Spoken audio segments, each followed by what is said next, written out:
Introduction. In ancient times, chaos reigned over the six realms, and the supreme treasure of the divine realm, the god-sealing list, was shattered into six pieces during a fierce contest. From that moment onward, the sealing of gods ceased. A seemingly ordinary young cultivator named Ye Chen stumbled upon the ancient artifact, the Taiji Diagram, which allowed him to defy fate and ascend triumphantly. Rising from adversity, he continuously encountered fortuitous events, surpassing the prodigies of the six realms, ultimately earning the title of a Mad Immortal. Ruthless to his foes, fiercely loyal to his brothers, and driven by passion for his beloved, he instilled fear across the six realms. Witness how Ye Chen strives to reach the pinnacle of the divine realm, sealing the god list with his overwhelming might. Chapter 1. The Taiji Diagram. In ancient times, the celestial court governed the singular supreme treasure, the god-sealing list, which was periodically used to seal gods. After countless ages, the era of great destruction arrived, leading to turmoil in the divine realm. The celestial court fell into chaos, and in a battle for the god-sealing list, the gods shattered it into six fragments, which were lost to the world, their whereabouts unknown. In the grand city of Longcheng, Zhao Kingdom, in the town of Longyang. "What do you mean by this, Wu Tong?" roared an indignant voice within the hall of the Yi family, one of the three prominent families of Longyang town. "What do you mean?" A middle-aged man in the hall scoffed. "Ye Chen can only cultivate to the second level of qi refinement, rendering him a waste. How can my daughter, Lanner, marry a good for nothing incapable of cultivation? Who are you calling a waste?" Yi Fan's expression darkened, his eyes blazing with fury. "Ye Chen will forever be stuck at the second level of qi refinement. This marriage is hereby annulled. My Wu family's alliance with your Yi family is also nullified." Wu Tong huffed, casting the prior marriage contract to the ground. "Such a person as Wu Lan is beneath me. I am fortunate you have come today, sparing me a trip." At the entrance of the hall stood Ye Chen, his demeanor cold and composed, devoid of any youthful naivete. "Ridiculous. A person with no future in cultivation dares to speak so arrogantly." Wu Tong scoffed. "Whether I have a future in cultivation or not is not for you to decide." Ye Chen replied earnestly. "Remember, today it is not you, Wu Tong, who is annulling the marriage, but I, Ye Chen, who will dismiss Wu Lan." Wu Tong's face turned ashen as he shouted, "You dare? Why would I not dare?" Ye Chen replied fearlessly, "Not only do I dare, but the Yi family will also immediately announce this news in Longyang town." Indeed, Chener is right. At that moment, Ye Chen's mother, Ling Yun, entered the hall. "Wu Tong, what do you take my Yi family for? You can't simply ally and then break the engagement at will. If your Yi family dares to ruin Lanner's reputation, my Wu family will not let this go." Wu Tong, furious, stormed out of the Yi family residence. "Chener, rest assured, as long as I am here, no one shall bully you." Ling Yun gazed at Ye Chen, her eyes filled with affection. "Mother, no one is bullying me," Ye Chen replied with a smile. "Do not think I am unaware some within our family speak ill of you behind your back. Were it not for my intervention, they might have committed more outrageous acts." Ling Yun huffed. "This time, we will confront the Wu family. This situation is exceedingly detrimental to our Yi family," sighed Ye Fan, filled with concern. "Brother Fan, the one suffering the most humiliation this time is Chener. The entire clan is aware of Wu's decision to break off the engagement. How can Chener hold his head high in the family from now on?" Ling Yun expressed his dissatisfaction. "The matters of the clan are paramount." Yi Fan's agitation deepened upon hearing Ling Yun's words. "Chener is your son. If you neglect him, won't others trample over him? Who says I am neglecting Chener?" Ye Chen shook his head, having grown accustomed to such scenes. Ever since he reached the second layer of the qi refining stage, but failed to break through, these occurrences had become all too frequent. 3 years prior, Ye Chen was the cherished hope of the entire family. At 13, he reached the second layer of qi refining a pace that few in the entire dragon city of Zhao could match. However, 3 years had passed, and Ye Chen remained stagnant at the second layer, showing no signs of progress. During this time, the Yi family had provided him with numerous medicinal aids for cultivation, all in vain. Now, nearly everyone believed Ye Chen would forever be trapped at the second layer, utterly disappointing them. The brilliance of Ye Chen's talent had faded like a fleeting flower, appearing swiftly only to disappear just as quickly. Stepping out of the hall, Ye Chen grew weary of the incessant bickering. "Isn't this our prodigy, young Master Yi? I heard you were jilted today." He encountered 2 youths shortly after leaving the hall, one clad in white sneering mockingly. "You're just a waste now, what prodigy? If it were me, I would have broken off the engagement too. The other youth joined in the ridicule. Are you two looking for a beating? Ye Chen's gaze darkened as he fixed his eyes on the pair. You think I'm afraid of you? If it weren't for your mother resembling a fierce she-devil, I would have knocked your teeth out long ago, the youth in white scoffed. How dare you speak of my mother? Ye Chen's eyes blazed with fury as he unleashed a punch, his fist crackling with spiritual energy. Though not as formidable as Ling Yun, it possessed strength far beyond that of an ordinary person. Overestimating yourself. The white-clad youth sneered derisively, swiftly dodging and retaliating with a palm strike towards Ye Chen. His speed far exceeded Ye Chen's, moving several times faster. Ye Chen was taken aback, unable to react in time, and was struck squarely in the chest, sent flying several meters, feeling a sharp pain that nearly forced blood from his mouth. My elder brother broke through to the third layer of qi refining just days ago. Do you think it's the same as before? The youth in green boasted triumphantly. Broken through to the third layer of qi refining? Ye Chen's expression changed, his anger intensifying. It would be wise not to provoke me in the future, or you will regret it, the white-clad youth arrogantly warned, pointing at Ye Chen before he and the youth in green left with mocking laughter. Ye Chen clenched his fists, feeling an overwhelming sense of frustration within him. He rose from the ground and dashed out of the Yi family home, racing to the back mountains of Lonyang town, continuing until exhaustion finally halted his flight. Ye Chen roared aloud, releasing the tempest of emotions that surged within him. In recent years, he had transformed from a beloved prodigy into a mere waste incapable of cultivation. He sensed the coldness of his family and endured countless insults. On the surface, he appeared unchanged, yet internally, he simmered with dissatisfaction, having questioned the heavens numerous times about the cruel jest fate had played on him. I refuse to accept this. I do not wish to live my life in such a manner. Heavens, why you treat me so? Ye Chen exerted all his strength to bellow towards the sky. At that moment, however, he noticed a shadow descending from above, and in an instant, everything went dark.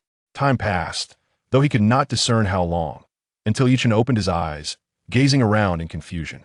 The sky had darkened, and the distant mountains echoed with the roars of wild beasts. What just fell from the sky to knock me unconscious? Ye Chen rubbed his head, finding no injuries. He searched the ground but discovered nothing and, still puzzled, descended the mountain. Upon returning to the Yi family home, he silently made his way to his room. Chener, Yi Fan stood by his door, waiting for him. Seeing Ye Chen lost in thought, he called out with a hint of concern. Father, Ye Chen startled slightly, raising his head. Chener, do not dwell on today's events. As a man of the Yi family, we do not fear the absence of a wife and children, Ye Fan encouraged, patting Ye Chen's shoulder. I'm fine, Ye Chen replied with a faint smile. I have conferred with your grandfather. Since you cannot progress in cultivation, why not assist in managing the family's affairs? With your intellect, you are bound to achieve great things in the future, Ye Fan stated with a smile. I shall follow father's arrangements. Ye Chen responded with understanding. Good. Then rise early tomorrow and accompany me to the market, Ye Fan said cheerfully before departing. Ye Chen entered his room, lay down on his bed, and soon succumbed to fatigue, falling into a deep slumber. In his dream, he found himself seated in a Taiji Diagram, which absorbed the essence of heaven and earth to aid his cultivation, the speed of which was exponentially faster than before. The next morning, Ye Chen awoke groggily, the memory of that dream still vividly etched in his mind, as if it had just transpired. It was merely a dream. Ye Chen sighed bitterly. From this day forth, I shall abandon cultivation and pursue a mundane life. Yet, a lingering sense of discontent remained. He opened his palm and released his spiritual energy, but at that moment, Ye Chen was astonished to see that his spiritual power had surged to several times its previous strength. How could this be? Ye Chen exclaimed in shock, his eyes widening as he stood frozen in disbelief. Subsequently, Ye Chen recalled the dream from the previous night, and an involuntary shiver coursed through him. Could it be that it was not merely a dream? He also remembered being struck unconscious by something on the back mountain yesterday, yet he bore no injuries. As these thoughts intertwined, Ye Chen found the situation increasingly bewildering. He began to introspect within himself, and at the moment he focused on his dantian, he was taken aback. Within it lay a Taiji Diagram that was strikingly identical to the one from his dream. Chapter 2. Divine Liquid. Ye Chen gazed in astonishment at the ancient Taiji Diagram that had manifested within his dantian. It exuded no brilliance, yet it continually absorbed the ethereal energies of heaven and earth. Could it be that last night was indeed not a dream? Ye Chen blinked, somewhat dazed. Did I truly lose consciousness from this object yesterday on the back mountain? He scrutinized the Taiji Diagram, pondering how it had entered his dantian and whether it could be extracted. Out. Ye Chen summoned all his energy and commanded, but the Taiji remained motionless. Is it impossible to remove? Am I destined to cultivate only within dreams? Ye Chen pondered in confusion. Knock, knock, knock. At that moment, a knock resonated at the door, and a voice called from outside. Sure. Have you risen? Come eat some breakfast. I will take you to the street to familiarize you with the family business. Father, I'm feeling a bit unwell today. Perhaps I should refrain from going. I shall accompany you tomorrow instead. Ye Chen coughed twice from within the room. You feel unwell? Upon hearing this, Ye Fan pushed open the door to Ye Chen's chamber. Ye Chen paused momentarily, hastily coughing again. Ye Fan, concerned, inquired, Are you ill? It may just be a slight chill, it's nothing serious. A bit of rest should suffice, Ye Chen replied, forcing a smile as he rolled his eyes. I shall inform your mother to come and tend to you, Ye Fan stated. Father, you mustn't tell mother you know how her temper is. If she learns I am ill, not only will I suffer, but you shall also face her wrath. Ye Chen urgently grasped Ye Fan's arm. Ye Fan found his reasoning sound, yet concern lingered for his son. Ye Chen, perceiving his father's thoughts, smiled. At the very least, I'm a cultivator, a little rest will do me good. Then rest well. Once you have recovered, we shall discuss the family business, Ye Fan said, patting Ye Chen on the shoulder. Indeed, Ye Chen nodded. After imparting a few more words of caution, Ye Fan departed the room. Ye Chen exhaled in relief and resumed his exploration of the enigmatic Taiji Diagram. I shall take a brief slumber and see if I can still cultivate. Ye Chen lay upon his bed, closing his eyes, and soon drifted into sleep. As soon as he fell asleep, he began to dream again, finding himself seated within the Taiji Diagram. A thrill surged through Ye Chen's heart. I have truly entered. Why? Ye Chen rose to his feet, moving gracefully within the intricate patterns of the Taiji Diagram, where a profound aura of spiritual energy surged forth, continuously converging into this sacred space. He observed with keen attention that the gathered spiritual energy flowed into the two grooves of the yin-yang fish depicted on the diagram, where several droplets of liquid, as translucent and lustrous as pearls, resided. What is this? Ye Chen sensed a robust power emanating from those droplets. Although he was unaware of their exact nature, his instincts assured him that they were undoubtedly treasures of great worth. This Taiji Diagram is truly a remarkable artifact. A single day of cultivation here could equate to several months of practice in the outside world. Ye Chen mused with excitement, but soon his spirits waned. What good does that do me? I am still unable to break through to the third layer of Qi training. He shook his head in disappointment. It is a pity that such a precious treasure is wasted in my hands. Filled with a sense of helplessness, his gaze inadvertently fell upon the droplets of liquid. Suddenly, a spark of inspiration ignited in his mind. Right? Although this treasure may not benefit me, the potency of this liquid might enhance my parents' abilities. Ye Chen's eyes sparkled with hope, even if he could not elevate his own strength. The thought of aiding Ye Fan and Ling Yun thrilled him. I wonder if this substance poses any risks. I shall try it first. If there are no adverse effects, I will give it to my parents, he said with a smile, extracting a droplet and swallowing it. Upon consuming the liquid, Ye Chen immediately felt a torrent of immense power surging through his body, integrating seamlessly into his being. He sensed an overwhelming expansion of strength coursing through him, his meridians and bones aching as if they were on the verge of bursting, akin to countless ants gnawing at his flesh. Ye Chen let out a cry, as foul black blood seeped from his pores, reeking and vile. As this tainted blood gradually flowed out, an indescribable sense of relief washed over him, akin to a rebirth. My power has increased again. Ye Chen was taken aback, feeling his spiritual energy intensify significantly, and he sensed a subtle indication of an impending breakthrough. Overcome with excitement, he recalled something and swiftly consumed another droplet. As this liquid entered his body, the overwhelming power surged forth, crashing through barriers that had remained unyielding for 3 years. I've broken through. I have actually transcended to the third layer of Qi training. Though he had mentally prepared himself for this moment, the reality of it left him exhilarated, unable to contain his emotions. In 3 years, he had transformed from a prodigy into, once regarded as a worthless individual. He has now transcended his former self. The prodigy, Ye Chen, has returned, no longer subject to the scornful gazes of others. This truly is divine liquid, haha. Ye Chen erupted into a hearty laugh, cherishing the remaining 3 drops of fluid as if they were treasures of immeasurable worth. Seated cross-legged upon the Taiji Diagram, Ye Chen diligently absorbed the rich spiritual energy surrounding him, fortifying his realm through the prescribed cultivation techniques. After the passage of an hour, Ye Chen halted his practice, acutely aware of the surge of power coursing through his body. This newfound strength was several times greater than before.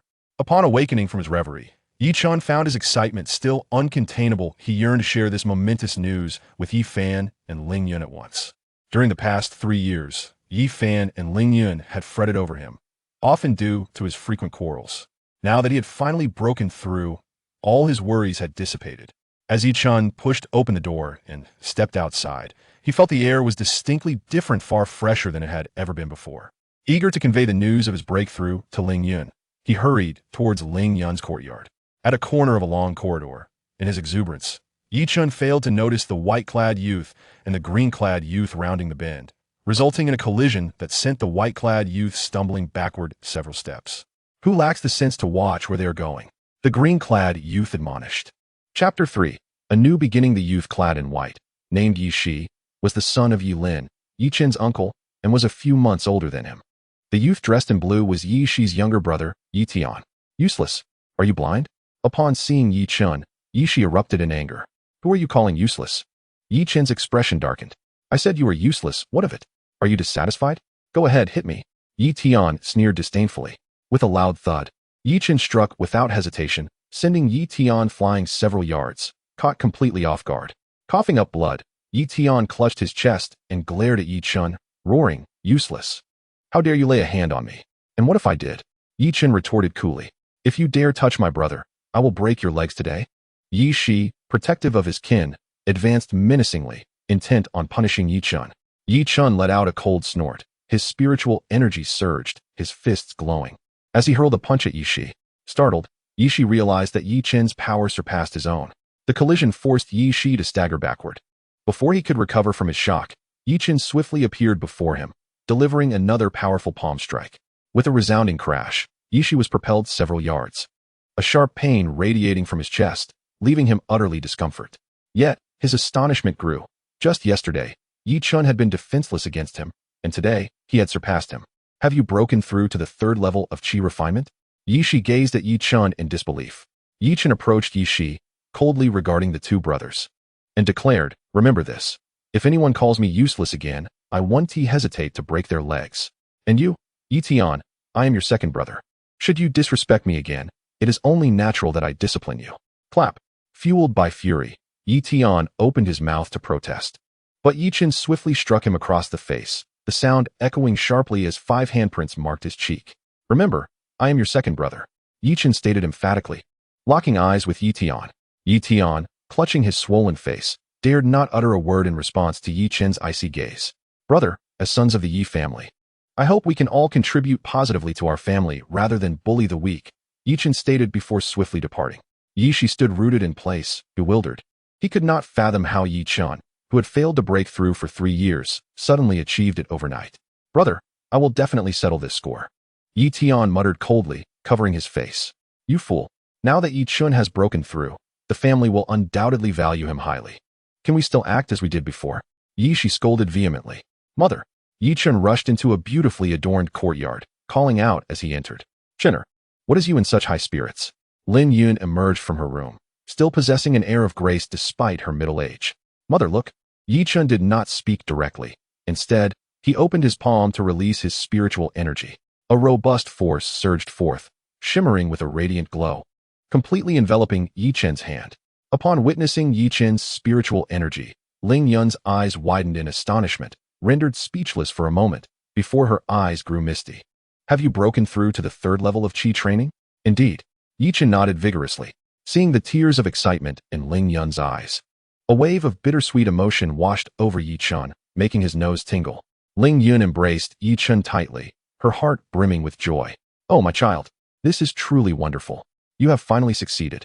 Mother, I'm sorry for making you worry these past few years. It's all my fault, Ye Chen expressed with regret.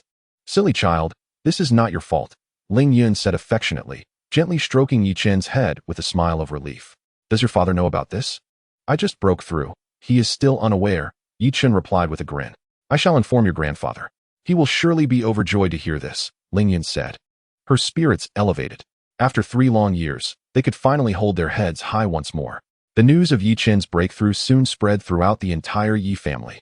Ye Chen's grandfather, Ye Nantian, was exceedingly delighted and promptly summoned Ye Fan and Ye Lin back home. In the grand hall of the Ye family, Ye Nantian radiated vitality and cheerfulness, his smile unwavering. Today is a day of celebration. Chun'er has finally broken through. Let us host a banquet this evening to celebrate his achievement. With a hearty laugh, he laid to rest the worries that had burdened him for 3 years.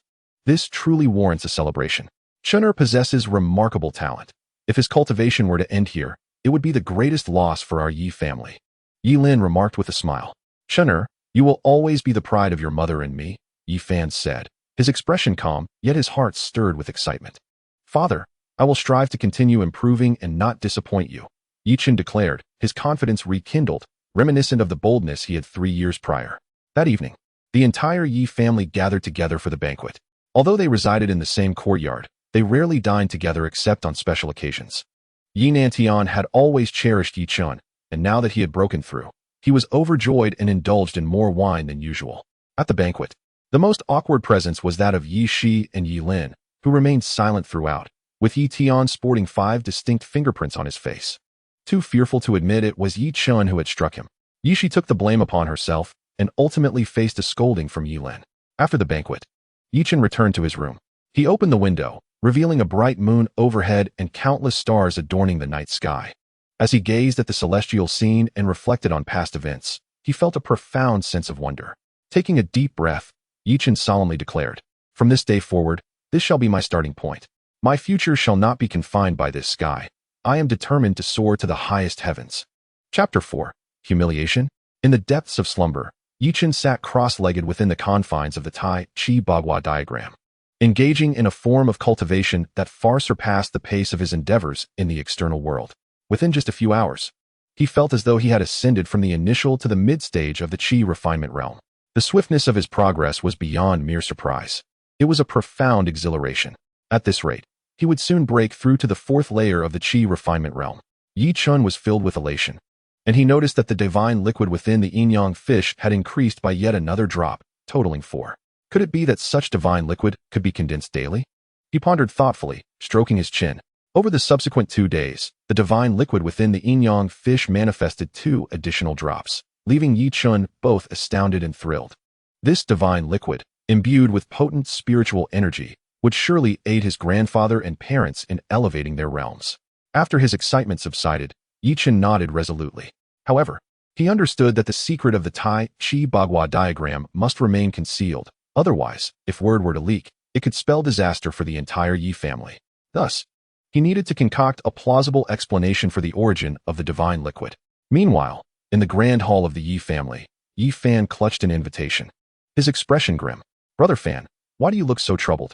Ling Yun inquired as she entered the hall and noticed Ye Fan's sullen demeanor. The Zhao family has sent a wedding invitation. They are to be wed to the Wu family, Ye Fan replied, lifting his gaze to meet Ling Yun's. Worry etched across his face. Ling Yun shuddered. Although she was a woman, she was well aware of the broader dynamics within Longyang town. A union between the Wu and Zhao families would be detrimental to the Ye family, drastically altering the balance among the 3 prominent families. More importantly, the relationship between the Ye and Wu families had deteriorated beyond repair. Could it be that Wu Lan is to marry? Ling Yun speculated. It is indeed Wu Lan and Zhao Feng, Ye Fan confirmed. Wu Lan has just annulled her engagement with our Chun'er, and now she is to wed the Zhao family and has sent an invitation. Is this not a blatant affront to us? Then we shall not attend. After all, they are destined to be our sworn adversaries, Ling Yun asserted. Of course we will attend. How could we not? At that moment, Ye Chen strode into the hall with an air of confidence. Ye Fan and Ling Yun paused momentarily, and Ye Chen smiled, saying, Father, Mother, I am the one who ended things with Wu Lan. Why should we feel embarrassed to go? Moreover, times have changed. I am no longer a mere wastrel, and I will ensure that the Wu family comes to regret their decisions. My dear son, you speak wisely, Ling Yun responded, her spirits lifted.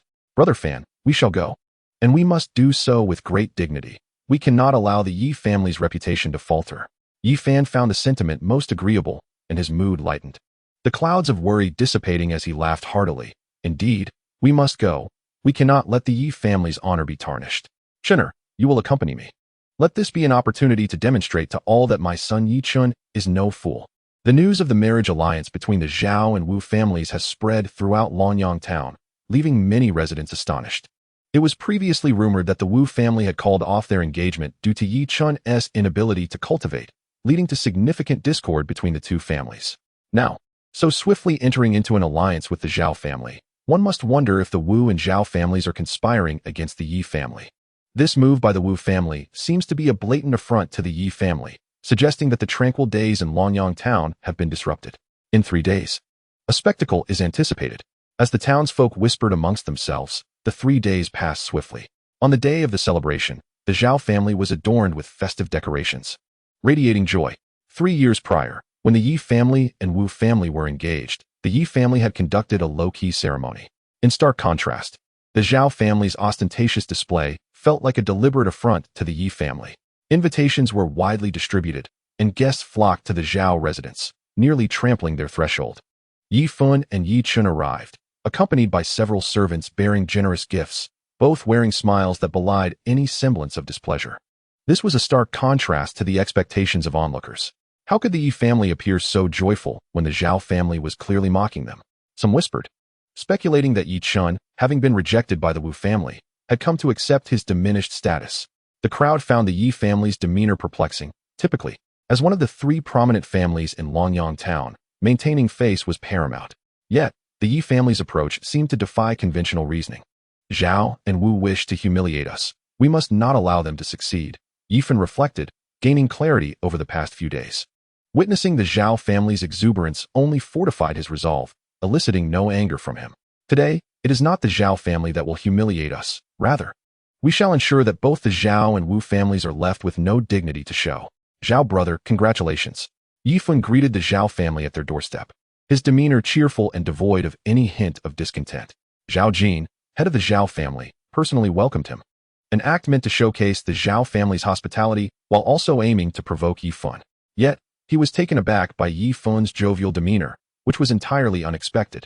Haha, Yi, you are too courteous, Zhao Jin stammered, at a loss for words as the situation diverged sharply from his expectations.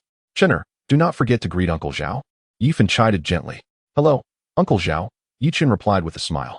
Zhao Jin quickly regained his composure, adopting the demeanor of a family head. How is my dear nephew faring? Quite well, able to eat, drink, and sleep, Ye Fan responded, his laughter echoing with warmth. In Zhao Jin's eyes flickered a hint of disdain, though it was fleeting. He smiled and remarked, this isn't so bad. Although one may not become a powerful cultivator, one can still manage the family business and contribute significantly to the family. Uncle Zhao speaks wisely, Ye Chen replied with a smile, displaying no trace of displeasure. Observing Ye Chen's unchanging demeanor, Zhao Jin felt a twinge of unease but chose not to elaborate, instead cheerfully inviting, Brother Yi, please come inside. Ye Fan and Ye Chen entered with boisterous laughter, prompting Zhao Jin to quickly restore his smile and attend to other guests. Who has arrived? Ah, our great genius. A mocking voice pierced the air, grating on the ears. What genius? That was 3 years ago. Now others call him a waste, another derisive voice chimed in. Filled with scorn, Ye Fan and Ye Chen turned to see 2 young men, around 16 or 17, approaching with sneers. Did your fathers not teach you what manners are? Ye Fan admonished, asserting his elder status. The 2 youths, both strikingly handsome and among the young talents of Luoyang town, were Zhao Yang, the second son of Zhao Jin, and Wu Yi, the eldest son of the Wu family. Greetings, Uncle Yi. Zhao Yang and Wu Yi, being quick-witted, immediately clasped their hands in salute. Although the 3 families were at odds, they still respected their elders, especially since Ye Fan was a formidable cultivator. Humph! Ye Fan snorted dismissively, turning aside and refusing to acknowledge them. Zhao Yang and Wu Yi felt no shame. They understood that Ye Fan was not only their elder, but also the head of the Yi family and a 5th-tier qi refinement cultivator. Despite any anger brewing within them, they had to suppress it. Father, please proceed to the hall. I'll handle matters here, Ye Chen said with a calm smile. Ye Fan trusted Ye Chen sufficiently and said nothing further as he walked toward the hall. Once Ye Fan left, Zhao Yang and Wu Yi relaxed considerably. Zhao Yang mocked. Ye Chen, what brings you here? To humiliate yourself? Indeed, it is an act of self-humiliation. The thickness of your skin is unparalleled in Long City, Wu Yi sneered. I recall that 3 years ago, you two could barely withstand 3 moves from me. What is this? Have you grown stronger in these 3 years? Ye Chen replied with a knowing smile. Zhao Yang and Wu Yi's expressions darkened at his words, which evoked memories of their past humiliation. 3 years prior. Among the youth of Yang Town, Ye Chen's cultivation was the highest, instilling fear in Zhao Yang, Wu Yi, and their peers, who felt utterly diminished in his presence. However, over the past 3 years, while they had all progressed, Ye Chen's strength had stagnated, allowing them to reclaim a sense of pride.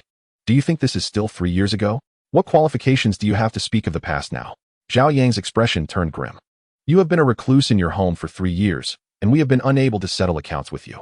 Now that you have come to us, should we not address the matters of the past? Wu Yi remarked coldly. Settle accounts? Ye Chen chuckled. Are you certain you wish to pursue this? What? Are you afraid? Zhao Yang sneered.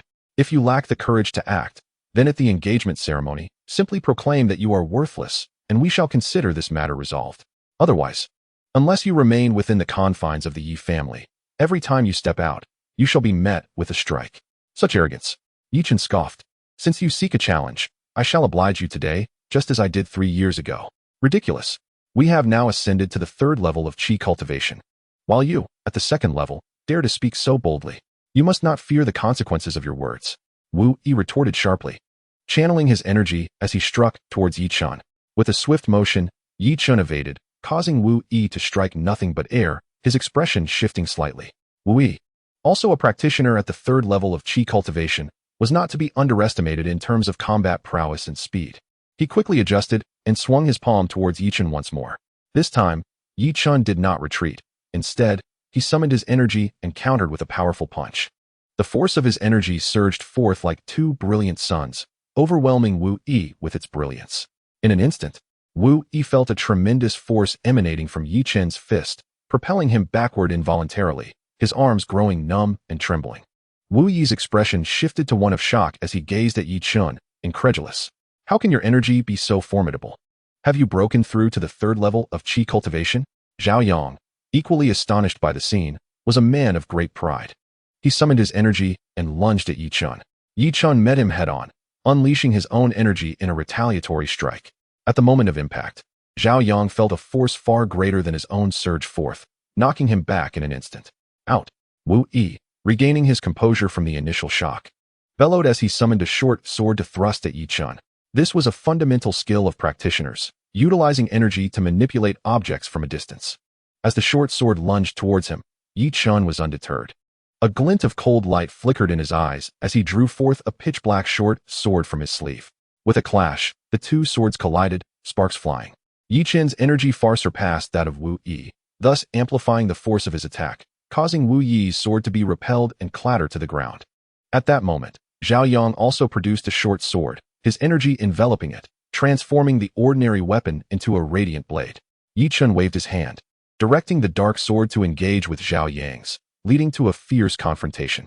With a resounding crash, Zhao Yang's sword fell to the ground, while the pitch-black sword surged directly towards him. Zhao Yang's face paled, beads of cold sweat trickling down his back. Stop! At that moment, a loud shout echoed, and an elderly man jumped out, visibly startled by the scene before him. The dark short sword was poised with precision, merely an inch from Zhao Yang's throat. Beads of sweat adorned Zhao Yang's pale face as he collapsed to the ground in terror. With a wave of his hand, Ye Chen retracted the ominous blade into his sleeve. Wu Yi, equally shaken, took a while to regain his composure. Others present, witnessing Ye Chen's actions, held their breath in shock and disbelief. The old man, his heart racing, steadied himself and helped Zhao Yang to his feet. After a brief inspection revealed no injuries, he finally exhaled in relief. Young master, what was your intention? He asked, his tone laced with reproach. The old man served as the steward of the Zhao family and was a practitioner of the 4th level of Qi cultivation. Ye Chen replied nonchalantly, it's nothing. They simply wished to spar with me, and seeing their enthusiasm, I obliged. Young master Yi, was that really appropriate?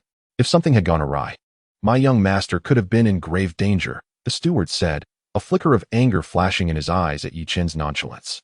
Rest assured, my control is quite precise. The worst that could happen is that he might wet himself. There will be no bloodshed, Ye Chen remarked with a smirk. Casting a glance at the pale Zhao Yang, the steward was speechless with rage. Do you two still wish to spar with me? Ye Chen inquired with a smile, looking at Wu Yi and Zhao Yang. 3 years ago, I could easily suppress you. 3 years later, I, Ye Chen, can still keep you from lifting your heads. Chapter 6. Remember, it was I who spared you. Wu Yi and Zhao Yang gradually regained their composure. Though astonished, a surge of anger welled within them. You had the ability to kill me just now. Zhao Yang bellowed. Do you think I wouldn't dare? Ye Chen's gaze was devoid of warmth, a chilling glint sending shivers down Zhao Yang's spine. Cold sweat streamed down Zhao Yang's face as he sensed that Ye Chen would not hesitate to take his life. The steward cleared his throat, expressing his discontent. Young Master Yi, this is the Zhao family. You are a guest today, and it is a momentous occasion for us. As a person of status, it is inappropriate to cause a scene here. Let us continue in the hall. Ye Chen offered a faint smile, ignoring both Wu Yi and Zhao Yang as he strode into the hall. Young master, are you unscathed? The steward inquired with concern. I'm fine. Zhao Yang felt humiliated, his anger boiling within as he stormed off. Wu Yi, too, could not bear to remain, leaving in a huff, his face ashen. Ye Chen managed to defeat 2 opponents single-handedly. Had he truly advanced to the 3rd level of chi cultivation? Guests were in awe, struggling to comprehend the situation. Impossible. Hasn't he shown any progress in 3 years, and he was deemed a cripple? How could he possibly have broken through? Yet, the vigor and depth of spirit he displayed during the confrontation clearly indicated that he had indeed made a breakthrough. The news swiftly circulated among the guests, many of whom appeared astonished, while those who had not witnessed the earlier scene were inclined to believe it a jest. Is this matter truly authentic? Without a doubt, it is indeed real. I witnessed it myself. Ye Chen single-handedly triumphed over both Wu Yi and Zhao Yang, nearly slaying Zhao Yang in the process. He is undoubtedly at the 3rd level of chi refinement. Otherwise, he could not possibly contend with 2 adversaries. It seems a spectacle is about to unfold. And no wonder the Yi family approached the ceremony with such confidence. Now the reason is clear. One can only speculate about the current sentiments of the Wu family. Some guests chuckled with a sense of schadenfreude. Ye Chen entered the hall, where a number of guests were seated. Though they could not rival the 3 great families, they were nonetheless notable figures in Longyang town. Upon Ye Chen's arrival, many gazes fell upon him. Some shook their heads in dismay. Others bore mocking expressions, while whispers of gossip filled the air. Within the hall, Wu Tong occupied the first seat on the left, while Yi Fan sat opposite him. And Ye Chen settled beside Yi Fan, his eyes fixed upon Wu Tong, a slight smirk playing at his lips. In response to Ye Chen's gaze, Wu Tong snorted coldly and remarked with a hint of amusement. Some individuals are utterly oblivious to their own insignificance, yet still dare to show their faces here. The audacity of some is truly remarkable. Wu Lan was barely cast aside before they sought another. How shameless. Ye Chen shook his head in disbelief. Wu Tong's countenance darkened as Ye Chen's words struck at his pride, prompting him to retort. What nonsense are you spouting? It was the Wu family that called off the engagement. Called off the engagement? Ye Chen chuckled softly, replying, Did I, Ye Chen, ever agree to such a thing? Pray, observe this. Ye Chen produced a document, the words divorce decree emblazoned in stark black and white for all to see. Though the contents were not entirely legible, it bore Ye Chen's signature. You left in such haste last time that you forgot this. Today I return it to you. Now, Wu Lan can rightfully become engaged to Zhao Feng. Ye Chen tossed the decree toward Wu Tong. Wu Tong's face turned a deep shade of crimson as he shattered the document with a forceful slap. Seething, Yi Fan, what is the meaning of this? None whatsoever. Yi Fan replied calmly, his demeanor suggesting concern for Wu Tong. It is for your benefit. Otherwise, it would be quite the embarrassment should the engagement proceed. All eyes in the room were now fixated on the heads of the Yi and Wu families, a silence enveloping the atmosphere, thick with anticipation. While some guests reveled in the unfolding drama, Wu Tong seethed, his jaw clenched in fury, rendered speechless. The atmosphere in the hall grew tense, an eerie silence descending upon all present. Zhao Jin entered the hall, his expression equally grim. He had already heard of the altercation between Ye Chen and Zhao Yang, a clear indication that Ye Chen had advanced in strength, no trivial matter. However, sensing the charged atmosphere, Zhao Jin paused, quickly discerning the troubled expression of Wu Tong, and instantly grasped the situation at hand. However, Zhao Jin, as the head of the family, swiftly composed himself, bursting into laughter as he inquired, What seems to be the matter? Have we, the Zhao family, not been hospitable enough? The engagement ceremony is about to commence. Let us all enjoy ourselves today. You speak truly, Zhao brother. Today is a day of great joy. If we do not revel, it would be a slight to you. Yi Fan responded with a smile. At that moment, The steward of the Zhao family entered the hall and discreetly whispered a few words to Zhao Jin.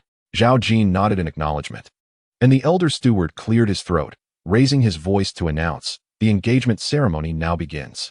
Yet, before the stewardess' words could fully resonate, Zhao Feng stormed into the hall, striding directly toward Ye Chen. "Ye Chen, what is your intention today?" Zhao Feng scolded, pointing an accusatory finger. "Intention? I have come to extend my congratulations. Are you not welcoming?" Ye Chen replied with a calm smile. "Congratulations? I see you as merely here to stir trouble. This is the Zhao family, not your Ye family. You wreak havoc in my home, injuring my brother and slandering my fiancée Yi. I shall not let this matter rest." Zhao Feng retorted fiercely. Ye Chen rose, meeting Zhao Feng's gaze squarely. "And what do you propose? Today, you must apologize to my brother-in-law, or you shall not leave the Zhao residence." Zhao Feng fixed his stare on Ye Chen, uttering words that shocked many guests present. "Zhao Feng, how dare you?" Ye Chen stood up in anger. "Father, there is no need for you to intervene. I can handle this matter. Engaging with a junior would tarnish your dignity." Ye Chen calmly reassured Ye Fen, who then scoffed at Zhao Jin and Zhao Feng before taking his seat. Zhao Yang brought this upon himself. Numerous witnesses can attest to it. As for Wulan, I merely spoke the truth. To put it bluntly, she is but a worn-out shoe I have discarded.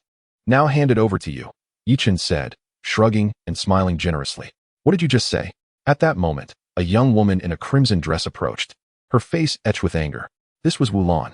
Though not exceptionally beautiful, she possessed an admirable grace, making her stand out even among the few in Longyang town who could rival her elegance. "I say, remember this. I am the one who annulled our engagement," Ye Chen stated, his words clear and deliberate, reverberating throughout the hall.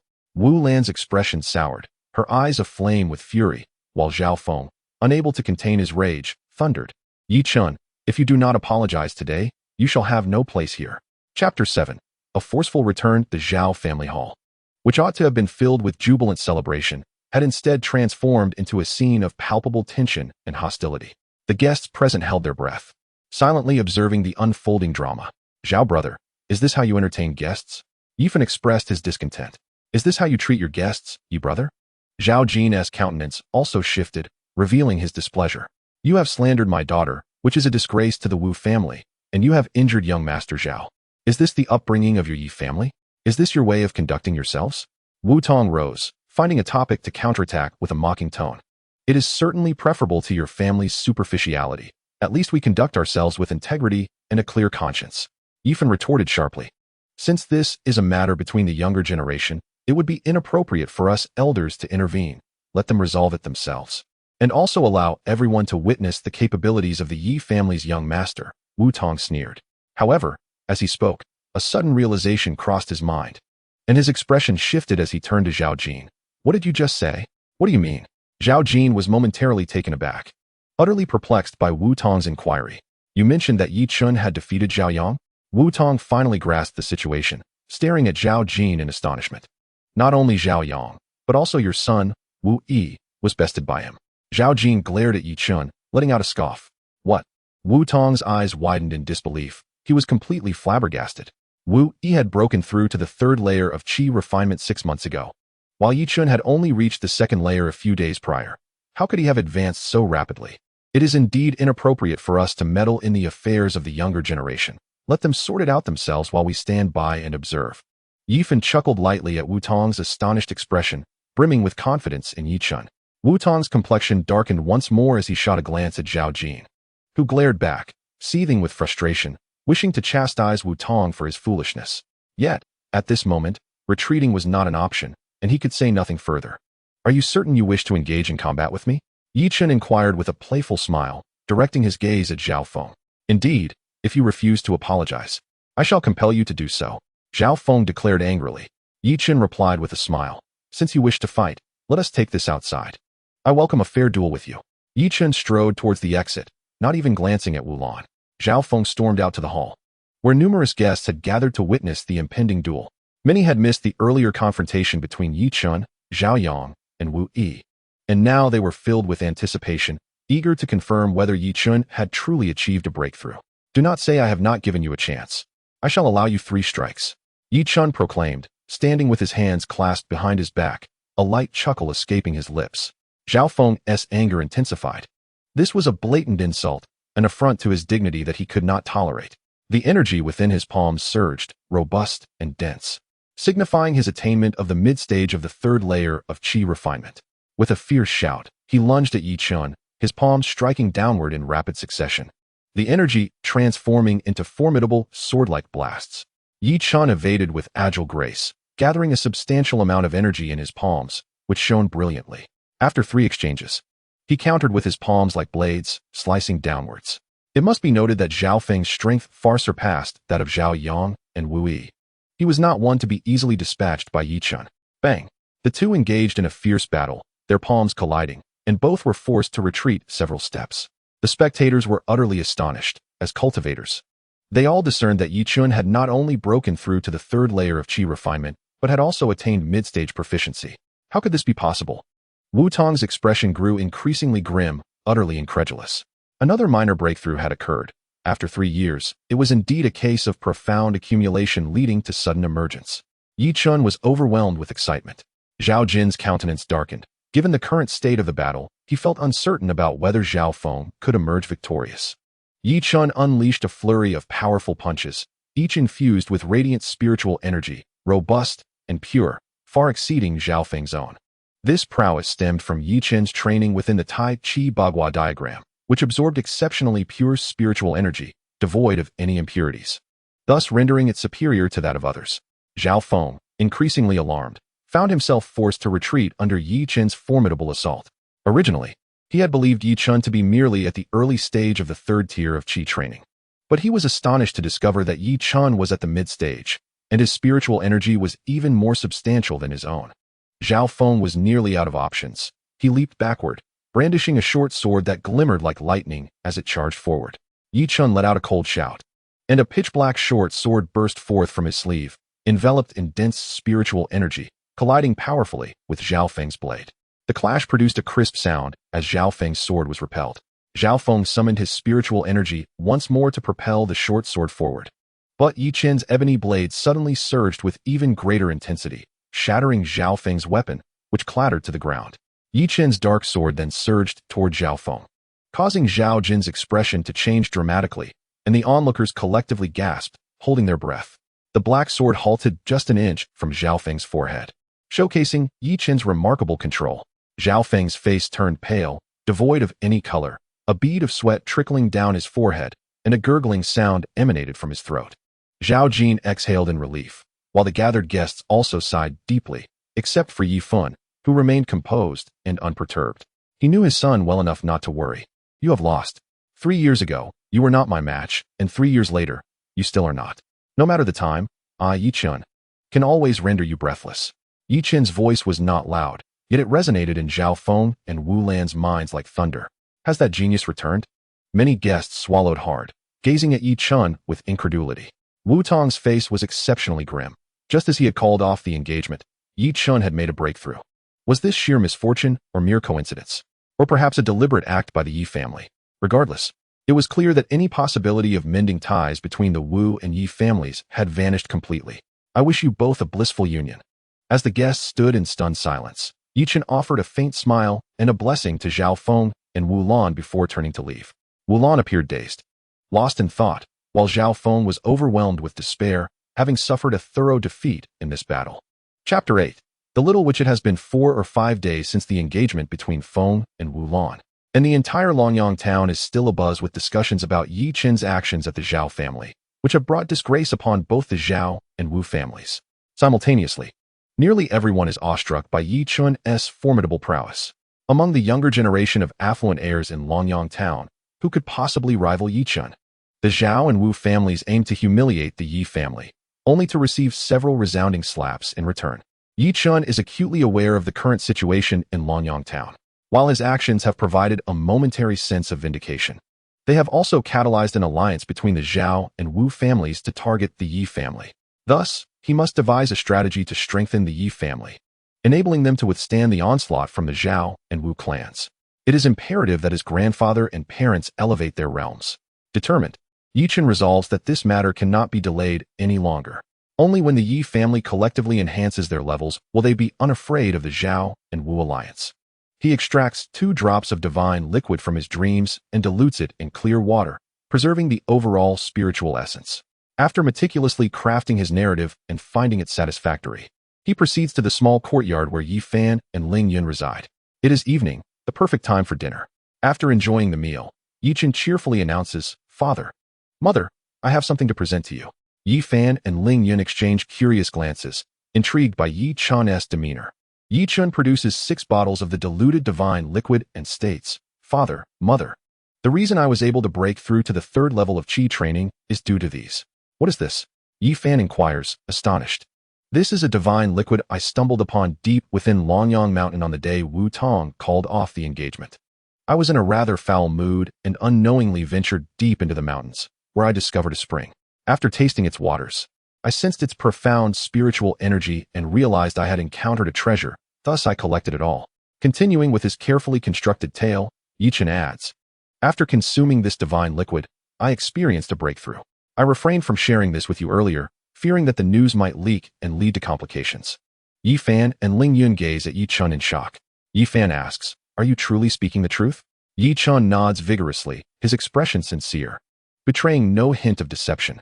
Ye Fan picks up a bottle, uncorks it, and inhales deeply, astonished by the purity of the spiritual energy. "This truly is divine liquid." Ling Yun corroborates, equally incredulous. "Who would have imagined that Longyang Mountain harbors such divine liquid?" "Chen, this is indeed your great fortune," Ling Yun exclaims joyfully. "Now that the Zhao and Wu families have fully allied, this poses a grave threat to our Ye family," Ye Chen reflects. "Without sufficient martial power, we cannot contend with the Zhao and Wu clans.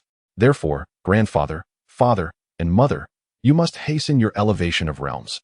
Only then will we be unafraid of their alliance." "But what will you do with the divine liquid?" Though Ye Fan felt a twinge of temptation, the divine liquid was intrinsically linked to Ye Chen's future, compelling him to exercise caution. Ye Chen smiled and reassured, "Rest easy, father and mother. I possess ample reserves sufficient for my needs." With both grandfather and father at a critical juncture, a mere step forward will enable us to effortlessly dismantle the alliance of the Zhao and Wu families. Upon hearing this, Ye Fan's resolve strengthened. They indeed required a boost in strength. Otherwise, how could they contend with the formidable coalition of the Zhao and Wu families? "You speak wisely. Should your grandfather achieve a breakthrough, the entire family's prowess will be significantly enhanced, rendering the Ye family unassailable within Longyang Town. We shall reign supreme," Ye Fan declared.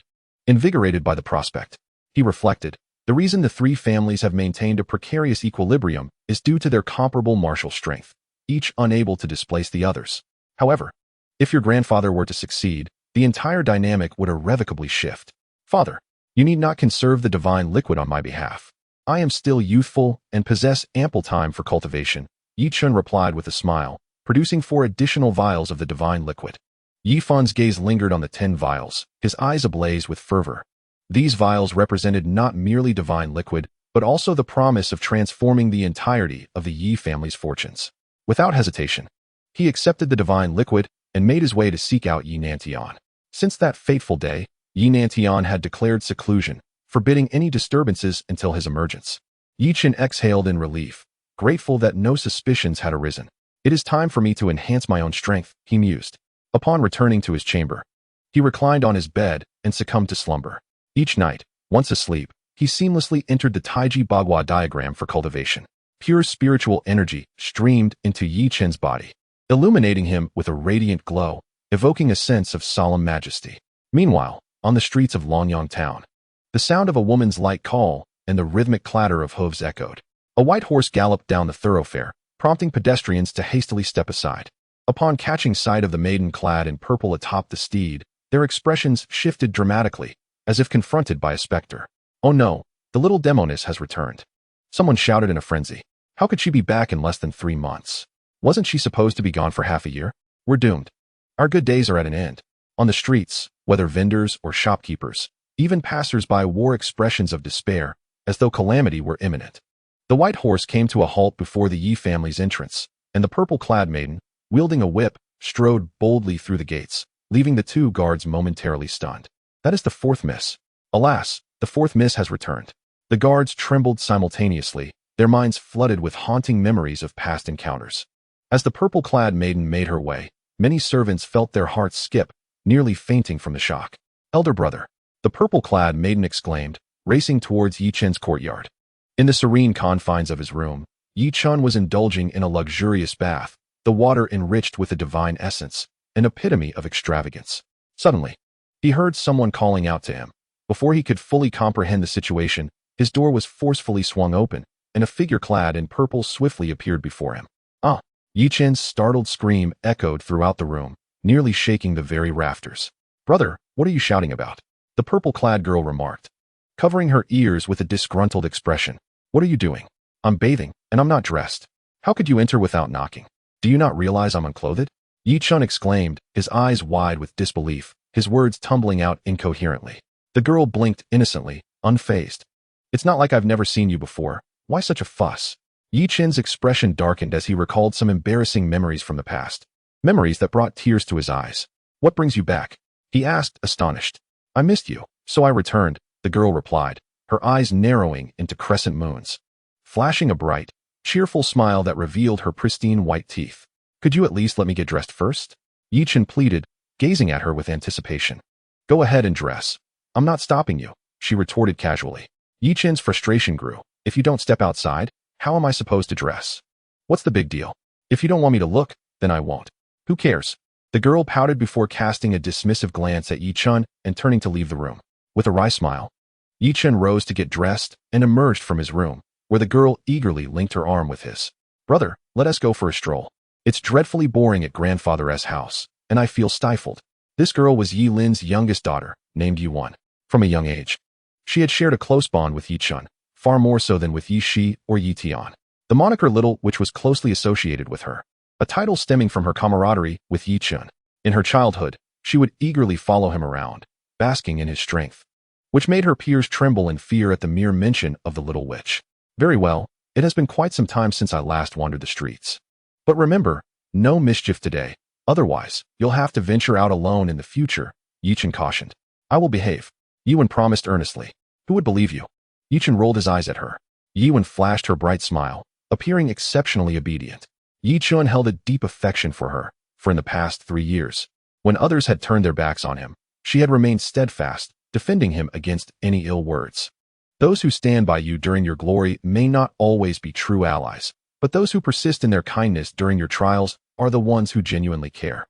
As they stepped outside, Yi Wen, lively and endearing, skipped along the street, wholly uncharacteristic of the fearsome little witch that struck dread into the hearts of many.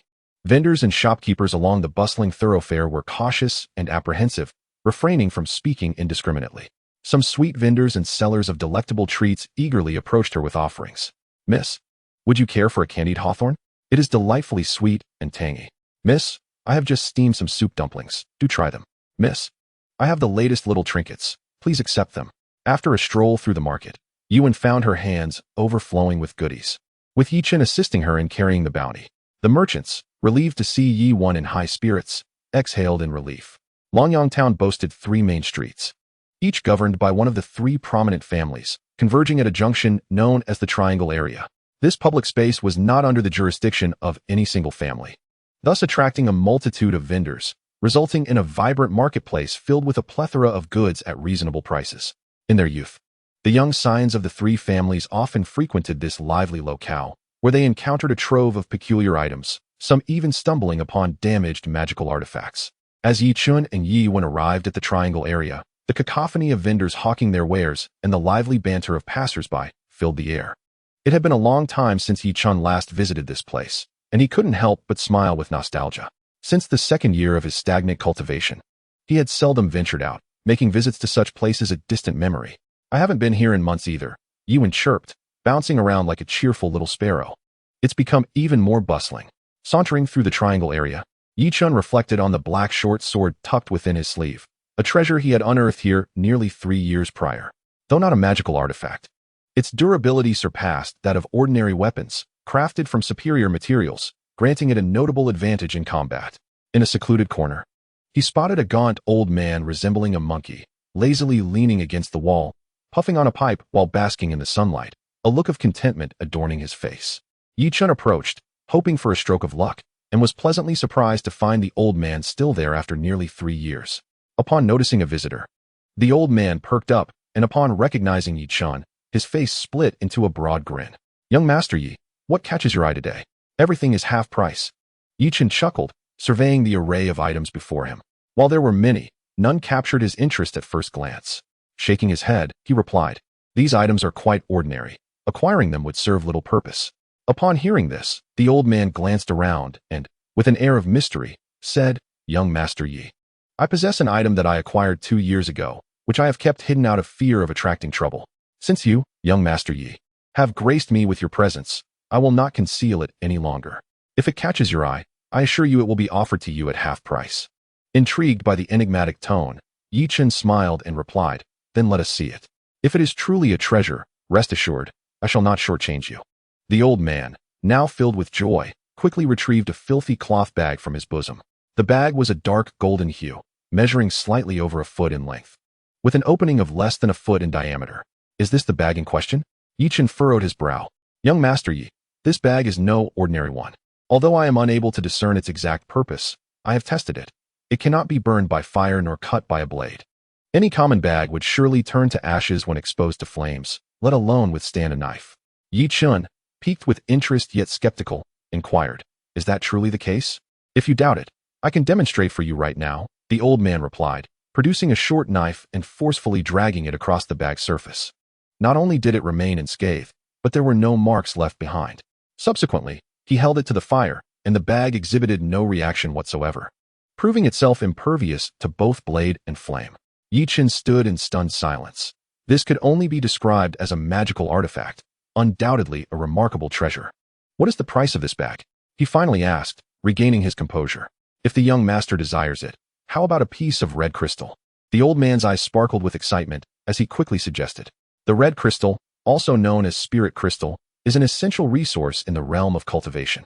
Every practitioner yearns to possess more spirit crystals to enhance their training. All cultivators understand that the spiritual energy in the world is scarce and often imperceptible, only able to be absorbed and refined by those who cultivate. However, due to this scarcity, the speed of cultivation is exceedingly slow. At some point, it was discovered that a particular type of or contained abundant spiritual energy, which could be refined and absorbed, accelerating the cultivation process several times faster than drawing from the natural world. Consequently, this or became a coveted resource among all practitioners, eventually known as spirit crystal. This type of ore is classified into 7 colors: red, orange, yellow, green, blue, indigo, and violet. The red spirit crystal is referred to as red crystal, and likewise for the others. The red crystal contains the least amount of spiritual energy, while the violet crystal possesses the most. Most practitioners use red or orange crystals, while higher-tier spirit crystals are extremely rare and seldom seen, let alone utilized for cultivation. However, future generations inadvertently discovered a liquid containing abundant spiritual energy, also categorized into 7 colors, known as spirit liquid. Unlike spirit crystals, spirit liquid does not require refinement and can be ingested directly, allowing for absorption within the body and significantly enhancing the cultivation speed compared to spirit crystals. As a result, many practitioners aspire to obtain spirit liquid, which is, of course, even rarer than spirit stones. No one would go to the trouble of refining spiritual stones into spiritual liquid only to consume them for cultivation, would they? That would be an exercise in futility. Thus, pure, natural spiritual liquid is exceedingly rare, and even when it does exist, it is monopolized by some of the grand families and sects on the Xinyu continent, rendering it nearly inaccessible to others. A piece of red crystal is exorbitantly priced. At most one can acquire half a piece. Although Ye Chen possesses divine liquid, the scarcity of spiritual crystals necessitates a measured approach to expenditure. The old man chuckled. "Young Master Ye, this bag is no ordinary treasure. This piece of red crystal is scarce. If one understands its value, they would never part with a whole piece." Ye Chen replied, "You mentioned that the purpose of this bag remains uncertain. If I cannot utilize it after taking it home, it would be akin to a chicken rib, a waste of a piece of red crystal. Half a piece of red crystal is what I am willing to pay." The old man feigned a loss in a bargain sale and said, "Since young Master Yi is so fond of it, half a piece of red crystal it shall be." Ye Chen handed over half a piece of red crystal to the old man, whose eyes gleamed with fervor. It had been ages since he had made a sale, let alone obtained a red crystal. "If you come across any other fine items in the future, do keep them for me. I might just be interested," Ye Chen remarked, storing the bag with a faint smile. "Absolutely, I will save them for you," Young Master Yi. The old man nodded repeatedly, overjoyed. Brother, what delightful treasures have you acquired? Yi Chen inquired after circling the triangular area and securing a small, ancient bronze bell that jingled merrily as she walked. I merely purchased a tattered bag. Ye Chen replied with a subtle smile. Yi Chen paid no heed, enjoying her candied hawthorn. Just now, I encountered that Zhao fellow. He remains as timid as ever, scurrying away upon seeing me, much like a mouse fleeing from a cat. You are a little demoness. Who would dare provoke you? Ye Chen teased. I am not a little demoness. I am quite well behaved. I haven't caused any trouble today, Ye Chen said, lifting her chin proudly. Indeed, you are the most well-behaved. Ye Chen affectionately ruffled Yi Wen's hair, chuckling heartily. After strolling through the marketplace, the two returned to the Yi family estate.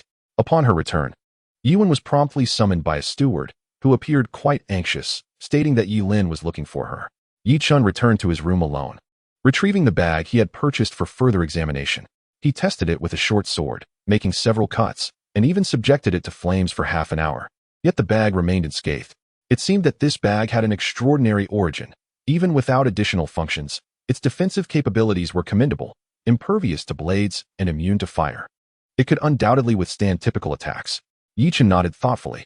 However, being a meticulous individual, Ye Chen felt that utilizing the bag solely for defense seemed a waste of its potential.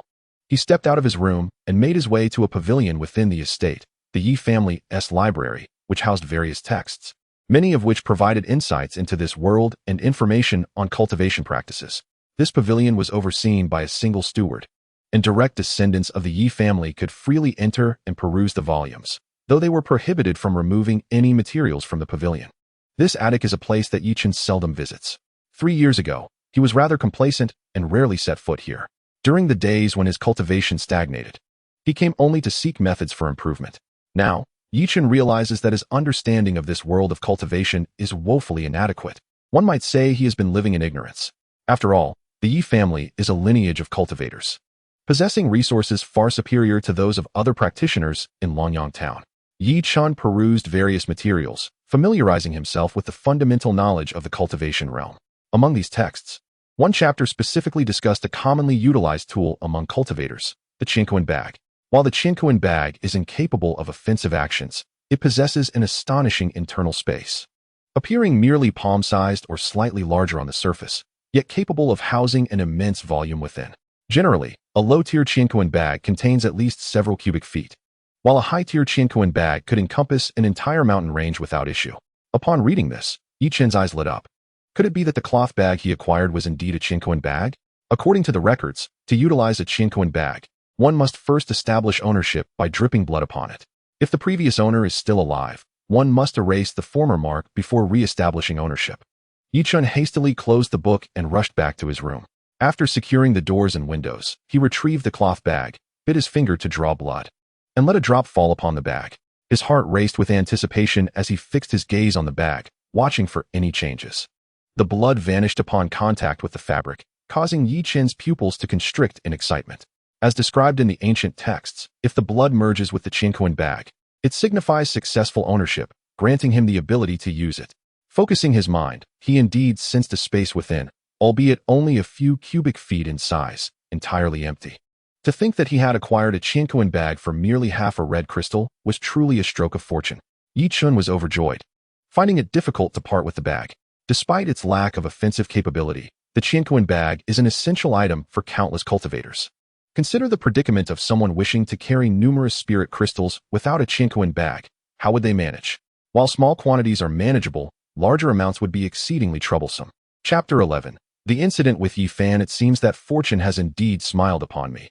A priceless treasure has descended into my dantian. And now I have procured a Chinquan bag for merely half a red crystal. Who else could possibly boast such luck? Ye Chen could hardly contain his excitement. However, he did not allow himself to become overly elated as he had 3 years prior. Having endured a prolonged period of hardship, his mind had matured considerably. He understood that to ascend higher and venture further, humility is essential. Excessive pride invites loss, while humility brings benefit. This timeless truth resonates deeply. After a moment of ecstatic joy, Ye Chen calmed himself. Regardless of the fortune he had encountered or the treasures he had obtained, if he failed to seize the opportunity to strengthen himself, all would swiftly turn to naught.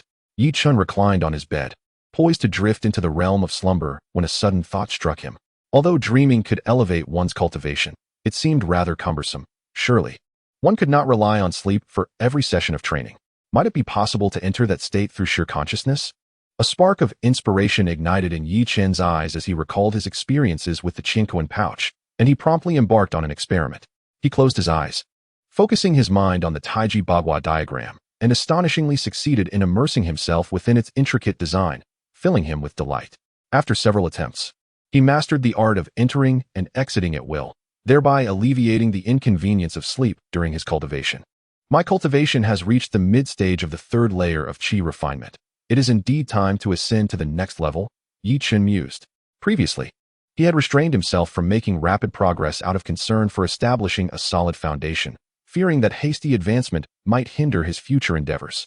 Had he not moderated his pace, given the support from the divine liquid and the cultivation speed within the Taiji Bagua, he would have already transcended to the later stage of the third layer of qi refinement.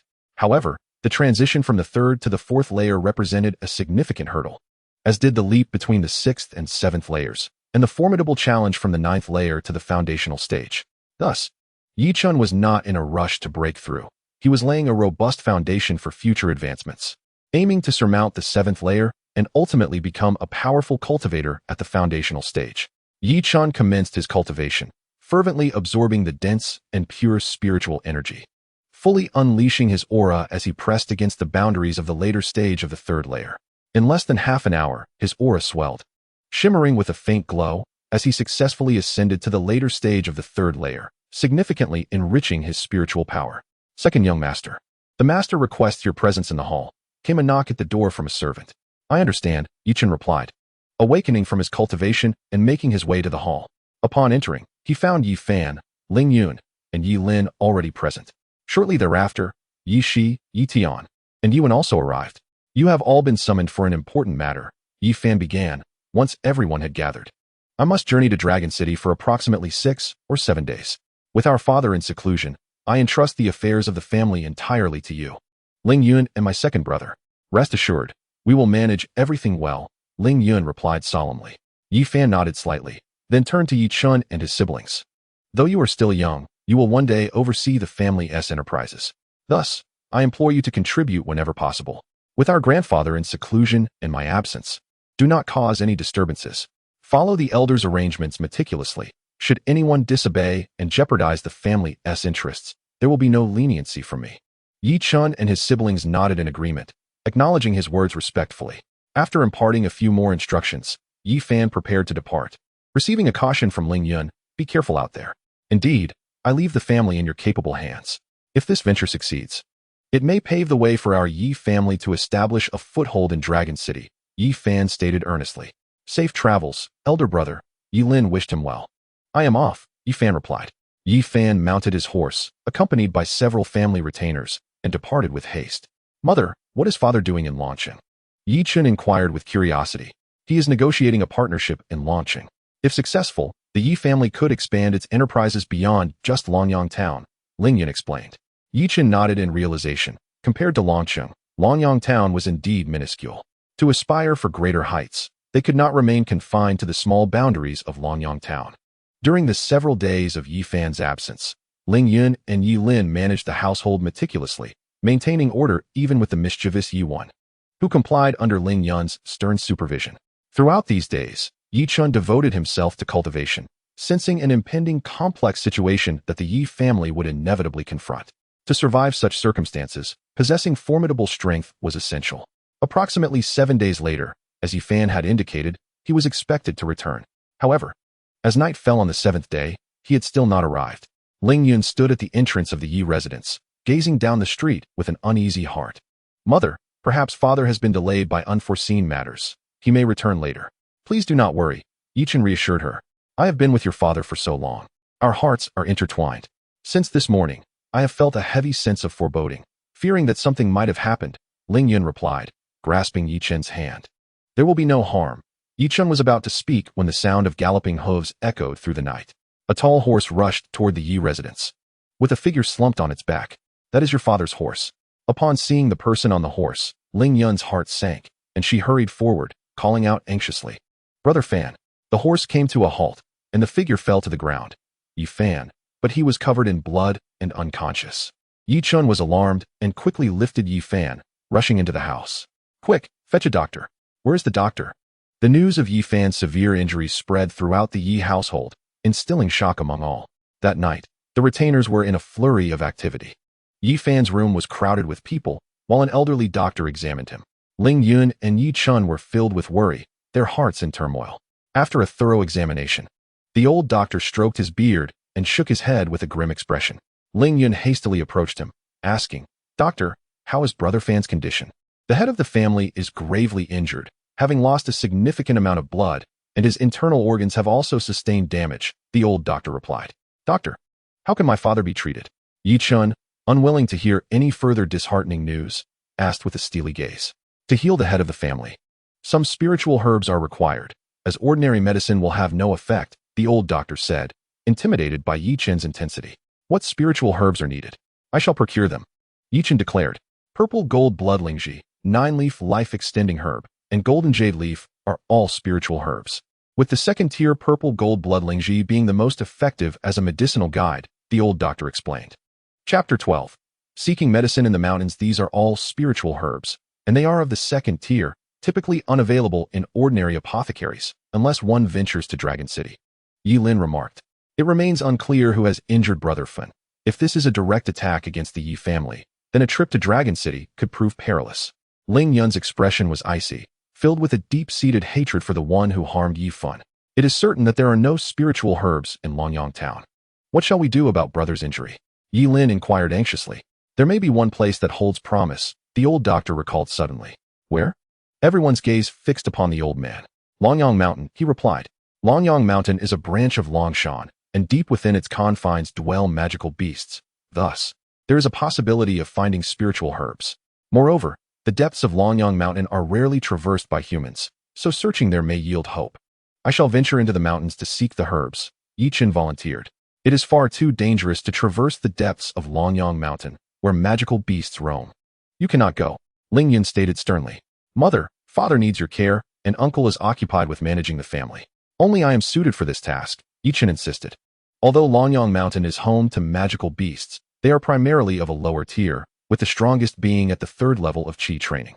I have already reached the latter stages of the 3rd level, and I am fully capable of contending with those creatures. I shall be safe. Ye Chen's arguments were compelling, and neither Ling Yun nor Yi Lin could afford to leave.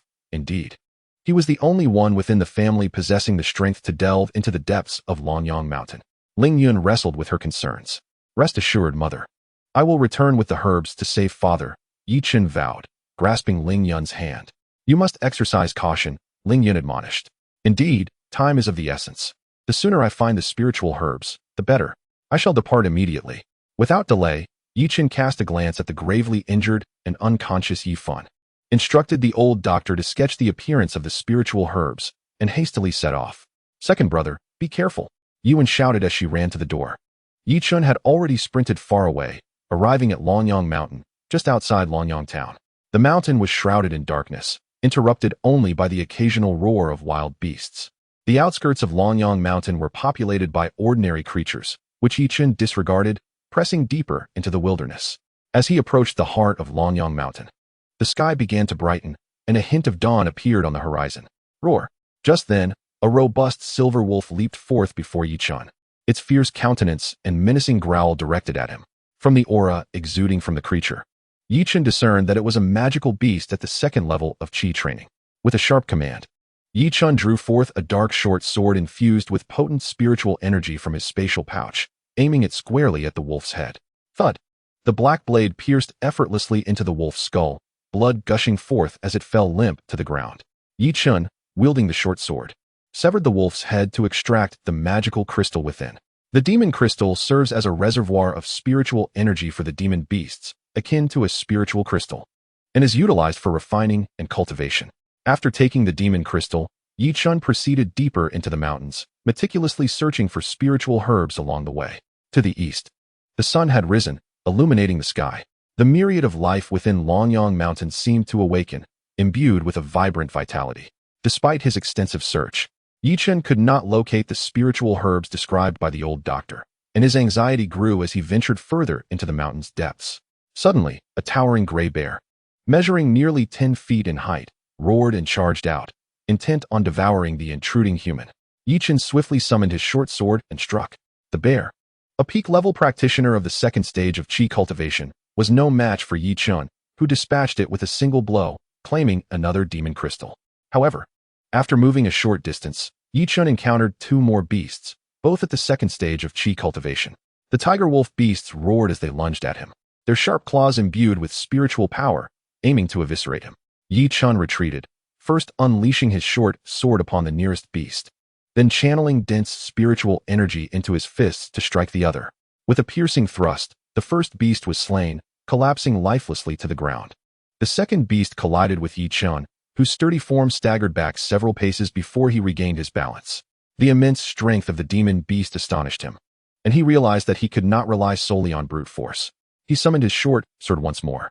The tiger wolf attempted to defend itself, but the sword's might was overwhelming, nearly severing its claws before plunging into its throat, severing its windpipe. Ye Chen collected two more demon crystals and continued his journey deeper into the mountains. Not long after, he encountered three more demon beasts, one of which was a formidable mid-stage practitioner of the third level of Qi cultivation. After a fierce battle, Ye Chen finally managed to slay it with his short sword. A sense of unease began to creep into his mind. Although Longyang Mountain was known for its demon beasts, the sheer density of their presence felt unusual. Having ventured thoroughly into the heart of Longyang Mountain, Ye Chen diligently searched until, at last, fortune favored his persistence. He discovered the first-tier spiritual herb, 9-leaf life-extending grass. As described by the old doctor, in a clearing merely a few paces away, a solitary plant boasting 9 leaves stood tall, approximately a foot high, surrounded by an absence of other vegetation, exuding an air of singular superiority. Elated, Ye Chen rushed towards it. Just then, a roar echoed through the air as a scorpion tiger beast charged angrily from nearby.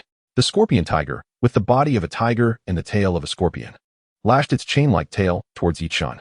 He swiftly retreated, while simultaneously thrusting his short sword at the approaching beast. The scorpion tiger beast possesses the formidable strength of a late-stage practitioner at the third level of Qi refinement, matching Ye Chen's cultivation.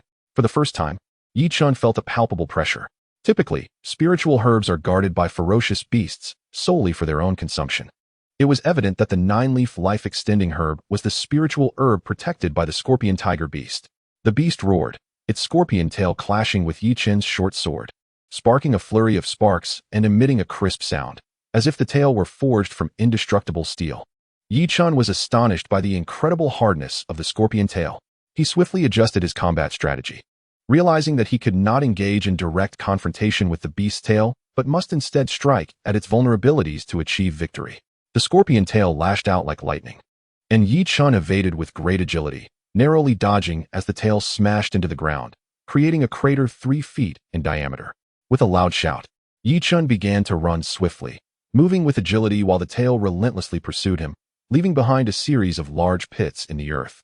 As Ye Chen maneuvered, the scorpion tiger beast matched his speed, its tail whipping through the air with a ferocious wind. Ye Chen rolled and tumbled to evade the beast's attacks while channeling his spiritual energy to launch his short sword at the beast's head. Clang! It must be acknowledged that the scorpion tiger beast was indeed a formidable adversary, displaying remarkable reflexes. Ye Chen's multiple strikes were consistently thwarted by the beast's defenses. Boom!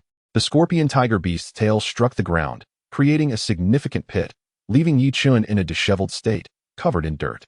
Compared to humans, demon beasts possess an inherent advantage, their physical constitution. At the same level of cultivation, demon beasts surpass humans in strength and speed. Therefore, when facing a demon beast of equal rank, most would avoid direct confrontation unless they were absolutely confident. I must obtain the 9-leaf life-extending herb. Ye Chen could not afford to give up. After a prolonged struggle with the scorpion tiger beast, making over 10 attempts, he had only managed to inflict minor damage to the beast's tail, which only served to incite its fury, leading to more ferocious attacks. Gasping for breath, Ye Chen realized he was depleting his spiritual energy rapidly. If this continued, he would be completely exhausted. Suddenly, a brilliant idea flashed through Ye Chen's mind. He promptly retrieved a vial of diluted divine liquid and consumed it to replenish his spiritual energy. As the scorpion tail came attacking, Ye Chen shouted coldly, positioning his Qianquan bag in front of himself, while simultaneously channeling energy to propel his short sword towards the scorpion tiger beast. Ye Chen's strike was almost perfectly timed with the beast's assault, even with its exceptional speed. The scorpion tiger beast could not retract its tail in time to defend against Ye Chen's attack. However, it was clear that the beast had no intention of pulling back its tail to shield against Ye Chen's short sword, as it aimed to pierce through Ye Chen's skull instead. To the beast's surprise, its sharp tail did not penetrate the chinquan bag wielded by Ye Chen, but rather sent him flying backward. Nevertheless, Ye Chen's short sword had already reached its target, striking the beast squarely in the forehead. Splat! The short sword pierced through the head of the scorpion tiger beast, nearly breaching it completely, and blood gushed forth. The scorpion tiger beast, with a defiant glare, gradually collapsed to the ground. Though Ye Chen was not slain by the beast, its immense strength had indeed rattled him, causing him to break into a cold sweat. After taking a moment to recuperate and consuming a vial of diluted divine liquid, he gradually regained his composure. A glance at his cosmic bag revealed it to be intact. What a remarkably sturdy bag! Ye Chen chuckled as he rose to his feet, approached the scorpion tiger beast, retrieved his short sword, and extracted the beast's crystal. The crystal was clear and luminous, imbued with profound spiritual energy. After securing the crystal, he made his way to the 9-leaf revitalizing herb, carefully uprooting it from the soil. This was his father's life-saving medicine. Taking a deep breath, Ye Chen placed the 9-leaf revitalizing herb into his cosmic bag and continued onward in search of other spiritual herbs. Deep within the mountains, the roars of beasts echoed ominously, seemingly more ferocious than before. Listening to these cries, Ye Chen was filled with a sense of unease.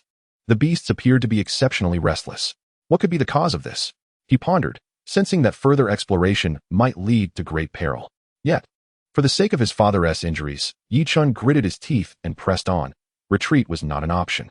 After traversing more than a mile, Ye Chen meticulously searched the area, but to no avail. Spiritual herbs are not as commonplace as ordinary medicines. They grow by absorbing the essence of heaven and earth, and over time may even develop consciousness or evolve into sentient beings. Spiritual herbs are classified into 9 grades, with higher grades containing greater medicinal potency and spiritual essence, thus yielding better effects. Such treasures are invaluable, and if they were easily obtainable, their worth would diminish to that of common herbs. Having found a single 9-leaf revitalizing herb, Ye Chen knew he could not delay in finding the purple gold blood Ganoderma to treat his father's injuries. He gazed deeper into the mountains, a resolute glint in his eyes. Further ahead lay Longyang Mountain, entering the domain of Long Mountain, which was rife with powerful and formidable beasts, posing great danger. However, the abundance of beasts suggested that spiritual herbs would also be plentiful. If he could not find the purple gold blood Ganoderma after scouring Longyang Mountain, Ye Chen resolved to venture into Long Mountain and take the risk. Ye Chen sat on a stone to rest for a moment. He needed to recuperate and prepare himself for peak condition in case he encountered a formidable beast. He inspected his cosmic bag, noting that he had collected over 10 beast crystals, the most substantial being that of the scorpion tiger beast. The energy contained within a single beast crystal was nearly equivalent to that of a red crystal. However, when Ye Chen checked his cosmic bag, he suddenly leaped up in shock.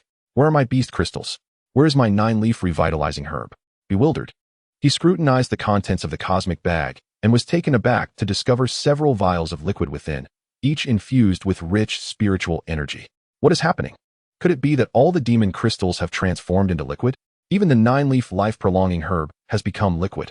Ye Chen's eyes widened in astonishment as he observed some liquid not only imbued with spiritual energy, but also possessing formidable medicinal potency. Gradually regaining his composure from the shock, Ye Chen took a moment to contemplate the entire situation. Could it be that this Chinquan bag is not an ordinary one? Does it possess the extraordinary ability to automatically convert spirit stones, demon crystals, and spiritual herbs into spiritual liquid? This was the conclusion Ye Chen ultimately reached. To validate his hypothesis, Ye Chen tossed some stones into the Chinquan bag, but after a considerable time, the stones remained unchanged. He then tried throwing in some ordinary herbs, which also showed no transformation. Pondering thoughtfully, Ye Chen was convinced that his conjecture was indeed correct. It seemed he had procured a genuine treasure with just half a piece of crimson crystal. Filled with elation, Ye Chen realized that with such a Chinquan bag, he would no longer need to exert effort to convert spirit stones into spiritual liquid for his cultivation. Of course, with the divine liquid at his disposal, the spiritual liquid became somewhat superfluous for him. However, these spiritual liquids would undoubtedly enhance the strength of his family rapidly. The more Ye Chen contemplated, the more exhilarated he became. After a moment, he managed to calm himself and resumed pondering. He resolved to accumulate more spirit stones and then exchange them for spiritual liquid to aid his family as cultivation. With a deep exhale, Ye Chen acknowledged that his current deficiency lay in spirit stones. Although he had contemplated extensively, his gaze ultimately drifted towards the horizon. This time, he was determined to venture into Longshan. Chapter 14. A fruitless search for iron shoes. After resting, Ye Chen pressed onward in search of spiritual herbs. The frantic roars of beasts echoed around him, growing increasingly restless, and he heightened his awareness to the surrounding sounds. Suddenly, a furious roar erupted, and a colossal leopard-like demon beast lunged at Ye Chen. With a leap, Ye Chen rolled forward, unsheathing his short sword to strike directly at the beast's throat.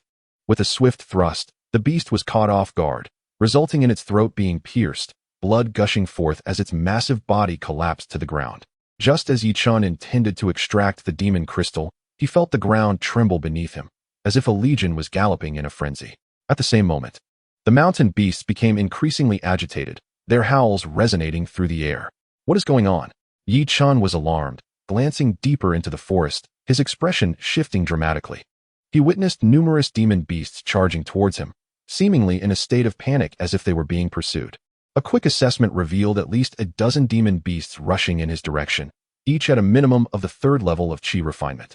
With some at the 4th level, Ye Chen felt a prickling sensation at the back of his head. Facing a 4th level demon beast would be tantamount to certain death. The beasts moved with astonishing speed, leaving Ye Chen no time to deliberate as he immediately turned and fled. However, he did not retreat in flight. Instead, he darted to the side. Only a few hundred yards away lay a cliff, not particularly steep, with places to find footing and thick ancient vines cascading down, offering a means to climb. Ye Chen was acutely aware that no matter how swiftly he ran, he would inevitably be pursued by the demonic beasts.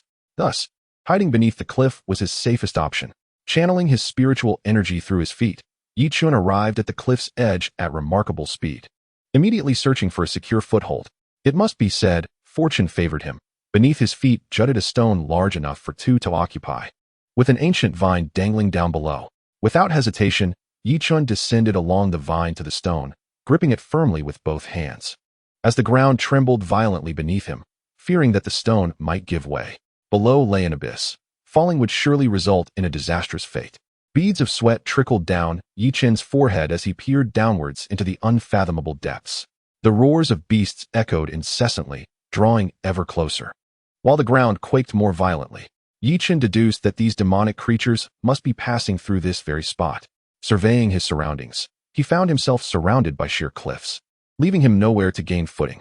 Yet, at that moment, his eyes suddenly widened. Merely 3 yards away, a blood-red root sprouted from a purplish-golden spiritual mushroom, seemingly embedded in the cliff face.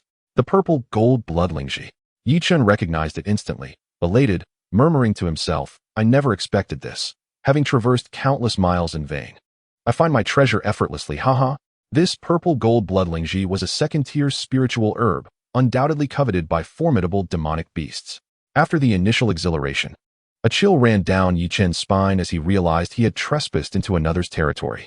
However, upon a careful inspection of the cliffs surrounding him, he detected no sign of the beasts, nor any ominous presence. Could it be that the guardians of the purple gold bloodlingji had been frightened away? His eyes sparkled with renewed excitement. Indeed, his luck seemed to be soaring. With the beasts absent, Ye Chen wasted no time devising a plan to harvest the purple gold bloodlingji.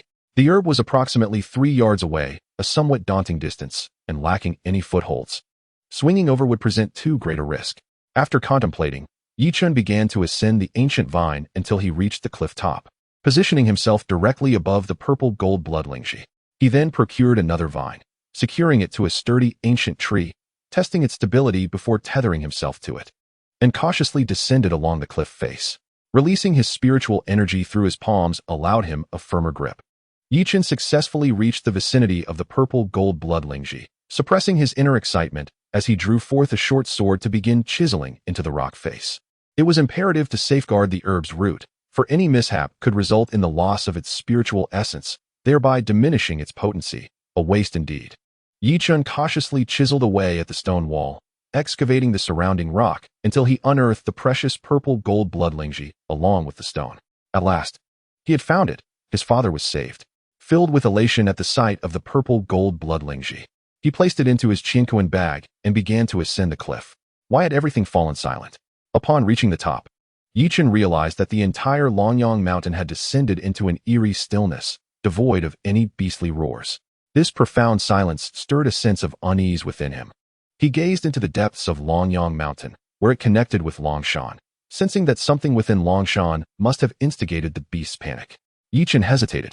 If indeed a dreadful entity lurked within Longshan, venturing forth could cost him his life. More importantly, his father awaited the medicine to heal his wounds. After much deliberation, he fixed his gaze resolutely on the depths of Longyang mountain. With the beasts now frightened away, it was the perfect opportunity to search for more medicinal herbs. Once they returned, the peril would only escalate. Gritting his teeth, he resolved, I can only take this gamble. With his decision made, Ye Chen charged into the depths. The mountain's beasts had already fled, and he encountered no obstacles on his path. He diligently sought out medicinal herbs, unburdened by fears of an attack, allowing his pace to quicken significantly. Before long, Ye Chen found himself nearing the boundary of Longshan. At that moment, he spotted two identical medicinal herbs swaying gently in the breeze.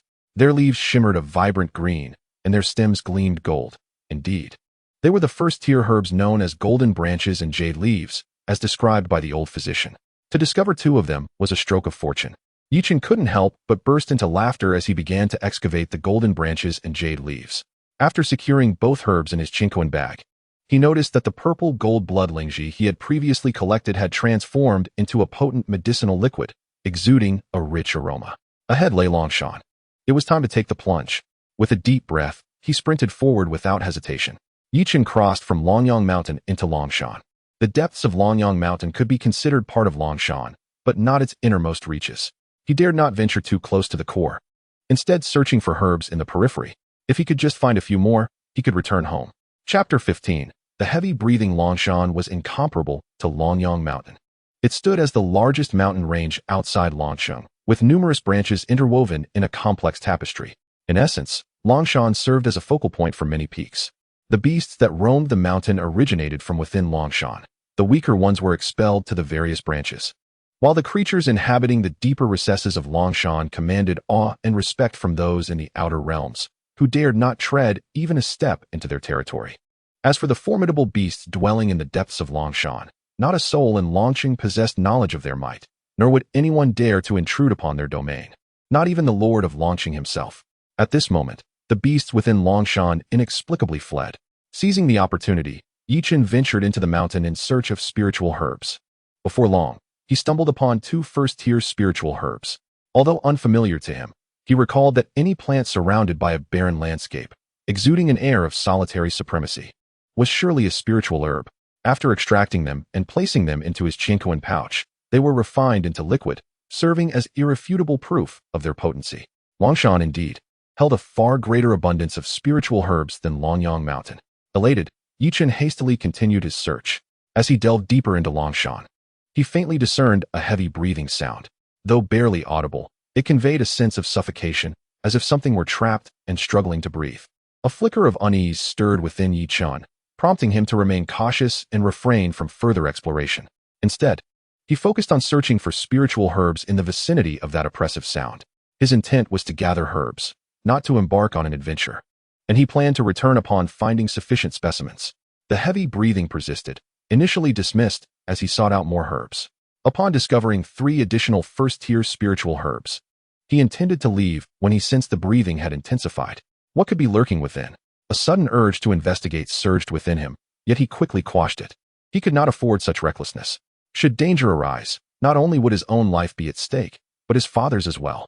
Shaking his head, he murmured to himself, I must return now. If those beasts come back, I will find it impossible to escape. After casting one last glance into the depths, he turned and hurried toward the mountain's exit.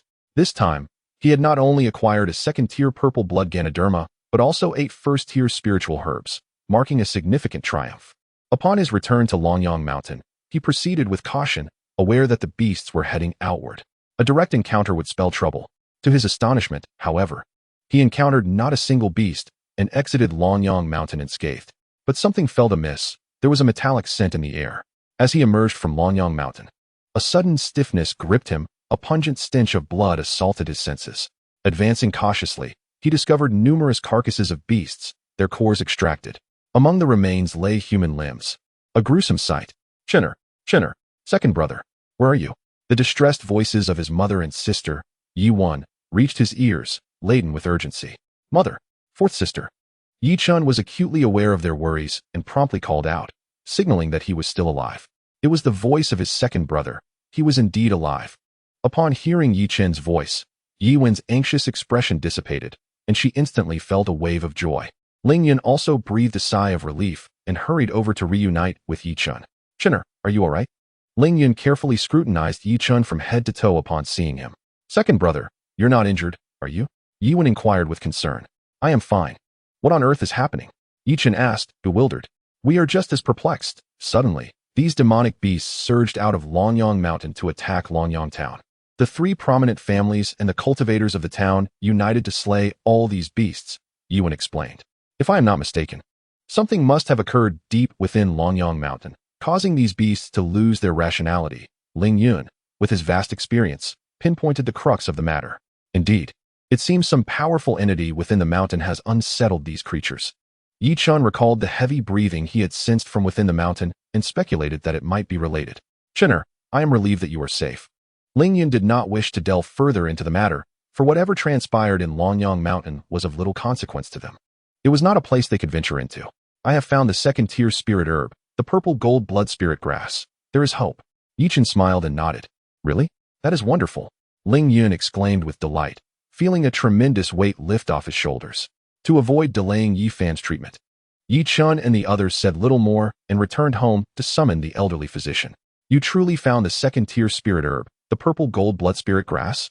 The elderly physician was taken aback by Ye Chen's success. Ye Chen nodded and replied, I have already refined this herb into liquid form. He handed a vial to the elderly physician, who uncorked it and inhaled deeply. A rich aroma enveloped him, invigorating his senses. The elderly physician's eyes sparkled with excitement, but quickly regained composure. Administer this medicine to the family head. I will prepare a few more prescriptions for recuperation, and he shall recover shortly. That is splendid news. Ye Chen was overjoyed and promptly administered the liquid to Yi Fan. The potency of the second-tier purple gold blood spirit grass was immense yet gentle. In a short while, Yi Fan's complexion began to regain color and slightly flushed. Both Ling Yun and Ye Chen were elated, with Ling Yun saying, Chinner, you have truly worked hard. It is what I ought to do. Ye Chen replied with a smile. Your father is no longer in danger, and you must be weary. Go rest now, Ling Yun said with concern in her eyes. Yes, mother, you should also rest well. I notice your complexion is not the best either. Ye Chen expressed his concern. I was worried about you and your father. Now that both of you are safe, I can relax. I am fine, Ling Yun smiled gently. Mother, then I shall take my leave to rest. Ye Chen nodded with a smile. Ling Yun nodded, and Ye Chen swiftly departed, returning to his room to securely close the doors and windows. Now, with an abundance of medicinal herbs in his possession, he contemplated exchanging them for a substantial amount of spiritual crystals. Rubbing his chin, Ye Chen pondered his options. Chapter 16. The Medicinal Herb Emporium. That very evening, Ye Chen devised a plan. He intended to dilute the medicinal herbs he possessed into numerous portions for sale, thereby transforming a single type of herb into a significant quantity of spiritual crystals. The following morning, Ye Chen visited Yi Fan. Although Yi Fan had yet to awaken, his complexion had markedly improved. Ye Chen administered a diluted elixir of the 9-leaf life-renewing herb to him. Shortly thereafter, Ye Chen departed from the Yi residence and made his way to the triangular district. He found an open area, laid out a cloth, and arranged dozens of small bottles upon it, establishing a makeshift stall. Each bottle bore a label, and a flag was hoisted nearby, proclaiming medicinal herbs for sale. Ye Chen's reputation was well known throughout Longyang Town, and now, here he was, setting up a stall in the triangular district, which immediately attracted considerable attention. Come, take a look. Various medicinal elixirs, exceptional for healing, Ye Chen called out, shedding any semblance of nobility associated with being a young master. Isn't that Ye Chen, the second young master of the Yi family? What brings him here selling herbs? Indeed, he is no longer the useless one. Perhaps he seeks to be self-sufficient now?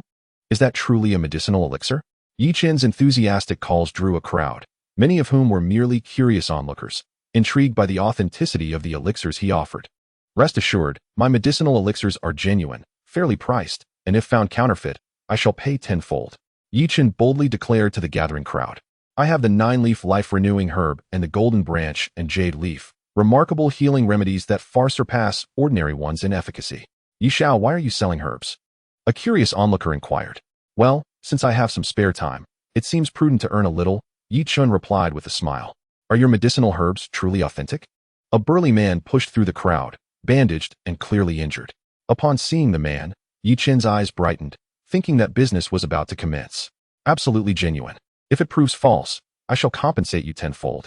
Ye Chen picked up a vial of the 9-leaf life-renewing herb, stating, this vial costs 2 red crystals. And I assure you, 1 dose will heal your wounds today.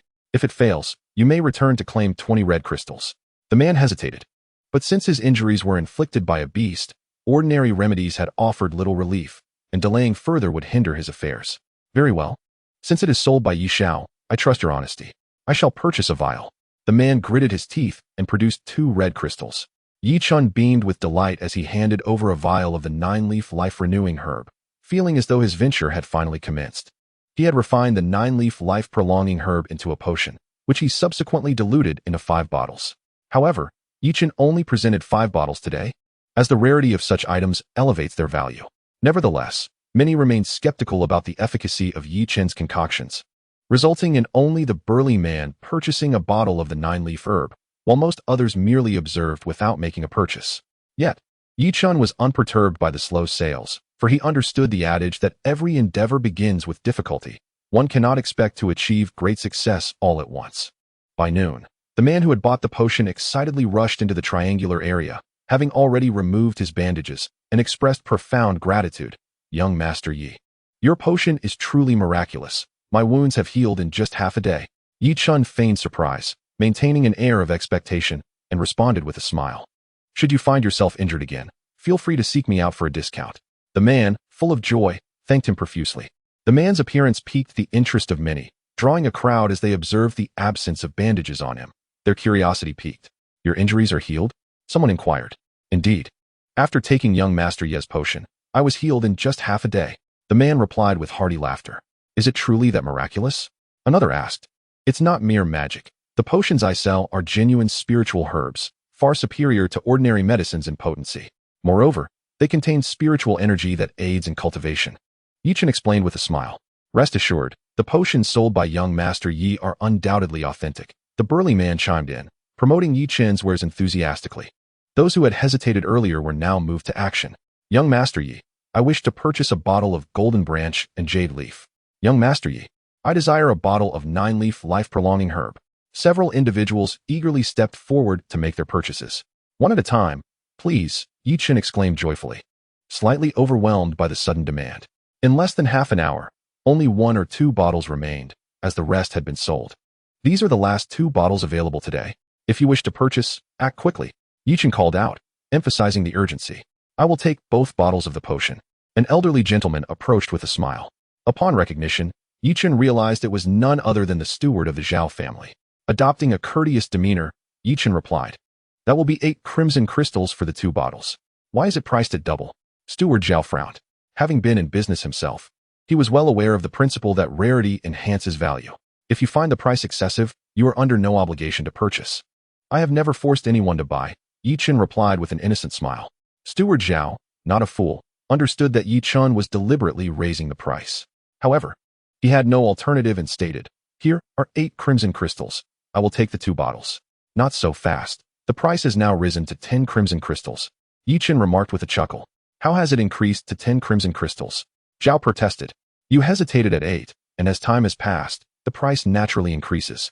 It's now 10 crimson crystals. Will you take it? The price will rise again shortly, Ye Chen continued, smiling. Zhao, the steward, gritted his teeth and declared, I will. He then produced 10 pieces of red crystal and took away 2 bottles of potion. Ye Chen, observing the 10 pieces of red crystal, let out a cold chuckle, thinking, if I do not exploit you, then who shall I exploit? He concluded his business for the day. Having sold a total of 25 bottles of potion and earned 56 pieces of red crystal, a considerable sum indeed. With a heart full of joy, Ye Chen returned home.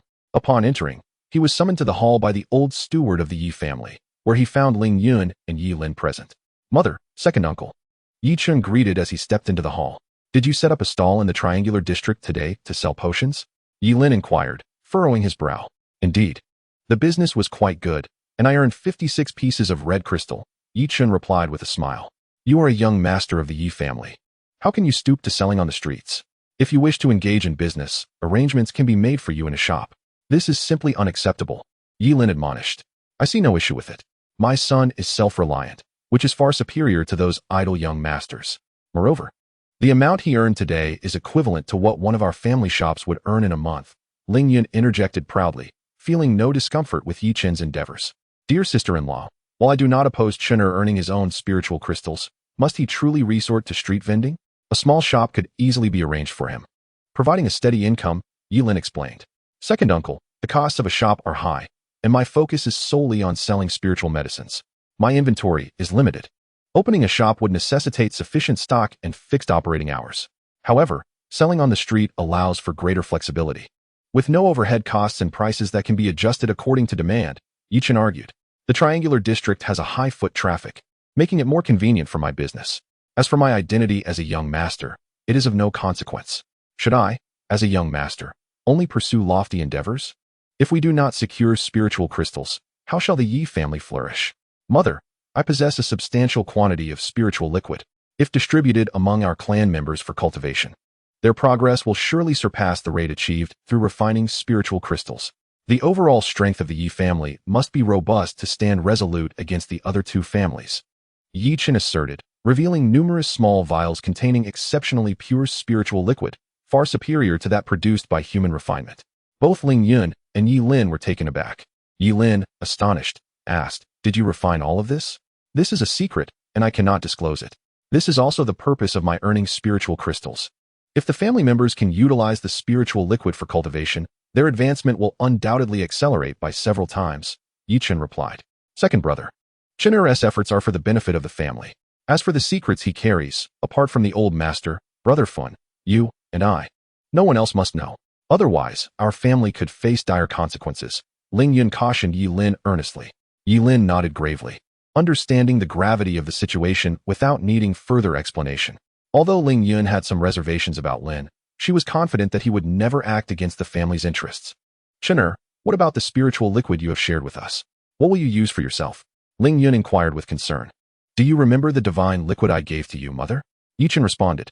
Ye Chen smiled meaningfully, and Ling Yun immediately understood without further discussion. She knew that Ye Chen must have encountered a significant opportunity. Otherwise, how could he have suddenly broken through after 3 years of stagnation? Especially with his rapid enhancement of power in recent days? That's wonderful.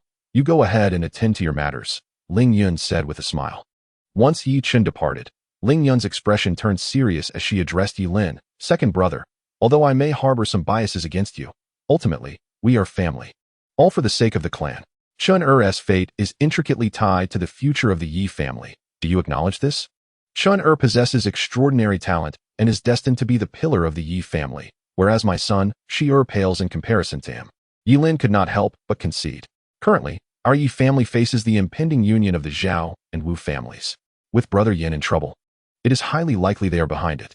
The situation is precarious. If we do not swiftly bolster our overall strength, we risk being suppressed and expelled from Longyang town, or even annihilated. Ling Yun was not being alarmist, speaking gravely. It's not that I distrust you, sister-in-law. Nor is it solely because Chun-Er is my son that I am concerned. If our family ceases to exist, we shall not fare well either. Therefore, for the sake of our family, Chun-Er's secret must remain concealed. Otherwise, should the Zhao and Wu families discover it, our Yi family will be utterly doomed.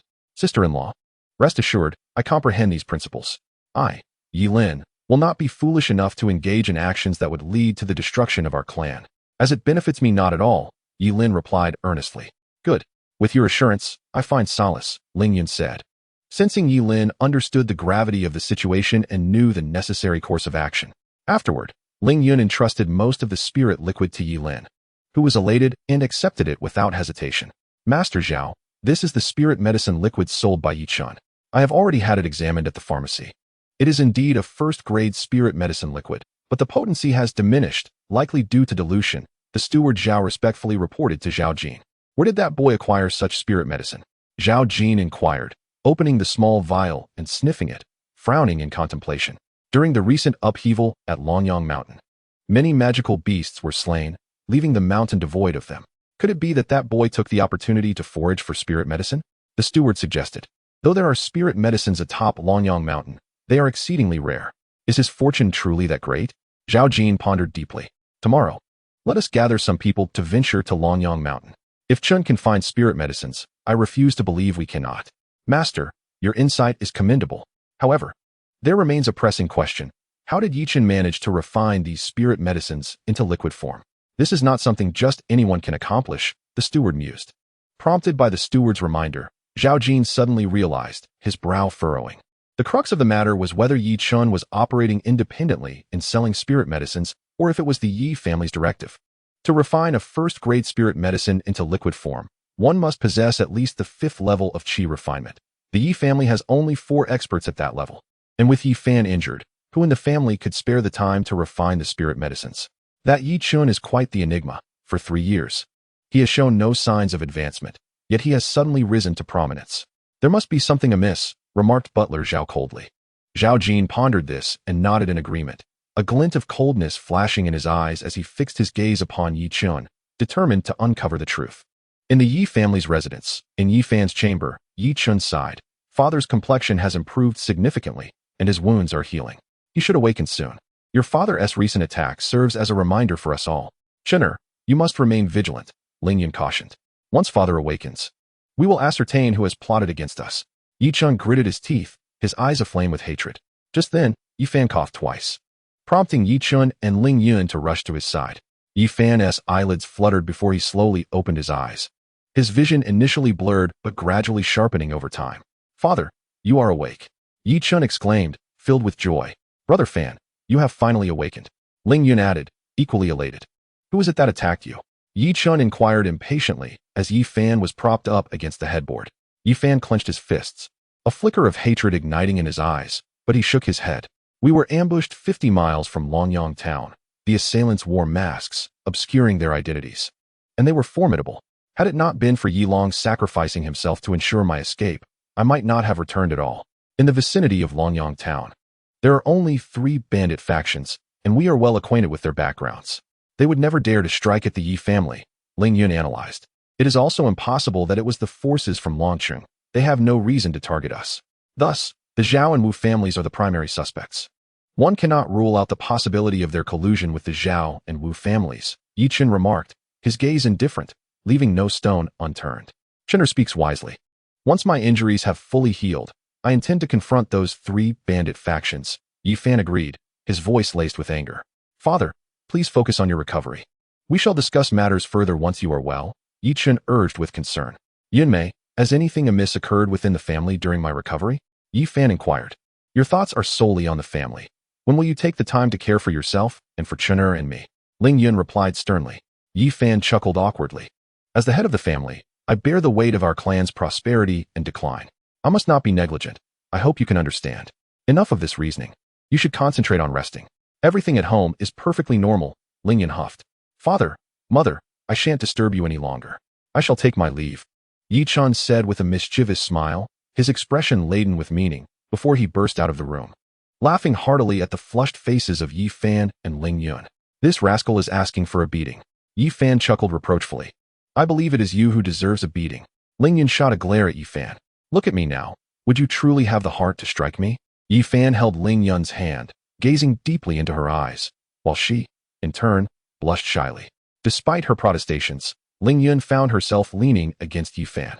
In the triangular area, Ye Chen had begun setting up his street stall once again, with a remarkably conspicuous banner advertising the sale of spiritual medicines. Yesterday, many individuals had approached with a spirit of experimentation, purchasing the elixirs. After trying them, numerous patrons found relief from long-standing ailments, much to their astonishment. Today, as Ye Chen returned to the triangular area to sell his wares, he was soon surrounded by a throng of eager customers. Young Master Yi, your spiritual medicine is truly remarkable. The 2 pieces of crimson crystal were worth every penny. My long-term injuries have healed, exclaimed one. Indeed, 3 years ago, I was injured by a beast while hunting on Longyang Mountain, and I had not been able to recover since, which stunted my progress. Now, I am completely healed. Another chimed in. Young Master Yi, please give me 2 more bottles of your elixir, someone said, producing 4 pieces of crimson crystal with great enthusiasm. Certainly. No problem at all. Ye Chen responded with a hearty laugh, exchanging the crystals for 2 bottles of the medicine. With this elixir, I shall no longer fear the beasts when I return to Longyang Mountain, exclaimed a delighted customer as they departed. Ye Chen's spiritual medicine was in high demand. Within less than an hour, 25 bottles had sold out completely, leaving many eager buyers disappointed and forced to wait until the next day. Ye Chen was strategic in not selling all of his stock at once. He intended to guide his customers rather than let them dictate the terms. I only sell a limited quantity each day. If you don't act quickly, you'll have to wait until tomorrow, he thought. This approach ensured that those desperate for spiritual medicine would purchase without hesitation, while others learned to adjust their expectations. Although today's profits were not as substantial as yesterday's, Ye Chen concluded his business early, confident that his burgeoning reputation would attract future customers. In the realm of cultivation, medicines are essential. Given the constant conflicts among practitioners, injuries are inevitable, necessitating the use of healing remedies. Some injuries are particularly challenging to heal, if not addressed promptly. They may lead to lingering complications or a lifetime of inability to cultivate. Spiritual medicines, infused with potent spiritual energy, are the optimal remedy for such ailments. Their scarcity, however, meant that Ye Chen's foray into selling them met a demand that far exceeded supply. At the Zhao family estate, a lamenting chorus echoed through the halls. Ouch, it hurts. Several individuals lay groaning on the ground as the steward, his face pale, inquired, "What has happened here?" One of the less severely injured men replied, "Steward Zhao, we ventured to Longyang Mountain in search of spiritual herbs and encountered numerous beasts. Several of our companions perished, and we barely managed to escape." "Are there still many beasts on Longyang Mountain?" the steward asked, astonished. "I cannot fathom what has transpired on Longyang Mountain. The beasts seem to have gone mad." The man responded, visibly shaken. "What on earth happened?" Zhao Jin emerged, his expression darkening at the sight. "Master, they encountered the beasts. This time, the losses are significant," the steward quickly reported. "How could this be?" Zhao Jin furrowed his brow, and after comprehending the sequence of events from the Han, he spoke gravely. "Where did so many beasts of the wilderness come from Longyang Mountain? Could they have fled from Longshan?" "Master, we cannot venture to Longyang Mountain." "What about their injuries?" Zhao Guanjia responded. Zhao Jin glanced over and remarked, "They are the elite of the Zhao family. Naturally, we must tend to them. Their wounds are severe, and ordinary medicine will not suffice. We must procure spiritual herbs from Chen." Zhao Guanjia sighed, lamenting the heavy losses incurred this time. The following day, Ye Chen set up a stall in the triangular region, where Zhao Guanjia had been waiting for quite some time, knowing that Ye Chen's spiritual herbs were in high demand. If he arrived late, he feared they would be sold out. "Young Master Yi, I wish to purchase all your spiritual herbs today," Zhao Guanjia said with a smile. "Why do you need so many spiritual herbs? To drink as water?" Ye Chen replied with a hint of sarcasm. "Young Master Yi, you jest. Your spiritual herbs are for sale, but what they are used for is not my concern," Zhao Guanjia said, still smiling. "I certainly have no business in that regard. I have 25 bottles of spiritual herbs here, totaling 100 red crystals. If you wish to buy, take them," Ye Chen replied with a grin. Zhao Guanjia's expression changed. "Young Master Yi, why is it that others pay 2 red crystals, yet I must pay double? This is business, and I do not deceive anyone. If you find the price unreasonable, feel free to walk away. I make no demands," Ye Chen said nonchalantly, and then he began to call out, "Today, spiritual herbs are on special for 1.5 red crystals per bottle. The price has dropped. 1.5 red crystals per bottle. Hurry and buy," shouted someone excitedly, drawing a crowd. Zhao Guanjia's lips twitched, and he barked, "The Zhao family will take all the spiritual herbs." Seeing Zhao Guanjia, the eager crowd hesitated to approach and reluctantly dispersed. "I will take 100 red crystals," Zhao Guanjia declared, producing the coins. "Here you go."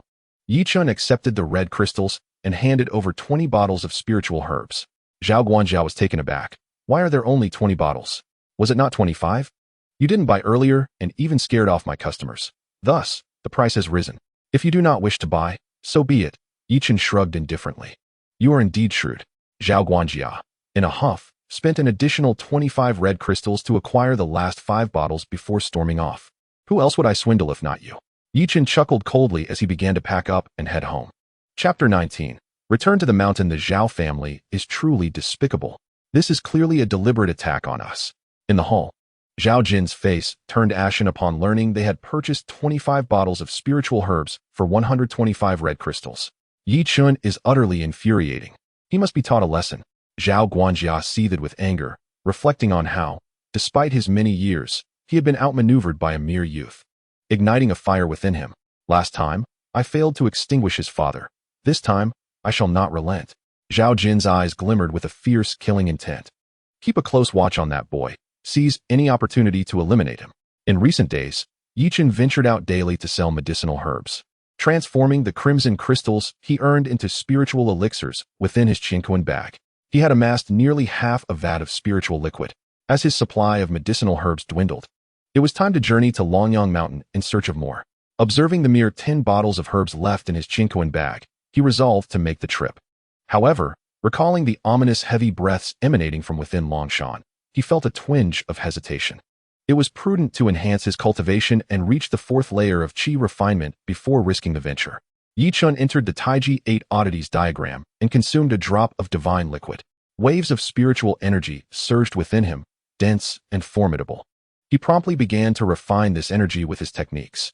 After half an hour, he absorbed the essence of the divine liquid, acutely aware that he was but a thin veil away from the 4th layer of qi refinement. For many cultivators, the barrier between the 3rd and 4th layers was formidable. Yet Ye Chen found it nearly inconsequential. With just another drop of divine liquid, he could ascend to the 4th layer. Excited, he retrieved another drop and consumed it. An hour later, a powerful surge of energy coursed through his room, and Ye Chen's aura swiftly ascended to the 4th layer of qi refinement. Haha, I've reached the 4th layer, Ye Chen exclaimed, his eyes shimmering with fervor. The following morning, Ye Chen paid a visit to Yi Fan, who had now recovered significantly and appeared revitalized. Father, mother, these 4 drops of divine liquid, Ye Chen said solemnly, presenting 4 small vials. I feared you might become suspicious, which is why the divine liquid I previously provided was diluted. These 4 drops are undiluted. I refrained from mentioning it earlier to avoid endangering our family, but now, as you urgently require strength, I can no longer conceal the truth. Foolish child, we had long suspected your secret must remain hidden from others, Yi Fan cautioned. Indeed. Ye Chen nodded, knowing that this divine liquid would enable his parents to break through to the 6th layer of qi refinement. Once his grandfather emerged from seclusion, their family would boast a cultivator at the 7th layer. What fear could they have of the Wu and Zhao families then? With such a son as you, I am fulfilled in this life. Yi Fan laughed heartily. And what of these spiritual liquids? They should be shared with our family members for cultivation, Ye Chen said, selflessly offering all he had. Good child, Yi Fan responded, filled with pride. Now that you are selling medicinal herbs, both the Zhao and Wu families are undoubtedly watching you. Exercise caution, Ling Yun advised, stroking Ye Chen's head with concern. Yes, I will be careful, Ye Chen assured with a smile. After breakfast, he departed from home, making his way to Longyang Mountain. The moment he left, he was under the watchful gaze of several pairs of eyes. As he raced deeper into Longyang Mountain, the echoes of beastly roars reverberated around him, stirring a sense of unease. Ye Chen halted, astonished at the sheer number of ferocious beasts present. Ye Chen slowed his pace and began to advance, but as he neared the depths of Longyang Mountain, he felt the ground tremble beneath his feet. Reacting swiftly, he dashed towards the edge of the cliff. The earth rumbled ominously. Ye Chen arrived at the spot he had previously sought refuge, sensing the ground quaking as if the very mountain were on the verge of collapse. Crack! The stones beneath his feet shifted precariously, startling Ye Chen, who clutched tightly to the ancient vine. With a sudden crack, the stone he stood upon broke free from the cliff, plummeting into the abyss below. Grasping the vine in midair, Ye Chen's heart raced, praying fervently that it would not snap. After a moment, the ground settled, and the monstrous beasts had retreated far away. Beads of sweat, large as beans, had already formed on Ye Chen's forehead, his entire body drenched. That was close. Thankfully, we evaded just in time. As Ye Chen steadied himself at the cliff's edge, an opportunity arose for action. Just as he exhaled in relief, he heard voices from above, sending a chill coursing through him. They intend to kill me. Ye Chen's expression turned icy, his spiritual energy surging in his palms as he swiftly ascended the cliff. Atop the precipice, 3 men were gathered, peering down into the depths. Suddenly, a shadowy figure shot up from below, and before one of the men could react, his head was pierced through. The other 2 men, stunned by the sight of their companion collapsing, wore expressions of sheer disbelief. In an instant, another figure surged forth from the abyss, coldly glaring at them. Who are you? How dare you attempt to kill me? Ye Chen declared fiercely. The 2 men exchanged glances without uttering a word, and then lunged at Ye Chen. With a cold snort, Ye Chen summoned his spiritual energy upon his short sword and charged at one of the men. The man retaliated with his own short sword, their blades clashing violently. Clang! Sparks flew as the two swords met. Both adversaries were cultivators at the 4th level of Qi refinement, their combat prowess nearly on par with Ye Chen's. At that moment, the third man lunged forward, fists raised in attack. Ye Chen shouted, channeling his spiritual energy into his fists, and struck back fiercely, resulting in a fierce collision that pushed both combatants back. 4th level of Qi refinement. The two men gasped in astonishment. Are you from the Zhao family or the Wu family? Ye Chen inquired, his face darkened with intensity. That is of little consequence, as you shall soon find yourself a corpse, one man replied coldly. Is that so? Then let us see you try, Ye Chen retorted, undeterred, unleashing a torrent of spiritual energy to propel his short sword forward. The two men simultaneously drew their own short swords, charging at Ye Chen. To think one man could handle both of us is sheer naivety, one of them sneered. Ye Chen swiftly retrieved another short sword from his bag, now wielding 2 swords as he engaged in fierce combat with the 2 assailants. The 2 men were struck with astonishment. While manipulating a single short sword was relatively simple, commanding 2 simultaneously proved to be a formidable challenge, demanding immense spiritual energy and extraordinary mental fortitude. Otherwise, the endeavor would be counterproductive. In Chapter 20, A Show of Force, Ye Chen deftly controlled 2 short swords, his robust spiritual energy surging continuously. He promptly consumed a vial of spiritual liquid to replenish his strength. In the air, the 4 short swords clashed violently, sparks flying in every direction. Thanks to the restorative properties of the spiritual liquid, Ye Chen's energy surged, allowing him to maintain control over both swords effortlessly, leaving the 2 men in a state of trepidation. How could his mental prowess be so formidable? The ability to wield 2 short swords simultaneously was nothing short of astonishing. One man, gripped by fear, felt an overwhelming pressure. He resolved that Ye Chen must be eliminated today, lest future troubles arise.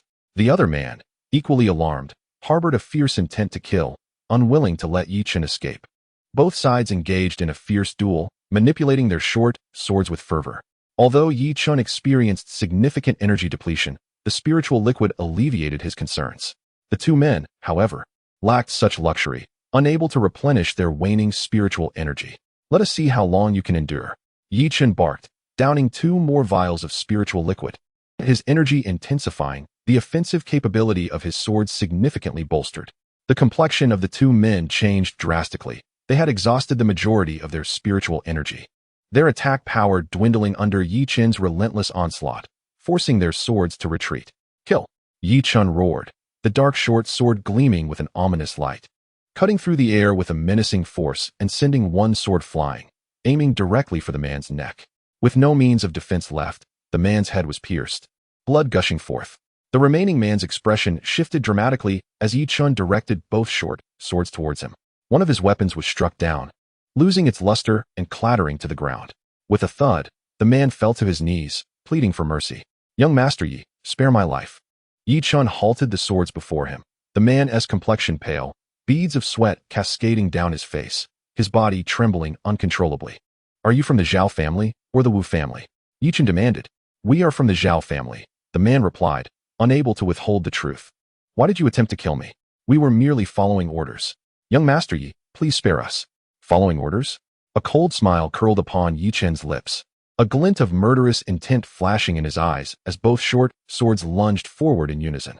With a sickening crunch, the man's skull nearly burst, collapsing into a pool of blood.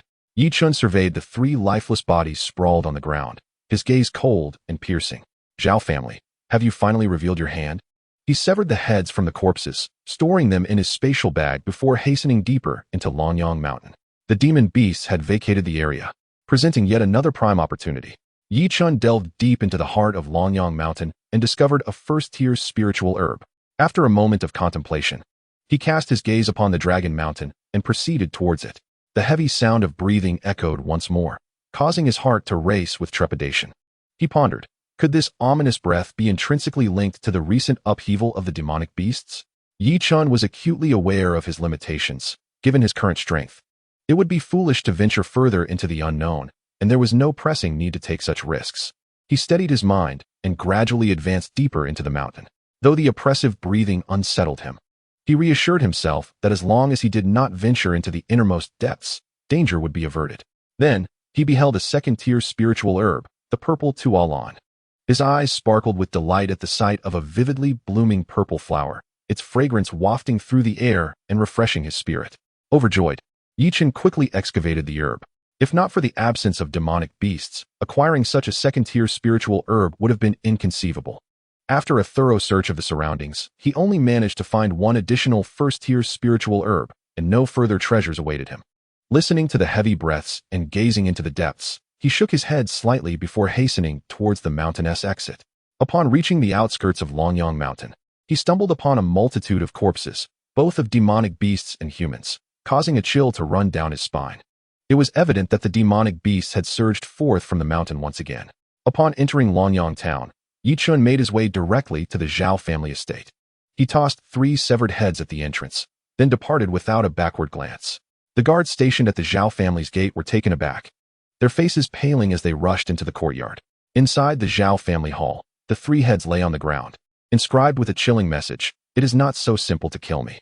The sight of 3 slain 4th-tier Qi practitioners left Steward Zhao's countenance grim. Zhao Jin's face darkened further, and with a fierce expression, he exclaimed, "What utter waste! Is he attempting to intimidate me? How brazen! Master, how has Ye Chen cultivated so rapidly? He had only recently broken through to the 3rd tier of Qi, and now he has ascended to the 4th tier. What kind of cultivation speed is this?" Steward Zhao could scarcely fathom it. If this continued, it would spell significant trouble. He must be dealt with swiftly. "You must inform the Wu family, relay this news to Wu Tong, and arrange a meeting," Zhao Jin commanded coldly. "Understood," Steward Zhao replied before departing. Ye Chen returned to the Yi family, where he learned from Steward Yi that although the demonic beasts had been vanquished during the recent attack on Longyang town, many had sustained injuries, and several members of the Yi family were severely wounded as well. He provided some diluted medicinal concoctions to Steward Yi for distribution to aid in their recovery, then retreated to his chamber, a smile gracing his lips. The following morning, Ye Chen set up a stall in the triangular area. Despite the turmoil caused by the demonic beast attack, which had left many injured, some individuals had slain these beasts and acquired a number of demon crystals, enhancing their fortunes. The elixirs crafted by Ye Chen became exceedingly sought after, selling out within less than half an hour. Just as Ye Chen was preparing to close his stall, an elderly man appeared before him. Yi recognized the elder as the steward of the Wu family. The steward, stroking his beard, chuckled heartily. "Young Master Yi, are you closing up so soon? With all the elixirs sold, I suppose you're heading home. Might you be interested in trading for more?" Ye Chen replied curtly, "There are no more elixirs. Do you think they are abundant and easily found?" He waved his hand dismissively, intending to leave. "Set a price, young Master Yi," the steward insisted, still smiling. Ye Chen halted and turned to face him, noting the steward's beaming expression. Amused, he said, "Since you are so eager, I shall sell you 1 bottle of elixir for 20 red crystals, fixed price. Any negotiation will incur an additional charge." The steward's smile faltered, and he retorted, "Isn't 20 red crystals per bottle excessively costly? I can offer 30 red crystals for 1. Ye Chen held up 3 fingers, grinning innocently. "I've stated a fixed price. Any bargaining will incur an additional charge. If you find it too steep, then do not purchase." The steward's expression turned increasingly grim, and without further words, he departed. The price of 30 red crystals per bottle was indeed exorbitant and hardly worth it. Ye Chen snorted, uninterested, and returned to the Yi residence. In the Zhao family's hall, Zhao Jin and Wu Tong were seated, with their respective stewards standing by their sides. "Today, I sought to procure elixirs from Ye Chen, yet he demanded 30 red crystals per bottle. What a swindle." The Wu steward seethed through clenched teeth. Yesterday, the beast horde stirred, far stronger than the last, resulting in significant casualties for both our families. Ordinary remedies will require considerable time for recovery. What we urgently need are elixirs. Currently, with the turmoil on Longyang Mountain, it is exceedingly difficult to find elixirs, and only the Yi family possesses them, Zhao steward explained. How did Ye Chen manage to acquire elixirs amidst the chaos on Longyang Mountain? Wu Tong wondered, regret gnawing at him for having severed ties with the Yi family. Had he maintained that alliance, he would have secured a son-in-law of Ye Chen's caliber, alleviating his worries for life. Ye Chen has now broken through to the 4th layer of Qi training, progressing at an astonishing rate. He surely harbors undisclosed secrets, Zhao Jin remarked darkly. "For now, we must focus on obtaining elixirs," Wu Tong suggested. "Let us each dispatch a few elite members to venture into Longyang Mountain. We must secure some elixirs, Zhao Jin insisted, unwilling to concede defeat. After a brief deliberation, Wu Tong acquiesced. Both the Zhao and Wu families dispatched 5 practitioners, each around the 4th layer of qi training, to search for elixirs on Longyang Mountain. However, whether due to their ill fortune or the beasts' disdain for them, as evening fell, another wave of beasts surged towards Longyang Town. The residents of Longyang Town were once again engulfed in terror as the 3 prominent families rushed forward, with several cultivators joining the fray to battle the ferocious beasts. Just yesterday, a batch had arrived, and now another wave appeared. What on earth was transpiring within Longyang Mountain? Ye Chen observed the conflict from a distance, while Ye Chen recalled the ominous, heavy breathing emanating from the mountain, fearing that if it persisted, Longyang Town would never find peace. The Yi family's cultivators, all at the 4th layer of qi refinement, charged into the fray, confronting beasts that were at their strongest, the 5th layer of qi refinement, resulting in an extraordinarily fierce and blood-soaked battle. After a fierce encounter, all the beasts were slain and their cores seized. Yet many cultivators perished beneath the claws of these monsters, their remains utterly disfigured. Fortunately for the Yi family, Ye Chen's healing elixirs had restored those injured from the previous day, allowing them to rejoin the fight. Likewise, those wounded today were treated with Ye Chen's remedies. In stark contrast, the Zhao and Wu families were not as fortunate, having already suffered losses the day before and with many gravely injured. Today's conflict further depleted their ranks, leaving them in a precarious situation. At this rate, if we are not annihilated by the Yi family, we shall surely fall to these beasts, Zhao Jin lamented, his expression grim with urgency. Our search party for elixirs has also suffered heavy casualties, lamented the steward Zhao. We must procure elixirs from Ye Chen, even if it means paying exorbitant prices to survive this crisis. Wu Tong gritted his teeth, acknowledging the necessity of such desperate measures. At dawn the following day, Ye Chen emerged to sell his elixirs. A multitude awaited his remedies, eager for healing. Young Master Yi, I require a vial of elixir. I too seek a vial. As soon as Ye Chen appeared, he was surrounded, each individual brandishing spirit crystals in eager anticipation of purchase. Stand aside, boomed several harsh voices, parting the crowd as the stewards of the Zhao and Wu families approached Ye Chen, their faces beaming with smiles. What brings you here? Are you attempting to obstruct my business? Ye Chen protested, clearly displeased. Oh, young Master Yi, we come merely to engage in trade with you. Steward Wu replied with a grin. We desire all the elixirs you possess. But if you take them all, what will happen to the others? Ye Chen queried. If they can afford the crimson crystals, then let them have them, Steward Zhao retorted, casting a disdainful glance at the others. How can you be so ruthless? Do you not wish for others to survive? Some cultivators shouted in protest. Silence. If anyone speaks out again, I shall not hesitate to inflict greater harm. Steward Wu's expression darkened, a cold glint flashing in his eyes, silencing the assembly of cultivators who dared not to defy the 2 families. My sincerest apologies. But I have only these few vials of elixir, priced at 50 crimson crystals each. Take them if you wish, otherwise, I shall offer them to others. Ye Chen smiled faintly, presenting 6 vials. Just 6 vials? Steward Zhao furrowed his brow, having anticipated a far greater supply, only to find Ye Chen had but a mere handful. If the elixirs were so easily obtainable, why would you seek me out? Ye Chen retorted, a hint of annoyance in his tone. 6 vials, I shall take. Having learned his lesson, Butler Wu refrained from further discussion, parting with 300 crimson crystals to acquire the 6 vials, albeit with great reluctance. Take your time, no need for farewells. Ye Chen chuckled, clutching the 300 crystals. The expressions of the 2 butlers, Zhao and Wu, darkened considerably as they stormed away in fury.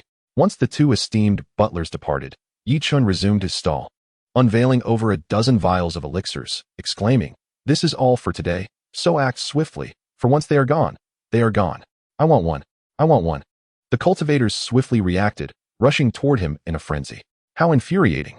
The 2 butlers realized they had been deceived, their teeth clenched in frustration, wishing they could devour Ye Chen whole. Naturally, Ye Chen would never sell the elixirs to his adversaries. Such folly would be unimaginable. However, he indeed found himself devoid of elixirs at present, having allocated most to his family members. For the past 2 days, Ye Chen had refrained from selling elixirs, secluding himself in his chamber for cultivation. Yet, as evening approached, he felt the ground tremble beneath him, prompting him to dash from his room and onto the street, where he beheld a multitude of beasts descending from Longyang Mountain. Roars echoed, rattling the entirety of Longyang Town. The beasts are coming again. A voice cried out in terror. The relentless assaults on Longyang town had drained its inhabitants, many now feeling utterly powerless. The Yi family had dispatched numerous cultivators to confront the monstrous invasion. Should the beasts breach the town, it would undoubtedly face catastrophic destruction. The frequency of the beastly uprisings was escalating, and if this continued, Longyang town would be unable to withstand the onslaught. Ye Chen's expression turned grave as he resolved to investigate further, taking a shortcut toward Longyang Mountain. Chapter 2. The ancient serpent transforms into a flood dragon. The beasts from Longyang Mountain had already surged into Longyang town, leaving not a single wild creature upon the slopes. Ye Chen sprinted fiercely, quickly reaching the depths of Longyang Mountain, approaching Longshan. Anxiety gripped his heart as he cautiously advanced toward the source of the heavy breathing. As Ye Chen drew nearer, the deep breaths became increasingly pronounced. He held his breath, beads of sweat forming on his brow.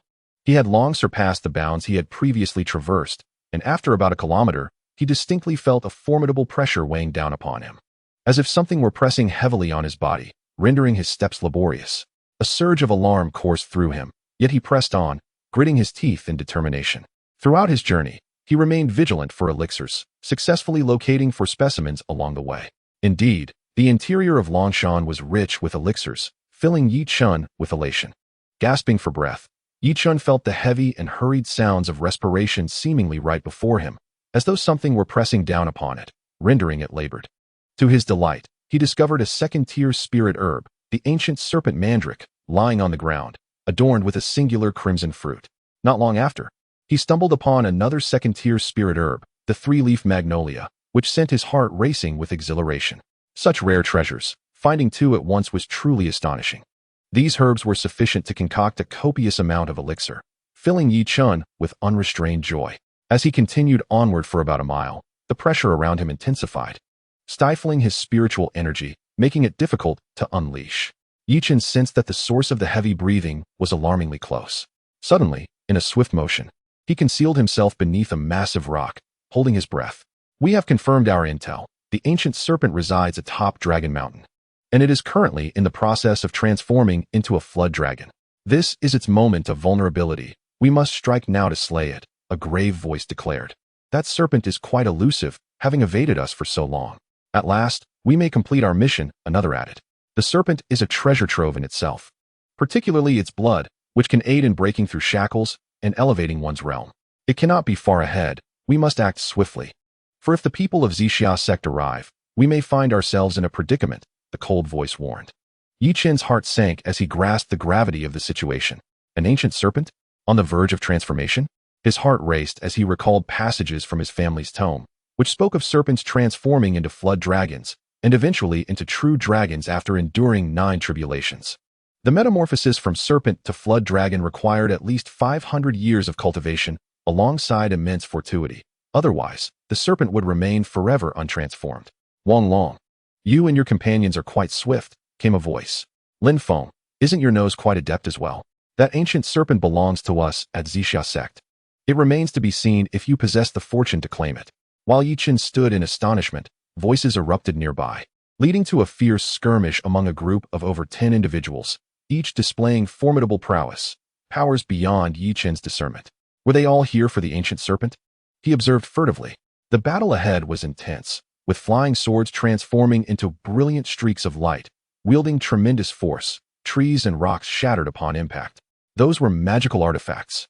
Ye Chen's eyes widened in fervor. In the realm of Xinyu, only those of the Foundation establishment stage could forge such artifacts. Cultivators below that level were incapable of such feats. In Longyang Town, there exists no artifact. The majority wield only ordinary weapons. The distinction between artifacts and ordinary weapons is monumental.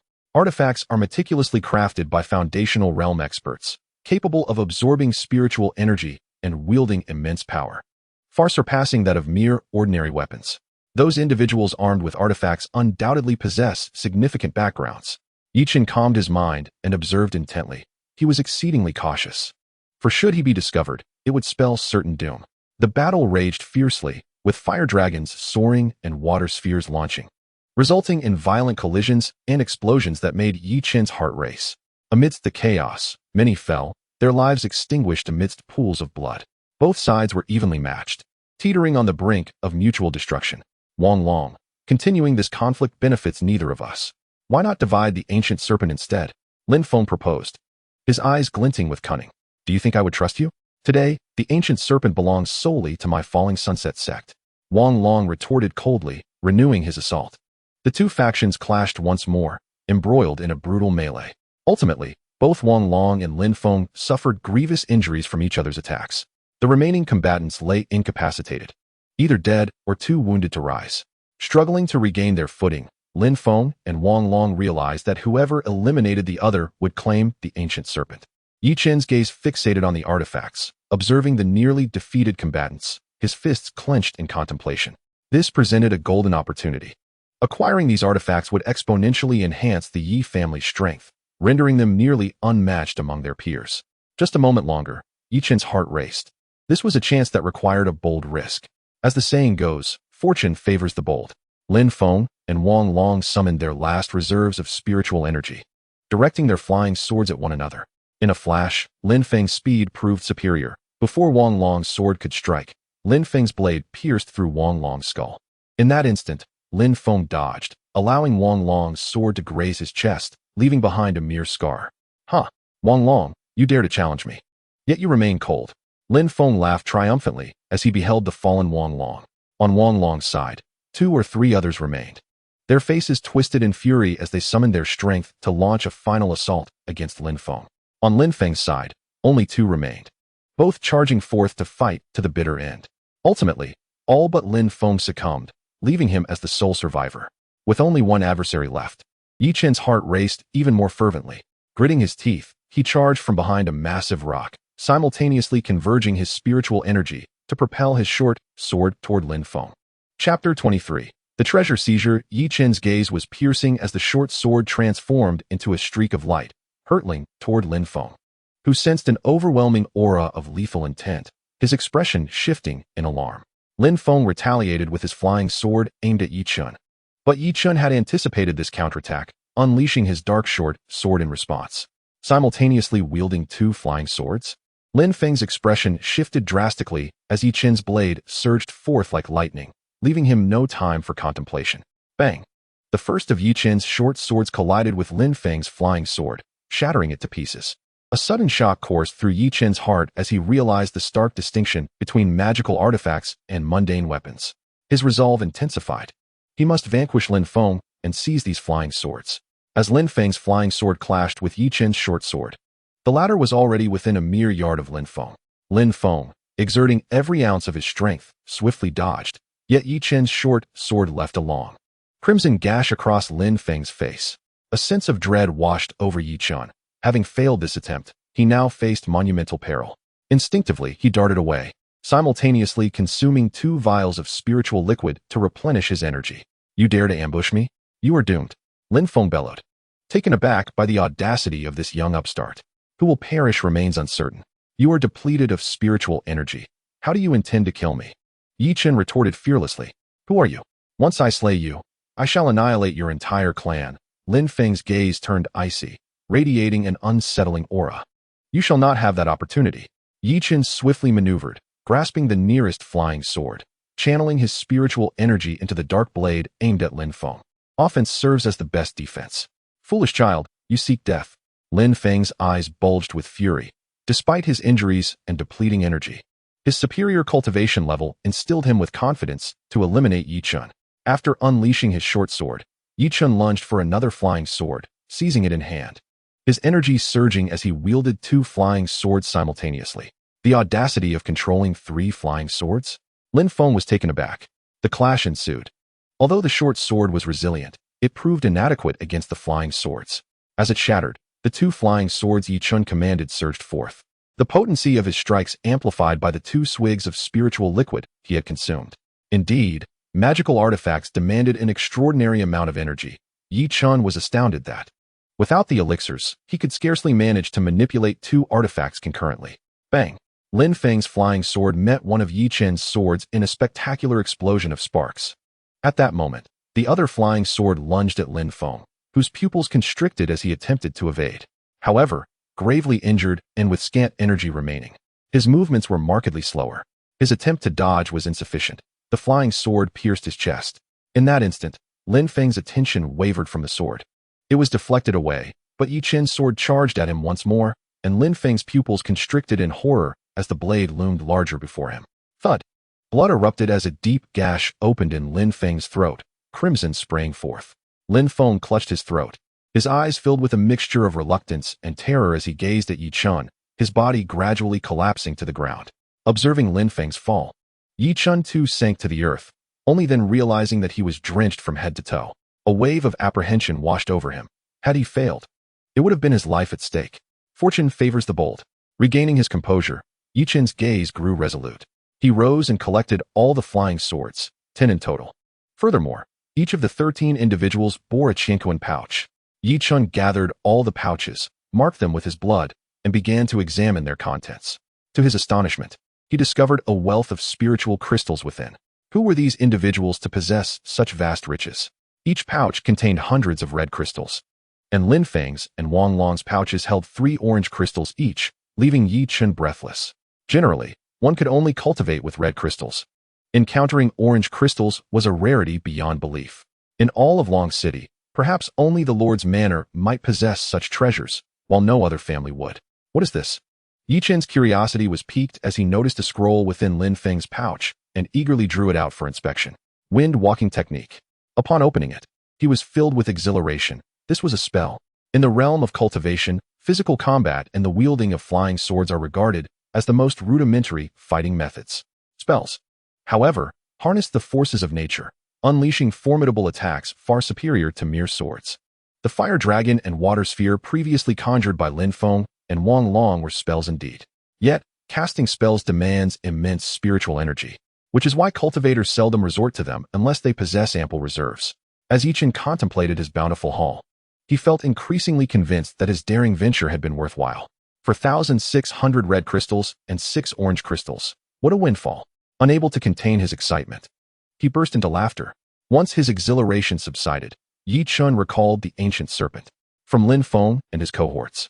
He had learned that the serpent was currently in the process of transforming into a dragon, rendering it particularly vulnerable. If he could slay the serpent, his gains would be even greater, and he would also alleviate the danger threatening Longyang Town. With his eyes aglow with determination, Ye Chen resolved to scout the situation first. Knowing that the ancient serpent was incapacitated, he felt considerably more at ease. The heavy sound of breathing seemed to echo in his ears. Casting his gaze ahead, he spotted a cave several hundred meters away, the source of the ominous breaths. Rofeng, you shall not claim the ancient serpent. At that moment, on another part of Long Mountain, 2 figures emerged, a man and a woman. The man, clad in green, stood tall with a prominent nose and an extraordinary demeanor. The woman, in a flowing purple dress, had her cascading azure hair dancing with the wind, her sparkling eyes radiating a hint of pride, exuding an air of ethereal elegance. Lu Piaoxua, do you truly believe yourself to be my rival? At this moment, Lin Feng and his companions have likely vanquished the ancient serpent, remarked the man in the green robe with a faint, cold smile. Wang Long's strength is no less formidable than Lin Feng's. Their triumph is by no means assured. Today, I shall first defeat you, he continued. The woman in the purple dress let out a sharp cry, her spiritual energy surging as she summoned a flying sword to strike at the man in the green robe. With a scoff, he too unleashed his spiritual energy, releasing a flying sword that gleamed with a dazzling azure light. The 2 swords clashed fiercely, revealing that the man's spiritual energy was evidently more robust than that of the woman in purple. Her sword was forced back, thoroughly suppressed. Water tides technique, the woman proclaimed, as the air suddenly coalesced into over 10 water orbs that surged towards the man in green. Boom! The orbs exploded mid-air, creating ripples that advanced toward him. Fire serpent technique. The man showed no fear, swiftly conjuring 3 fire serpents, each resembling a giant python, that evaporated the surrounding moisture. The serpents charged towards the woman, who gasped in alarm, retreating quickly while condensing her spiritual energy, shouting, clouds and water technique. With a graceful motion of her hands, the vapor in the air swiftly formed a stream that rushed toward the fire serpents. Boom! Both sides were evenly matched. Water and fire clashed in a cataclysmic display, sending both combatants reeling backward from the shockwave. Lu Piaoxua, it has been quite some time since we last met, and your combat prowess has certainly improved. Luo Feng remarked with a smirk. Luo Feng, I, Lu Piaoxua, will not suffer defeat at your hands again, she declared sharply. her eyes glinting as she unleashed her spiritual power, shouting, "Heavenly water cloud dragon technique." The moisture in the air swiftly coalesced into a resplendent water dragon that rushed towards Luo Feng. Fusion technique? Luo Feng sensed an overwhelming pressure, rapidly releasing his spiritual energy. Bellowing as a thick fire serpent burst forth to collide with the water dragon. Boom! The elements intertwined in a destructive dance, creating ripples that shattered nearby trees and boulders. With a gentle cry, Lu Piaoxue propelled her flying sword during her retreat, while Luo Feng's eyes flashed with cold light as his sword morphed into a fire serpent, crashing against Lu Piaoxue's sword. Boom! The battle intensified, with both evenly matched, neither able to gain the upper hand. As they exhausted their spiritual energy in a test of endurance, Ye Chen stood 100 meters away from the cave, his heart torn with apprehension, uncertain if he would emerge alive after entering. This is a gamble. Gritting his teeth, he finally took a step towards the cave, moving slowly, filled with trepidation. His heart raced uncontrollably as he approached the entrance, where a gust of wind blew forth from within. The sound of hurried, labored breaths echoed, accompanied by a gust of wind emanating from within the cave.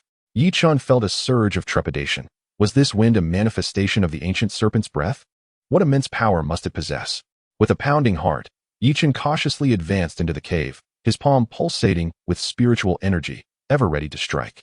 The interior of the cave was shrouded in darkness, the light dim and uncertain. Upon entering, two pulsating orbs of crimson light flickered, exuding a chilling aura. The heavy breathing intensified, and a fierce wind swept through, causing Ye Chen to instinctively recoil. Were those the eyes of the ancient serpent? How terrifying! Filled with dread, he focused intently ahead, his vision gradually adjusting to the shadows. Before him lay an enormous body, spanning over 10 zhang in length, sprawled upon the ground. A colossal boulder was driven firmly into the earth, impaling the serpent just shy of 7 inches from its head, essentially piercing halfway into its flesh. Was the ancient serpent ensnared? Ye Chen's eyes widened in disbelief. Upon closer inspection, he noticed that the serpent's skin had shed from its head to the 7-inch mark. But at the point of the boulder, the shedding had been thwarted. Who could have trapped the ancient serpent? Ye Chen pondered, his gaze inadvertently landing on a corpse within the cave, a man whose body showed no signs of decay, indicating he had not been dead for long. Could it be that he was the one who secured the serpent, only to meet his demise at its hands? Ye Chen stroked his chin, musing that this was the only plausible explanation. At that moment, the serpent's blood-red eyes fixated on Ye Chen, its heavy breathing stirring a gale, emanating a formidable presence that bore down on him with great intensity. "Help me escape, and I shall reward you." A deep, feeble voice resonated in Ye Chen's mind. Startled, he gazed at the ancient serpent, which offered a slight nod. His heart raced, and he stammered, "Are you speaking to me? If you assist me in escaping, I shall be eternally grateful." The low, weak voice echoed once more in Ye Chen's consciousness. He scrutinized the ancient serpent, grappling with disbelief. What if he freed it only to become its next victim? "Rest assured, I would not harm you. If I wished to kill you, I could have done so by now." The serpent seemed to perceive Ye Chen's apprehensions, its voice resonating in his mind once more. "Why do you believe I would help you escape rather than seek your demise?" Ye Chen inquired, curiosity piqued. "Because you are incapable of slaying me. If I assist you, what would you offer in return?" Ye Chen steadied himself, his instincts suggesting that the ancient serpent would not strike him now. If it had intended to kill him, it would have acted already. "I can provide you with my ancient serpent's blood. With it, you can refine your body or consume it to break through your limitations. This would greatly aid your ascension to the foundational realm," the serpent proposed. "Are you pinned here by him?" Ye Chen inquired with curiosity. "I was relentlessly pursued by the Zixiao sect and the Huoyun sect to this very spot. This old fellow is an elder of the Huoyun sect, possessing immense power. He seized the opportunity during my transformation, launching a desperate ambush that left me pinned here. I managed to counterattack and kill him. However, as I am on the brink of transformation, I am exceedingly weak and unable to break free. In my prime, he wouldn't have been able to harm me." The ancient serpent expressed with palpable resentment. "I can assist you in escaping, but I require something in return first." Ye Chen, ever cautious, was not entirely convinced by the serpent's words. "Come closer. I will first provide you with some serpent's blood," the ancient serpent said weakly. After a moment's hesitation, Ye Chen scrutinized the serpent for an extended period. Its blood-red eyes remained fierce. Ultimately, he decided to take a gamble and approached the ancient serpent. "I have serpent's blood from my wound. You may take it," the serpent instructed. As Ye Chen reached the wound, he noticed a pool of serpent's blood on the ground. still fresh and pulsating with formidable energy. Although the serpent's wound had begun to congeal, it remained a haunting sight. Without further delay, Ye Chen filled several small vials with the serpent's blood, securing 5 in total. However, after finishing, he hesitated momentarily and remarked, "The one who came to kill you is already dead, having perished in infighting. I was the last to ambush and slay him. What do you wish to convey?" The ancient serpent responded indifferently. "Though this serpent's blood is potent, much of its power has dissipated and is not as formidable as it once was. It is not greed that drives me, but rather an urgent need to elevate my strength. I require your essence. Just a few drops will suffice. In comparison to your freedom and life, a few drops should be of little consequence, wouldn't you agree?" A flicker of anger crossed the ancient serpent's gaze. After all, it was a formidable entity, and a mere 4th-tier chi practitioner appeared as an ant in its eyes. Yet, the serpent restrained its indignation and replied, "Essence is fundamental. I cannot part with more than a single drop, which should be sufficient for your needs. Additionally, I shall impart a spell to you." Perceiving the ancient serpent's fury, Ye Chen recognized that he could not push further, so he said, "Very well, I am grateful to you, esteemed ancient serpent. You are quite greedy." The ancient serpent remarked with a hint of coldness. "Esteemed ancient serpent, you wouldn't consider killing me afterward, would you?" Ye Chen asked cautiously, eyeing the serpent. "I have no desire to stoop to violence against a chi practitioner like you," the ancient serpent scoffed. "Then please grant me your essence and the spell," Ye Chen implored. Feeling a sense of relief, given the ancient serpent's strength, he knew he was no match for it. It was precisely because of the serpent's might that it held a superior air, not inclined to hold grudges against him. This was a case of a cunning man outmaneuvering a noble one, as he remained wary of the ancient serpent's potential change of heart.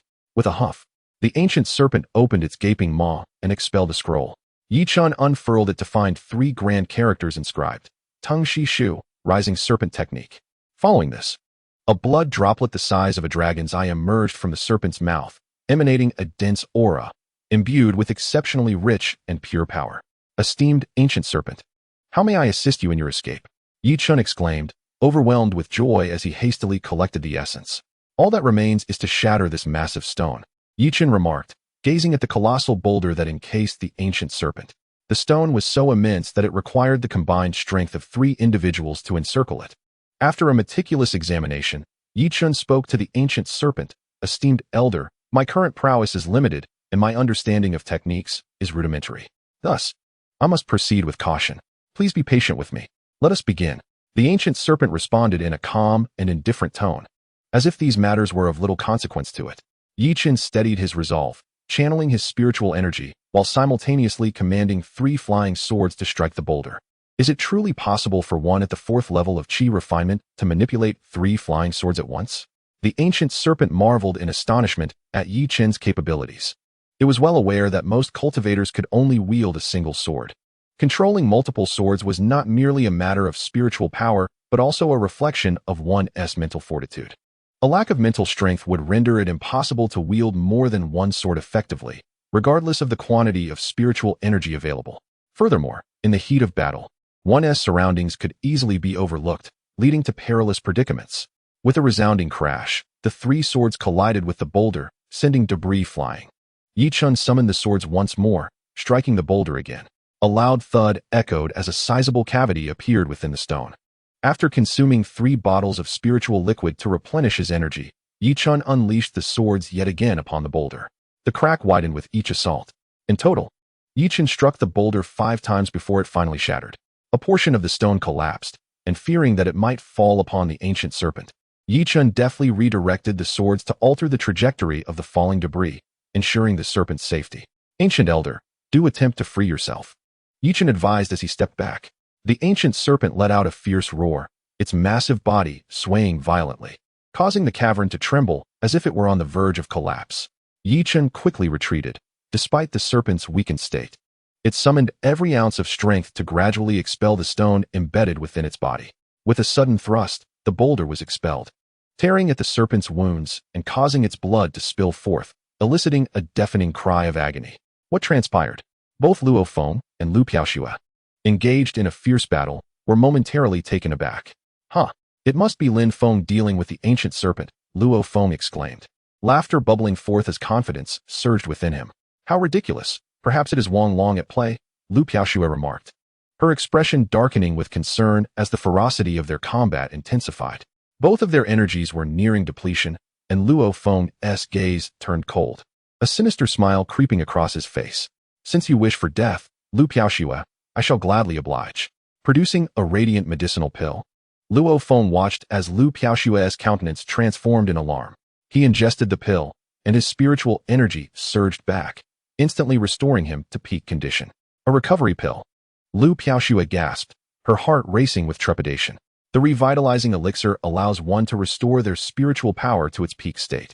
With your current condition, how can you possibly contend with me? Luo Feng let out a chilling laugh. Upon witnessing the dire situation, Lu Piaoxue immediately employed the wind-walking technique, fleeing swiftly without touching the ground. Thinking of escaping? It won't be that easy. Leave your life here. Luo Feng cackled menacingly, pursuing her with equal speed, never once making contact with the ground. Lu Piaoxue, heavily drained of spiritual energy, found it increasingly difficult to maintain the wind-walking technique. Naturally unable to match Luo Feng's speed, and he quickly closed the distance. Luo Feng, if you wish to take my life, you must pay the price. Driven to desperation, Lu Piaoxue gritted her teeth and shouted, channeling all her spiritual energy to conjure a water sphere with a diameter of half a yard, within which shimmering flying swords danced. Luo Feng swiftly unleashed 2 fiery serpents, their formidable power clashing with the water sphere. The water sphere erupted, and the flying swords shot forth, aimed directly at Luo Feng. Congratulations, ancient serpent elder, on your liberation. Within the cave, Ye Chen beamed as he witnessed the ancient serpent completely extricate itself from the massive boulder. Though the ancient serpent was now exceedingly weak, it was free from the boulder's control and could proceed with its transformation into a jiaolong. Ye Chen glanced at the serpent's blood pooled on the ground, licking his lips, and tentatively remarked, Elder, I shall take this serpent's blood, otherwise it would be a waste. The ancient serpent, too preoccupied to respond, knew it had to transform swiftly to not only achieve its metamorphosis, but also to recover its strength. Observing the ancient serpent's silence, Ye Chen assumed tacit consent and proceeded to gather the freshly spilled serpent's blood, which was far more potent than any he had collected previously. He left no stone unturned. Also seizing the spatial pouch from the lifeless body in the cave, lamenting the loss of a broken flying sword, which would undoubtedly have surpassed any he had acquired thus far. Ancient serpent elder, now that you are free, I shall not intrude upon your transformation. Farewell, Ye Chen declared, eager to depart after his gains, bowing respectfully before hastily exiting the cave. Ecstatic, Ye Chen raced towards Longyang Mountain, daring not to linger. Upon reaching the mountain, he finally exhaled in relief and opened the recently obtained spatial pouch, revealing a dazzling array of 1,000 red crystals and over a dozen orange crystals.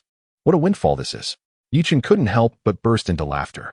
Truly, fortune favors the bold. This venture into the mountains yielded remarkable rewards. In total, he acquired over 5,000 red crystals, 24 orange crystals, far surpassing the Leaf family's annual earnings from spirit crystals.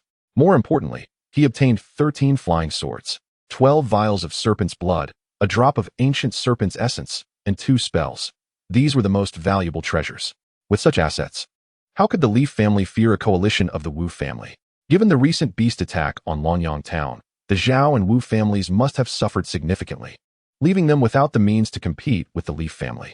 Ye Chen chuckled with satisfaction. Chapter 26. Saving a life uncertain of the current situation in Longyang town. Ye Chen felt an urgency to return. After the initial excitement, worry crept into his mind regarding the town's plight. He sprinted toward Longyang town, but paused as he neared Longyang Mountain, having caught sight of a purple figure lying beside a stone not far away. Curiosity compelled him to approach, and upon seeing the woman in the purple dress sprawled on the ground, he was momentarily entranced by her ethereal beauty. However, it did not take long for him to regain his composure, pondering the identity of Lu Piaoxue. Could she be affiliated with those individuals? He speculated that if she were indeed part of their group, his prior actions of killing and theft would surely lead to dire consequences if discovered. Yet, he had not previously seen Lu Piaoxue. If she were part of a cohort, they would likely have appeared together. Moreover, the bloodstains on her body, with fresh blood seeping from her chest, prompted a moral dilemma. Should he save her or abandon her? Ye Chen found himself torn. His conscience urged him to act. Yet the potential repercussions for his family weighed heavily on his mind. After a lingering gaze at Lu Piaoxue, he resolutely turned to leave, but after a few steps, he hesitated, feeling that walking away without action would be wrong. After all, He was unaware of her true affiliations. No one had witnessed his earlier acts, and even if she were with them, she would remain oblivious to his involvement. Ultimately, he decided to save her. Ye Chen lifted the unconscious Lu Piaoxue into his arms.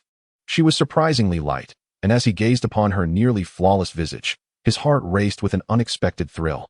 A faint, delicate fragrance wafted toward him, causing a slight flush to color his cheeks, though the lingering scent of blood quickly brought him back to reality. In his life, he had only experienced physical contact with his younger sister, Ye Chen, and even then, he harbored no inappropriate thoughts. However, the closeness to a beautiful and unfamiliar woman stirred a sense of nervousness within him. He shook his head, dismissing distracting thoughts, and hurriedly made his way to Longyang town. Upon reaching the outskirts, Ye Chen was taken aback by the sight before him. Numerous corpses of demonic beasts littered the ground, with many more within the town itself. Several buildings lay in ruins, and countless lives had been lost. He rushed back to the Ye family home, where chaos reigned. To fend off the demonic beasts, Ye Fan, Ye Lin, and Ling Yun had all taken action, but the sheer number and strength of the creatures were overwhelming, including some that were at the 6th level of Qi refinement. If not for the intervention of the elders from the Zhao, Wu, and Ye families, the outcome could have been far worse. The elder patriarchs, who had long since retreated from public life to focus on their cultivation, were now forced to intervene. Yi Nantian had also emerged from his seclusion, on the brink of a breakthrough, but had since returned to his meditative state. Ye Fan, Ye Lin, and Ling Yun all bore varying degrees of injuries, and the Ye family suffered significant casualties. Although their situation was better than that of the Zhao and Wu families, this incident marked one of their most considerable losses in recent years. Ye Chen entrusted Lu Piaoxue to a servant for care and summoned a physician for treatment, subsequently distributing bottles of diluted spiritual medicine. "Where have you been, Chener?" Ling Yun inquired with concern. "I noticed the monstrous beasts had come to Longyang town, so I went to the mountains to gather herbs. I knew they would be needed," Ye Chen replied, refraining from sharing further details. "Fortunately, with Chun Er's spiritual medicine, our recovery will not take as long as it otherwise would have." Ye Fan nodded appreciatively. "Recently, the beasts have been attacking frequently. If this continues, the losses will be catastrophic," Ye Lin sighed. "Thankfully, we possess Chun Er's spiritual medicine, which is far superior to what the Zhao and Wu families have," Ye Fan remarked, finding solace in this thought. "Mother and father, please rest well. There should be no further incidents tonight," Ye Chen reassured them. After making some arrangements, Ye Fan retired to rest. Ye Chen approached Lu Piaoxue, whose wounds had been cleaned by a maidservant and who was now dressed in fresh garments. He gently poured a vial of spiritual medicine into her mouth. "Second brother, who is she?" Ye Wen inquired, her curiosity piqued. "I found her in the mountains." Ye Chen glanced at Lu Piaoxue, who appeared ethereal after her cleansing and change of attire. "What is a girl doing in the mountains, especially in such a grave condition?" The little demoness tilted her head, intrigued. "Who knows? You may ask her when she awakens," Ye Chen replied with a faint smile. "I'm not going to ask." The little demoness retorted with a roll of her eyes. "Your uncle is injured, and yet you're not even going to check on him? Go take care of your father," Ye Chen admonished. "Fine, I will," Ye Wen replied, her tone stretching in mild annoyance. She then glanced at Lu Piaoxue and mischievously remarked, "Isn't this sister so beautiful? Second brother, have you taken a liking to her?" Ye Chen was taken aback, feeling a flush rise to his cheeks, and feigned impatience. "What nonsense are you spouting? Hurry and disappear from my sight. Blushing, are we? I knew it." Ye Wen laughed triumphantly. "Are you leaving or not?" Ye Chen pretended to be angry, raising his hand as if to scold her. "Who are you trying to scare?" I'll go, Ye Wen replied nonchalantly, confident that Ye Chen wouldn't actually reprimand her. With a playful smile, she dashed out. "Little rascal," Ye Chen chuckled as he shook his head, then turned back to Lu Piaoxue, casting aside all thoughts. After releasing a deep sigh, he exited the room and arranged for a maid to attend to her. Returning to his own chamber, Ye Chen felt the weariness of the day's events weigh upon him. "I am now a practitioner at the 4th level of Qi refinement, fully capable of cultivating spells," he mused. Though fatigued, thoughts of 2 particular spells dispelled his drowsiness. He retrieved the spells, one being the wind walk technique and the other the ascending serpent technique. The wind walking technique is not an offensive spell, but rather one akin to flight. By invoking this spell, one can traverse swiftly without touching the ground, making it an excellent means for both escape and pursuit. Conversely, the serpent ascension technique, bestowed by the ancient serpent, possesses formidable offensive capabilities, allowing the practitioner to manifest a serpent of spiritual energy to attack, while also enhancing their own agility akin to that of a snake. thus increasing their attack speed. Henceforth, my Ye family has acquired spells as well. Ye Chen's eyes glimmered with fervor as he delved into the practice of these two techniques within the Taiji Diagram through his consciousness. Ye Chen remained awake throughout the night, diligently refining both spells, pausing only at dawn to rest. I have mastered both techniques. However, to unleash their full potential demands a substantial amount of spiritual power. At my current level, the serpent I can conjure is still too diminutive, Ye Chen sighed. As stated in the serpent ascension technique, the larger the manifested serpent, the greater the force. If one's spiritual energy is abundant, multiple serpents can be conjured to launch simultaneous assaults, exponentially increasing their might. Chapter 27. I am a good person. Ye Chen stepped out of his room to check on Yi Fan and Ling Yun, relieved to find both had fully recovered. After a light breakfast, he proceeded to visit Lu Piaoxue. My lord, the maid curtsied upon Ye Chen's entrance. What news? Ye Chen inquired. She is yet to awaken. The maid replied. Understood. You may leave and prepare some restorative soup. Yi Fan gestured dismissively, and the maid exited with her head bowed. As Ye Chen approached Lu Piaoxue's bedside, preparing to sit, she suddenly opened her eyes and struck out with her palm. Startled, Ye Chen swiftly evaded. Miss, what are you doing? He exclaimed. Who are you? Lu Piaoxue's gaze was icy and scrutinizing. I am a good person, Ye Chen explained, noting her hostility. Yesterday, while foraging for herbs in the mountains, I found you lying there and brought you here to heal you out of kindness. Lu Piaoxue regarded him with skepticism. Noticing her doubts, Ye Chen added, if my intentions had been dubious, I would not still be here now. After a moment's contemplation, Lu Piaoxue glanced at her attire, now clean, and fixed her gaze back on Ye Chen. What did you do while I was unconscious? I did nothing untoward. I merely fed you some spiritual medicine. And it was the maid who changed your clothes, Ye Chen clarified. Lu Piaoxue's animosity persisted, though she appeared slightly more at ease. Why did you save me? We are not related. Do you not fear I might be a villain? I am a good person. I could not abandon you in distress, and besides, someone as beautiful as you surely cannot be wicked, can you? Ye Chen replied with a smile. Lu Piaoxue snorted. Have you not seen anyone else? Ye Chen shook his head. I only saw you. Do you have companions who are also injured? Her gaze suggested sincerity, and Lu Piaoxue said, Thank you for saving me. I must take my leave now. I will repay this kindness in the future. Is your wound still unhealed? Ye Chen inquired. I have pressing matters to attend to and must take my leave, Lu Piaoxue replied coldly. What could possibly be more important than your life? Ye Chen provocatively questioned. Lu Piaoxue fixed her gaze on him, responding, That is my concern. Your act of saving me does not obligate me to share everything with you. In due time, I shall repay you. Since you are so determined to depart, I shall not hinder you. Take this elixir. It will aid your recovery.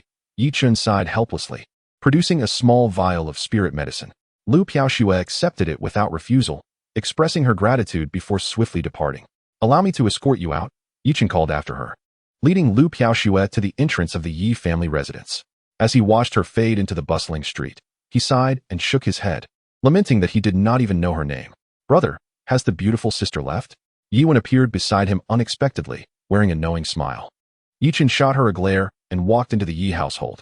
He surmised that Lu Piaoxue was likely heading to Longshan, but that no longer concerned him. After tidying up, Ye Chen made his way to the triangular region, knowing that after the recent beast attacks, the demand for spirit medicine in Longyang town would undoubtedly be heightened. As anticipated, before he arrived, numerous individuals were already waiting. Upon his appearance, they eagerly brandished their spirit crystals to purchase the elixirs, fearful of missing out. No need to rush. There is plenty of spirit medicine today. Please come one at a time, Ye Chen smiled, initiating the transactions. Young Master Yi, I shall purchase all the spirit medicine here. Name your price. Steward Zhao appeared before Ye Chen, his hand wrapped in bandages. Steward Zhao, you two have been injured? How careless of you, Ye Chen remarked with a hint of sarcasm. Although angered, Steward Zhao could only force a smile and say, It is my own inadequacy. Young Master Yi, please set your price for the spirit medicine. I am a good person. I shall gift you a vial. Wishing you a swift recovery, Ye Chen said sincerely, offering a vial of spirit medicine. Steward Zhao's expression shifted as he replied, Young Master Yi, what use is one vial? It is hardly sufficient. Upon hearing this, Ye Chen's mood soured, and he reclaimed the elixir. Understanding that Ye Chen would not sell to him, Steward Zhao could only leave in a huff. Ye Chen chuckled, unfazed, and continued selling his wares.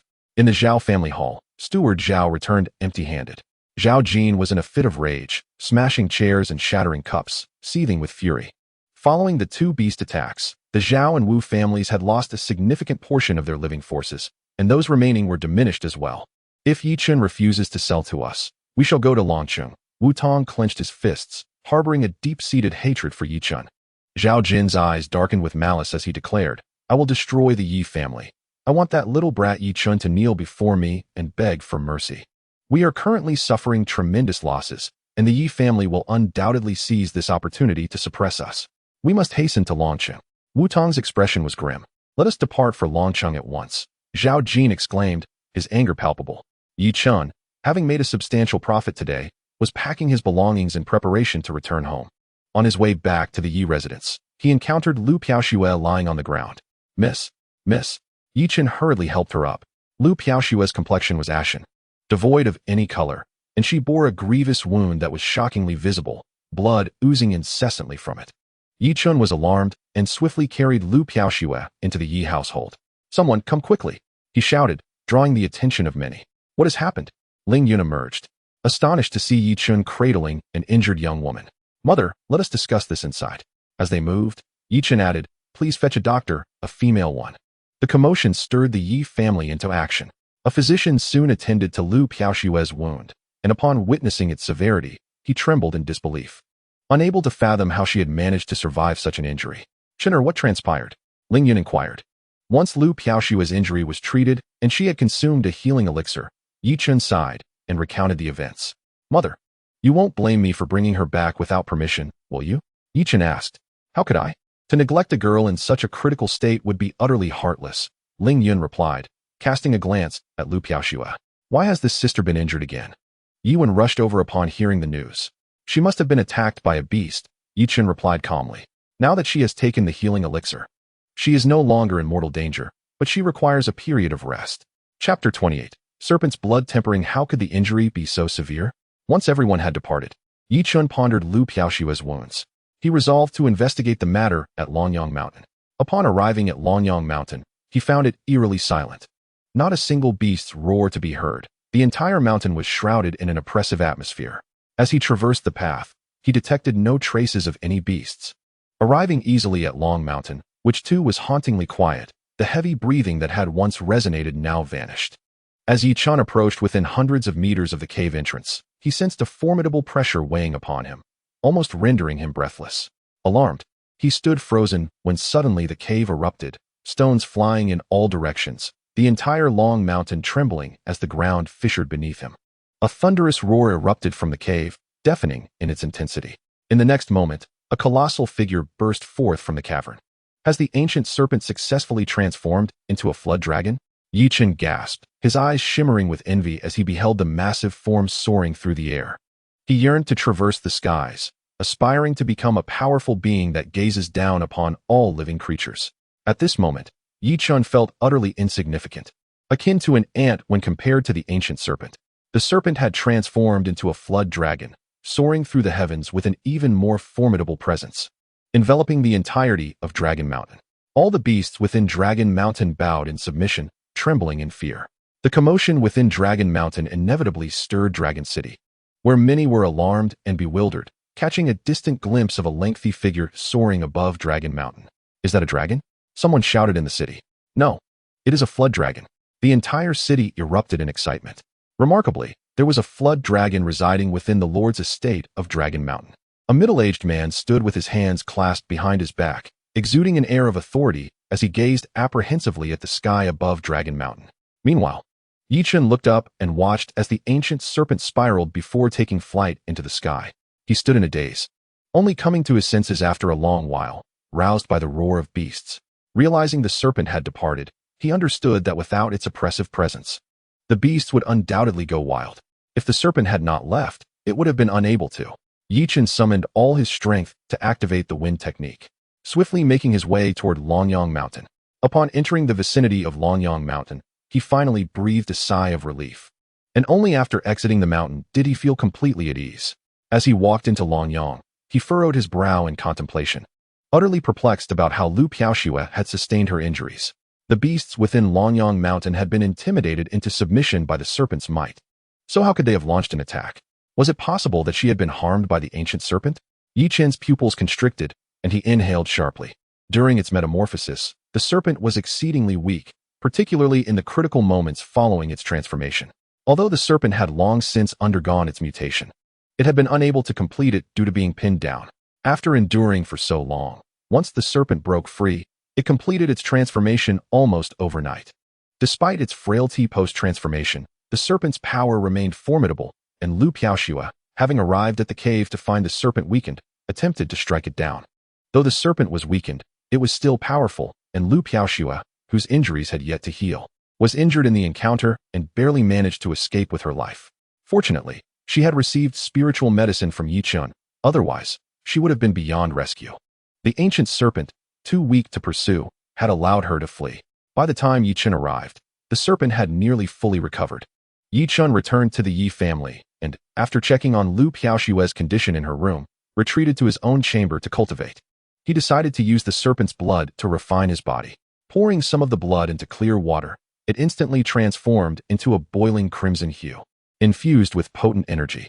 Taking a deep breath, Ye Chen plunged into the water, immediately feeling an excruciating pain surge through him, causing him to gasp for breath as the veins on his body bulged as if they would burst. Gritting his teeth, Ye Chen clutched the edge of the water vat with all his might, leaving deep indentations from his fingers. He promptly began to circulate his techniques, absorbing the energy from the water.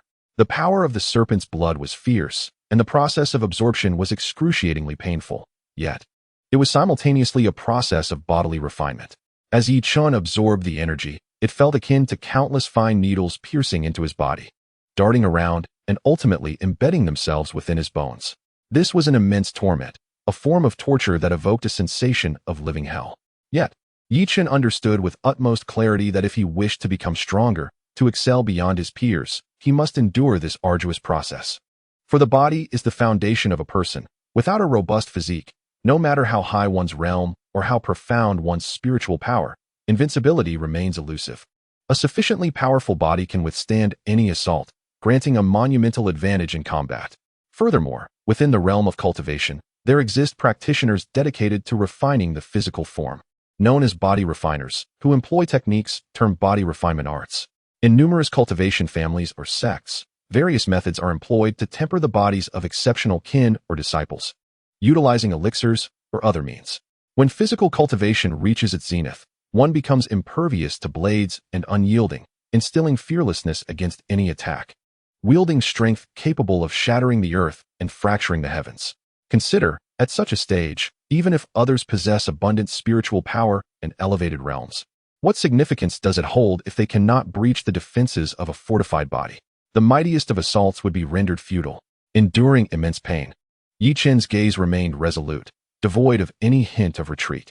After an hour, all the serpent blood energy was absorbed, leaving the basin of blood tainted and muddied with foul impurities, emanating a repugnant stench.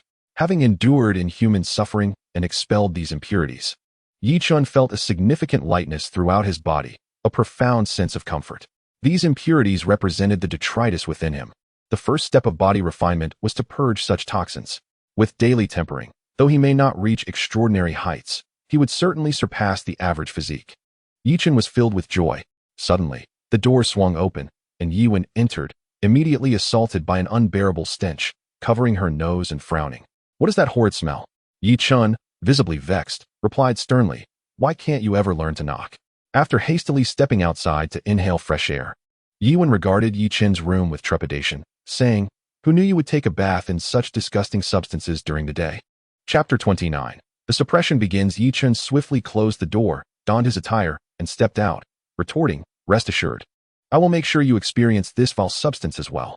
With that, he produced a vial of serpent blood. "What on earth is this?" Ye Wen inquired, rolling her eyes in curiosity. "On earth? This is something that cannot be purchased even with crimson crystals." Ye Chen replied, exasperated. "This is the blood of an ancient serpent that has transformed into a flood dragon, used for body refinement. Just add a couple of drops during your daily bath, and I assure you, your skin will be exquisite and your physique pure." "Is that for real?" Ye Wen asked, her skepticism evident. "The foul and putrid substance I expelled from my body is merely a manifestation of impurities, and you shall undoubtedly experience the same, perhaps even in greater abundance." Ye Chen grimaced in disgust, chuckling as he departed. "I would never be so filthy as you. Ye Chen retorted, her foot stamping in frustration. Ye Chen entered the room where Lu Piaoxue was recuperating, yet she remained unconscious, having sustained grievous injuries this time. He administered another vial of second-tier elixir, notably of a higher purity. Had you heeded my advice and stayed away, you wouldn't have suffered such severe wounds, Ye Chen murmured, contemplating that had Lu Piaoxue delayed her journey to Longshan, she might have escaped unscathed.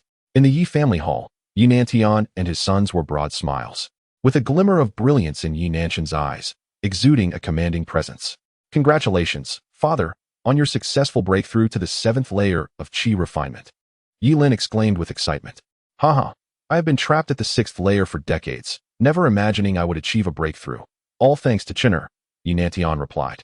His spirits considerably lifted, appearing rejuvenated due to his advancement. Without Chinner's elixirs during the recent beast uprisings, our family would be in dire straits like the Zhao and Wu families. Hearing his father praise Ye Chen filled Yi Fun with pride. Chinner has made an indelible contribution, Yi Nantian chuckled, but then his expression sharpened, adding, our 3 families were once evenly matched. As the old geezers of the Zhao and Wu families possessed strength comparable to mine. Now that I have ascended, let us see how they can contend with me. Father, I propose we act swiftly. Delay could lead to unforeseen complications, Yi Lin urged eagerly. I believe we should exercise caution, as the saying goes. A cornered dog will jump over the wall, and a desperate rabbit will bite, Yi Fen replied, his demeanor steady and unhurried. Now that father has broken through, surely the old geezers of the Zhao and Wu families cannot rival him? Brother, you are far too cautious, Yi Lin countered. If they have exhausted their resources, they will inevitably flee, but if they have hidden cards, acting too hastily may force them into a corner, which would not bode well for us, Yi Fen articulated. What remaining cards do they possess? Enough of this argument, your elder brother speaks wisely. We must consume them slowly, consolidating our position, Yi Nantian concurred with Yi Fen. From today forth, let us proceed boldly, dividing our forces to simultaneously confront the Zhao and Wu families, commencing with their establishments in Longyang town. Understood. Yi Fen and Yi Lin acknowledged, departing the Yi residence to commence their plans. Upon learning that Yi Nantian had emerged from seclusion, Yi Chen felt a surge of joy. Yi Nantian summoned Yi Chen to his study. Grandfather, congratulations on your breakthrough, Yi Chen remarked with a smile. This is all due to your efforts. Yi Nantian replied with a hearty laugh, his fondness for Yi Chen growing ever more apparent. A gentle warmth reflected in his gaze. Yi Chen, humbly smiling, said, I am merely pleased to contribute to the family. Now that grandfather has overcome the difficulties, the prosperous days for the Zhao and Wu families are coming to an end. I have already arranged for your father and your second uncle to take action. It is only a matter of time before the Zhao and Wu families meet their demise. Yi Nantian spoke with a calm demeanor, devoid of any excitement, as if this outcome was entirely expected. Grandfather, we must also be cautious of the Zhao and Wu families, who may act out of desperation, Ye Chen advised prudently. You truly are your father's son. Both of you think alike. Yi Nantian chuckled heartily. Ye Chen smiled briefly before adopting a serious expression, gazing intently at Yi Nantian. Grandfather, I have recently experienced a stroke of good fortune. I encountered a deceased individual on the mountain and acquired several valuable items from him. Noticing Ye Chen's earnest demeanor, Yi Nantian sensed the gravity of the situation. Ye Chen produced 2 flying swords and placed the techniques of Tungsha and Fengshen on the desk. Upon witnessing this, Yi Nanshan's expression changed dramatically. He hurried to the door of the study to ensure no one was outside, then secured the doors and windows. Did you obtain these from the deceased? Yi Nanshan's breathing quickened, his heart racing uncontrollably. Ye Chen nodded, stating, these 2 flying swords are magical artifacts, truly extraordinary. With these spells and swords, we can significantly enhance our combat capabilities, and from now on, our Yi family will also be a family of magic. Yi Nanshan's eyes sparkled with fervor as he stared at the swords and spells, lost in thought. Truly, heaven has blessed our Yi family. Grandfather, I also found a Qiankuan bag containing numerous spirit crystals, including some orange crystals, Ye Chen added, producing another Qiankuan bag. Upon hearing this, Yi Nanshan's eyes widened, his breathing becoming even more rapid. The surprises Ye Chen presented were overwhelming. Each item alone could quicken his heartbeat and leave him breathless. Any one of these items, if revealed, would drive the families of Longcheng into a frenzy. Yi Nantian swiftly concealed the items, fixing a serious gaze on Yi Chen. Chinner, this matter must remain confidential. If word gets out, it will bring disaster rather than fortune to our Yi family. I understand, Yi Chen replied, nodding. However, if our family's strength increases, What do we have to fear from those in launching? Sooner or later, our Yi family will not only dominate Longyang town, but also establish a foothold in launching. What great ambition! Yi Nantian exclaimed, bursting into excited laughter. He was elated. Although these items could potentially bring calamity to the Yi family, as long as they kept it a secret, it would facilitate their rapid growth. Ye Chen smiled, recognizing that currently, Yi Nantian was the strongest in the family. To truly command respect, they needed to elevate Yi Nantian's power. Yi Fan and Yi Lin had already begun to suppress the Zhao and Wu families. If they could temporarily sever the economic lifeline of the Zhao and Wu families, how could the already struggling families withstand the pressure?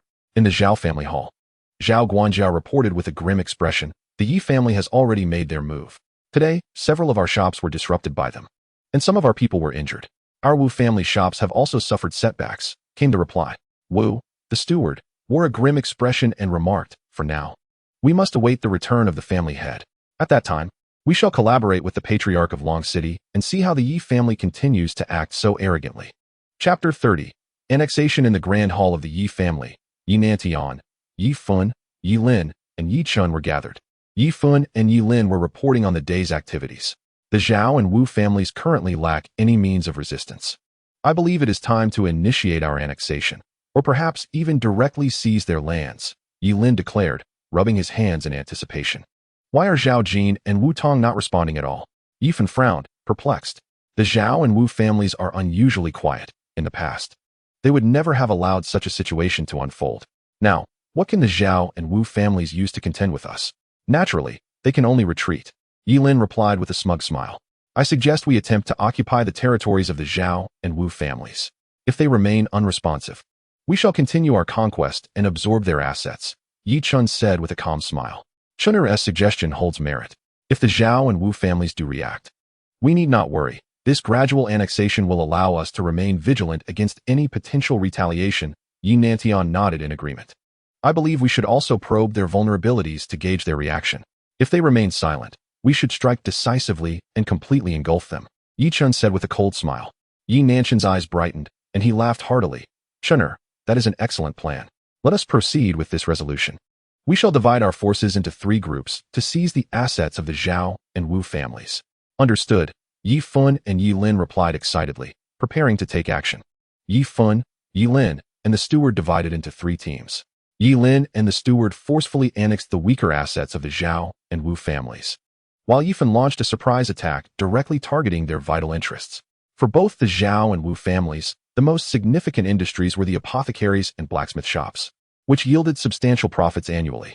Yi Fan led his team to aggressively invade the largest apothecary and blacksmith shop of the Zhao and Wu families, vandalizing and shutting down the establishments, thereby forcing both businesses to cease operations. Such closures inevitably resulted in considerable losses. The stewards of the Zhao and Wu families frequently received alarming reports of their shops being annexed and their apothecaries and blacksmiths forced to close. Both stewards were as anxious as ants on a hot stove. The Yi family has begun their relentless assault, if the family head does not return soon. By the time they do, the Zhao and Wu families may very well be no more, Zhao's steward lamented, pacing back and forth. Please, old family head, take action. If you do not intervene soon, everything will be lost, Wu's steward said coldly. The old family head is currently in seclusion. We must see who can break through this impasse, Zhao's steward replied, torn between options. After weighing the situation, he decided, I will go consult the old family head. Meanwhile, in the Yi residence, Ye Chen entered Lu Piaoshue's chamber and was pleasantly surprised to find her awake. Miss, you are awake, he exclaimed joyfully. Lu Piaoshue nodded slightly. Although she was awake, her complexion remained pale, and she appeared somewhat frail. Ye Chen approached the bedside of Lu Piaoshue, intending to take a seat. However, recollecting the day when Lu Piaoshue had acted against him, he hesitated and ultimately refrained from sitting down. With a smile, he inquired, May I ask for your esteemed name? Fair maiden, Lu Piaoshue, she replied in a subdued tone. Lu, you currently appear rather frail. Take these medicines, and you should recover in a couple of days. Your injuries are indeed severe, Ye Chen remarked as he produced another vial of medicine. Thank you for your rescue. Lu Piaoshue expressed her gratitude. It was but a trifling matter, Ye Chen replied, noticing Lu Piaoshue's smile, which, though pale, still possessed a beauty that could make fish sink and birds fall from the sky. He couldn't help but smile shyly in return. Young Master Yi, I shall surely repay your great kindness in the future, Lu Piaoxue responded, her demeanor returning to one of calmness. At that moment, a young man rushed in, his face etched with urgency. Second young master, it's bad. The elders of the Zhao and Wu families have made their move. Both the family head and second young master have been injured. Ye Chen's expression shifted dramatically, darkening as he replied, Lu, focus on your recovery. I must take my leave. With determined strides, he exited the room. In the grand hall of the Yi family, Yi Fan and Yi Lin wore grim expressions. As Ye Chen entered, he promptly administered spiritual medicine to them. Yi Nantian arrived in the hall, and upon seeing Yi Fan and Yi Lin in such a state, he erupted in fury. Those two old fools have a death wish. Today, I shall make them pay 100-fold. At all costs, we will seize the Zhao and Wu family's assets. Their days are numbered. Yi Nantian's wrath was palpable, and Ye Chen could feel the terrifying intensity of his anger. That evening, the Yi family mobilized entirely. Yi Fan and Yi Lin, despite their injuries, commenced the thorough annexation of the Zhao and Wu family's holdings. Yi Nantian and Ye Chen stormed to the Zhao residence. Bursting through the gates without hesitation, Zhao Yunzhou, come out! Yi Nantian bellowed, his voice echoing throughout the Zhao estate. What is the meaning of this, Master Yi? Zhao Guanjiao emerged, his heart racing with trepidation. Stop feigning ignorance. Yi Nantian snapped. Zhao Yunzhou, do you think that by hiding, I cannot deal with you? Today, I will annihilate your Zhao family. Yi Nantian, you go too far. An elderly figure stepped forth.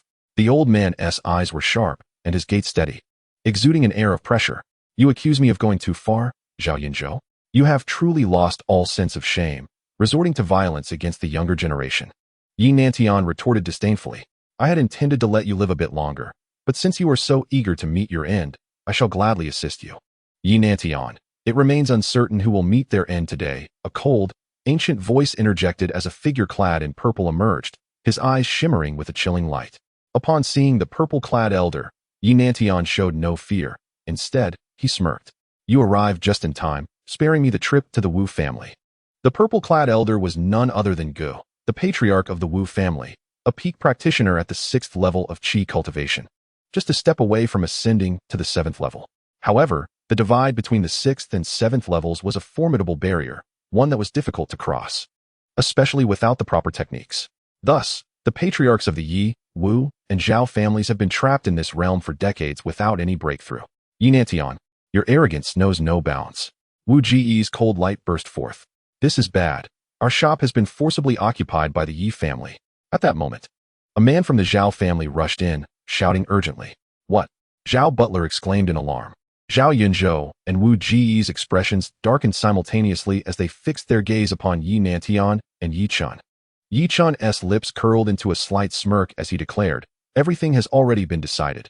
The Zhao and Wu families are utterly finished. Humph. Who falls today is yet to be determined.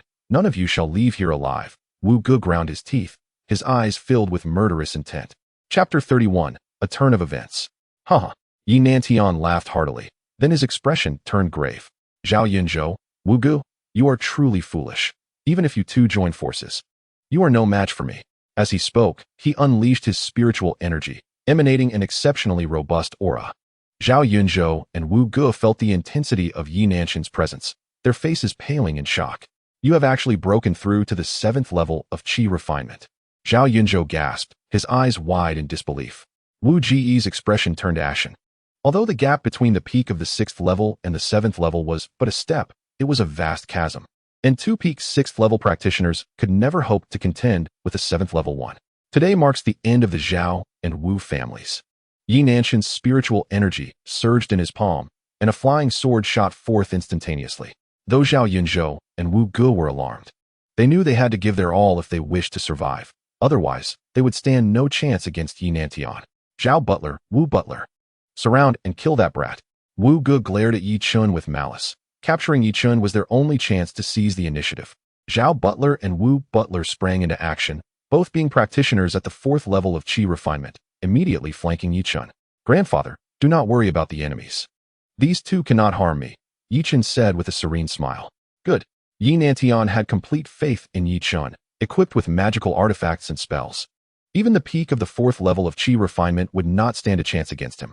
Zhao Yunzhou and Wu Gu acted simultaneously, each brandishing a short sword. These swords were extraordinary. Although not magical artifacts, they were far sturdier than ordinary short swords. Bang! Ye Nanshan's flying sword clashed with the two short swords, showcasing the power of a magical artifact as it sent the swords flying, revealing a web of cracks upon their surface. How is this possible? Wu Gu exclaimed in shock.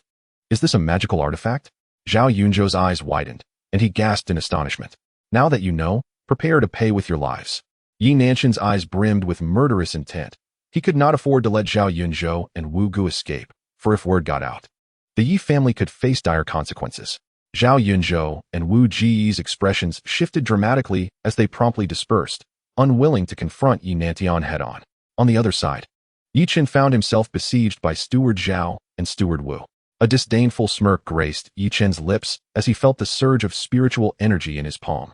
In an instant, a flying sword shot forth like lightning towards Steward Zhao, radiating an icy brilliance. Die! Steward Zhao, consumed with hatred for Ye Chen, roared as he summoned a short sword to counter the attack. Bang! With a single strike, Steward Zhao's sword shattered, and his expression shifted to one of horror as he instinctively dodged. At that moment, Steward Wu's short sword lunged forward. Ye Chen let out a cold chuckle and silently invoked the wind-walking technique, deftly evading Steward Wu's onslaught without a trace. Such speed was utterly bewildering to Steward Wu. He had clearly seen his sword poised to pierce Ye Chen's head, yet in less than a second, Ye Chen had already shifted his position. Meanwhile, Ye Chen's flying sword pursued Steward Zhao, who turned pale and hastily sought refuge. Bang! Wherever the flying sword passed, debris erupted, shattering like clay and straw. Steward Wu once again propelled his short sword towards Ye Chen, its cold gleam piercing the darkness. Ye Chen concentrated his spiritual energy in his right hand, waved it, and another flying sword surged forth as he swiftly dodged Steward Wu's blade. Puff!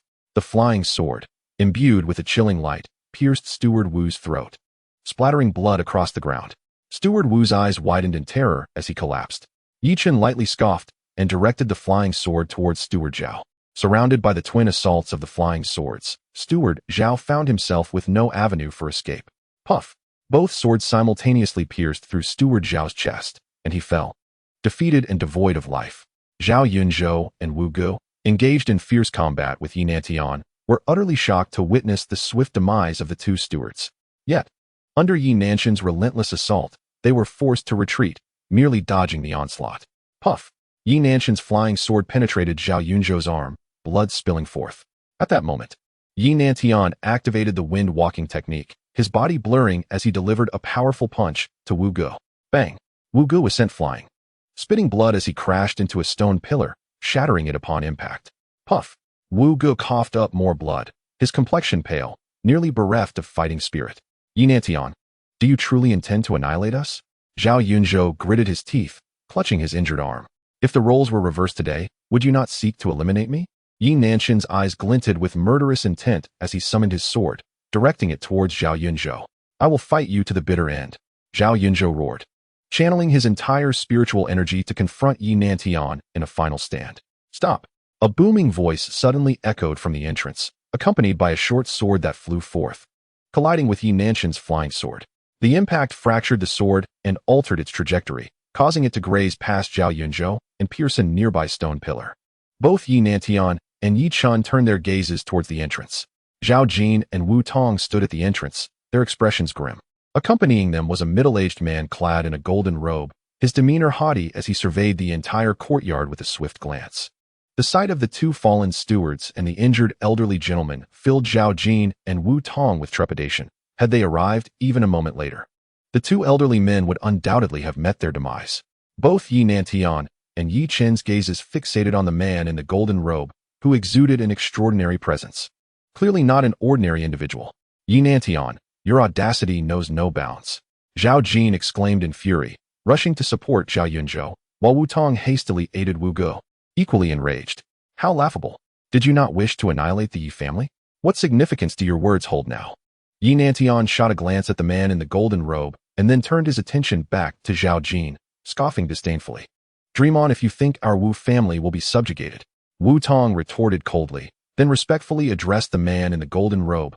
Lord Qianlu, please arbitrate on our behalf. The golden-robed man, with hands clasped behind his back, stepped into the courtyard, his gaze haughty as he surveyed Ye Nantian and Ye Chen. He had clearly observed that Ye Nanshan's flying sword was no ordinary weapon, and the appearance of a 7th-level Qi practitioner in a single town was anything but commonplace. "You are Ye Chen?" The golden-robed man inquired, his stare fixed on Ye Chen, his tone imbued with arrogance. "Indeed, I am," Ye Chen replied, a shiver running through him as he realized Zhao Jin and Wu Tong had sought assistance from one of the 5 great families of Longqing, the Qin family. Now, both the Zhao and Wu families have become vassals of our Qin family. Do you intend to stand against us? The golden-robed man spoke coldly, radiating an air of superiority. Chapter 32.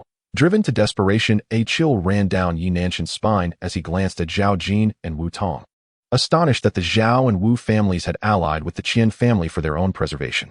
"Ye Chen, you never anticipated this, did you? To annihilate my Zhao family is but a delusion. Your attempt to extinguish my family would mean waging war against the Qin family, incurring their wrath." Zhao Jin laughed coldly, his demeanor becoming increasingly menacing. "The Yi family is finished," Wu Tong echoed, his laughter equally sinister, feeling emboldened by the Qin family's backing, believing they could reclaim everything they had lost. Ye Nanshan's countenance darkened, while Ye Chen, standing beside him, contemplated the precarious situation. "Father, we have absorbed all the assets of the Zhao and Wu families." At that moment, Ye Lin burst into the courtyard, laughing heartily. However, upon witnessing the state of affairs in the courtyard, his smile faltered, as he sensed that the situation was far from what he had envisioned.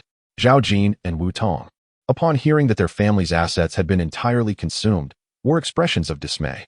Zhao Jin coldly remarked, "Ye Chen, your speed is impressive. Do you believe this will allow the Yi family to dominate Longyang town?" Wu Tong let out a cold laugh, reminding them not to forget that they were now vassals of the Qin family. Their possessions were effectively the Qin family's possessions, and they were in the process of annexing Qin's enterprises. "Father, what is happening?" Ye Lin quietly inquired, observing Ye Nanshan's ashen face. "The Zhao and Wu families have now become mere hounds for others," Ye Chen scoffed. "You little brat, all of this is your doing. I will not let you off easily." Zhao Jin's gaze was icy as he fixed his eyes on Ye Chen, wishing he could devour him whole. "You brought this upon yourselves," Ye Chen retorted with a cold snort. "You may boast now, but soon you will find yourself begging for mercy." Zhao Jin snarled, "Ye Chen, I believe you now understand that the Zhao and Wu families have become vassals of the Qin family. All their enterprises are profoundly intertwined with the Qin family. I offer you a chance to return all annexed properties intact." The man in the golden robe proclaimed arrogantly. "Moreover, the Yi family's holdings in Longyang town must also be relinquished. This is the only way for the Yi family to survive. Otherwise, you shall vanish completely from Longyang town." As these words left the golden-robed man's lips, a chilling glint flashed in Ye Chen's eyes. Ye Nanshan's expression darkened, and Ye Lin was taken aback, his eyes widening in disbelief. He could hardly fathom that such upheaval could transpire so swiftly. "You heard Lord Qianlu, did you not? If you wish to survive, you must obediently vacate Longyang town, or you will gain nothing and lose your lives here." Zhao Jin sneered, reveling in Ye Nanshan's distress, his previous reluctance to be a vassal entirely forgotten. "Lord Qianlu, isn't this a bit excessive? We hold no grievances with the Qin family." Ye Chen attempted to suppress his simmering anger, speaking with an air of calm. "Do you not understand clearly enough? I shall not repeat myself," the golden-robed man replied coldly. "Also, surrender the flying sword in your possession. It is astonishing that a mere family from Longyang town possesses such a magical artifact." Ye Nanshan's expression changed dramatically, while Ye Chen's eyes similarly glinted with cold light, and Ye Lin remained bewildered, questioning what magical artifact was being referred to. "Lord Qianlu, you jest. Where would this old man acquire a magical artifact?" Ye Chen regained his composure. "Humph, do not feign ignorance before me. If your flying sword were not a magical artifact, how could it possess such formidable power? Do you truly believe an ordinary short sword could wield such might?" The golden-robed man replied coldly. "Lord Qianlu, Ye Nanshan's flying sword is indeed a magical artifact. Not only does he possess one, but this young man has 2 more on him," Wu Gu interjected, clutching his chest with a glint of malice in his eyes. The golden-robed man's gaze fell upon Ye Chen, scrutinizing him with piercing eyes. Yet Ye Chen met his gaze unflinchingly, his own eyes filled with an icy resolve. The golden-robed man was taken aback. Ye Chen's exceptional demeanor and unyielding stare were not something an ordinary person could muster. Even the young masters of Longqing paled in comparison. "You possess 2 flying swords? Where did they come from?" the golden-robed man questioned coldly. Ye Chen scoffed. "I fear that if I reveal the truth to you, it might terrify you to the point of losing control." The man in the golden robe, incensed, radiated a chilling aura as he stepped forward, his spiritual energy surging as he lunged towards Ye Chen. In that moment, a glimmer of murderous intent flashed in Ye Chen's eyes. He concentrated his energy in the palm of his hand, and, just as the golden-robed man was about to seize him, Ye Chen unleashed the wind movement technique, moving with such unparalleled speed that he appeared as but a fleeting shadow in the night. The golden-robed man's grasp met only air, his expression shifting to one of disbelief. Yet, in that fleeting instant, Ye Chen called out, ascending serpent technique. A serpent, nearly 7 feet long and as thick as an arm, erupted forth like lightning, piercing through the golden-robed man's body, splattering warm blood onto Ye Chen's face. The sequence of events unfolded too swiftly for anyone to react. The golden-robed man, in utter disbelief, gazed down at his chest, blood gushing forth, and in a state of terror, he looked at Ye Chen, attempting to reach for him, but finding his strength utterly depleted, collapsing to the ground. It was only after the golden-robed man fell that the onlookers regained their senses. Master Zhao Jin's pupils constricted in disbelief. "You have slain Master Wu Tong," he exclaimed in horror. "Chener, have you lost your mind?" Yi Lin was overwhelmed with fear, his scalp prickling. Among them, only Yin and Tian remained relatively composed. "I am not insane," Ye Chen responded calmly, his gaze icy as he regarded the fallen golden-robed man. "Today, even if we do not kill him, our Yi family would still face dire consequences. Rather than sit idly by, it is wiser to carve out a path for our survival. You have killed him. The Zhao family will not let this go unpunished. And our Yi family will still meet its end." Yi Lin was on the verge of collapse. "Not necessarily," Yin and Tian interjected, his voice grave. "Chener has acted correctly. We have no retreat left. They have forced our hand." Yi Lin was utterly bewildered. Yin and Tian ignored him, casting a deep glance at Ye Chen. He had not anticipated such decisive action from Ye Chen, who displayed a resolute character devoid of hesitation, traits that would surely lead to great accomplishments in the future. If the Yi family could weather this storm, prosperity would surely follow. Zhao Jin and Wu Tong's faces turned ashen. They could not fathom Ye Chen's audacity, which seemed to defy all logic. "Now, it is your turn." Yin and Tian's gaze hardened, brimming with lethal intent. He would not spare the Zhao and Wu families. Chapter 33. No turning back. Zhao Jin and Wu Tong's expressions shifted dramatically.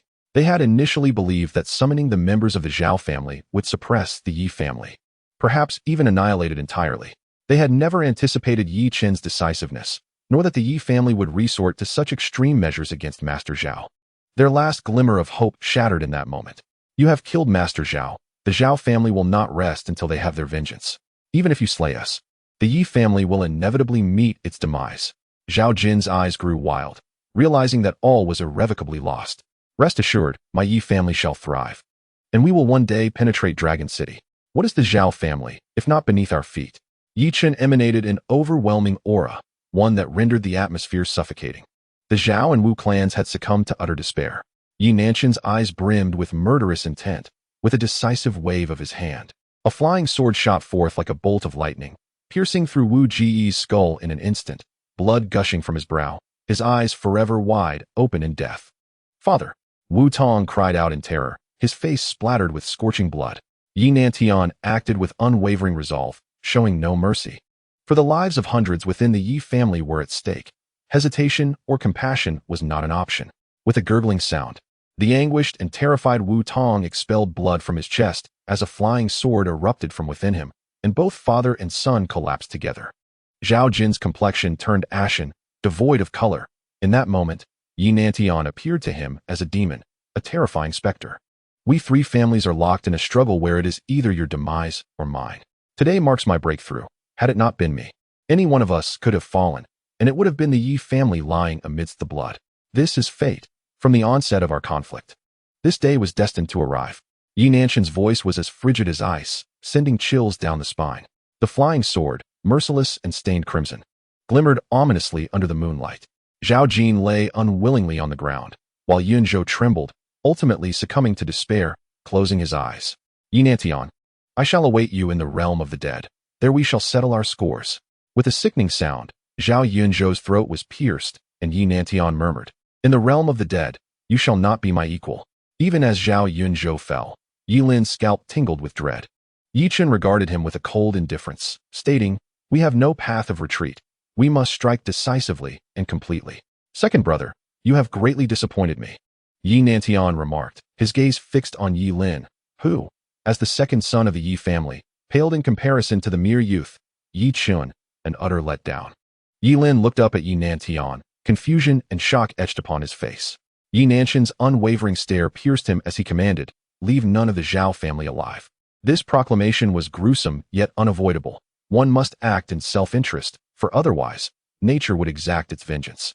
That night, the entirety of Longyang town was shrouded in a veil of ominous clouds. Yi Lin led the elite of the Yi family in a bloody purge of the Zhao clan, while Yi Fan unleashed a torrent of violence upon the Wu family. Blood flowed through Longyang town, as if the moonlight itself had turned crimson.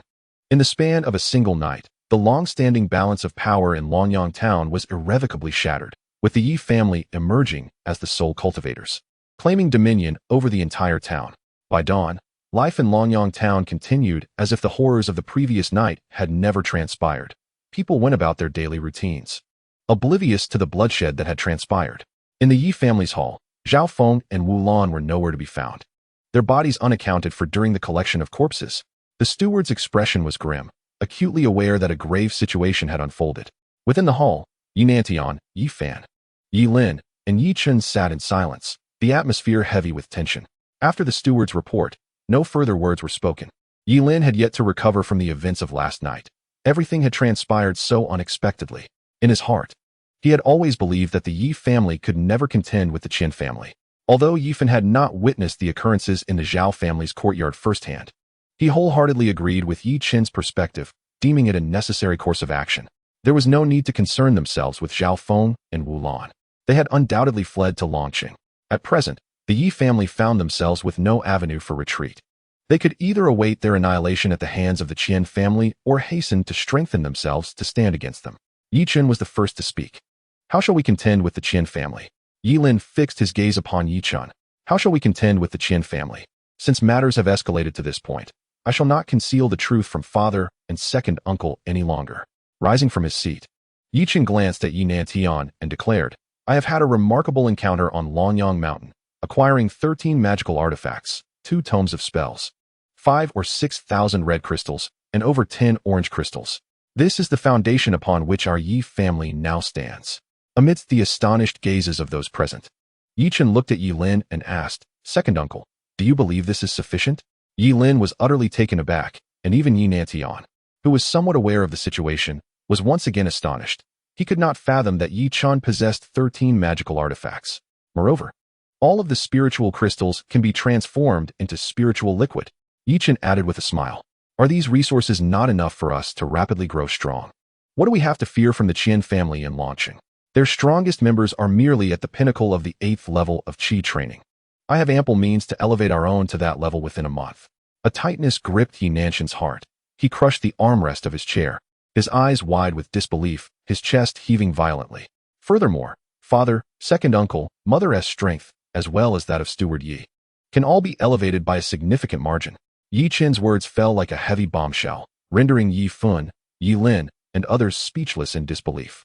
"The reason I have progressed so swiftly lies here.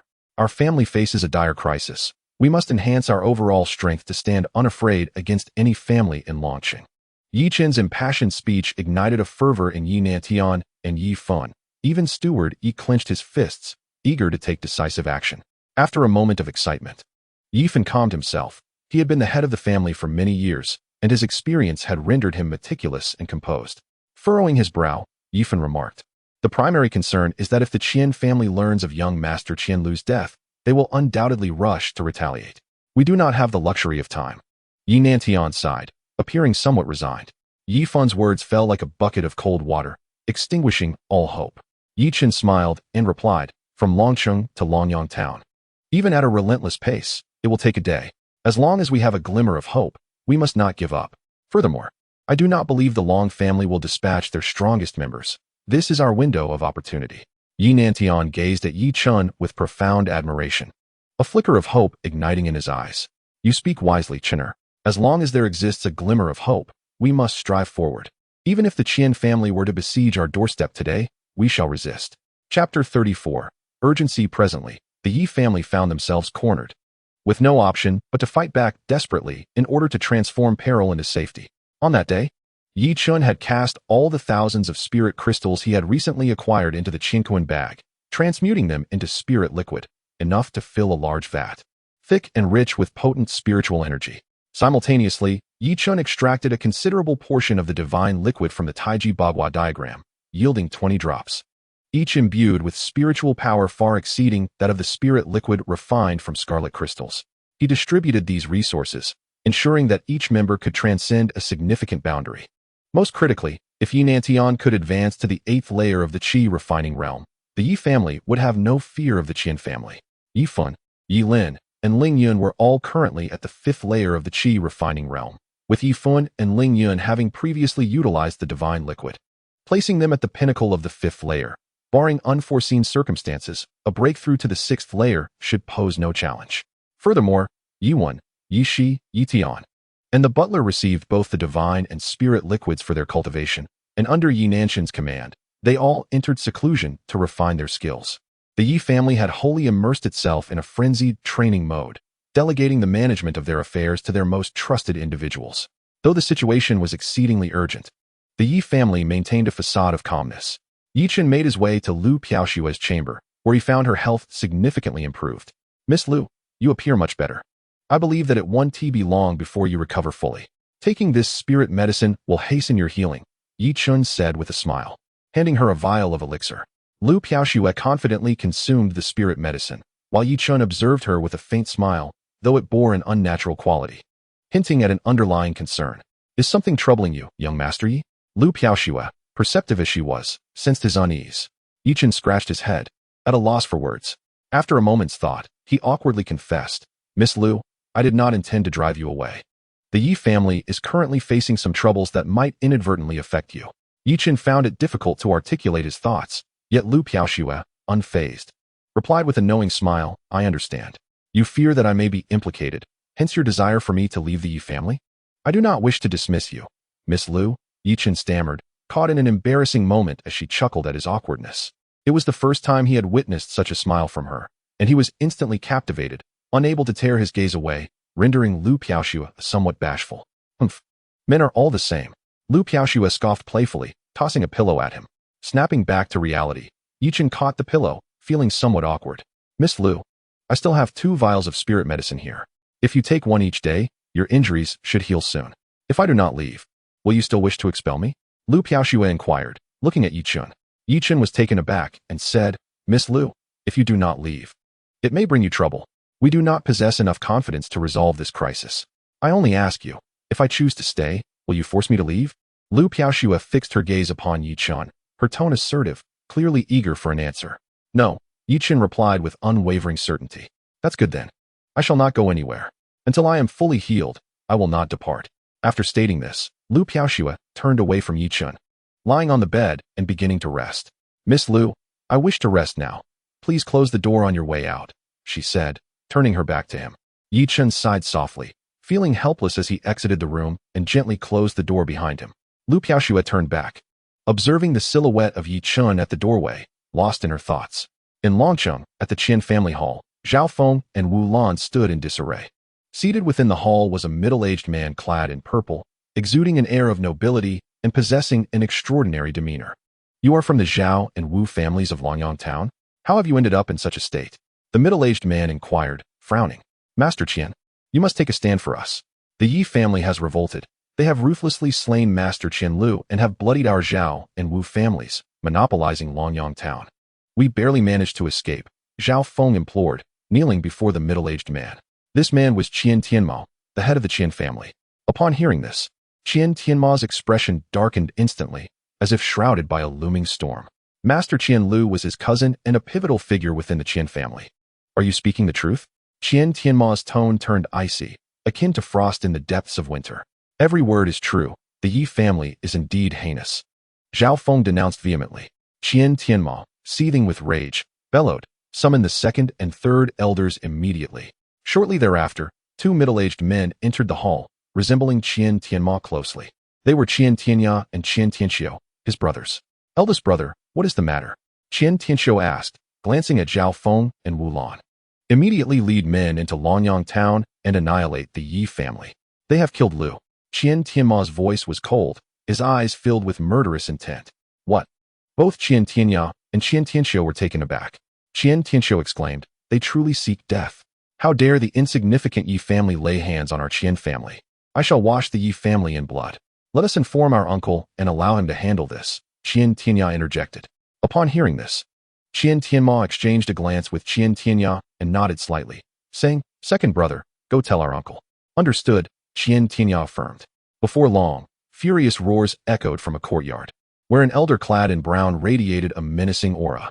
How dare a mere Ye family kill my son? I will annihilate them. This elder was Qian Tianma's uncle, Qian Wuhan, known for his ruthless methods. Uncle, the Ye family has now produced a practitioner at the 7th layer of Qi refinement. You must be cautious, Qian Tianya warned. A mere 7th layer of Qi refinement. I could easily dispatch several with a single slap. I shall undoubtedly decimate the Ye family. Qian Wuhan retorted furiously.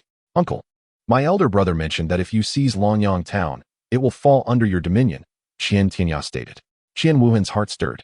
He cast a glance at Qian Tianya and fell silent, seemingly lost in contemplation. Then I shall take my leave, Qian Tianya remarked indifferently. The name Ye family echoed in Qian Wuhan's mind, filled with seething hatred. Soon, Qian Wuhan, accompanied by a dozen loyal subordinates, set off towards Longyang town with great fervor. Meanwhile, life in Longyang town proceeded as usual, with members of the Ye family busy organizing the assets of the Zhao and Wu families. Within the Ye residence, a calm atmosphere prevailed, though some sensed an undercurrent of tension. Ye Chen immersed himself in a pool infused with the blood of ancient serpents, a layer of dark, foul substance floated atop the water. He felt a marked improvement in his well-being compared to before. Chapter 35. The Qian family strikes after changing his attire. Ye Chen sat on his bed, channeling his consciousness into the Taiji Diagram to commence his cultivation. My strength remains woefully inadequate. Although this time I owe my salvation to my grandfather, I must enhance my own power. Otherwise, I will be utterly helpless in the face of future calamities. Ye Chen sighed, recognizing that his cultivation pace was still too slow. He yearned for rapid advancement, aspiring to become a formidable force. Yet, he understood that cultivation cannot be rushed. Hastily forcing growth only invites detrimental consequences. How splendid it would be to possess a cultivation scripture. My speed of advancement would multiply manifold, he lamented, shaking his head. Despite possessing the Taiji Diagram, which can gather spiritual energy, he lacked a complementary scripture for cultivation, which constituted his greatest shortcoming. If I survive this crisis, I must devise a way to acquire a scripture, Ye Chen resolved firmly, knowing that to become powerful, a scripture is indispensable. He ingested the divine liquid and began his cultivation. The rich spiritual energy within the liquid permeated his body, which he absorbed completely. Ye Chen discovered that this divine liquid not only augments strength with its profound spiritual energy, but also transforms one's constitution, unblocking meridians and benefiting cultivation in every conceivable way. Therefore, after each absorption of the divine liquid, he felt invigorated, particularly after refining himself with serpent's blood, which left him feeling extraordinarily refreshed, with every pore open and all cells brimming with vitality. After consuming 2 drops of divine liquid, he advanced to the mid-stage of the 4th layer of Qi refinement and ceased his cultivation. Though the divine liquid is beneficial, Ye Chen understood the importance of moderation. He would not indulge in excessive consumption or hastily elevate his realm, for such actions would not bode well for his future foundation. Establishing a solid foundation is crucial. Without a stable base, success in foundation building is elusive. Ye Chen was a visionary, never confining himself to immediate gains. He is a man unwilling to be feeble, dreaming of one day transforming into a dragon, soaring through the skies like the ancient serpent. 2 days passed in tranquility, during which Yi Nantian and Yi Fan remained in seclusion, striving to transcend their current realms, a task far from simple. Ye Chen would occasionally stroll through the streets to gauge the situation, and beyond that, he would visit Lu Piaoshue's chamber to inquire about her condition. Miss Lu, how is your injury faring? Ye Chen asked with genuine concern. What? Are you suggesting that once I recover, you would cast me aside? Lu Piaoshue shot him a glare, her tone tinged with irritation. That is not my intention, Ye Chen replied hastily. What do you mean by that? Lu Piaoshue fixed her penetrating gaze upon him, her clear eyes reflecting a hint of dominance.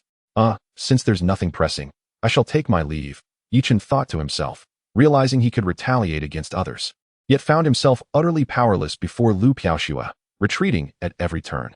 He mused, if I cannot provoke her, can I at least evade her? Wait a moment. Lu Piaoshue hesitated before continuing. Though this matter pertains to your Yi family, which is beyond my purview, You are, after all, my saviors. It would be remiss of me not to inquire. She regarded Ye Chen earnestly. What trouble has the Ye family encountered? Ye Chen replied nonchalantly, we have eliminated a person who deserved death, yet could not be killed. From Long City? Lu Piaoxue inquired, her expression a mix of speculation and concern. Ye Chen nodded. It was a necessity. If we had not acted, the Ye family would face even greater peril. Aside from the city lord's mansion, there are 5 prominent families in Long City. Which family was involved? Lu Piaoxue demonstrated a fair knowledge of the city. The Qian family, Ye Chen stated. Lu Piaoxue nodded slightly, falling silent thereafter. Unless there is anything else, I shall take my leave. Please rest, Ye Chen said as he exited the room. Closing the door behind him, Lu Piaoxue, however, revealed a subtle smile, her eyes glimmering with admiration for Ye Chen. To know it is impossible, yet to act regardless. To understand one should not kill yet to do so. This embodies the spirit of a true man. Lu Piaoxue mused, her enchanting smile gracing her lips. At that moment, a maid who attended to Lu Piaoxue entered. Hongxi, I have a request, Lu Piaoxue said. If anything occurs outside in the next few days, you must inform me at once. Do you understand? The maid, Hongxi, somewhat bewildered, nodded. Miss Lu, I understand. Outside Longyang town, the sound of galloping hooves stirred up a cloud of dust as several imposing steeds approached, marching menacingly towards the town. Upon entering Longyang, they exhibited a brazen demeanor, disregarding the well-being of the townsfolk. Who are these people? Why are they so arrogant? Don't you see their attire, their bearing, and the horses they ride? They undoubtedly hail from an influential background. It seems they are headed for the Yi family. Given the bloodbath of the Zhao and Wu families, it appears trouble has come knocking. On the bustling street, numerous onlookers gazed as several individuals with an air of menace departed atop their steed. The horse came to a halt before the grand entrance of the Yi residence, where the leading figure, Qian Wuhan, emanated a palpable aura of hostility. As he surveyed the 2 plaques adorning the entrance, he let out a disdainful snort and wielded his whip, unleashing a surge of spiritual energy that shattered the plaques into fragments. The 2 attendants stationed at the Yi family gate, upon witnessing this display of force, were rendered utterly terrified and hurriedly rushed into the courtyard, exclaiming in alarm, "This is dire. A considerable number of individuals have arrived and destroyed the plaques." Ye Chen, overhearing the attendants' frantic cries, was instantly struck with dread, realizing the urgency of the situation. Ye Fan, who had been in seclusion, promptly abandoned his retreat and appeared in the courtyard. "Father, why have you come out?" Ye Chen asked, astonished. "I anticipated that the Qian family would arrive swiftly. How could I remain at ease? Besides, I have now advanced to the initial stage of the 6th layer of qi cultivation," Ye Fan replied. "Who has slain my son? Qian Tianming?" Just then, Qian Wuhan entered the courtyard, his voice frigid as ice. Within the courtyard, apart from Ye Chen and Ye Fan, several elite members of the Yi family had gathered. However, upon sensing the formidable presence radiating from Qian Wuhan and his companions, their faces paled in fear. Ye Fan intended to step forward to defend Ye Chen, but Ye Chen preemptively stood forth, meeting Qian Wuhan's gaze resolutely. "It was I who killed him." Qian Wuhan's piercing eyes, sharp as blades, bore down on Ye Chen, invoking a profound sense of unease within him. With a disparity of 4 levels in cultivation, it was evident that for Qian Wuhan to eliminate Ye Chen would be as effortless as crushing an ant. A mere cultivator at the 4th layer dares to claim the life of my son, Qian Tianming? Preposterous. Qian Wuhan could not fathom that Qian Tianming had fallen at the hands of a child. Such an outcome would not only signify his death, but also a profound disgrace. Chapter 36. Proof indeed. Qian Tianming had attained the 6th layer of qi cultivation, making it virtually impossible for a 4th layer cultivator to defeat him under normal circumstances. "I am the one who killed Qian Liuya," Ye Chen asserted with grave sincerity. Qian Wuhan's eyes glinted with cold disdain. "Have all the Yi family members perished? Is it truly a child who stands to take the blame?" "I am the head of the Yi family," Ye Fan interjected, stepping forward to shield Ye Chen. "It was I who killed Qian Liuya. Do not heed the ramblings of a mere child." Ye Chen was the future hope of the Yi family, and Ye Fan was determined to protect him at all costs. Having reached the 8th layer of qi cultivation, Qian Wuhan knew that they could not hope to contend with him before Yi Nantian emerged from seclusion. He scrutinized Ye Fan coldly before stating, "You are incapable of avenging your son. Since you all wish to take the blame, I shall first eliminate both of you, and then cleanse the Yi family in blood. I am indeed the one who killed Qian Liuya. Should you doubt my words, I can provide proof." Ye Chen interjected, his complexion paling yet resolute. Ye Fan's expression shifted dramatically as he attempted to grasp Ye Chen's arm, But Ye Chen's gaze was unwavering, filled with determination and confidence. Ye Fan gritted his teeth and began to channel his spiritual energy.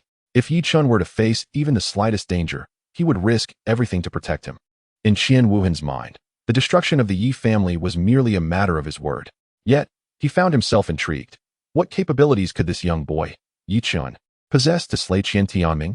Moreover, how could such a diminutive clan as the Ye family cultivate such an exceptional young man, one who faced him? A practitioner at the 8th level of qi refining, without a shred of fear? This was a feat beyond the reach of ordinary individuals. Qian Wuhan re-evaluated Ye Chen. Perhaps Qianming truly had been vanquished by him. Very well, I shall grant you an opportunity to prove yourself. Should you fail, I will ensure you wish for a fate worse than death, and I shall cleanse the Ye family in blood, he declared coldly. He then commanded, Qian Shi, eliminate him. A burly man emerged from behind Qian Wuhan, his eyes ablaze. He possessed the strength of the 6th level of qi refining, standing on the same level as Qian Tianming. If you can kill him, I shall believe you, Qian Wuhan stated ominously. If I slay him, will you release the remaining members of the Ye family? Life for a life. I shall pay the price, Ye Chen responded, gazing intently at Qian Wuhan. Do you truly believe you are in a position to negotiate with me? Even if you prove your worth, what of it? The Ye family has bathed the Zhao and Wu families in blood, slaughtering my kin. Their sins are grievous. Deserving of a bloodbath, Qian Wuhan replied, his murderous intent palpable. Qian Wuhan would not allow the Ye family to escape unscathed. His current restraint was merely born of curiosity. Should that curiosity wane, he would not hesitate to act. Ye Chen understood that no matter what, Qian Wuhan would inevitably seek to annihilate the Ye family. For now, he could only buy himself a bit more time. Qian Shi regarded Ye Chen with a disdainful sneer. Dealing with a practitioner at the 4th level of qi refining was akin to squashing an ant for him. Ye Chen met Qian Shi's gaze with cold indifference. Fully aware that he could not afford to underestimate his opponent. His only advantages lay in his magical artifacts and spells, as well as Qian Shi's arrogance. Foolish creature. Daring to oppose our Qian family is tantamount to courting death, Qian Shi snarled, launching himself at Ye Chen with terrifying momentum that bore down upon him, instilling a sense of pressure. However, Ye Chen remained composed. He could not afford to panic. Every movement made by Qian Shi could present an opportunity for counterattack, so he needed to focus entirely on him. As Qian Shi's aura surged, he unleashed a barrage of punches imbued with a fierce energy, the sheer force of which far surpassed Ye Chen's own. Aware of his disadvantage, Ye Chen wisely chose not to confront him directly and swiftly retreated. At that moment, he refrained from using the wind-walking technique, determined not to alert his adversary. While retreating, he summoned a short sword, which transformed into a gleaming arc aimed at Qian Shi. With a resounding crash, Qian Shi's fist, infused with dense spiritual energy, met the ordinary short sword without fear. The sword was sent flying upon impact, losing its luster as it clattered to the ground. Qian Shi's speed eclipsed Ye Chen's. In the blink of an eye, he had closed the distance, a sinister smile curling at the corners of his mouth as he prepared to strike down with an open palm. Ye Chen remained reluctant to truly engage, and not only that, he had to withstand the force of Qian Shi's strike. With a resounding thud, Ye Chen unleashed his fists, channeling all his spiritual energy into the most powerful blow he could muster. However, even such a formidable punch proved futile against Qian Shi. Despite Ye Chen's body being fortified through the infusion of serpent's blood, granting him strength beyond that of an average person, he was still at a significant disadvantage, facing an opponent 2 realms above him in the qi refining stage. Consequently, he was sent hurtling backward, his arms seemingly dislocated, devoid of any strength. To claim he could vanquish the 6th master was nothing short of ludicrous. I shall personally send you to your demise. Qian Shi strode toward Ye Chen, an aura of malice emanating from his eyes. Chenner, Ye Fan exclaimed in alarm, ready to rush forward. I wish to witness how he intends to slay Qian Shi, stated Qian Wuhan, stepping in front of Ye Fan with a cold smile. Father, I am unscathed. Ye Chen coughed up a mouthful of blood, his gaze fixed intently on Qian Shi, who had let his guard down completely. Now was the prime moment for action. However, Ye Chen's intent went beyond merely eliminating Qian Shi. The more pressing matter was to devise a way to kill Qian Wuhan as well. For it was only then that the Ye family could extricate itself from this peril. Ye Chen's aspirations were indeed absurd. A practitioner at the 4th level of qi refining attempting to slay one at the 8th level was an impossible feat yet. It was precisely because everyone held this belief that it became Ye Chen's opportunity. He simply needed to find a way to approach Qian Wuhan. Otherwise, the prospect of defeating him was utterly unattainable. As Qianxi charged at Ye Chen, he gritted his teeth and swiftly rose to evade, sprinting around the courtyard. Enraged, Qianxi summoned a short sword, launching it towards Ye Chen. Alarmed, Ye Chen discreetly activated the wind-walking technique while running, narrowly avoiding the attack. At that moment, he decisively ceased employing the technique. To an observer, it appeared as though Ye Chen had cleverly evaded the short sword's lethal trajectory, leaving them astonished. Not bad, young man. Your agility is commendable, but do you think you can escape this? Qianxi scoffed, as the short sword transformed into a fleeting shadow, slicing through the air with lightning speed toward Ye Chen. Once again, Ye Chen evaded in the same manner, all the while closing in on Wuhan. Frustrated by his two failed attempts to strike Ye Chen, Qianxi's fury intensified, and he summoned an even greater surge of spiritual energy, causing the short sword to hum ominously as it hurtled toward Ye Chen. At this juncture, Ye Chen found himself a mere 3 zhang away from Qian Wuhan. If he were to employ the wind-walking technique now, he could reach him in the blink of an eye, thus presenting an opportunity to execute the ascending serpent technique successfully. Yet, Ye Chen deemed it too perilous and resolved to draw even closer for added assurance. However, at that moment, Qianxi's short sword was already on its way, its trajectory calculated to intercept Ye Chen's path. Under duress, Ye Chen was compelled to retreat, as Qianxi's short sword grazed his chest, sending a piercing pain coursing through him. A crimson gash opened on Ye Chen's chest, blood gushing forth, staining his robes. Witnessing the injury inflicted upon Ye Chen, Qianxi felt a sense of disinterest in ending his life so swiftly. Instead, he desired to engage in a game of cat and mouse, relishing the spectacle of Ye Chen's gradual demise. "Chenner!" Ye Fen cried out in alarm upon seeing Ye Chen wounded, his teeth clenched in anger, ready to intervene. "Father, I can manage," Ye Chen hastily reassured Ye Fen, eager to prevent him from disrupting his plan. Ye Fen's fists tightened, the urge to charge forward overwhelming him. Yet he discerned something in Ye Chen's eyes that compelled him to hold back. A son knows his father well. Ye Fen understood that Ye Chen must have a purpose, fearing his own actions might thwart Ye Chen's plan and obliterate the hopes of the Ye family. "Haha, continue to flee. I am eager to see how you escape my grasp. I shall not permit your death to be so merciful," Qianxi sneered mockingly. Observing Ye Chen's disarray, Qian Wuhan also chuckled coldly. Annihilating the Ye clan was merely a fleeting thought for him, yet nothing was more amusing than witnessing their desperation for survival. Ye Chen noted that Qian Wuhan had completely lowered his guard, a cold smile creeping onto his lips. This was the very outcome he sought, yet it was still insufficient. Qian Wuhan, being a formidable practitioner at the 8th level of Qi refinement, could not be underestimated. A single strike must be decisive, for failing to do so would invite endless troubles. Feigning extreme fear, Ye Chen's demeanor delighted Qianxi, who urged his short sword towards him. To further lower Qian Wuhan's defenses, Ye Chen entirely abandoned his previous assertiveness, and upon seeing the approaching sword, he instinctively ducked and fled in a chaotic manner. However, this apparent disarray was calculated, a deliberate maneuver within his broader scheme. Qianxi, reveling in the game, wielded his sword without intent to kill outright, merely wishing to witness Ye Chen's fear and helplessness. Ye Chen continued to run, heading towards Qian Wuhan, drawing near within mere yards. Qian Wuhan's expression shifted momentarily, but seeing Ye Chen's erratic behavior, he relaxed his vigilance and erupted in laughter. Although Ye Chen appeared to flail about, he was acutely aware of his surroundings. Keenly observing Qian Wuhan's expressions, Ye Chen smirked. Qian Wuhan had wholly abandoned his caution. Should Ye Chen charge at him once more, Qian Wuhan would undoubtedly be unprepared. Believing Ye Chen's life to be forfeit, how could he pose a threat? In a calculated move to achieve his objective, Ye Chen pretended to be unable to evade the short sword, allowing it to graze his back, blood seeping out, the pain causing him to grimace as he stumbled and fell, disheveled and in a state of disarray. Although Ye Fen was aware that Ye Chen had a plan, the pain inflicted upon his son was equally his own. However, what Ye Fen did not realize was that his anxiousness inadvertently played into Ye Chen's hands. This genuine display of emotion, devoid of any pretense, was evident even to the cunning Qian Wuhan, who could sense the authenticity and was thus even more pleased. "Qianxi, once you have had your fun, eliminate him," Qian Wuhan remarked with a glint of ruthlessness in his smile. "Indeed," Qianxi replied with a cold smirk, a flicker of murderous intent flashing in her eyes. It was time to take action. Observing this, Ye Chen understood that he had but a slim chance left, and thus, he frantically dashed about, covering his head and shouting in terror.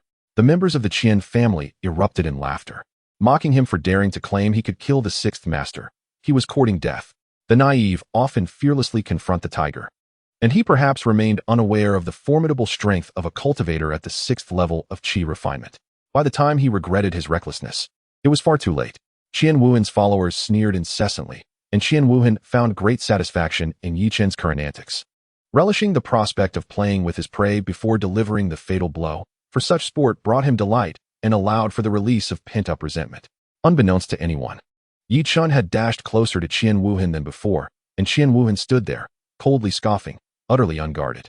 At that moment, Ye Chen suddenly unleashed the wind-walking technique, swiftly gathering his spiritual energy into a fleeting shadow that lunged toward Qian Wuhan. Given the short distance and Ye Chen's full exertion of the wind-walking technique, he covered the ground in less than the blink of an eye, leaving even a cultivator at the 8th level of Qi refinement unable to react in time.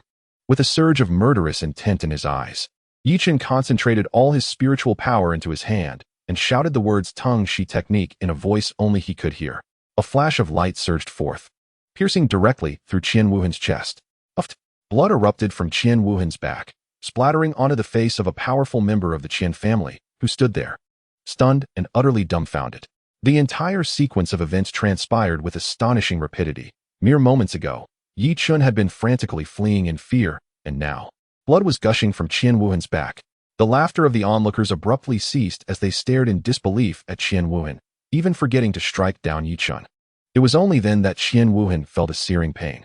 As he looked down at his chest, he saw Ye Chen swiftly retreating while simultaneously consuming a bottle of spiritual liquid to replenish his energy. As everyone remained in shock, Ye Chen quickly reacted, summoning a flying sword to pierce the throat of the Qian family's 6th level Qi refinement cultivator who obstructed his path.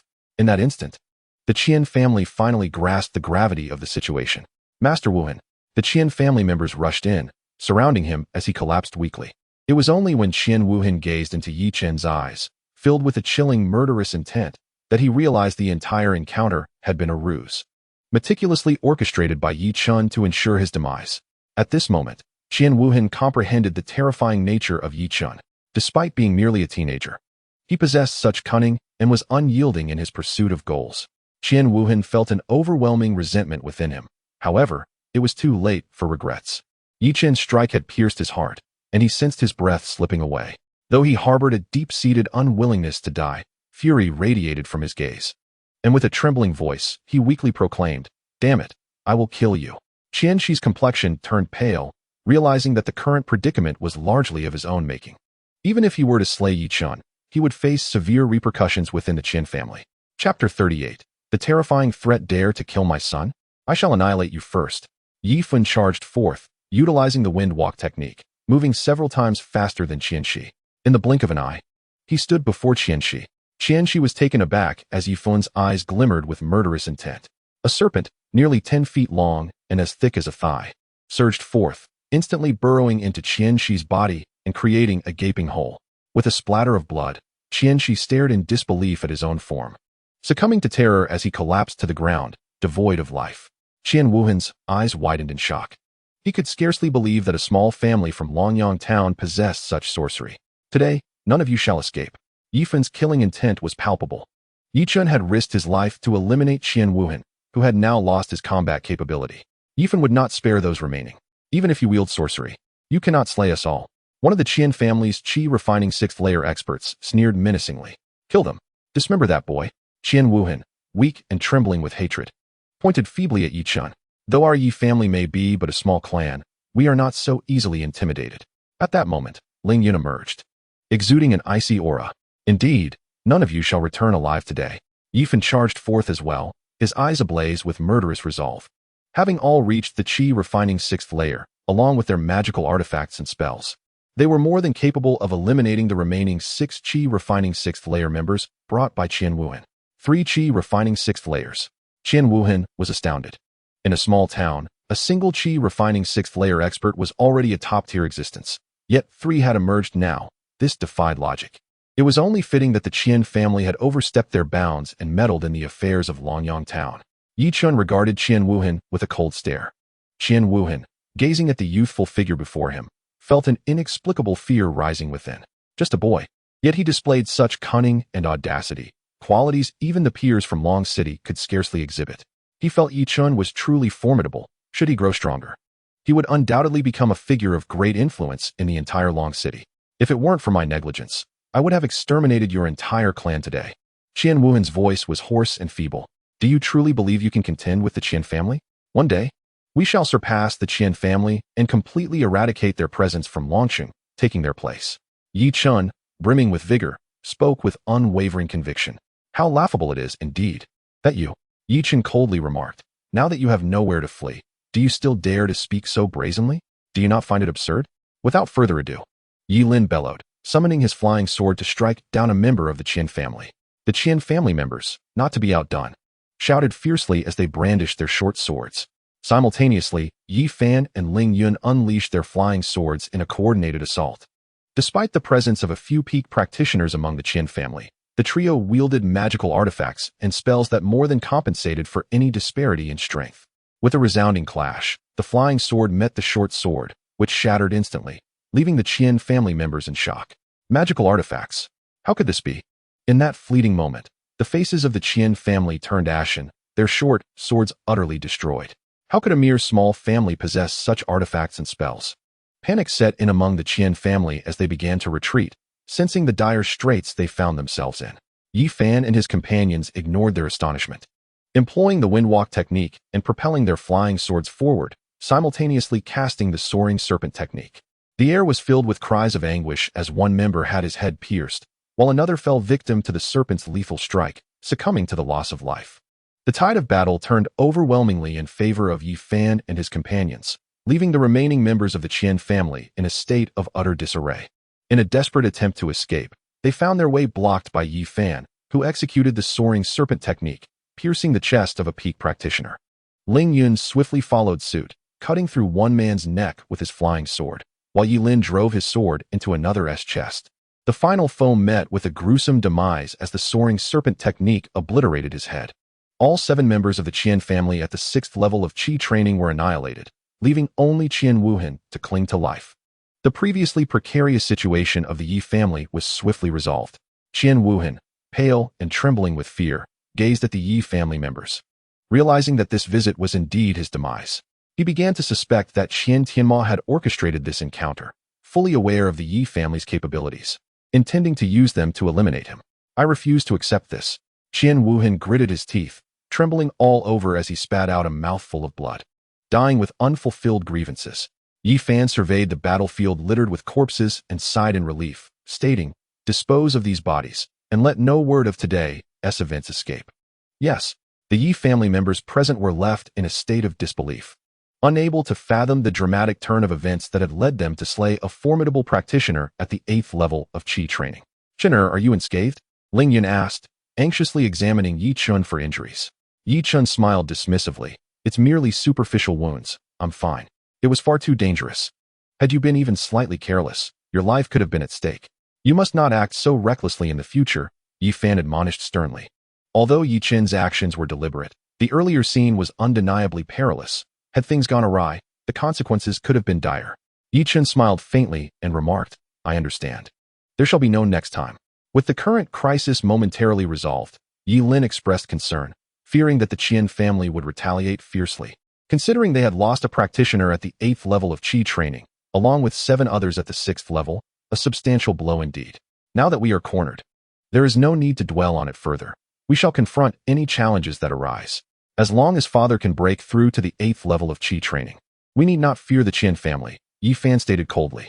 "Well then, the matters of today have passed. Let us all take some rest," Ling Yun suggested. Everything that transpired in the courtyard had been observed by a pair of watchful eyes. After Ye Chen and the others departed, she too left the courtyard. It was rather peculiar for a small clan to possess such magical abilities. Were they not an ordinary family? In her chamber, Lu Piaoxue sat against her bed, deep in thought. Why did that flying sword seem so familiar? Suddenly, she recalled the flying swords used by Yi Fan and his companions, her expression darkening. That was Zixia's flying sword. Lu Piaoxue's eyes widened, followed by a flash of cold intensity. Chapter 39. Interrogation. Upon returning to his chamber, Ye Chen consumed a vial of spiritual medicine and immersed himself in water infused with ancient serpent blood. The piercing pain surged through him, bringing an acute clarity. At this moment, the pain was a form of enjoyment. My physical form is far too feeble. If only I were stronger, I would not have sustained injuries today. Ye Chen reflected on the day's events. Although he had successfully slain Qian Wuhan, the risks were immense. His realm was insufficiently elevated, and his physique lacked strength. However, both aspects could not be rushed, which left Ye Chen feeling rather helpless. He resolved to remain composed in the future. Leaning against the water barrel, Ye Chen closed his eyes as he pondered the day's occurrences, completely forgetting the sensation of pain. After undergoing several rounds of refinement, his wounds had healed, leaving a foul substance floating in the barrel. With each subsequent refinement, the floating matter diminished, and Ye Chen sensed that his skin had become cleaner, reminiscent of an infant's new skin. Yet, it was not delicate. Rather, it was imbued with strength, gradually becoming more resilient than before.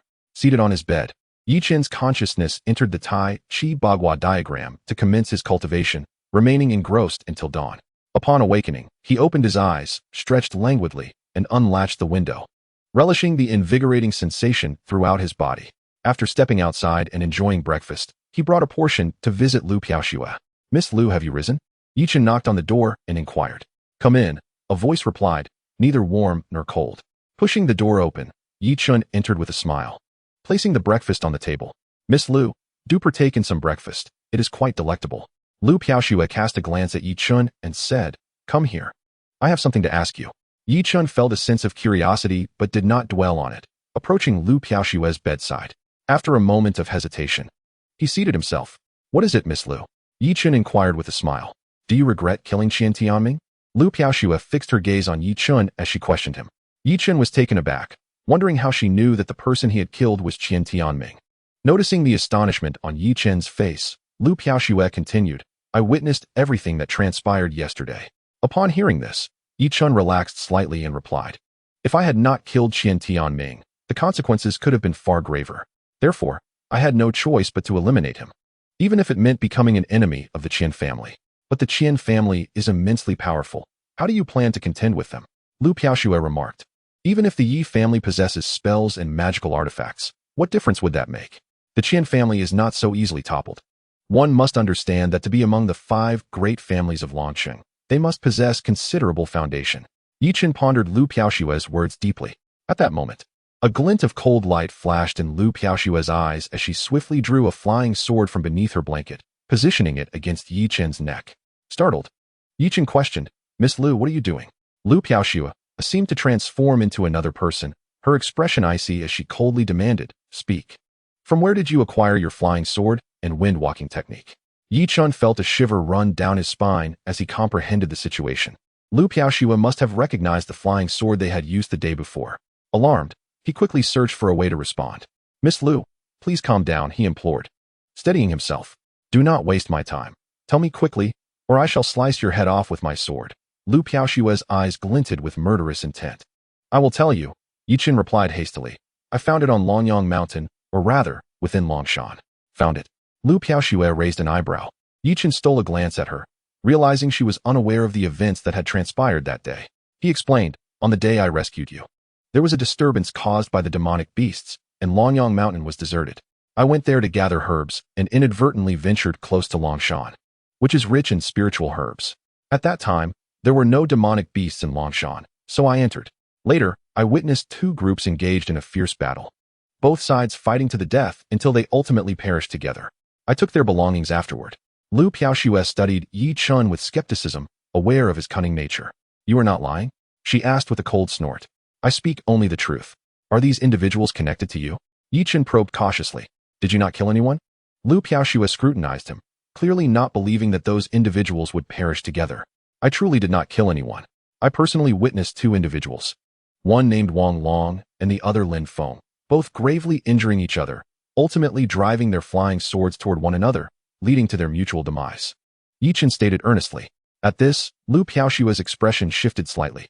Ye Chen, casting a sidelong glance, added, "Miss Lu, should you wish to reclaim those flying swords, I will return them to you when the time comes." "Who cares about those things?" Lu Piaoxue huffed. "If you dare deceive me, I will not spare you." Ye Chen quickly replied, "I speak only the truth, absolutely certain. At that time, I was merely at the 3rd level of Qi training. How could I possibly have the ability to kill them?" "Yet you have killed Qian Wuhan now," Lu Piaoxue retorted coldly. Ye Chen was momentarily speechless, that was merely luck. Lu Piaoxue had already begun to trust Ye Chen's words. After all, there was little reason not to believe him. Most of what he said was indeed the truth, with only the last bit being fabricated. Ye Chen's explanation was plausible, and Lu Piaoxue had no grounds for suspicion. As for those flying swords, they were hardly worth mentioning to her. Moreover, in the face of the Ye family's troubles, their most significant reliance lay in their magical artifacts, so she could not possibly take them. Ye Chen let out a sigh of relief, having successfully navigated through the matter. "Miss Lu, please have some breakfast," Ye Chen said, exhaling as he stood up and brought the meal before Lu Piaoxue, redirecting the conversation. Lu Piaoxue glanced at Ye Chen. Deep down, she was quite reluctant to associate the deaths of Wang Long and the others with him. Now that Ye Chen's words had no flaws, she felt a sense of relief in her heart. Throughout their interactions over the past few days, Lu Piaoxue had grown increasingly fond of Ye Chen, especially after the events of yesterday. Had it been anyone else, they could not have possibly resolved such a crisis. Yet Ye Chen had managed to turn the tables on Qian Wuhan with his own wit. Ye Chen was adaptable, brave, and strategic, embodying the qualities of a true man. And it was this type that she admired. Lu Piaoxue picked up a piece of pastry and savored it slowly, nodding slightly. Ye Chen smiled. "This breakfast is one of my favorites. If you enjoy it, I shall bring it to you every day." Lu Piaoxue felt an inexplicable stir in her heart, then replied indifferently, "There's no need. I shall be leaving tomorrow." "Leaving tomorrow?" Ye Chen was taken aback. "Did you not say you wouldn't depart until your injury had healed?" "My injury is healed now." Lu Piaoxue suddenly noticed the look of disappointment in Ye Chen's eyes, and her heart felt a pang of unease. "How could your injury recover so swiftly?"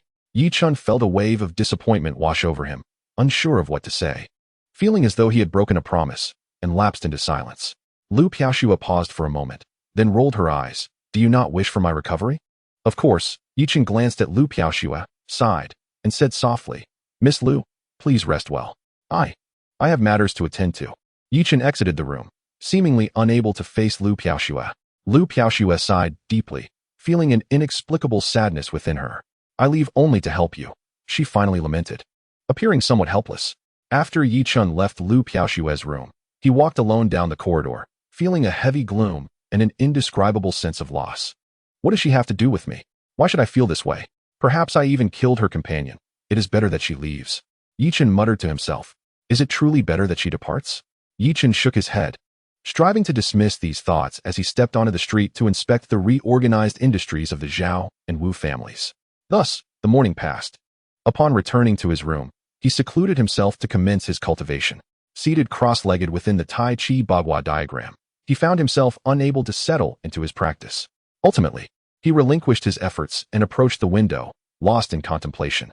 As evening descended upon Long City, news broke that his uncle, along with 7 elite practitioners at the 6th level of Qi refinement, had perished in Longyang town. In the grand hall of the Qian family, Qian Tianyao expressed his shock to Qian Tianmao. How could this be possible? My uncle is at the 8th level of Qi refinement. Is it conceivable that the Yi family possesses a practitioner of such caliber? Even so, they might not necessarily be his match, right? Qian Tianxiu voiced his disbelief. It seems the Yi family is far more formidable than we had imagined. Dispatching my uncle was indeed a prudent decision. Qian Tianmao, however, showed no signs of distress. Instead, a cold smirk graced his lips. My uncle has long coveted the position of the Qian family patriarch. Who would have thought this time he would unwittingly become a pawn in someone else's game? Qian Tianyao also bore a faint smile, though he remained incredulous at the thought of the Yi family being capable of defeating Qian Wuan. It appears the Yi family is not to be trifled with. We must send someone to investigate their background before devising our next steps. In any case, the Yi family must be eliminated. As night fell, a full moon illuminated the sky. Ye Chen sat alone in his courtyard, sipping wine and imagining the presence of 2 companions. Is it rather dull to drink alone? Lu Piaoxue, clad in a flowing white gown, approached, her beauty enhanced by the moonlight. After consuming a bit of wine, Ye Chen gazed at Lu Piaoxue, feeling a sense of enchantment. He chuckled softly. Miss Lu, having just recovered from your injuries, it would be wise to abstain from alcohol to avoid further harm. Lu Piaoxue took a seat, smiling gently. We are practitioners of the way. How could we be so easily harmed? A little wine poses no issue. Ye Chen, smiling, poured a cup for Lu Piaoxue and raised his glass, declaring, perhaps after tonight, we shall not meet again. Let me drink first as a toast. Lu Piaoxue halted him, saying, it is you who saved me. I should toast first. With that, she downed her drink in one go. Seeing this, Ye Chen chuckled, and joined her in a hearty drink. They say that with a kindred spirit, 1,000 cups are but a trifle. How can we return without getting intoxicated tonight? Lu Piaoxue smiled gracefully, and they both filled their cups again. Since you are in such a fine mood, let us not leave sober tonight. Ye Chen laughed heartily. Come, let us toast. With a smile, Lu Piaoxue clinked her glass with Ye Chen's, and they shared a knowing glance before drinking it all. The two engaged in lively conversation and merriment until the deep hours of the night. Ye Chen, overwhelmed by the wine, collapsed onto the table, while Lu Piaoxue remained alert, a rosy blush gracing her cheeks, enhancing her allure. Lu Piaoxue gazed at Ye Chen, who lay sprawled on the table, utterly intoxicated and insensible. With a soft sigh, she lingered in the courtyard for a considerable time before departing. Ye Chen remained oblivious to the duration of his slumber. Upon awakening, he discovered a blanket draped over him. The dawn had broken, and Lu Piaoxue had long since vanished without a trace. As memories of Lu Piaoxue flooded back, Ye Chen suddenly recalled her imminent departure, which jolted him into full awareness. He hastened toward Lu Piaoxue's chamber. Upon entering, he found the room empty, save for the maid, Hongxi, who was tidying up. Second young master, Hongxi called out. Has Miss Lu already left? Ye Chen stood there, momentarily stunned. Miss Lu departed early this morning. I assumed she had informed you, Hongxi replied, her head bowed. Realizing her misstep, Ye Chen waved his hand dismissively, signaling her to leave, and she exited the room. Seated beside Lu Piaoxue's bed, Ye Chen gently caressed the spot where she had slept, the blanket still faintly imbued with her delicate fragrance. After a considerable time, he roused himself, inhaled deeply, and murmured, perhaps we may never meet again. He chuckled self-deprecatingly, acknowledging his own sentimental folly and unrequited feelings. Leaving Lu Piaoxue's room behind, Ye Chen cast aside his romantic musings and pondered how to extricate himself from his current predicament. He returned to his own chamber, sat upon his bed, and commenced his cultivation. With resolute focus, he fervently absorbed the surrounding spiritual energy, as if seeking an outlet for his emotions. He practiced diligently until dusk, remaining in a frenzied state throughout the day.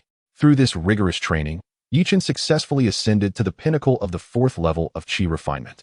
Mere steps away from reaching the 5th, exhaling a cloud of turbid energy, he remarked, my cultivation has advanced, yet my mental acuity must also be enhanced. Ye Chen's mental fortitude was already formidable. Otherwise, he could not have wielded multiple flying swords at his current level. Manipulating several swords required not only immense spiritual energy, but also an equally potent mental prowess. It was only with such strength that he could multitask effectively, unleashing their full potential. Having recognized the need to fortify his mental strength, Ye Chen recalled from his studies that a powerful mind could manifest as a tangible force, capable of extinguishing souls and claiming lives in silence. He stepped into the courtyard, summoned 5 flying swords from his spatial pouch, and watched them tremble in the air. With a surge of spiritual energy, Ye Chen commanded the 5 swords to strike forth, each darting toward a different target. Just as they were about to make contact, they abruptly halted. Clattering to the ground, the 5 swords fell, and Ye Chen was drenched in sweat. The exertion had drained both his spiritual and mental energy to an unsustainable degree, leaving him incapable of a second attempt. While spiritual energy could be replenished, mental energy, once depleted, required time to restore. I must cultivate further to strengthen my mind, Ye Chen mused. Chapter 41. Deterrence. Ye Chen took a brief respite before resuming his practice, simultaneously urging 5 flying swords until his mental energy was utterly depleted. This repetitive training left him drenched in sweat, and weariness crept into his gaze. Nevertheless, Ye Chen's endurance was commendable. He had diligently practiced for a full 2 hours, a feat that would have rendered most others unconscious long before. He paused, aware that excessive exertion could be counterproductive, risking harm to his very soul. Thus, he recognized the necessity of resting at appropriate intervals. Returning to his chamber, Ye Chen did not succumb to fatigue but instead immersed himself in a bath infused with the blood of an ancient serpent, refining his body. The intense pain jolted him back to alertness, as he absorbed the power from the serpent's blood, each surge penetrating his flesh and bones like a multitude of fine needles. In Dragon City, the Qian family's residence was ablaze with light and revelry, far more vibrant than the bustling Dragon Yang town. Lanterns hung high, illuminating the entrance as if it were daylight. At that moment, a woman clad in white approached the Qian family's gate, her expression frosty. She addressed the gatekeepers with resolve. Inform your master that Lu Piaoxue of the Zixiao sect wishes to see him. The 2 gatekeepers were momentarily taken aback. Sizing up Lu Piaoxue, one of them scoffed disdainfully, Lu Piaoxue of the Zixiao sect? I am affiliated with the Huiyun sect. Huh. Our master is quite busy. Do not disturb us. Leave at once, or you shall face our ire. The other gatekeeper glared menacingly. Such arrogance. The Qian family's audacity grows ever bolder. Disregarding the Zixia sect, Lu Piaoshue's anger flared, and she unleashed a flying sword, shattering the gate with a resounding crash. The gatekeepers, feeling a gust of wind, watched in horror as the entrance lay in ruins, their faces drained of color. Who dares to wreak havoc at my Qian family's door? An elderly man in a gray robe emerged, exuding a formidable presence, having reached the 6th level of Qi training. The two gatekeepers trembled before Lu Piaoxue. Producing a golden insignia emblazoned with the characters for Zixia sect, Lu Piaoshue's authority became evident. The gray-robed elder, possessing keen insight, recognized the significance of the insignia, and his expression shifted dramatically. With a sharp crack, he struck both gatekeepers across the face, leaving vivid crimson imprints. The gatekeepers stood dumbfounded, bewildered by the elder's wrath. Have you lost your senses? A dignitary of the Zixia sect arrives, and you fail to announce her presence. From this day forth, you shall attend to the pigpen. The gray-robed elder chastised fiercely. Having served the Qian family for many years, he discerned the situation. It was evident that these two had provoked Lu Piaoxue. For how else could she have arrived only to demolish the gate? The two attendants were left utterly astonished. A glance at Lu Piaoxue sent a shiver down their spines. They considered themselves fortunate merely to have escaped execution and hurriedly scrambled away. The elder in the gray robe approached with a beaming smile, introducing himself as Qian, the steward of the Qian family. I was unaware of your esteemed presence from the Zixia sect and regret not having extended a proper welcome. I hope for your understanding. What was the Zixia sect, one might wonder? It was one of the 5 major cultivation sects of Zhao country, ranking 4th, with formidable experts aplenty. A mere family from Longsheng would never dare offend the Zixia sect. Take me to your family head, Lu Piaoxue stated coldly. Steward Qian was taken aback, but quickly nodded, refraining from further conversation as he led Lu Piaoxue into the Qian residence. Upon arriving in the main hall, he said, "Please wait a moment, esteemed guest. I shall inform the family head immediately." He hurried away to the study of Qian Tianma, announcing, "Family head, a disciple from the Zixia sect has come to see you." Qian Tianma was initially startled and asked, "Are you certain it is a disciple from the Zixia sect? Do they possess a token?" "Indeed," Steward Qian confirmed. "We have no dealings with the Zixia sect, nor any grievances. What could they want?" Qian Tianma pondered, a sense of unease creeping over him. After some contemplation, he still found himself perplexed and made his way to the hall. "I am Qian Tianma, head of the Qian family. What a surprise to welcome you." He greeted Lu Piaoxue with a courteous smile, though his keen eyes scrutinized her closely. He could discern an unusual aura about her, one not possessed by ordinary individuals, suggesting she was of significant origin. Lu Piaoxue interrupted him, casting a disdainful glance. "I did not come here to listen to your empty chatter. I have but one matter to address. Please, enlighten me," Qian Tianma replied. "The Qian family is no longer permitted to meddle in Longyang town. It is already under the gaze of my Zixia sect. Is my message clear?" Lu Piaoxue stated coldly. Qian Tianma was taken aback, and as Lu Piaoxue's piercing gaze met his, he felt an inexplicable fear wash over him, causing cold sweat to break out across his forehead. "Yes, the Qian family will not intrude upon Longyang town again," he hastily assured her. "That is for the best," Lu Piaoxue remarked with a dismissive snort, striding out of the hall. Both Qian Tianma and Steward Qian were left shaken. Could she be an impostor from the Yi family? Impossible, Qian Tianma thought.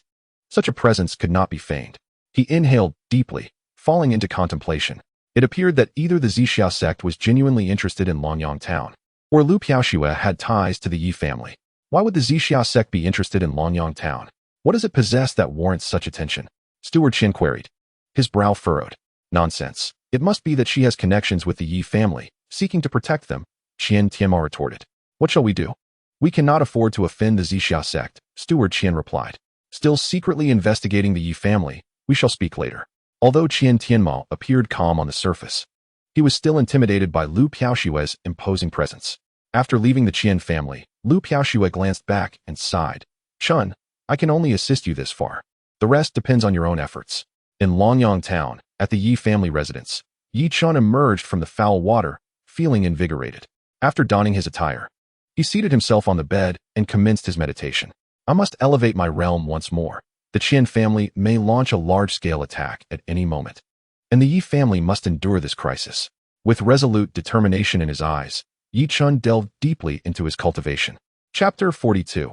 Refining the blood of the ancient serpent. Ye Chen's consciousness entered the Taiji Diagram for cultivation, as the spiritual energy between heaven and earth gathered visibly, thread by thread, and he eagerly absorbed the abundant essence. Perhaps within the entire realm of cultivation, if one were to speak of extravagance, it would undoubtedly be Ye Chen.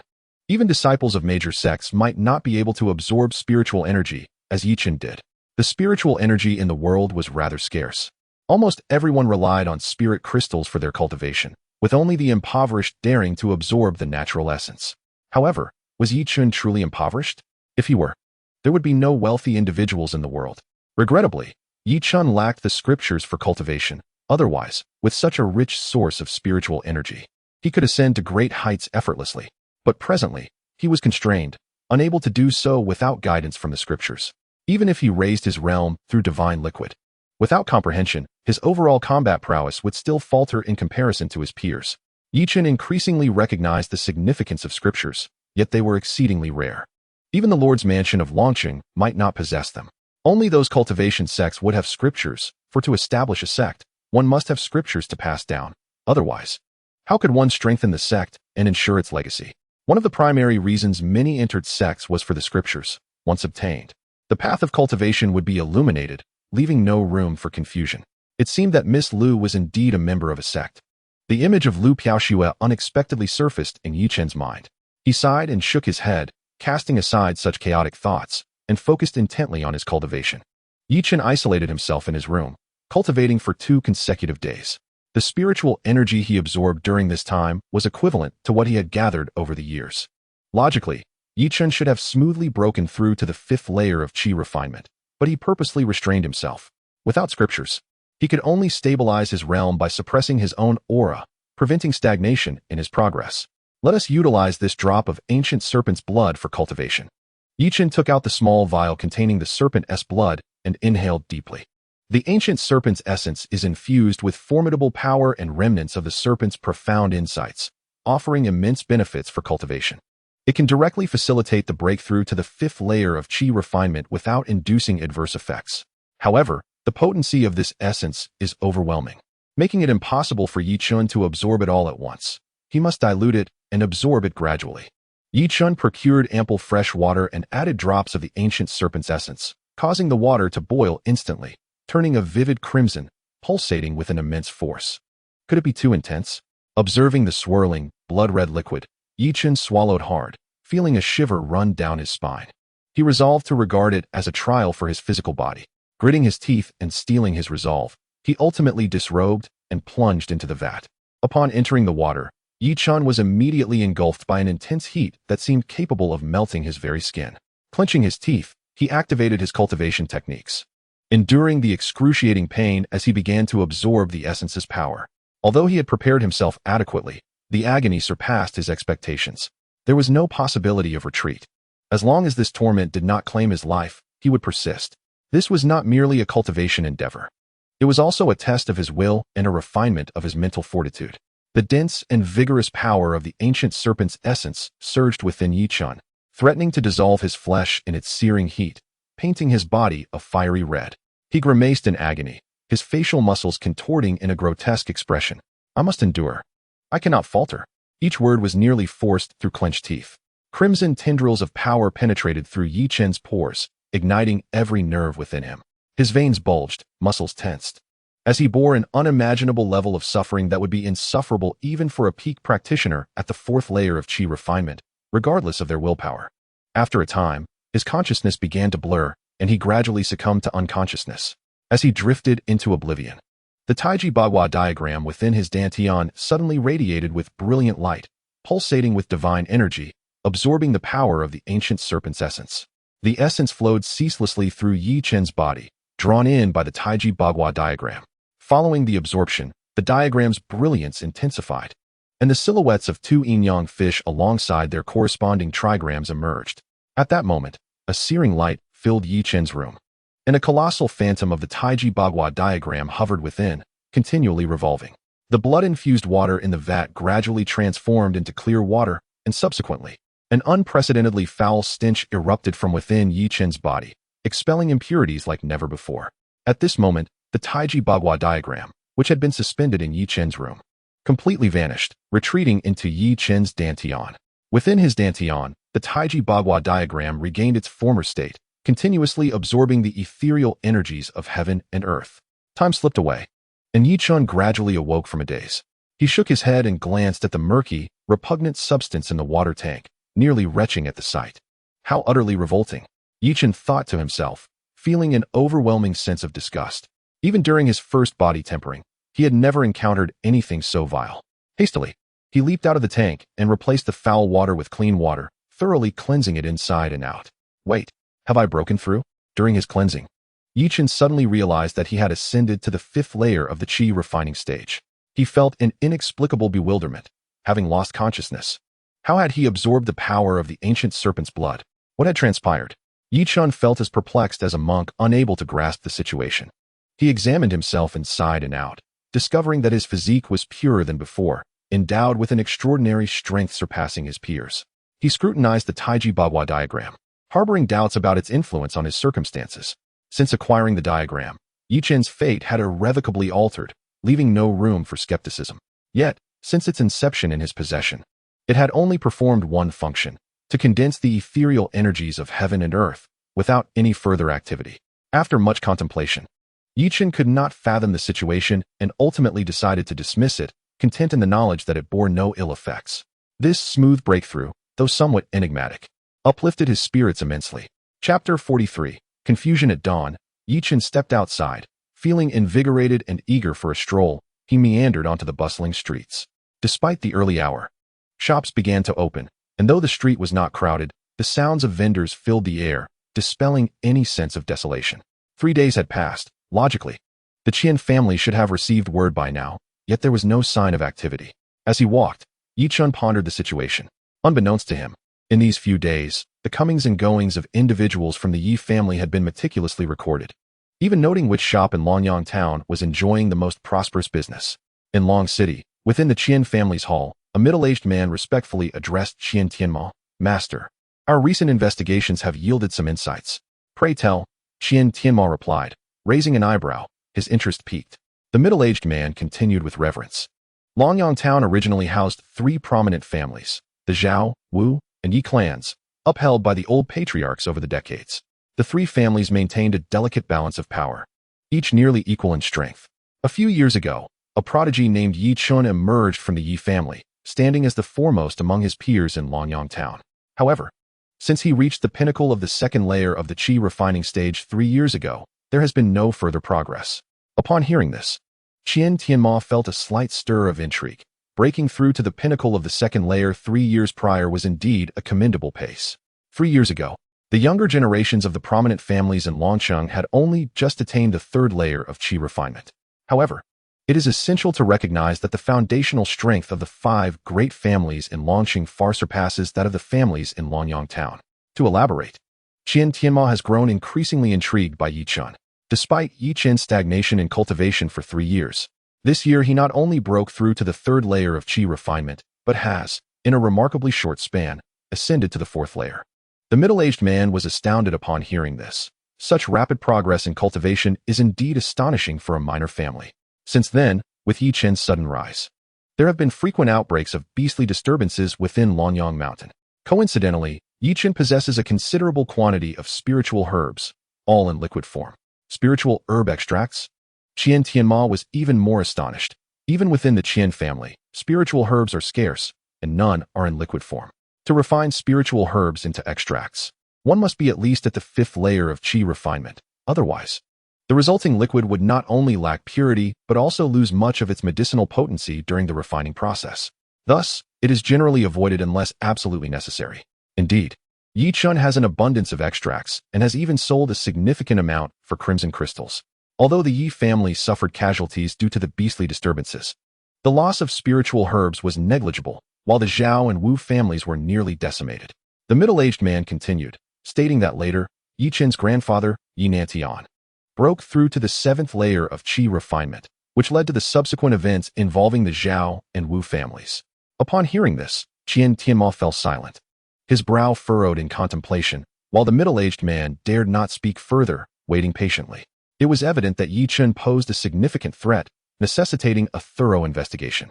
After a considerable pause, Qian Tianma concluded that to deal with the Ye family, one must first target Ye Chen. Master, how should we proceed? Please clarify the family's instructions. The middle-aged man inquired. Focus on monitoring Ye Chen closely and do not relax vigilance over the rest of the Ye family.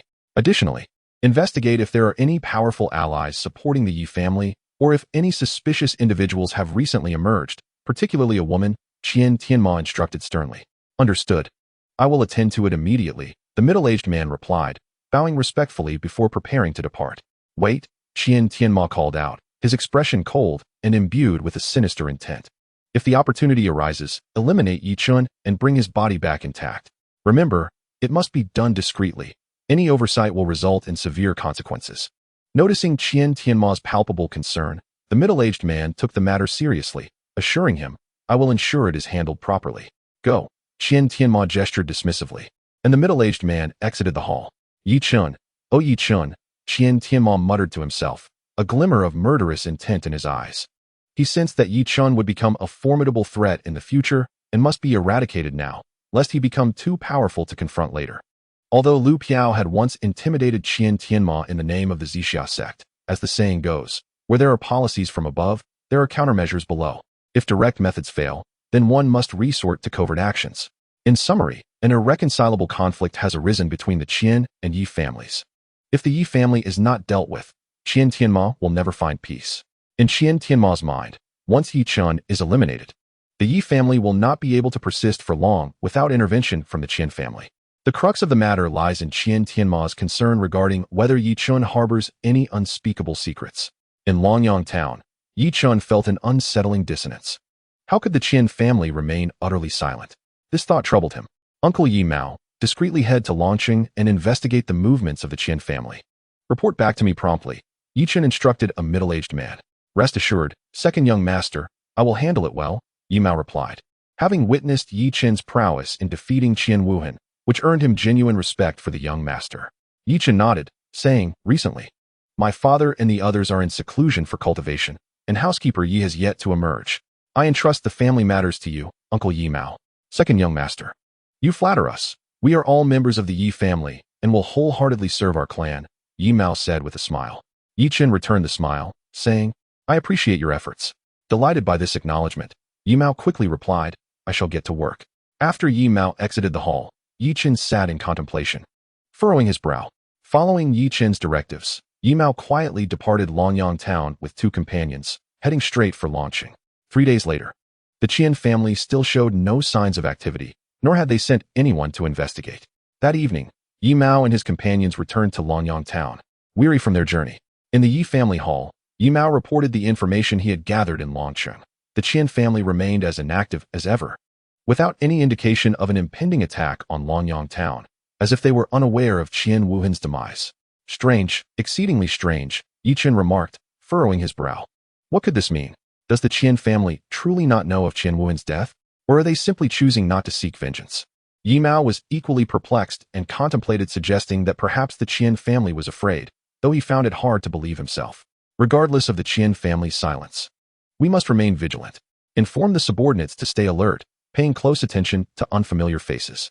Establish concealed lookout posts outside Longyang town and report every 3 hours. Ye Chen declared, unable to decipher the situation, yet proceeding methodically to ensure preparedness. Chapter 44. The Fallen Powerhouse after making all necessary arrangements. Another 10 days passed with no sign of activity from the Qian family. Could it be that the Qian family genuinely intends to forego their vengeance? Ye Chen mused, grappling with the puzzling behavior of the Qian family. Perhaps it is for the best. This gives us valuable time.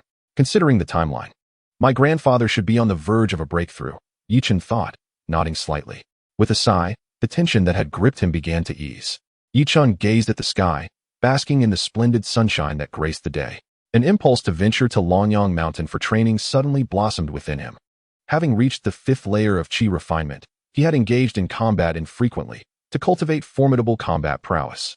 He recognized the necessity of rigorous trials and the accumulation of experience, ensuring he would not falter in future battles. Departing from the Yi family, he journeyed to Longyang Mountain. Ever since the ancient serpent metamorphosed into a soaring dragon, peace had returned to the mountain. Occasionally, The roars of ferocious beasts echoed through the air as Ye Chen made his way deeper into Longyang Mountain. With his current strength, entering the Dragon Mountain posed no challenge. Upon entering the depths, he encountered a colossal white ape, a beast of the fourth layer of Qi refinement, robust and brimming with power. The white ape, with its crimson eyes, lunged at Ye Chen with a fearsome roar. With a disdainful sneer, Ye Chen summoned his flying sword and struck. The blade pierced the ape's skull, staining its pristine fur with crimson blood. A mere fourth-layer beast posed no threat to Ye Chen whatsoever. He extracted the beast's essence crystal, placing it into his spatial pouch, and continued his descent into the mountain.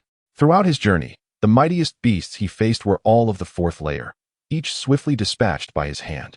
As he delved deeper into the Dragon Mountain, he became acutely aware of the formidable beasts rumored to inhabit its depths, some reaching the 8th or even 9th layer of Qi refinement, creatures that even the Lord of Longqing dared not provoke.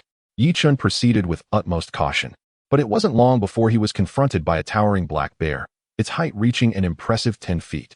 This magnificent creature was cloaked in glossy black fur, its eyes a haunting crimson, and its sharp fangs glimmered with a chilling light. This bear was a 5th-layer beast, its aura formidable. It roared and swung a massive paw toward Ye Chen. A 5th-layer beast was a far cry from a 4th-layer one, and this black bear had attained the pinnacle of its 5th layer, its spiritual energy immense. As the paw came crashing down, Ye Chen felt the air tremble with the force of its descent. He activated his wind-walking technique, swiftly retreating, instead of summoning his flying sword to engage in combat. He yearned to test his bare hands against the bear. After so long of refining his physique, he was eager to discover just how powerful he had become. Clenching his fists, he concentrated his spiritual energy, a radiant glow enveloping his hands as he launched a powerful punch toward the black bear. The impact resonated through the air as they collided. Ye Chen felt as though he were striking a mountain, immovable and solid. Yet, to his astonishment, the bear was forced to step back. The black bear, taken aback, was surprised that a human of a lower realm could unsettle it. With a fierce roar, Ye Chen unleashed another barrage of punches, channeling his profound spiritual energy toward the bear. The black bear howled, as if striving to reclaim its dignity, and retaliated with its massive paw, striking with ferocious intensity as the two forces clashed violently. The black bear felt a sharp pain radiating from its paw, where a crack had formed. At the same time, Chen realized that his physical strength had significantly surpassed that of an ordinary person, allowing him to contend with the ferocity of the beast and even gain the upper hand. The greatest attributes of a demon beast lie in its formidable physique and strength. Its defensive capabilities are tremendous, far beyond what a mere human could withstand. In the same realm, demon beasts are considerably stronger than humans, and most cultivators, when faced with such creatures, would never engage in close combat, opting instead for weaponry to vanquish their foes. Ye Chen smiled broadly, brimming with confidence as he charged forward, fists raised. The black bear, infuriated, let out a roar that shook the heavens, its massive form crashing toward Ye Chen like a tidal wave. The man and the beast clashed fiercely, their combat intensifying with each encounter. Ye Chen grew bolder with each strike, forcing the black bear into a retreat. Sensing the precariousness of its situation, the bear attempted to flee. With a cold snort, Ye Chen urged his flying sword forward, piercing through the bear's skull. The effect of the ancient serpent's blood on his body was indeed remarkable. It was a pity that his supply of it was dwindling. With a sigh, Ye Chen prepared to extract the demon crystal from the black bear. Suddenly, a dull thud echoed from behind him, akin to something crashing down from the sky. Ye Chen turned, furrowing his brow as he spotted a figure lying a few dozen meters away. He glanced upward and then back at the figure on the ground. Incredulous, had it truly fallen from the heavens? Cautiously, Ye Chen approached the figure, now only about 2 zhang away, when it suddenly stirred, emitting a soft sound. Startled, Ye Chen activated his flying sword, poised for action. However, after the initial sound, the figure fell silent. Ye Chen observed for a prolonged moment before edging closer. He noticed multiple bloodstains adorning the person's body. Indeed, it would be strange for one who had plummeted from the sky not to be bloodied. Anyone capable of traversing the skies must be a formidable figure, undoubtedly a cultivator of foundational realm or higher, revered throughout the Zhao kingdom. As Ye Chen turned the person over, he was taken aback to find a middle-aged man, appearing to be in his 40s, with sharp features and a pallid complexion. Several grievous wounds marred the man's chest, exposing ghastly injuries that reached the bone, with even glimpses of internal organs visible. Yet, astonishingly, the man was still alive. Ye Chen was filled with disbelief. A chi refinement cultivator would likely have perished under such injuries. At that moment, the middle-aged man abruptly opened his eyes, locking gazes with Ye Chen. Startled, Ye Chen instinctively stepped back a few paces, his spiritual energy surging as his flying sword hovered before him. "Little brother," the middle-aged man called weakly. Ye Chen hesitated for a moment, then heard the man continue, "Help me." The man's voice was frail, as if it were struggling to emerge from his throat, barely audible. However, at that moment, two figures soared across the sky. The middle-aged man's expression changed drastically, a fierce glint flashing in his eyes. Clenching his teeth, he summoned his spiritual energy and sat up. Ye Chen was even more astonished, retreating 3 yards away, while the middle-aged man threw out a spatial bag and coldly instructed, "Keep this safe for me. If I survive, I shall return for it." The bag landed before Ye Chen, and the middle-aged man swiftly headed in the opposite direction, pursuing the two figures. Chapter 45. You have brought about my demise. Ye Chen was momentarily stunned, completely bewildered by the situation. Just as he picked up the spatial bag from the ground, a gust of wind swept over, sending a chill down his spine. He quickly turned around, only to find two middle-aged men appearing behind him. Each exuded a formidable aura, their piercing gazes fixated on the spatial bag in Ye Chen's hand, their eyes gleaming with greed. "Boy, hand over that spatial bag," one of the slightly taller men barked. The force of his shout made Ye Chen's head spin, leaving him utterly astounded. Such a powerful individual could render him dizzy with merely a voice. Regaining his composure, Ye Chen's expression turned grave. This spatial bag had been entrusted to him by that man, and now faced with such formidable foes, he was uncertain whether to relinquish it or not. "Hand it over." Another thunderous command came, leaving Ye Chen no time for contemplation. He felt a tremendous force crashing towards him, propelling him backward and causing the spatial bag to slip from his grasp. With a cough, Ye Chen spat out a mouthful of blood, a sharp pain radiating from his chest, causing him to grimace.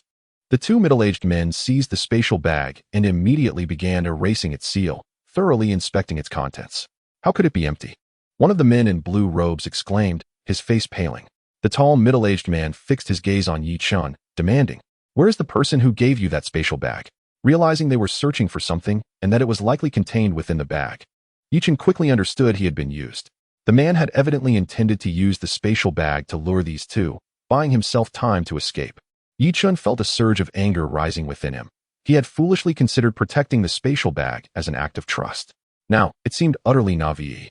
"Since you show no mercy, I shall be merciless," he thought. That man had sustained heavy injuries and could not have gone far. "Damn it, how could you betray me?" Ye Chen groaned in pain, pointing in the direction of the fleeing middle-aged man.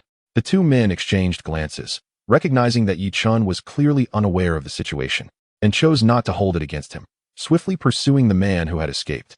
"How could this nearly lead to my demise?" Ye Chen lamented. Ye Chen rubbed his chest, his eyes glancing curiously in the direction the two middle-aged men had fled, pondering aloud. It seems that the Chinquan bag contains something of great importance. That man would rather face death than relinquish it. I must investigate. After consuming 2 bottles of spiritual liquid, Ye Chen swiftly activated his wind walk technique to pursue them. Not long after, the sounds of a struggle reached his ears. "Li Xiongfeng, hand over the item obediently, and I shall leave your corpse intact." A commanding voice boomed. Ye Chen recognized it as belonging to the middle-aged man in the blue robe. "The item is no longer with me. I have entrusted it to someone else," the tall, imposing man retorted coldly. "Do you think I am unaware? That Chinquan bag does not contain what we seek. I know nothing of that. That brat must have taken it," Li Xiongfeng exclaimed, his face contorted with anger. "Do you believe I would fall for your lies? That Chinquan bag bears your imprint. That brat is merely at the 5th level of Qi training. It is impossible for him to have taken anything from it. Stop wasting time with him. Eliminate him first, and the item will naturally come into our possession," the blue-robed man hissed. "Do you think that killing me will grant you the item? At this point, do you truly believe I would keep it on my person?" Li Xiongfeng sneered coldly, undeterred. The expressions of the blue-robed man and the tall one shifted, exchanging glances. The blue-robed man snorted disdainfully. "I care not whether it is on you or not. First, I shall incapacitate you, and then I will enjoy torturing you until you speak." Li Xiongfeng's face darkened, and with gritted teeth, he declared, "Even if you capture me, you will not obtain it. I have already informed that brat where it is hidden, and he is surely on his way to retrieve it now." Ye Chen, infuriated, was about to charge forth to argue when suddenly, a surge of green light rushed towards him, startling him. He quickly retreated, spotting a long, muscular python that measured about 10 feet in length and was as thick as a thigh, silently landing on the ground. This was a peak 5th level Qi training python, known as the Green Python. Its entire body was a vibrant green, possessing immense strength and fangs filled with potent venom. A single bite would guarantee death within 5 seconds.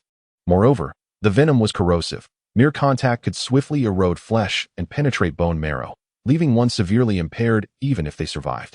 Encountering such a formidable beast, Ye Chen proceeded with utmost caution, wary of any missteps. Why must a formidable foe appear at such a critical moment? He cursed, as the green python locked its gaze on him, seemingly intending to make him its next meal. In an instant, the green python lunged forward like a flash of lightning. Startlingly swift, Ye Chen only caught a glimpse of the green light as he immediately activated his wind walk technique to evade, simultaneously summoning 3 flying swords to strike at the python. After failing to land a hit, the green python retaliated by spewing a torrent of venom at Ye Chen. He deftly sidestepped, causing the venom to splatter onto a nearby large tree, which promptly erupted in thick smoke as it began to corrode. At this moment, Ye Chen's flying swords had already pierced through the body of the green python. One had penetrated its head, another lodged at its 7-inch mark, and a third was buried in its midsection. The green python lay on the ground, oozing a pool of green liquid, convulsing a few times before going entirely still. While Ye Chen battled the green python, Li Xiongfeng engaged in combat with 2 middle-aged men. Just as Ye Chen intended to rush out and clarify the situation, he witnessed Li Xiongfeng's head suddenly explode. Stunned by the sight of Li Xiongfeng's head bursting like a blossoming flower of blood, Ye Chen couldn't help but curse. "You've led me to my doom." The 2 middle-aged men thoroughly searched Li Xiongfeng's body, discovering a bag of holding, but upon inspection, they found nothing of significance. Could that item truly be on that young man? The middle-aged man in the blue robe mused darkly.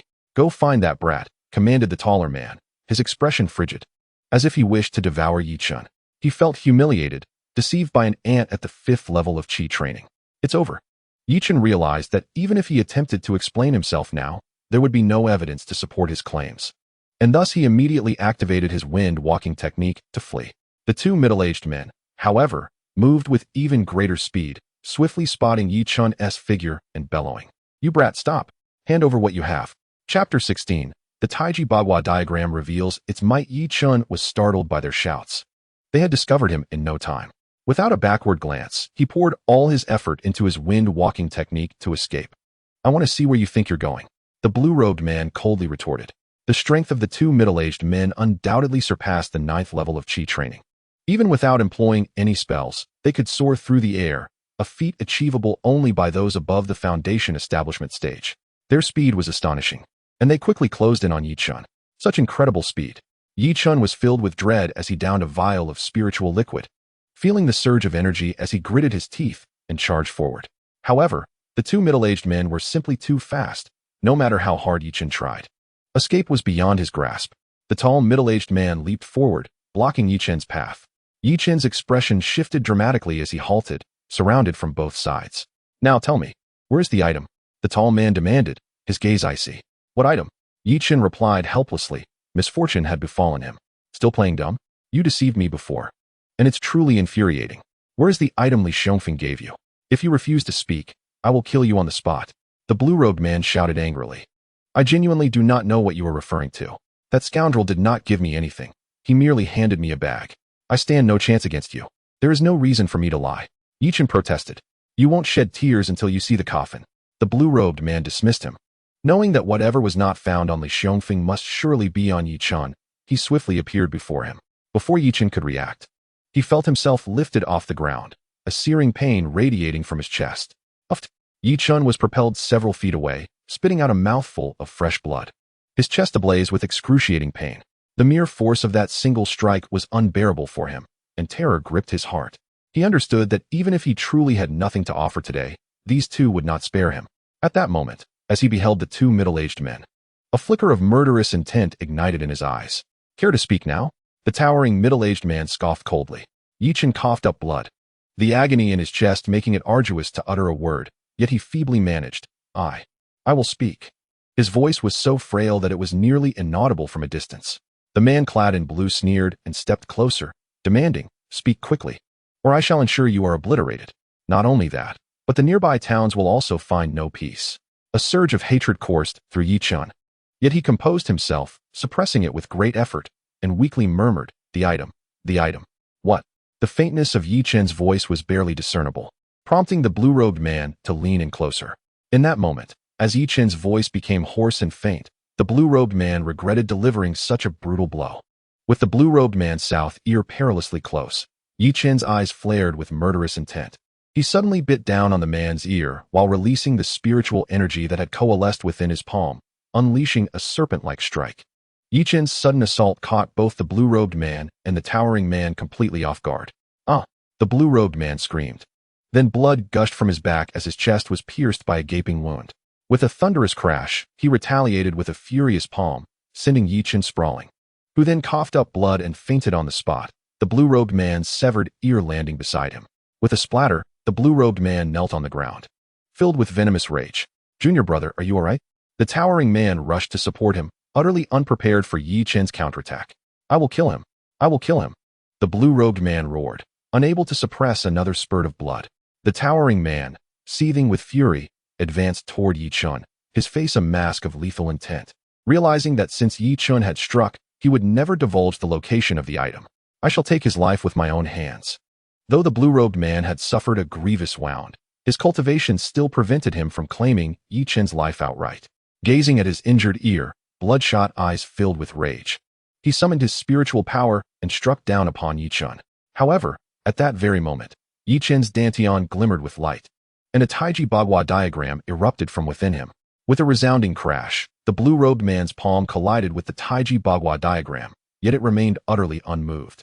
Both the blue-robed man and the towering man were taken aback, their expressions shifting to one of shock and disbelief. However, before they could react, the yin-yang fish within the Taiji Diagram surged forth, transforming into two flying swords that soared towards the two men with lethal intent. Their faces paled in horror as they attempted to summon their spiritual energy to defend themselves, but it was utterly futile against the swords, which shattered their defenses with ease. Piercing through their skulls, blood erupted from their heads as their eyes widened in disbelief, unable to fathom the reality of their impending demise. They collapsed to the ground, lifeless and unblinking.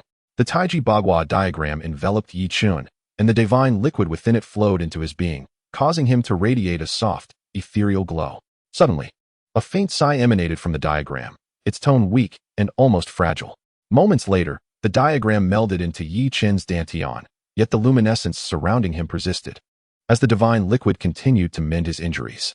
As dawn broke, a veil of mist enveloped Longshan, with dewdrops glistening like crystal on the leaves, sparkling under the sun's gentle rays. Ye Chen fluttered his eyelids and gradually opened his eyes, his gaze filled with confusion. Abruptly, he sat upright, inspecting his body in disbelief. "Am I still alive?" To his astonishment, he beheld the lifeless bodies of the two men before him, leaving him utterly flabbergasted. What transpired? How did they meet their end? Ye Chen examined the gaping wounds in their skulls, struggling to comprehend the surreal scene. He had been unconscious. How could he have possibly slain these two? Could it be that someone else had rescued him and dispatched them? Yet, the notion seemed implausible. If he had been saved, why had he been left alone in this desolate mountain? Moreover, had someone even more formidable than these men appeared? Ye Chen shook his head, his mind swirling with the recent, inexplicable events that had defied all logic. Never mind, surviving is a blessing in itself. He resolved to cease his pondering and focused his gaze on the lifeless forms of the two men. Chapter 47. The Qi Cultivation Scroll. You nearly brought about my demise. I have already stated that I did not possess the item you sought, yet you refused to believe me. And now look where we are. Are you pleased? Ye Chen lamented to the corpses, though his hands were already rifling through their belongings. If the two middle-aged men could rise, they would undoubtedly deliver a severe beating to Ye Chen. However, they had nothing of value on them. Ye Chen retrieved two Qianquan bags, their sole imprints having dissipated. Upon opening the bags, he discovered a considerable amount of red crystals, 2 orange crystals, for flying swords, and various other items of unknown nature. Ye Chen, not bothering to discern their significance, collected everything into his own Qianquan bag. Given their high realms, what could possibly hold such importance for them? Seated upon the ground, he pondered the mystery. What was it that Li Xiongfeng refused to part with, even at the cost of his life? Ye Chen gazed into the distance, furrowing his brow. If the item was not on Li Xiongfeng, it must have been concealed elsewhere. Had it been hidden before he fell, or was it concealed prior to that? Rising to his feet, Ye Chen employed the wind-walking technique, making his way to the location where he had ambushed the black bear, where he had first encountered Li Xiongfeng. Li Xiongfeng had departed from this direction. If he intended to hide something, it would likely be along this path. Deep in thought, Ye Chen nodded and began to track in that direction. Though not deep within the Dragon Mountain, this area was still frequented by demonic beasts. As Ye Chen meticulously searched his surroundings, he remained vigilant for any lurking creatures. After a spell of searching, he spotted a pile of scattered stones ahead. Should something be hidden here, it would be challenging to discover without careful inspection among the crevices. Approaching the rocky heap, Ye Chen began his thorough search, leaving no stone unturned. Just then, he heard a heavy breathing sound. Looking up, he found a long-armed gibbon staring intently at him. The gibbon clutched a Qinquan bag, and Ye Chen's eyes lit up. This must be the item Li Xiongfeng had hidden, inadvertently claimed by the gibbon. However, this gibbon was a formidable opponent. At the 6th level of Qi training, a whole realm above Ye Chen, making the task of slaying it for the bag daunting. The gibbon's large eyes fixed on Ye Chen as it bared its teeth, letting out a fearsome roar that reverberated painfully in Ye Chen's ears, causing him to instinctively retreat. In the next moment, the gibbon's elongated arm swung toward him, its palm brimming with spiritual energy. This strike would be catastrophic. Ye Chen swiftly retreated using the windwalking technique, narrowly avoiding as the gibbon smashed a stone into dust and charged at him once more. Knowing a direct confrontation with the gibbon was ill-advised, such a clash was not on equal footing. Ye Chen resolved to rely on cunning instead. He felt fortunate that the gibbon possessed no magical abilities or artifacts. Otherwise, he would have stood no chance. As he activated the windwalking technique to evade the gibbon's attacks, the creature's arms came down like battering rams, shattering rocks and creating deep craters in the ground with each blow. Ye Chen summoned 3 flying swords, a number he could expertly control. The swords shot forth, transforming into streaks of light. Being a primate beast, the gibbon possessed a higher intellect than most demonic creatures, skillfully dodging the swords, which frustrated Ye Chen. While evading the gibbon's assault, he directed the 3 swords from different angles, simultaneously gathering spiritual energy in his hand. With a mighty roar, he unleashed a soaring serpent. The serpent darted forward like a flash of lightning toward the gibbon, which, besieged from all sides, erupted in a furious roar, raising its long arm to swat at the flying swords. Bang! Bang! Ye Chen was utterly mesmerized as the long-armed ape deftly swatted 2 flying swords away while simultaneously evading another. However, it could not escape the attack of the soaring snake. With a sickening thud, the serpent pierced through the right side of the ape's abdomen, blood gushing forth. Had it ventured a fraction deeper, it would have struck true to the heart. Letting out a furious roar, the long-armed ape's eyes transformed into a crimson hue, and it lunged wildly at Ye Chen. Yet, Ye Chen, endowed with the wind-walking technique, possessed a swifter pace than the beast. He deftly dodged as the ape wreaked havoc, toppling trees in its wake. Die! Ye Chen shouted, having consumed 2 vials of spiritual liquid, and summoned 4 flying swords to strike at the long-armed ape. Though wielding 4 swords proved somewhat taxing, he was confident in delivering a lethal blow. Still, apprehensive, he conjured a vine snake that shot forth alongside his other attacks. The 5 assaults converged upon the ape, which, fueled by its spiritual energy, retaliated and managed to deflect 2 of the swords. With a sickening sound, 1 sword pierced through its chest, while the ape swatted another aside. The soaring snake then penetrated the ape's heart, creating a gaping wound, and blood sprayed forth as the long-armed ape howled in agony. Ye Chen quickly downed 3 more vials of spiritual liquid to restore his energy. The long-armed ape, undeterred by its grievous injuries, charged at Ye Chen with a singular desire to avenge itself against the human who had inflicted such pain. Ye Chen unleashed 3 flying swords, and the already severely wounded ape, now sluggish, could not evade. With a series of sickening thuds, 1 sword embedded itself in the ape's skull, while the remaining 2 pierced its chest. The long-armed ape let out 1 final, feeble roar before its massive body collapsed to the ground. Ye Chen exhaled deeply, reflecting that had it not been for his spells, artifacts, and the spiritual liquid, he would surely have met his demise. After regaining his composure, he extracted the demon crystal from the ape and took the Qinquan pouch from its grasp. What secrets does it hold? Driven by curiosity, Ye Chen opened the pouch, revealing not much else but a golden scroll.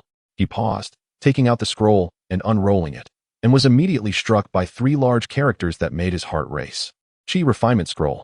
Ye Chen felt breathless. This was a scripture he had long coveted. As he fully unfurled it, his heart raced at the sight. This was indeed the object of his dreams. Heavens, no wonder they all coveted it.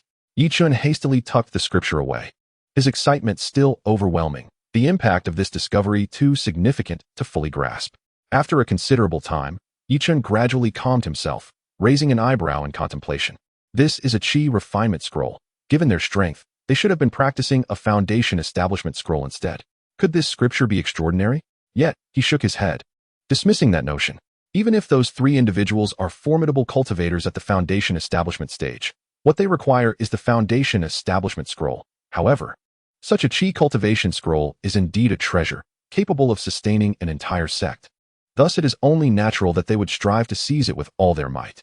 In chapter 48, full of confidence, having inadvertently acquired such a precious artifact, Ye Chen found himself unable to quell his excitement for an extended period. He promptly returned to Longyang town and sequestered himself within his chamber. Ye Chen unfurled the golden scroll, scrutinizing the text inscribed upon it. The more he read, the more his heart raced with anticipation. With this Qi cultivation scroll, he no longer needed to suppress himself in his training, and he would avoid many detours along the way, ensuring that his future foundation establishment would be unequivocally achievable. Ye Chen swiftly immersed himself in the Taiji Diagram and began his cultivation. The Qi cultivation scroll is considered one of the simplest among numerous scriptures, yet it holds immense significance for cultivators.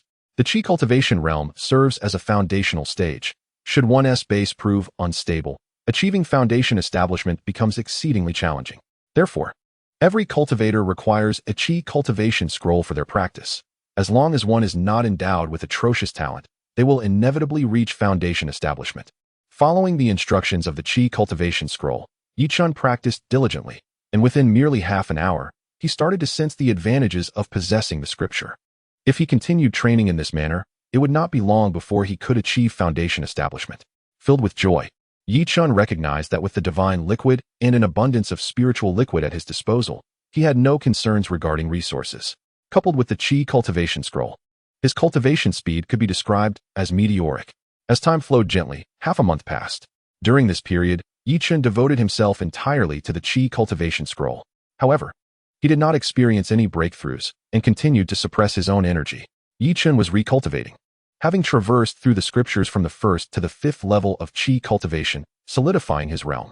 In essence, he was rectifying the gaps he had previously left, making his foundation more robust, thus facilitating an easier foundation establishment in the future. Second young master, the patriarch has emerged. On one particular day, Yi Mao came running, exclaiming joyfully. Ye Chen's heart leapt with joy as he rushed to Yi Fan's courtyard. Yi Fan exuded an aura that radiated outward, his eyes gleaming with vitality and spirit. Father, have you broken through to the 7th level of Qi cultivation? Ye Chen asked, astonished, as this exceeded his expectations. With a smile, Yi Fan replied, I initially believed that reaching the pinnacle of the 6th level of Qi cultivation was the limit, but to my surprise, I smoothly broke through to the 7th level. All thanks to that divine liquid. And how is mother faring? Ye Chen inquired, filled with happiness. Your mother is also on the verge of emerging, barring any unforeseen circumstances. She should at least reach the pinnacle of the 6th level of Qi cultivation, Yi Fan said with a smile. However, his expression soon turned serious as he asked, what movements have there been from the Qian family recently? The Qian family has shown no signs of activity. It is unclear what their intentions are. Ye Chen's face also grew grave. Yi Fan took a deep breath and stated, regardless of their motives, this grants us time. Once your grandfather emerges, we will no longer fear the Qian family. A few days later, Ling Yun emerged from his seclusion, having broken through to the pinnacle of the 6th level of Qi cultivation, mere moments away from stepping into the 7th level. Shortly thereafter, Yi Lin and Butler Yi emerged from their respective retreats. Yi Lin had also ascended to the pinnacle of the 6th level of Qi training, while Butler Yi had reached the peak of the 5th level, brimming with excitement. Subsequently, Yi Shi, Yi Tian, and Yi Wen also completed their breakthroughs.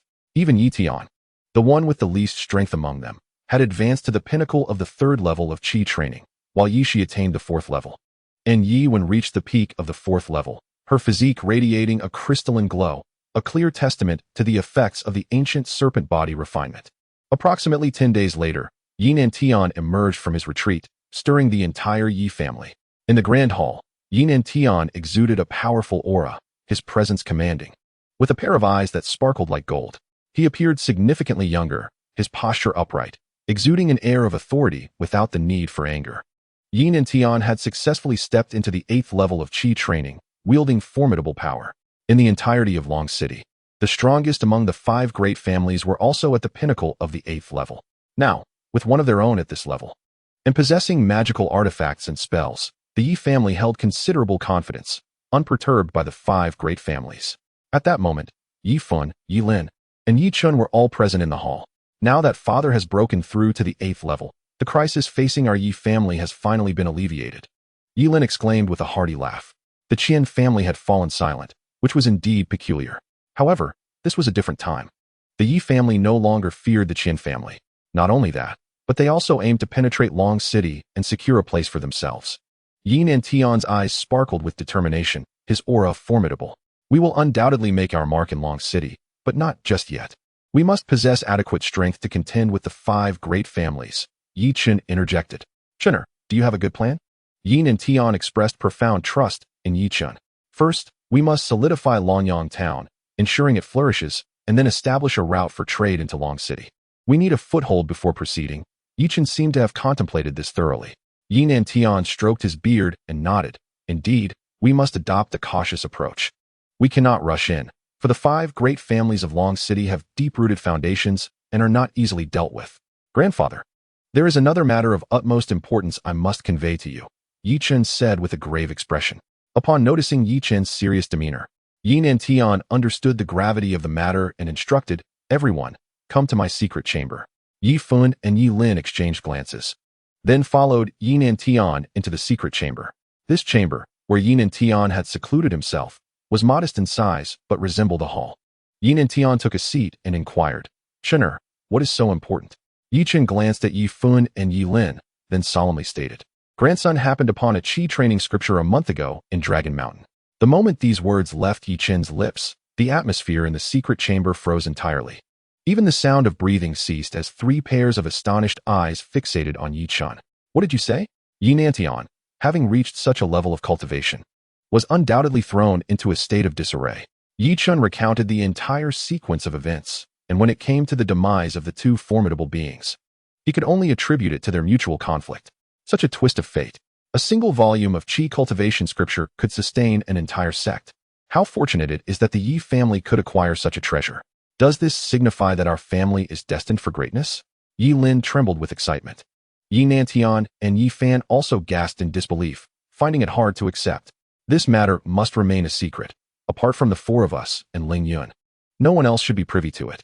Yi Nantian spoke with utmost seriousness. Liner, even Sheer and the others must not be informed.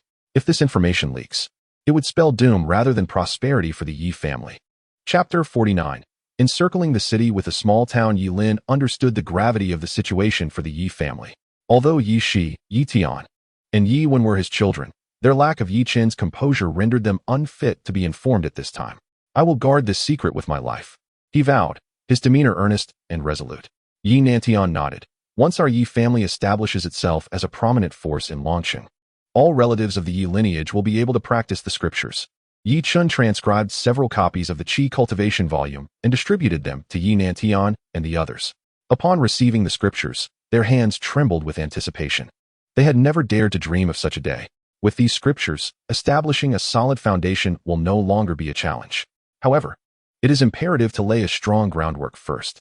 For now, let us focus on cultivating and solidifying our existing realms before pursuing further breakthroughs, Ye Chen suggested.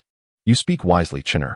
Since the Qian family has been quiet, we need not rush. Let us first strengthen ourselves, Yi Nantian replied with a hearty laugh. In the subsequent days, Yi Nantian and the others, having just emerged from their seclusion, returned to closed-door cultivation, which puzzled many within the Yi family.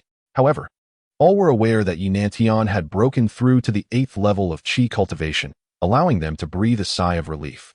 In Longqing, within the Qian family's grand hall, a middle-aged man spoke urgently. Something grave has occurred. What has happened? How is the Yi family faring? Qian Tianma inquired casually.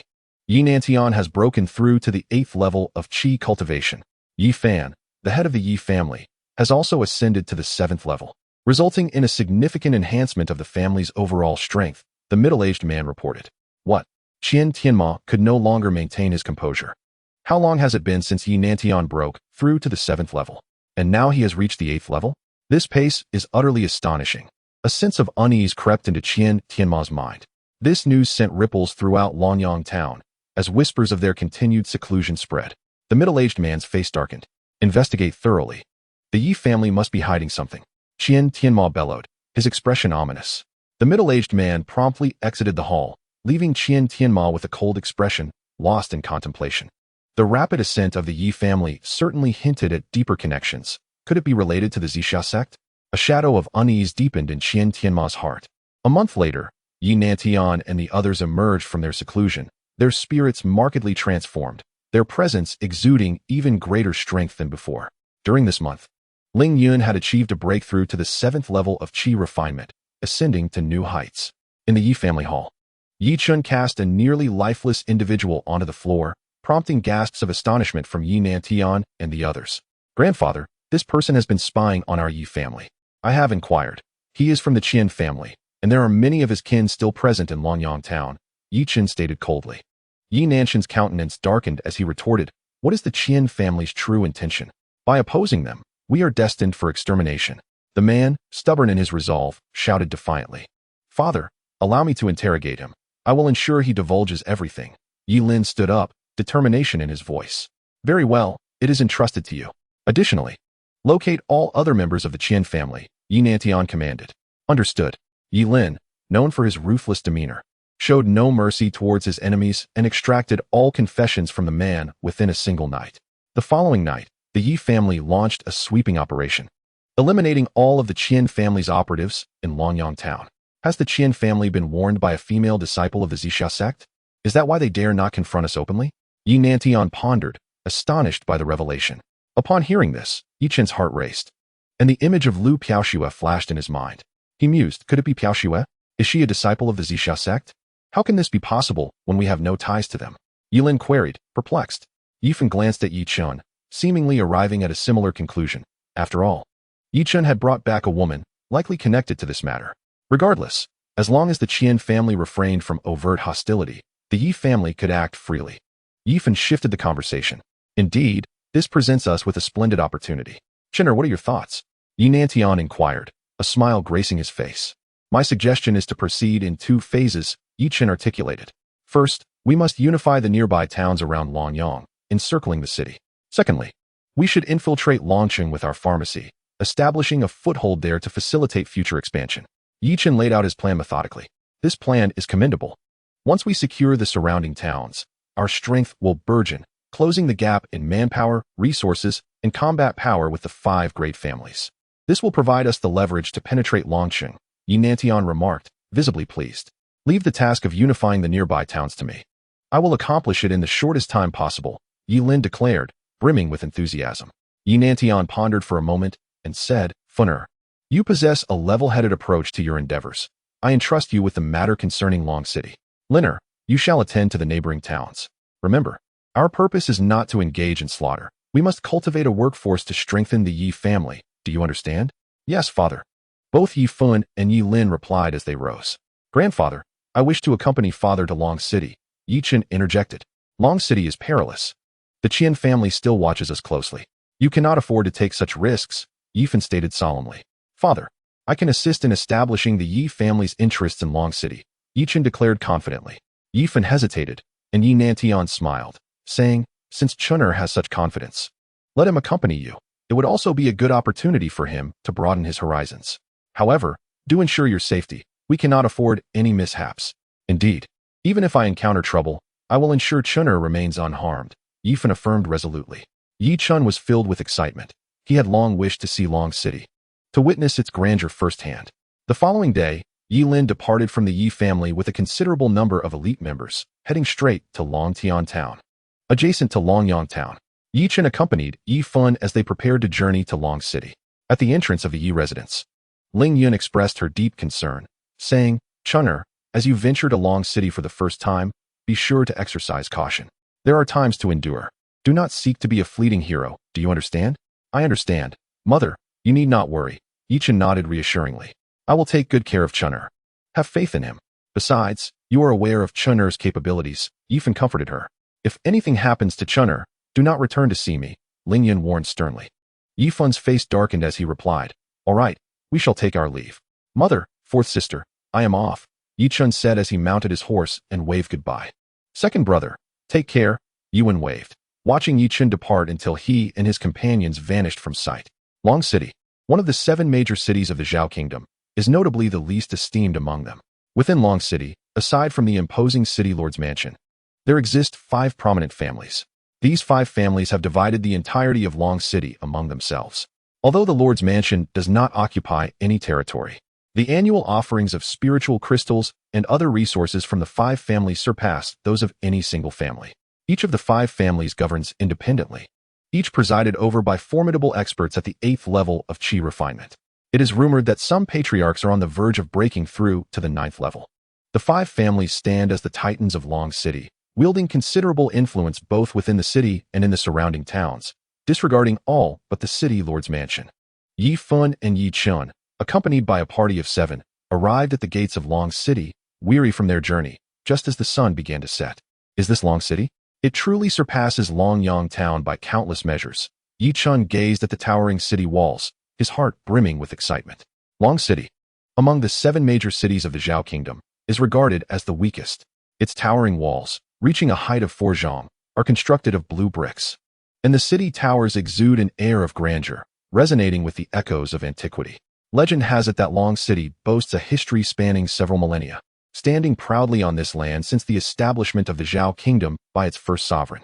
However, the Zhao Kingdom has long since fallen from its former glory, gradually overshadowed by the other 3 nations in the eastern domain of the Xinyu continent. In the eastern domain of the Xinyu continent, there exist 4 great nations: Zhao, Chu, Shiqin, and Beiyan.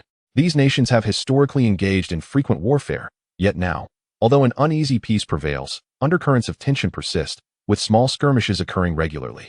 As each harbors ambitions of unifying the eastern domain, Long City is home to numerous formidable individuals, and upon entering the city, one is advised to remain as inconspicuous as possible. Yi Fan quietly cautioned Ye Chen, who nodded in agreement and followed him into the city. At the city gate, 4 guards clad in striking silver armor, representatives of the city lord's mansion, stood with an imposing presence. Numerous guards were stationed atop the city tower, exuding an extraordinary aura. As Ye Chen and his companions approached the city gate, a sudden commotion erupted behind them. A lavish carriage careened recklessly toward the entrance, disregarding the safety of others. Who is so domineering? Someone voiced their discontent. Lower your voice. Who dares to rampage in Long City? Except for the 5 great families and the city lord's mansion. We cannot afford to provoke them, another replied. It is utterly outrageous. They treat our lives with utter disregard. Someone muttered indignantly, though they could only grumble softly. Yi Fan, wishing to avoid conflict, led his horse to the side, allowing the carriage to pass. Who dares to cause a ruckus at the city gate? A guard bellowed, halting the carriage. Have you lost your senses? How dare you obstruct our young master? The coachman retorted with arrogance.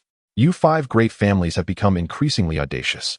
Showing no respect for the city lord's mansion, the guard replied, his expression darkening. The coachman was about to retort when a voice from within the carriage silenced him. The carriage curtains parted, revealing a young man clad in golden robes, who stepped forth and disdainfully declared, "This is a gift for you. Should you utter another word, I shall have you transformed into a corpse immediately." The young man tossed 4 pieces of crimson crystal at the guard, gazing down upon him with an air of superiority.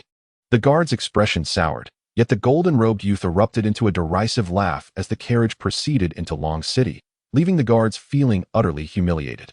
It seems that fellow was from the Xia family, someone whispered. The Xia family is the most powerful among the 5 great families. It is said that the patriarch is on the verge of breaking through to the 9th level of Qi refinement. Whether that is true remains uncertain. It is likely true. Otherwise, how could the Xia family so brazenly disregard the city lord's mansion? Do they harbor intentions of usurpation? Numerous discussions ensued as Ye Chen absorbed their words and continued into Long City alongside Yi Fan. The bustling streets of Long City are a spectacle to behold, far exceeding the vibrancy of Longyang Town by several folds. The thoroughfare is alive with a myriad of figures, showcasing an array of goods that are nothing short of exquisite. The storefronts are grandiose, with even the most ordinary establishments surpassing the finest shops in Longyang Town in terms of opulence. Come and take a look. Freshly steamed meat buns are here. Don't miss out as you pass by. These genuine antiques are at unbeatable prices. The air is filled with enthusiastic calls from vendors selling an eclectic mix of wares, overwhelming the senses. Ye Chen gazes in wonder at the lively street. contemplating how to swiftly establish a foothold in Long City's market. The entire city has been thoroughly divided among the 5 great families. It will be a monumental challenge to carve out a niche here, Ye Chen remarked, shaking his head. Success is achievable through effort, Ye Chen responded, undeterred. Father, is there truly no corner of Long City that has escaped the grasp of the 5 families? After a moment of contemplation, Ye Chen replied, to my knowledge, such places are virtually non-existent. We have traveled extensively today. Let us find a place to rest and reassess our situation later. Ye Chen pondered for a moment before agreeing. The 7 of them arrived at an inn named Returning Guest, where Ye Chen had previously stayed during his visits to Long City. Once settled, Ye Chen stood on the 2nd floor, gazing out the window at the bustling street below. Long City indeed exudes luxury. Should they succeed in establishing a market here, the profits would undoubtedly far surpass those of Longyang Town. Yet, he mused, every venture begins with its challenges. Establishing a market in the territory of the 5 great families seems implausible. Thus, Ye Chen requires a space free from their influence to foster growth. But where could such a place be found? In a city where every inch is precious, even setting up a stall poses difficulties, let alone opening a shop. After a brief rest and a hearty dinner, Ye Chen and the others ventured out of the inn, strolling through the streets of Long City to familiarize themselves with its landscape. Among the 7, only Ye Chen was a newcomer, while the others were somewhat acquainted with the city. This street belongs to the Sun family, who rank 3rd among the 5 great families in terms of overall strength. Ye Chen explained to Ye Chen, aiming to enhance his understanding and prevent any future missteps. Chapter 51. A chance encounter among the 5 great families. The Xia family holds the foremost position, boasting numerous formidable members, with 5 individuals surpassing the 7th level of Qi training. It is rumored that the patriarch of the Xia family may soon break through to the 9th level. Beyond their martial prowess, they also wield significant economic power, controlling the most prosperous street in Long City, with holdings even in affluent towns. The Yang family ranks 2nd, possessing 2 practitioners at the 8th level of Qi training. Though their overall strength is somewhat inferior to the Xia family, the Qian family is ranked 4th, while the Chu family occupies the 5th position among the 5 prominent families. Despite the disparities in strength, each patriarch has reached the pinnacle of the Qi refining stage, thereby maintaining a delicate balance. Should any family encounter difficulties, it would become impossible for them to sustain a foothold in Long City. Ye Fan elucidated the circumstances surrounding the 5 families to Ye Chen, who listened intently, meticulously analyzing the situation to identify any potential opportunities. Although the Ye family had attained the 8th level of Qi refining, they still lagged in overall strength. Furthermore, while the 5 families occasionally clashed, their mutual checks and balances prevented any single family from dominating, allowing the City Lord's office to govern Long City effectively. Ye Fan's implication was clear to Ye Chen. Should one family rise to unparalleled power, the City Lord's office would undoubtedly intervene. The Xia family appeared to be trending in that direction, as evidenced by their previous provocations towards the City Lord's office. Ye Chen pondered aloud. This was merely instigated by the youth of the Xia family and does not signify anything substantial. The City Lord's office cannot leverage this incident against the Xia family, at most punishing that young master. However, the authority of the City Lord's office has indeed been challenged, which serves as a warning. Ye Fan, with a more mature perspective, contemplated the implications more deeply. If the 5 families descend into chaos, we may find our opportunity, Ye Chen remarked with a slight smile. Indeed, the more tumultuous the situation became, the better the prospects for them, though it required the chaos to materialize. Ye Fan was well aware of this reality. What family does this street belong to? Ye Chen inquired curiously, having traversed several streets. This is the territory of the Qian family, Ye Fan responded, momentarily taken aback. Ye Chen, surprised as well, chuckled. So this is the Qian family's domain. I wonder how they would react if we were to establish a shop here. They would surely be furious. An associate of the Ye family laughed. The others joined in the laughter. This is not entirely out of the question. We have not offended the other families, and it would be unwise to provoke them unnecessarily. However, the Qian family is different. Perhaps this could present an opportunity. Ye Chen mused, stroking his chin. Ye Fan found Ye Chen's thoughts rather far-fetched. It was improbable that the Qian family would permit them to open a shop here. Young Master Qian, why has your family not taken action against the Ye family in Longyang Town recently? On the street, Zhao Feng respectfully inquired of a young man clad in purple robes. The young man, dressed in finery and exuding an air of arrogance, was Qian Yunhai, the 3rd young master of the Qian family and son of Qian Tianya. I have heard that disciples from the Zixia sect visited previously. after which my uncle ceased his actions against the Ye family. However, he has discreetly dispatched individuals to Longyang town. These matters do not concern me. Why should I bother? What turmoil could a small family from Longyang town possibly stir? Qian Yunhai scoffed dismissively. Young Master Qian, do not underestimate the Ye family, especially that Ye Chen. He is surely enigmatic. If we could capture him, we might uncover secrets of great significance, Wu Lan remarked coldly. My dear Lanner, should you desire Ye Chen, I shall certainly assist you in reclaiming him. However, are you not aware of my intentions? I shall indulge in a drink, and if I am pleased, I shall acquiesce to your every request. Qian Yunhai smirked lewdly at Wu Lan. Wu Lan's expression soured, and Zhao Feng clenched his fists. This was not the first time Qian Yunhai had made a mockery of Wu Lan. As her betrothed, Zhao Feng found it intolerable. Thank you for your kind offer, young Master Qian, but I am already wed, albeit of humble status, and thus unworthy of sharing a drink with you. Wu Lan declined with subtle grace. It was imperative not to offend Qian Yunhai, for it would jeopardize their chance of vengeance. Dear Wu Lan, I have been exceedingly courteous. Should you continue to be unappreciative, do not blame me for taking a more forceful approach. Qian Yunhai, accustomed to tyranny, would have long since imposed his will upon Wu Lan were it not for her charm and spirit, which had spared her from his advances thus far. Please, young Master Qian, I beseech you to spare Wu Lan. I, Zhao Feng, am willing to serve you in any capacity. Zhao Feng interjected hastily. Humph, truly ungrateful. Were it not for your slight usefulness, you would have been expelled from the Qian family long ago. Qian Yunhai retorted coldly. If Wu Lan fails to accompany me tonight, she shall face the consequences. Both Wu Lan and Zhao Feng turned pale. Tears welled in Wu Lan's eyes, leaving her devoid of any sense of security.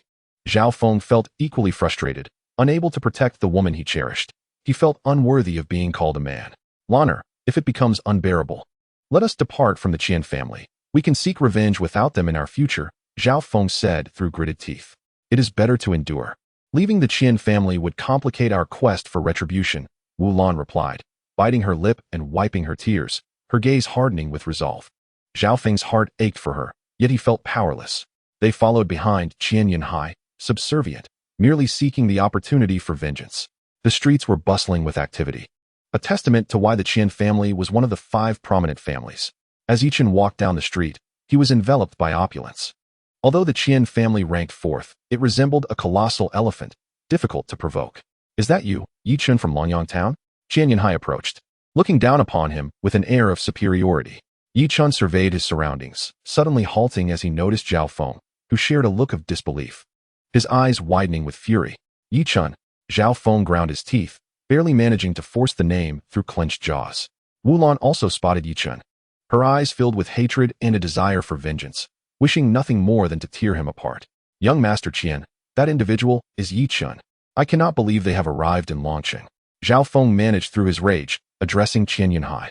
Qian Yunhai's gaze met Ye Chen's, filled with disdain, while Ye Chen remained composed, unaffected by the confrontation. Upon seeing Zhao Feng and Wu Lan, Ye Fan was taken aback. He had not anticipated encountering trouble so soon upon arriving in Longqing, foreseeing a tumultuous time ahead. Chapter 52. When endurance reaches its limit indeed, it is I. Ye Chen gazed directly at Qian Yunhai, feeling no sense of inferiority. Ye Chen's unyielding demeanor left Qian Yunhai greatly unsettled. Accustomed to being revered from a lofty perch, he expected to see Ye Chen grovel before him, much like Zhao Feng did. In Qian Yunhai's mind, he equated Ye Chen with Zhao Feng, viewing him merely as an unsophisticated country bumpkin who had yet to experience the world. Ye Chen, what is this attitude? This is Long City, and moreover, the territory of the Qian family. You are provoking young Master Qian, daring to challenge the dignity of the Qian family. Wu Lan spoke coldly, casting a shadow of offense upon Ye Chen. Your Ye family deserves nothing less than annihilation. How dare you still appear here, truly courting death? Zhao Feng's tone was icy. Although he did not elaborate on the enmity between the Yi and Qian families, a mere hint was sufficient to remind Qian Yunhai. Ye Fan and the members of the Yi family wore grim expressions, a flicker of murderous intent shimmering in their eyes towards Zhao Feng and Wu Lan. Young Master Qian, this is a rare opportunity. If we can keep them here, then the Yi family will be easy to handle. At that time, young Master Qian will have achieved a great feat, Wu Lan said, entwining her arm with Qian Yunhai's, her tone somewhat flirtatious. Upon hearing Wu Lan's enticing words, Qian Yunhai felt a surge of excitement, caressing Wu Lan's cheek with a lecherous grin, saying, My beauty, rest assured, I will not allow them to leave this street today. Young Master Qian is indeed formidable, Wu Lan replied coyly. Zhao Feng clenched his fists tightly, his teeth grinding, his heart bleeding, yet he understood this was Wu Lan's scheme. Even so, it was difficult for him to accept. I once thought you held yourself in high regard, but it seems you are no different. Accompany me tonight, and you may do as you please with these individuals, Qian Yunhai leered. Wu Lan bit her lip, though she was extremely reluctant. She forced herself to nod with an air of nonchalance. Ha! Qian Yunhai was already itching with anticipation, drawing Wu Lan into his embrace and laughing heartily. None of you shall leave this street today. Kneel before me, and I might show you some leniency. You must be joking. How dare you demand we kneel? Who do you think you are? A burly man from the Ye family, sporting a thick beard, could no longer contain his fury and stepped forward, bellowing. Qian Yunhai's expression grew cold. No one had ever dared to speak to him in such a manner on this street. You are truly courting death. I shall send you on your way first. Qian Yunhai released Wu Lan, unleashing his spiritual power as he propelled a short sword towards the bearded man. The bearded man, merely at the 4th level of qi refinement, was no match for Qian Yunhai, who was at the 5th level. The short sword flew with such speed that evasion was impossible. Clang! At that moment, Yi Fan intervened, a short sword appearing seemingly from nowhere, deflecting Qian Yunhai's blade to the ground. Young Master Qian, we do not wish to cause trouble today. Please do not force our hand. Yi Fan restrained his fury. This was the territory of the Qian family, and it was wise to avoid unnecessary conflict. What could they do by incessantly pressuring him? Did a mere family from a small town dare oppose the Qian family? Today, none of you shall leave. Qian Yunhai, having grown accustomed to his own arrogance, would scarcely regard Yi Fan as a threat. You think you can stop me? Young Master Qian, in this short span, I could dispatch several of you in mere seconds. You'd best think carefully. Yi Fan's expression darkened as he issued his threat. The Yi family had undergone a transformation. There was no need to endure humiliation any longer. It was time to speak boldly, lest they be trampled underfoot. Yi Fan hoped his fierce words would instill fear in Qian Yunhai, yet Qian Yunhai merely scoffed. Indifferent as he retorted, "Do you dare?" Ye Chen stepped forward, a slight smirk gracing his lips. "Do not forget, we dared to kill Qian Wuhan, let alone you. If you wish for everyone to know that Qian Wuhan met his demise at the hands of a small family in Luanyang town, then by all means, prolong this. We, who walk barefoot, fear not those in shoes." Qian Yunhai glared at Chun, coldly scoffing. "You stand in Longcheng, on the territory of my Qian family. With a mere word from me, this entire street could be encircled. Let us see how you escape. Are you truly prepared for that?" Though a smile adorned Ye Chen's face, his words were chillingly cold. "Are you threatening me?" Qian Yunhai replied icily. "Then you may attempt to see if you can even utter it." Ye Chen's smile broadened, sending an unbearable chill through Zhao Feng and Wu Lan, who involuntarily shivered. They understood Ye Chen all too well. He was a formidable figure in their eyes. "Young master, they are at the 7th level of qi training. We need not confront them directly. As long as they remain in Longcheng, we can toy with them," Zhao Feng suggested, fearing that if Ye Chen were not eliminated, Qian Yunhai would be the one to suffer, leaving them in a precarious position. Yet, he underestimated Qian Yunhai's arrogance. "With your strength? I refuse to believe it." Qian Yunhai laughed self-assuredly. Bang! Without further ado, as Qian Yunhai's words faded, Ye Chen launched a punch. Qian Yunhai's smile froze, unable to react as his body was sent flying, crashing heavily to the ground. Zhao Feng and Wu Lan were still in shock, while Ye Chen had already executed the wind-walking technique, appearing beside Qian Yunhai in the blink of an eye, his foot pressing down on Qian Yunhai's chest, making it difficult for him to breathe, let alone speak. The sudden turn of events on the street drew the astonished gazes of all onlookers, who gathered to witness. "Isn't that young Master Qian? Who is this person? How could he have struck young Master Qian?" Spectators gasped in disbelief. This was the Qian family's territory. Who dared to lay a hand on their young master? This individual was not even a scion of one of the 5 great families. Young Master Qian, known for his tyranny, had finally encountered a formidable opponent. Qian Yunhai has always been domineering, and now that he has been struck, many are filled with a sense of vindication. Although Yi Fun is surprised, he refrains from speaking, while the other members of the Yi family are brimming with excitement, eager to join in and kick him while he is down. Zhao Feng and Wu Lan are both pale with fear. They never anticipated Ye Chen would act so decisively and strike without hesitation. With Ye Chen's foot upon him, Qian Yunhai spits blood, some from the beating, some from rage. As the young master of the Qian family, to be so humiliated, utterly immobilized in front of the crowd, is a disgrace he has never endured. "Qian Xiao!" Zhao Feng and Wu Lan shout in alarm. "Release Qian Xiao!" Wu Lan cries out. Are you seeking death? Zhao Feng retorts coldly. Ye Chen snorts disdainfully, drawing a short sword that transforms into a streak of light aimed at Zhao Feng. With a swift motion, the sword pierces Zhao Feng's thigh, sending him crashing to the ground, while Wu Lan stands frozen in shock. You two harbor ill intentions. You truly deserve death, Ye Chen states icily. You slaughtered my entire family. This enmity is irreconcilable. Zhao Feng grits his teeth, eyes bloodshot with fury. Then I shall take your life first, Ye Chen declares coldly. Don't. Wu Lan quickly shields Zhao Feng. Chener, we must leave this place. More people are arriving, and soon it will be difficult to escape. Ye Fen urges urgently. Ye Chen presses down harder, causing Qian Yunhai to spew another mouthful of blood and lose consciousness. Casting a cold glance at Zhao Feng and Wu Lan, Ye Chen swiftly makes his way through the crowd. Accompanied by Yi Fun and others, they dash away, disappearing down the streets of the Qian family's territory. The incident of Qian Yunhai being knocked unconscious on his own turf sends shockwaves through the Qian family. The Yi family is exceedingly arrogant, daring to wreak havoc in our domain. I must avenge this affront. Qian Tianya bellows in the hall. What brings the Yi family to Longqing? What do they intend? Qian Tianxiu states coldly. Regardless of their purpose, we must ensure they do not leave. Qian Tianya's eyes gleam with murderous intent. Brother, we must take action, lest the Yi family trample us underfoot. Qian Tianxiu replies icily. Since they have come, we cannot let this opportunity slip by, but we must act discreetly. If this matter were to leak, we would have no explanation to give to the Zixia sect. Qian Tianma contemplates, his eyes also betraying a hint of bloodlust. Brother, do you have a plan? Qian Tianxiu inquires. Send someone to investigate the Yi family's whereabouts. If they perish on our territory, they will have no evidence against us. Qian Tianmo replies with a cold smile. Brother, that is a splendid idea. This way, the deaths of Yi Fun and Ye Chen will bear no connection to us. And even if the Zixia sect pursues the matter, we can evade all responsibility. Qian Tianya chuckles darkly, his eyes brimming with murderous intent. Within the backtrack inn, Yi Fan and his companions convened in a room, deliberating on their strategies. This time, I acted too impulsively, Ye Chen remarked. Second young master, that was quite satisfying. That fellow was utterly arrogant. I held back too much, a man from the Yi family commented. Your actions were justified. Qian Yunhai was indeed outrageous, Yi Fan replied. We must exercise caution going forward. The Qian family will not let this slide, so we should avoid their territory as much as possible. The 5 retainers of the Yi family nodded in agreement. The following day, Yi Fan and Ye Chen set off early from the backtrack inn, donning cloaks to obscure their features. Their purpose in Long City was to explore market opportunities, necessitating a thorough understanding of the locale for establishing a foothold.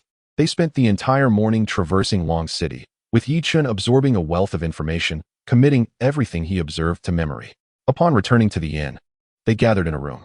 It seems the entirety of Long City has been meticulously divided.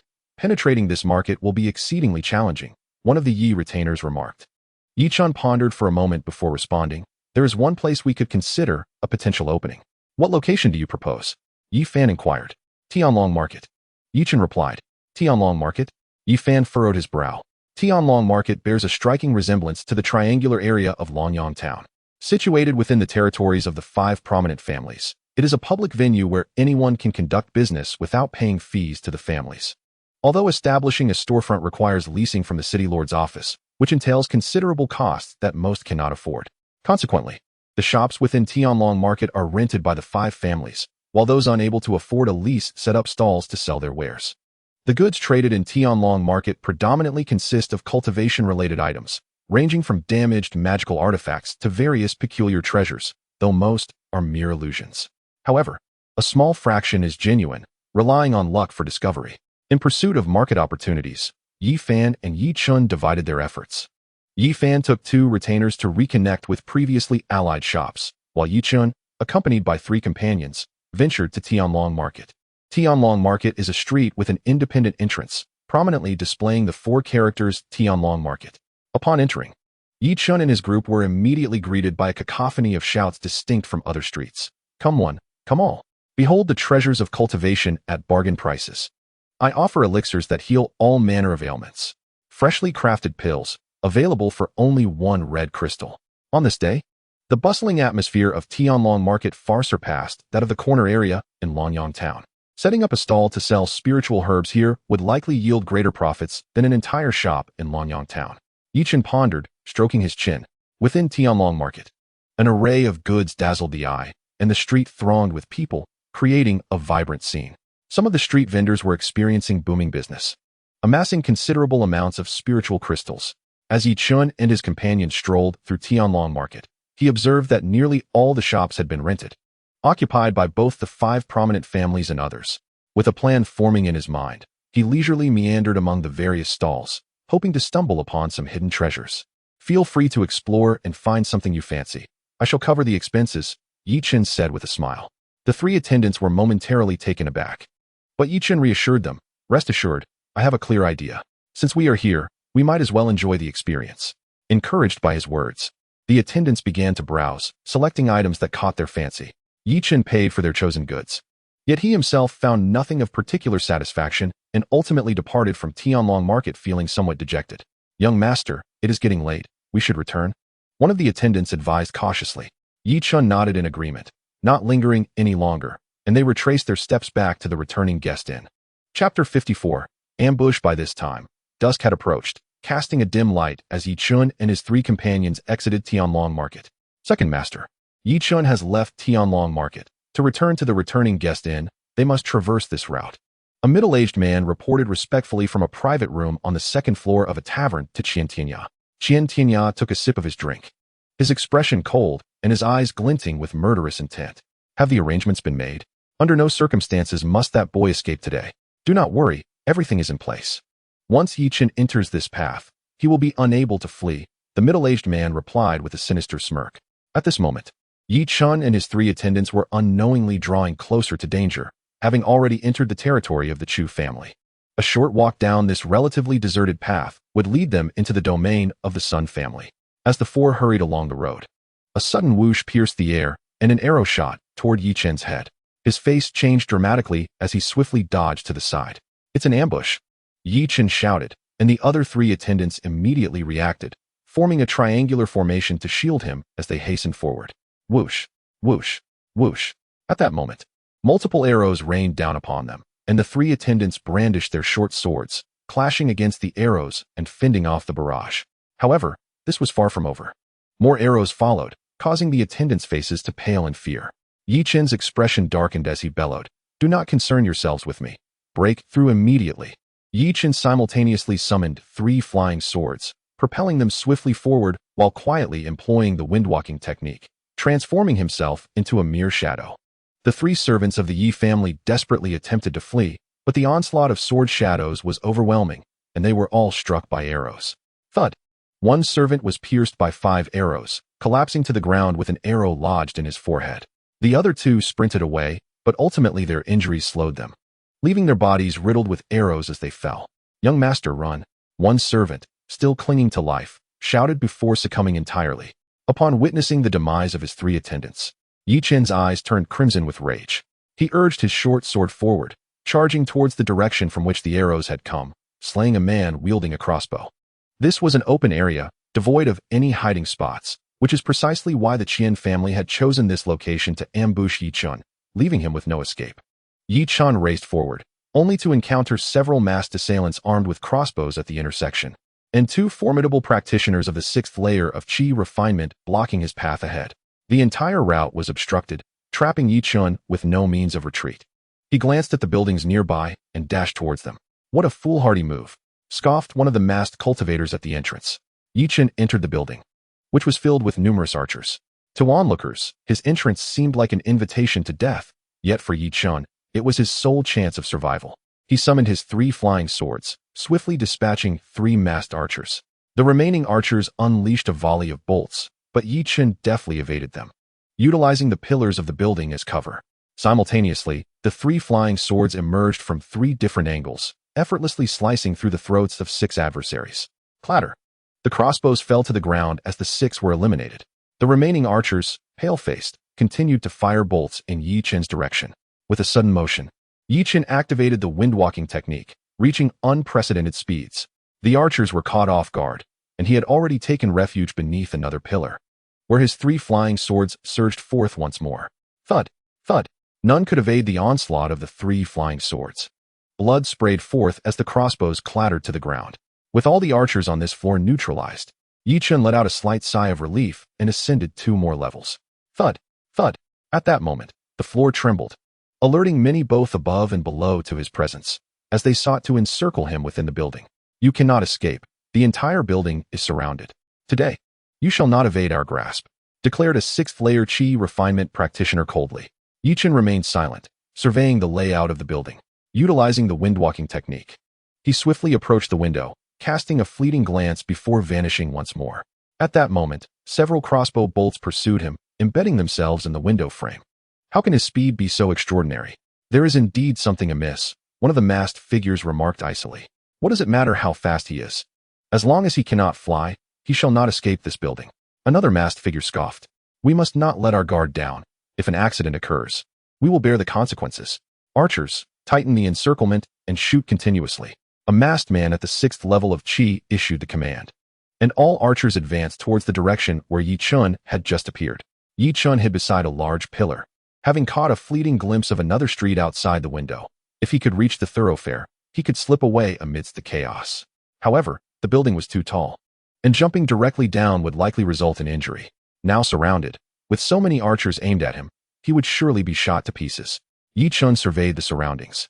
The entire structure was supported by numerous wooden pillars. If he could shatter all the pillars, the building would undoubtedly collapse. His eyes brightened with inspiration as he quickly consumed 2 vials of spiritual liquid and summoned 5 flying swords, directing them towards the 5 main supporting pillars. Bang! The 5 pillars were almost simultaneously obliterated, causing the roof of the building to sag ominously. Everyone inside was taken aback, witnessing 3 flying swords shatter the remaining pillars, leading to the roof's imminent collapse. The attention of all was drawn to the ceiling, and fear gripped them. If the roof fell, they would either die or be injured. Who would still concern themselves with Ye Chen? Seizing the opportunity, Ye Chen activated his wind walk technique and dashed to the window. Just as he was about to leap through, a short sword whizzed past, grazing his arm and eliciting a spray of blood. Glancing back at the masked assailant, he gritted his teeth and vaulted through the window. At that moment, the building began to crumble, collapsing layer by layer. Ye Chen utilized the protruding eaves of each floor as footholds, safely landing on the ground before plunging into the crowd. The street was filled with astonished onlookers as the building collapsed, accompanied by screams from within. 2 masked figures emerged from the debris, their bodies suddenly stiffening as they realized that all eyes were upon them. Chapter 55. Revenge is inevitable. The expressions of the 2 masked men shifted. Knowing they could no longer pursue Ye Chen, they had no choice but to flee quickly. Second Master, we killed 3 members of the Ye family, but Ye Chen has escaped. Please punish us, the 2 men pleaded, kneeling before Qian Tianya, their heads bowed in penitence. Qian Tianya's face darkened to an extreme, his eyes flashing with murderous intent. Did you not claim that he would be unable to escape? With so many of you, how could you not capture a mere brat? Is the Qian family's sustenance free of charge? Qian Tianya roared, smashing the wine cup in his hand to the ground. Second Master, grant your subordinates another chance. We will surely slay Ye Chen, one of the men said, his face pale with fear. Very well, I shall grant you one more opportunity. If I do not see Ye Chen's head within 3 days, I will ensure that yours is removed instead. Qian Tianya let out a cold snort as he exited the private room of the tavern. After wandering around a street, Ye Chen finally returned to the returning guest inn. By this time, darkness had enveloped the sky. Yuan was just about to step out in search of Ye Chen when he encountered him at the entrance. Chenner, what happened? Yuan exclaimed in shock upon seeing the wound on Ye Chen's arm. I was ambushed, but they are all dead now, Ye Chen replied through clenched teeth, hatred surging in his eyes. The 2 attendants behind Yuan instantly reddened their eyes. Those 3 attendants were their closest brothers, and it was unbearable that they had been killed so mercilessly. Was it the Chen family? Yuan fumed. Though they wore masks, it was undoubtedly them, Ye Chen asserted. Yuan took a deep breath and led Ye Chen back to their room. After Ye Chen consumed a vial of medicinal liquid to bandage his wound, he clenched his fists and declared, I must avenge this grudge. Indeed, we must seek retribution for our brothers. One of the Ye family attendants seethed. Yuan, maintaining his composure, remarked, at present, we cannot contend with the Chen family. Our primary goal remains to expand our market. What did you discover in Tianlong Market today? Ye Chen responded, I believe we can collaborate with some shops in Tianlong Market. Certain establishments do not belong to the 5 great families and can certainly be approached for partnership.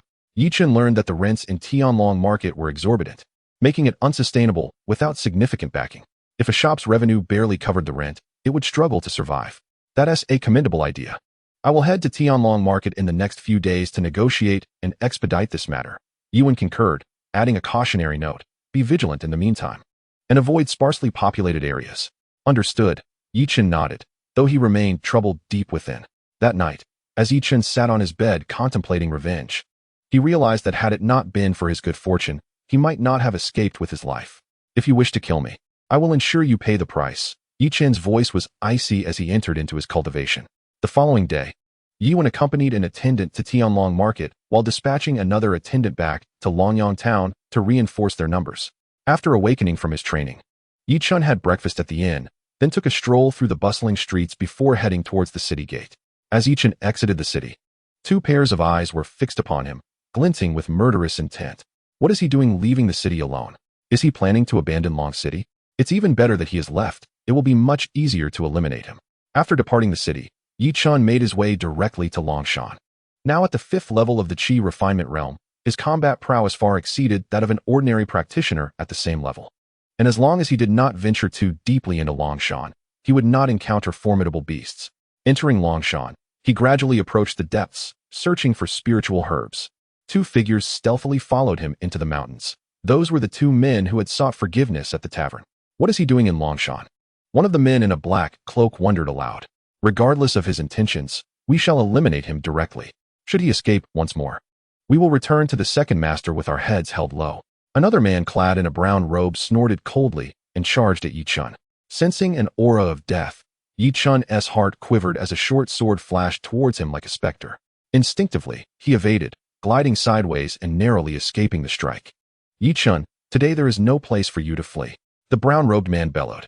At that moment, the man in black also conjured a short sword, advancing menacingly towards Ye Chen. So it is you who seeks my life. You truly are relentless. Ye Chen's expression darkened, and a fierce killing intent ignited in his eyes. After allowing you to escape yesterday, today you shall meet your demise. The brown-robed man's spiritual energy surged as he propelled the short sword forward with incredible speed. With the two of you, you cannot possibly kill me. Ye Chen scoffed, swiftly employing the wind movement technique to accelerate his escape. Despite facing two practitioners at the 6th level of Qi refinement, Ye Chen had his own means of defense, and he was determined to eliminate these two foes. Ye Chen made his way deeper into Dragon Mountain, closely pursued by the two men. Since they had already engaged, they were resolute in their intent to slay Ye Chen. Both were at the early stage of the 6th level of Qi refinement, and given Ye Chen's combat prowess, he could only confront one of them directly. Thus, he needed to devise a strategy to shake off one. The depths of Dragon Mountain were teeming with ferocious beasts, and the likelihood of encountering one was high. Along the way, Ye Chen encountered several beasts, evading them effortlessly with the wind movement technique, which left the creatures bewildered as he collided directly with the two men. Frustrated, the two men had already slain 4 5th-level Qi refinement beasts in their fury, having lost all sense of reason. Suddenly, a deafening roar echoed through the air, and Ye Chen was elated to see a massive bear charging towards him. He immediately rushed forward, while the two men followed closely behind. Ye Chen swiftly altered his course, positioning the giant bear to intercept the two men. This beast was also at the 6th level of Qi refinement, exuding a formidable presence that startled both men. The man in black commanded, "You deal with Ye Chen. I will handle this foolish bear. Be cautious." Without hesitation, the brown-robed man pursued Ye Chen. Ye Chen smirked. Now only the brown-robed man remained, and he felt no fear. "You won't escape, boy," the brown-robed man declared, his eyes filled with murderous intent. "I assure you, you cannot catch me. You killed 3 of my family's servants. Today, you have delivered yourself to me, and your life shall serve as payment." Ye Chen retorted coldly, simultaneously summoning 3 flying swords. How audacious for a mere 5th-level practitioner to speak so boldly. "Come and face me," the brown-robed man scoffed, propelling his short sword towards Ye Chen while charging at him. Ye Chen's 3 flying swords shot forth, shimmering with a chilling light, and clashed with the brown-robed man's sword, instantly shattering it to pieces. The brown-robed man's face paled, and he became momentarily paralyzed with disbelief. Chapter 56. Escape. How is this possible? The brown-robed man's expression shifted dramatically, and he stood frozen in place. Ye Chen let out a cold snort as 3 flying swords, imbued with a chilling murderous intent, surged toward the man in the brown robe, sending shivers down his spine. The man quickly realized that Ye Chen's flying swords were anything but ordinary. Regaining his composure, He deftly evaded the onslaught of the three swords. His prowess at the 6th level of chi refinement was not to be trifled with, and he was not easily subdued. After sipping a vial of spiritual liquid, Ye Chen coldly declared, "Even if it takes all day, I shall wear you down." The complexion of the man in the brown robe turned ashen as he felt the surge of power emanating from Ye Chen after his drink. The potency of the three flying swords had intensified. The man hastily summoned a short sword, but the outcome remained unchanged. The short sword was shattered, and one of the flying swords pierced through his arm. Furious, he bellowed. Unable to accept that a 6th-level chi refinement practitioner could suffer such a significant defeat at the hands of one at the 5th level. Die! Ye Chen roared, channeling energy into his palm, and with a mighty flick, a serpent nearly 10 feet long shot forth, moving with the speed of lightning. What? The man in the brown robe gasped in horror, fully aware that such an attack was a form of sorcery. The three flying swords, accompanied by the serpent, charged forth, leaving him no chance of escape. The serpent penetrated his abdomen, while he narrowly avoided two of the flying swords. However, one still managed to pierce his shoulder. He coughed up a mouthful of blood, clutching his blood-soaked belly, his face pale and filled with terror, utterly unable to fathom that he was about to perish at the hands of a 5th-level chi refinement practitioner. Killing you is merely the beginning. I shall methodically deal with each member of your clan. Ye Chen's voice was cold, akin to a demon from the depths of hell. With a swift thrust, one flying sword pierced the man's skull, and he collapsed to the ground, eyes wide open in death. Ye Chen then turned his gaze to the fierce battle between the man in the black robe and the giant bear. The giant bear bore injuries, yet the man in black was in a far worse state. Ye Chen summoned two flying swords. One was aimed at the bear and the other at the man in black. The man in black's expression shifted dramatically as he realized he could not evade the lethal strike. His chest was pierced. Simultaneously, the giant bear's paw came crashing down, shattering his skull. In a shocking turn, the bear did not anticipate that at this moment, its own head would also be pierced, its eyes dimming as its massive body fell to the ground. Ye Chen meticulously searched the belongings of both men, extracting their valuables before retrieving the demon crystal from the giant bear, finally letting out a sigh of relief. As he surveyed his surroundings, he realized he had ventured deep into the heart of the dragon god's domain. Previously unnoticed, a strange aura now permeated the air as the battle ceased. I must first locate some spiritual herbs, he mused.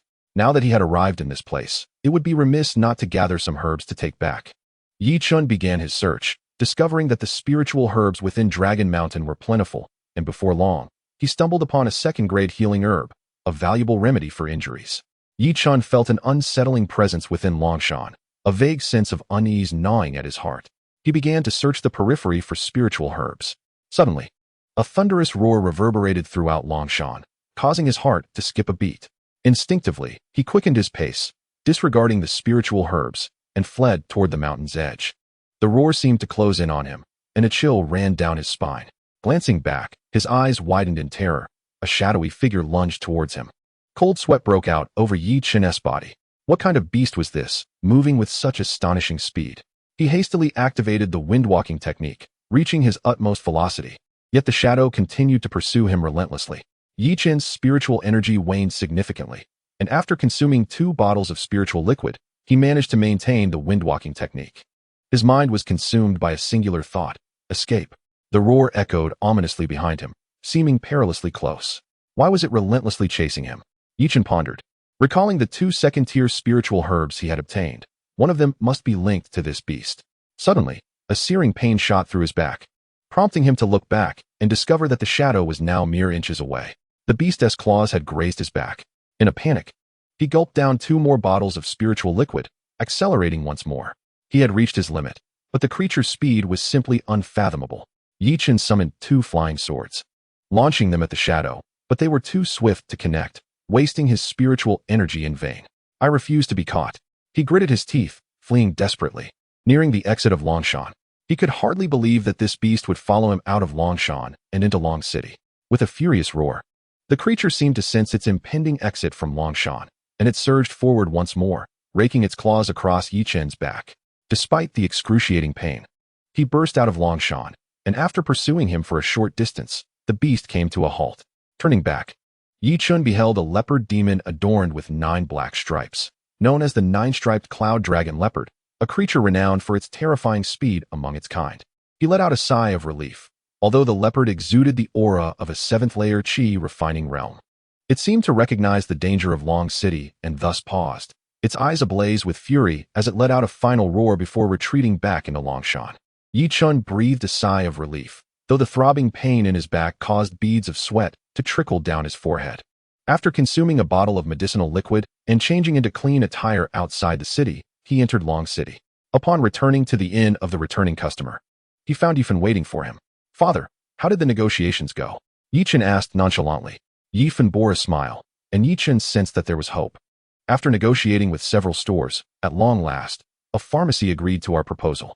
We would provide the capital and medicinal herbs, utilizing their storefront in exchange for a share of the profits each year," Ye Fen remarked with a smile. Ye Chen nodded. What they required now was a foothold in Long City. Sacrificing a bit of profit was a trivial matter at this stage. "Where have you been?" Ye Fen inquired. "I ventured to Long Mountain to gather some spiritual herbs, which I intend to sell in Tianlong City's market. It will surely yield a handsome profit," Ye Chen replied, a sly smile gracing his lips.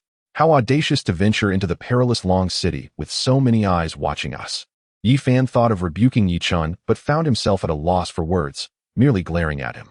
"I eliminated 2 6th-level Qi practitioners from the Qian family who attempted to ambush me yesterday," Ye Chen stated nonchalantly.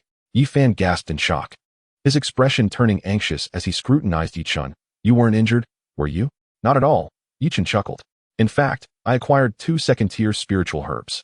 I must commence alchemy. Tomorrow promises to be profitable." Chapter 57. Spiritual Herb Specialty Store in Long City. Early the next morning, Ye Chen arrived at Tianlong City's market. The marketplace was bustling with people, stalls lined the streets.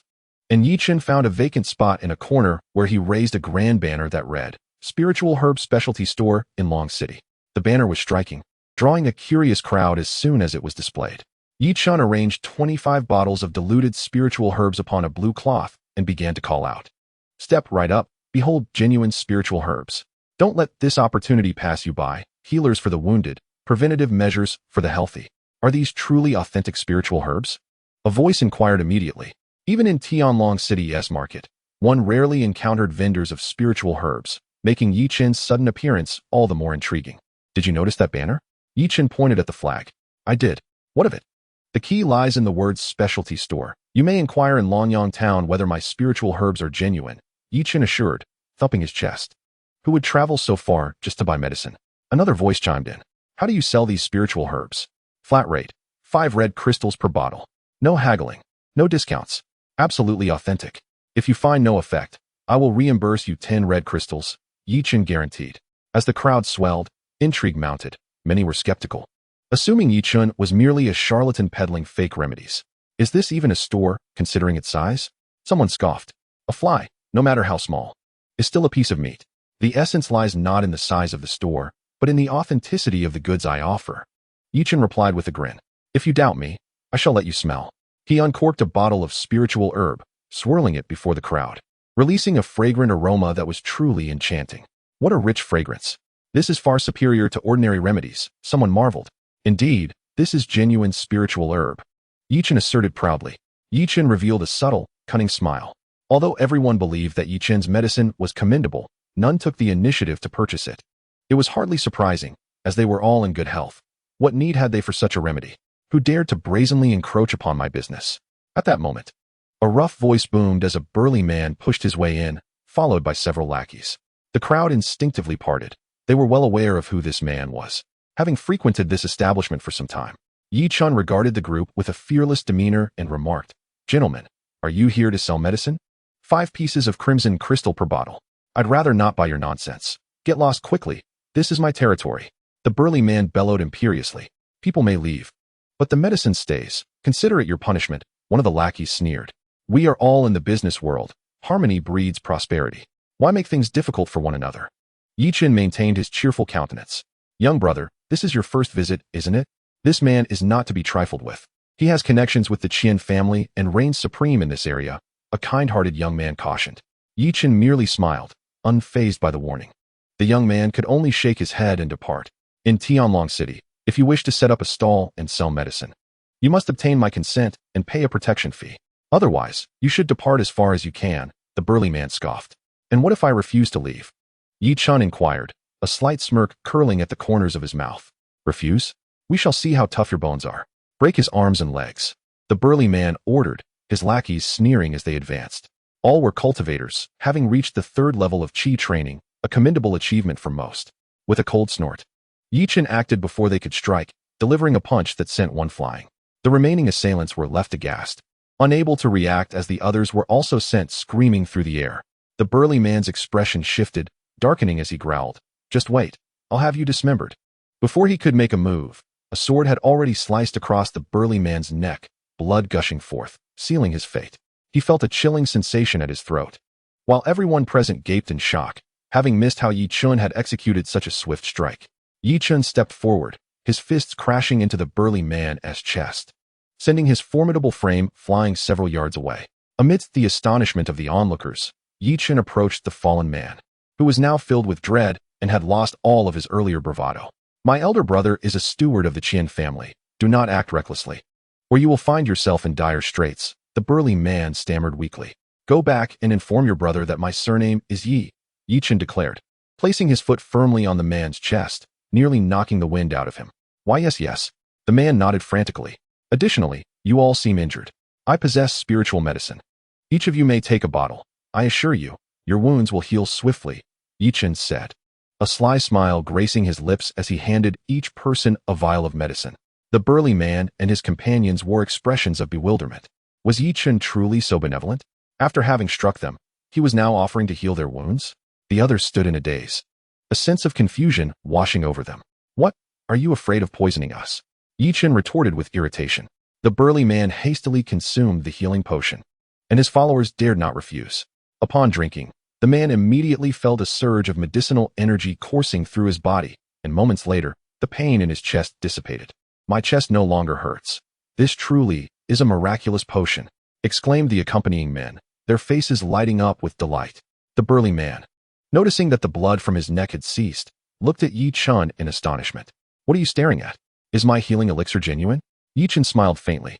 The burly man and his companions nodded vigorously, not daring to appear negligent. "Now, payment." Ye Chen extended his hand, his smile vanishing, leaving the others with expressions of dismay. Initially, they thought Ye Chen was kind-hearted, only to realize he was merely after their money. Moreover, the burly men had unwittingly become his test subjects for the potion. "How much?" the burly man asked, his face paling. "I'll give you a discount, 20 red crystals each," Ye Chen replied nonchalantly. Everyone present was struck dumb. Had he not just stated 5 red crystals? The burly man felt as if he might perish from despair. "I don't have that many red crystals," he lamented. "Then, let us use an arm as collateral," Ye Chen declared, brandishing his flying sword and fixing a fierce gaze upon the burly man. The burly man and his companions were taken aback, hastily responding, "We do have crystals." They produced all the red crystals they could muster, a total of over 90 crystals among 6 of them. Ye Chen collected the crystals and sighed, "Considering we are all in the business, I shan't make things difficult for you. The remaining balance can be settled gradually. After all, we are all here to conduct trade, so I trust you will repay it." Chapter 58. The martial arts arena. The onlookers were once again rendered speechless, their faces etched with disbelief. They had anticipated that Ye Chen would forgive the remainder, but now they recognized him as a true businessman. "By the way, the remaining 26 red crystals will accrue a daily interest of 1 red crystal. So do not keep me waiting too long," Ye Chen remarked, causing a collective gasp among the crowd. A daily interest of 1 red crystal was rather steep. Nevertheless, the burly man, accustomed to his tyrannical ways, was finally facing consequences, and the onlookers felt little sympathy.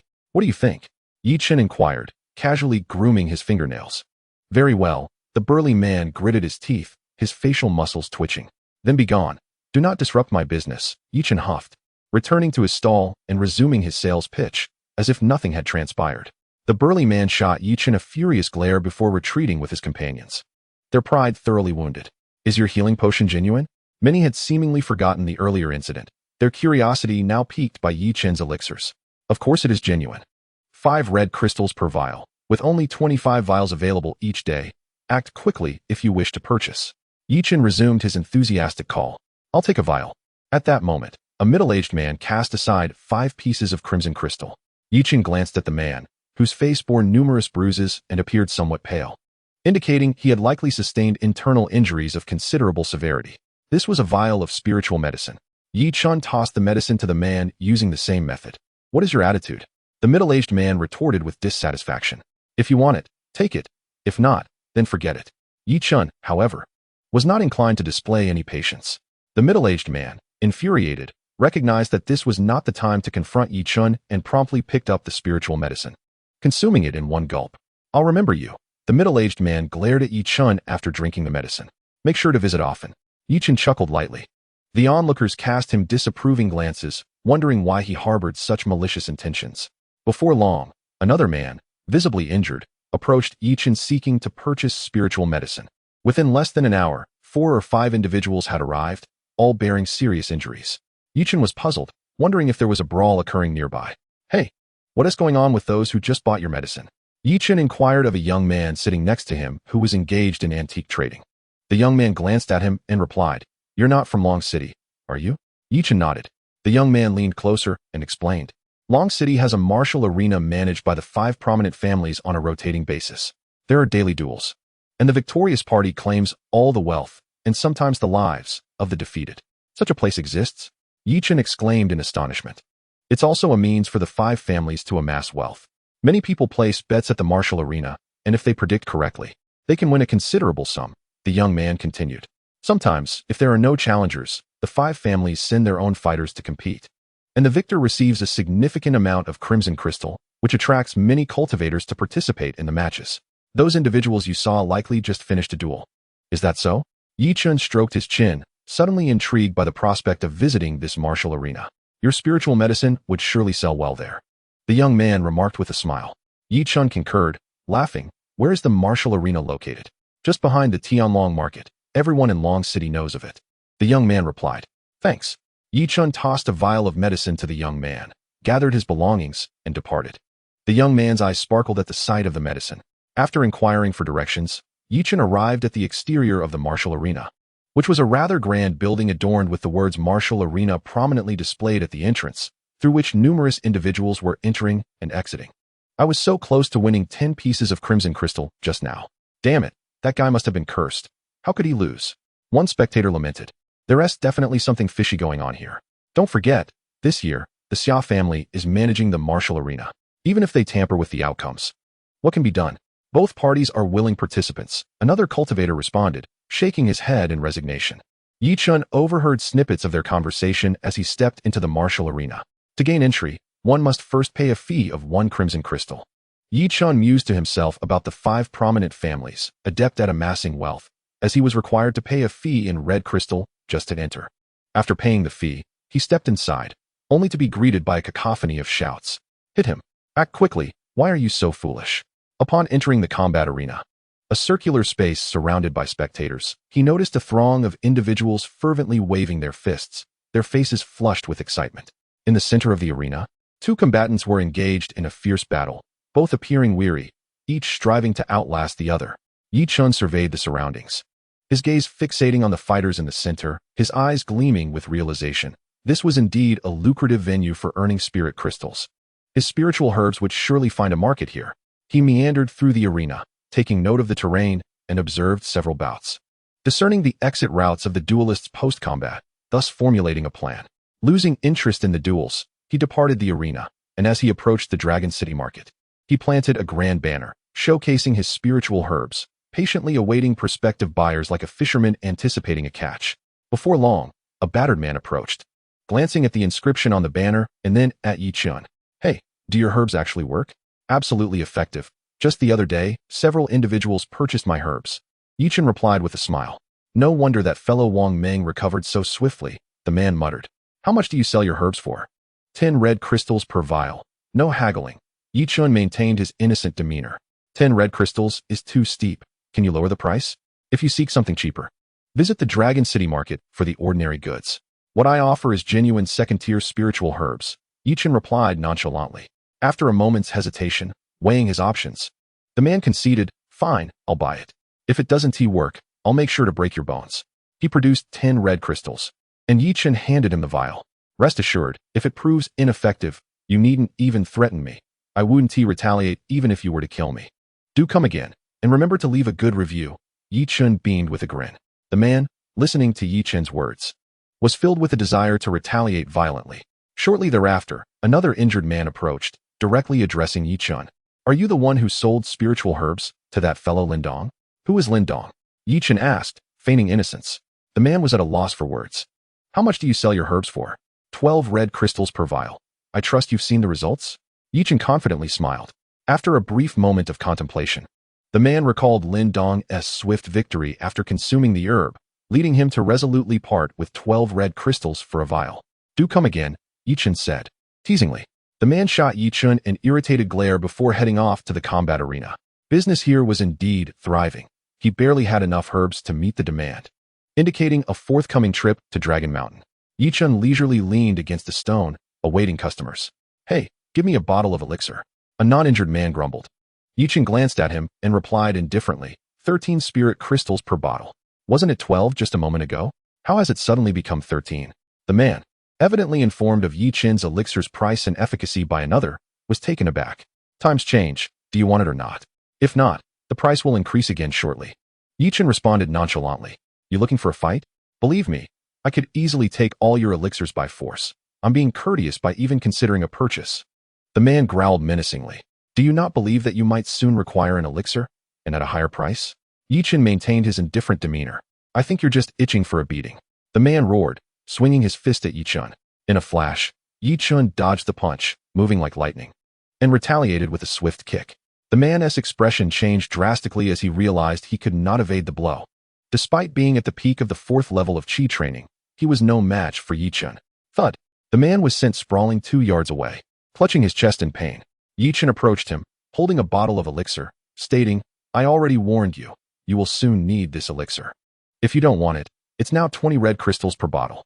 You will take it, whether you like it or not. There's no room for negotiation." Realizing he was outmatched, the man felt immense regret as he gritted his teeth and handed over 20 red crystals for the elixir. "Just wait, I will have my revenge." He spat as he walked away. Ye Chen ignored the man's threats, continuing to leisurely await customers. At that moment, several figures appeared before him, blocking the sunlight and casting a shadow over him. Upon opening his eyes, Ye Chen saw 5 or 6 individuals, some of whom he recognized. "You are Ye Chen?" asked a young man in white, standing with an air of nobility, clearly from a wealthy family. Beside him stood Qian Yunhai, with Zhao Feng and Wu Lan behind, along with 2 middle-aged men, one of whom was the brute Ye Chen had dealt with in Tianlong City.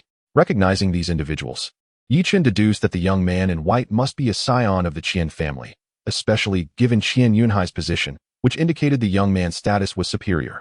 "Indeed, you wish to purchase elixirs? 25 red crystals per bottle," Ye Chen smiled. "Who would buy your worthless wares? Do you know who this is?" The brute now stood confidently, emboldened by his newfound allies. "Who is it? If you're not buying, don't waste my time," Ye Chen replied, completely disinterested. The brute felt a wave of frustration, exclaiming, "This is my family's eldest son. You are finished." Ye Chen cast a glance at the youth clad in white, merely responding with a nonchalant "oh," devoid of any astonishment or trepidation, as though the youth were an ordinary individual. "Ye Chen, your audacity knows no bounds. How dare you peddle counterfeit medicine here?" Qian Yunhai scoffed. "Is my medicine counterfeit? Have you tried it?" Ye Chen chuckled, addressing the burly man, "Brother, your recovery seems remarkably swift. The fakeness of this medicine is hardly conspicuous. Next time, perhaps add a bit more water." The man's expression darkened, and Zhao Feng interjected. "Ye Chen, who granted you permission to conduct business here?" "Oh, is this the territory of the Qian family? Must I seek your approval?" Ye Chen retorted mockingly. "I have heard of your prowess. You killed my uncle and my second grandfather. Do you possess the courage to battle me today?" Qian Yunfan, who had remained silent until now, spoke coldly. Ye Chen fixed his gaze on Qian Yunfan, a smile gracing his lips. "I fear that I might injure you, which would be quite detrimental to your standing as the esteemed young master of the Qian family." "How laughable. My brother is on the verge of reaching the 7th level of Qi training, and you, a mere novice at the 5th level, dare to boast?" Qian Yunhai sneered disdainfully. "Yet, it is worth noting that your uncle and your second grandfather met their demise at my hands," Ye Chen replied with a grin. "That was due to your underhanded tactics. You are despicable and shameless," Zhao Feng rebuked vehemently. "Is Qian Wuhan not shameless? I merely returned the favor in kind." Ye Chen's expression darkened. "The martial arena is right here. Shall we settle this there? Do you dare?" Qian Yunfan's tone was icy. "What is there to fear?" Ye Chen shrugged dismissively. "However, a mere duel seems rather uninspiring. Let us raise the stakes, shall we? What do you propose? Qian Yunfan inquired. Simply this. If I prevail, the Qian family must relinquish a shop to the Ye family. Should I lose, I shall forfeit all the red crystals on my person, Ye Chen declared with a smile. Qian Yunhai, upon hearing this, was instantly enraged. You are utterly shameless. How can the few red crystals you possess compare to a shop? It is not I who initiated this challenge. If you refuse, so be it. Ye Chen shrugged with a grin. Qian Yunfan sneered. If you lose, I will personally ensure your demise. I shall not kill you. Who would then grant me the shop? Ye Chen countered, laughing. Very well, I accept this wager. Qian Yunfan declared, brimming with confidence. Words alone are insufficient. Let us draft a written agreement and have the arena's overseer witness it. Ye Chen proposed. Agreed, Qian Yunfan responded. A glint of murderous intent flashing in his eyes. Life and death are fated. Fortune is in the heavens. Ye Chen laughed heartily, gathering his belongings and striding toward the arena. Young master, I implore you to reconsider, Zhao Feng urged hastily, fully aware that Ye Chen never undertook ventures without certainty. Do you believe my brother is no match for Ye Chen? Qian Yunhai remarked coldly. It is not merely that. Do not inflate his confidence at the expense of your own. Leave at once. Qian Yun reprimanded. Zhao Feng could only grit his teeth in silence, letting out a helpless sigh within, realizing that the Qian family was doomed once again. Chapter 60. Shocking the entire audience, the martial arena was managed in rotation by the 5 prominent families. Although it was the Xia family's turn this year, Qian Yunfan, as the eldest son of the Qian family, was undoubtedly well known to all. His arrival immediately drew considerable attention, yet many gazes also fell upon Ye Chen, who was carrying a banner promoting the special medicinal herb shop in Longqing. Looking for medicinal herbs? Come to me. My prices are quite reasonable. Ye Chen greeted others along the way, appearing quite familiar with the local populace. What a country bumpkin. Qian Yunhai scoffed disdainfully. Zhao Feng and Wu Lan exchanged glances and shook their heads in resignation. Look at him, so pleased with himself. Soon, the young master will dismantle him. A burly man said with a sinister grin. Upon entering a room within the martial arena, Qian Yunfan was immediately approached by a rotund man. Young Master Qian, what brings you here today? Prepare a written agreement for me. Qian Yunfan replied directly, seemingly unwilling to waste a moment. The rotund man, being the person in charge, was momentarily taken aback by Qian Yunfan's intent to duel Ye Chen, especially with a shop as the wager, but he still proceeded to draft the agreement. With a stamp of his hand, the agreement was rendered valid. The rotund man smiled as Qian Yunfan unhesitatingly pressed his handprint, and Ye Chen followed suit without delay. It seems our Ye family will soon have our own shop in Longqing, Ye Chen remarked confidently, casting a smile at Qian Yunfan. Just wait until you're begging for mercy. Qian Yunhai gritted his teeth, unable to tolerate Ye Chen's arrogance. Under the rotund man's arrangement, the duel between Qian Yunfan and Ye Chen commenced swiftly. In the center of the martial arena, Ye Chen and Qian Yunfan stood opposed, leaving many spectators astonished that the esteemed eldest son of the Qian family, the future heir, would duel here. Ladies and gentlemen, this contest is between the eldest son of the Qian family and Ye Chen. Both parties have placed their stakes. Should one lose, they must adhere to the terms of the wager. I, the head of the martial arena, will enforce this, the rotund man announced loudly. If young Master Qian emerges victorious, he will claim all of Ye Chen's assets. If Ye Chen wins, the Qian family must gift a medicinal shop to the Ye family. The duel will proceed unless one party concedes. Fate governs life and death, while fortune rests in the heavens. The rotund man paused, glancing at both Qian Yunfan and Ye Chen, and declared, Now, let the duel begin. Quickly place your bets. Young Master Qian is already at the peak of the 5th level of Qi refinement, just a step away from breaking into the 6th level. While Ye Chen is merely at the 5th level, this is surely a guaranteed victory for young Master Qian. Let us wager heavily this time. We can win back all we lost earlier. Haha, the chance to profit has arrived. To challenge the young master takes courage. I shall place my bet. Although many have bet on the victory of the esteemed young Master Qian, there are a few who have chosen to take an opposing stance. Wait a moment. Ye Chen suddenly interjected, causing all eyes to turn toward him in confusion. Are you conceding? Qian Yunhai laughed mockingly. It's not too late to surrender now. Soon you'll be a mere corpse. Supervisor, this is all the red crystals I possess. I wager on my own victory. Is that permissible? Ye Chen declared, producing his entire stash of red crystals. Of course, but only if you can win, the portly man replied with a grin. That is assured. If I emerge victorious, I shall present you with a vial of elixir. Ye Chen chuckled heartily. The portly man remained silent, unsure of how to respond. Brother, finish him off. End him. Qian Yunhai shouted fervently. Young Master Qian will surely triumph. Young Master Qian will surely triumph. Those who had wagered on Qian Yunhai's victory raised their fists, chanting in unison. The entire martial arts arena erupted in cheers for Qian Yunfan, a palpable momentum building.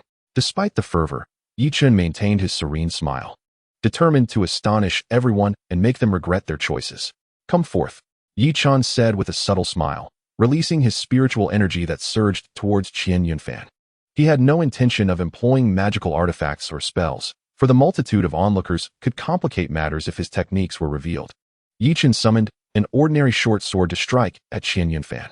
The latter, with an icy demeanor, launched his own short sword, and the two blades clashed.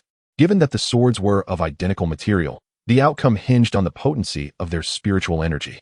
Clearly, Qian Yunfan possessed the advantage in both aspects. Although the Qian family lacked magical artifacts, their short swords were exceptional and superior to Ye Chen's. In the aftermath of the collision, Ye Chen's sword was forced backward, indicating Qian Yunfan's dominance. He is doomed this time, Yunhai boasted with unwavering confidence. The onlookers echoed their support for Qian Yunhai, envisioning the bounty of spiritual crystals they would take home. With such limited skills, I wonder how you intend to compete with me. I shall render you utterly useless, Qian Yunfan declared coldly. Ye Chen smirked slightly and replied, You are mistaken. In that instant, an immense surge of spiritual energy erupted from within Ye Chen, and two additional short swords soared forth, three blades now simultaneously assailing Qian Yunfan. What? He can command three short swords at once. How is that possible? Gasps of astonishment filled the air, and an eerie silence descended upon the crowd. Everyone recognized the extraordinary feat. It was nearly impossible for an ordinary individual to manipulate three swords simultaneously, given the immense demands on mental acuity and control. At that moment, the tide of the battle no longer seemed so predictable. Qian Yunfan too was taken aback. The three swords bearing down on him instilled a profound sense of pressure. However, what astonished him even more was that a fourth short sword flew from Ye Chen, directly aimed at him. 4 short swords. Some people gaped in disbelief, utterly unable to close their mouths. Is this the end? Someone murmured in a daze, gripped by an ominous premonition. With 4 short swords advancing, Qian Yunfan could hardly contend with them all at once. He urged his own sword to clash with 2 of Ye Chen's, his body swiftly evading the third short sword. Puff! The fourth short sword grazed Qian Yunfan's arm, leaving a gash that instantly stained his white robe with crimson. Master Qian Yun is truly formidable. 4 short swords have failed to vanquish you. I wonder if you can evade 5? Ye Chen's lips curled into a slight smile, his words once again shocking the audience, leaving them in a state of breathless astonishment. What did he just say? He intends to wield 5 short swords? Someone suddenly exclaimed, unable to contain themselves. How could this be possible? What terrifying level of mental acuity and control does he possess? Is he even human? Absolutely impossible. Even a 9th-level practitioner of Qi could not simultaneously wield 5 short swords. Qian Yunhai's expression darkened, his confidence wavering. Buzz! Amidst the crowd's bewilderment, Ye Chen's 5th short sword soared into the air, the 5 swords aligned in a row, each pulsating with a layer of spiritual energy. Ye Chen had consumed 2 vials of spiritual liquid to replenish his energy. During this period, he had practiced wielding 5 short swords, using 5 magical artifacts that could sustain for over 10 breaths. Now, switching to ordinary short swords significantly reduced the drain on his spiritual and mental power, allowing him to maintain control for a much longer duration. It is indeed 5 short swords. The audience gasped, a chill running down their spines. Where did this person come from? How can he be so terrifying? My resources are completely depleted. Someone cried out, despairing at their fate. Qian Yunfan's complexion soured. The pressure from the 5 short swords was even greater. While he had managed to evade the 4 swords, 5 presented a far more perilous challenge. As the 5 short swords surged forth, Qian Yunfan gritted his teeth and shouted, unleashing a single sword that showcased his formidable prowess at the pinnacle of the 5th level of Qi cultivation. Bang! The swords clashed, and Qian Yunfan's body moved swiftly, successfully deflecting 3 of Ye Chen's short swords. Puff! Puff! The 4th short sword still managed to slice past Qian Yunfan, evading for had already reached his limits. The 5th short sword pierced through Qian Yunfan's left shoulder, blood gushing forth, quickly staining his robes red. The crowd fell silent, mouths agape in shock. Ye Chen retracted all of his short swords. Controlling 5 at once was still beyond his endurance for too long. Qian Yunfan staggered backward, glaring at Ye Chen, who had already charged forward, raising his fist to strike. Damn you! Qian Yunfan had never suffered such a great loss before. In his fury, he swung his fists at Ye Chen. Bang! Qian Yunfan was sent reeling, his fists bloodied and mangled, his arms numb and devoid of sensation. After undergoing the ancient serpent blood body tempering, Ye Chen's strength had surpassed that of an ordinary person. Moreover, Ye Chen's spiritual energy had been replenished with spiritual liquid, while Qian Yunfan had none. Thus, Qian Yunfan had lost all his advantages at this moment. With such meager skills, you dare to challenge me? Today, I shall strike you down so thoroughly that even your father would not recognize you. Ye Chen showed no mercy to those from the Qian family, launching another furious assault. Qian Yunfan, his arms rendered powerless, turned pale, utterly incapable of countering. Bang! Qian Yunfan was sent flying, spitting out a mouthful of blood. Ye Chen offered no chance for Qian Yunfan to concede, stepping firmly upon him. Uffed! Qian Yunfan coughed up more blood, his eyes filled with terror and rage. As the eldest son and future heir of the Qian family, being trampled upon was a tremendous humiliation, more painful than death itself. At that moment, silence enveloped the arena, broken only by gasps of disbelief. Ye Chen's fists and feet rained down upon Qian Yunfan, who continued to bleed profusely, his face swollen beyond recognition. His bones likely shattered beyond count, rendering him unconscious. What deep-seated feud could incite such brutality? Finally, someone spoke up, expressing sympathy for Qian Yunfan. The scene was nothing short of a complete annihilation. My red crystal, utterly squandered. One voice rang out triumphantly, piercing the air like a dagger, provoking thoughts of retribution among the onlookers.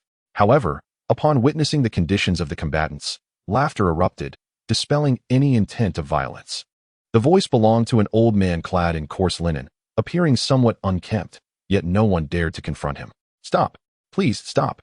Qian Yunhai and Zhao Feng shouted from the stands, their urgency palpable as they prepared to rush into the arena. The rules of the martial arena dictated that without a formal concession, the match could not be deemed over. The stout man wore a sly grin. If anything happens to your elder brother, I won't let you off easily. Qian Yunhai roared in response. These are the rules. If your brother dies, you should seek him out. The stout man replied nonchalantly.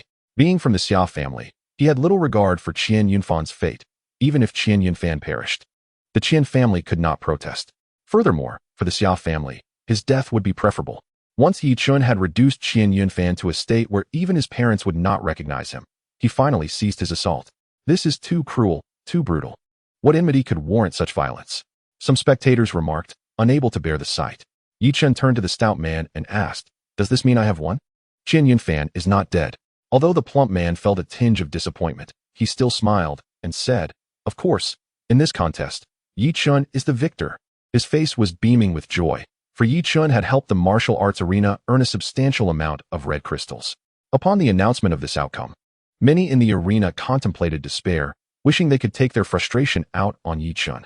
According to their prior agreement, the Qian family was obliged to compensate Ye Chen with a shop, and the plump man hoped the Qian family would fulfill this obligation promptly.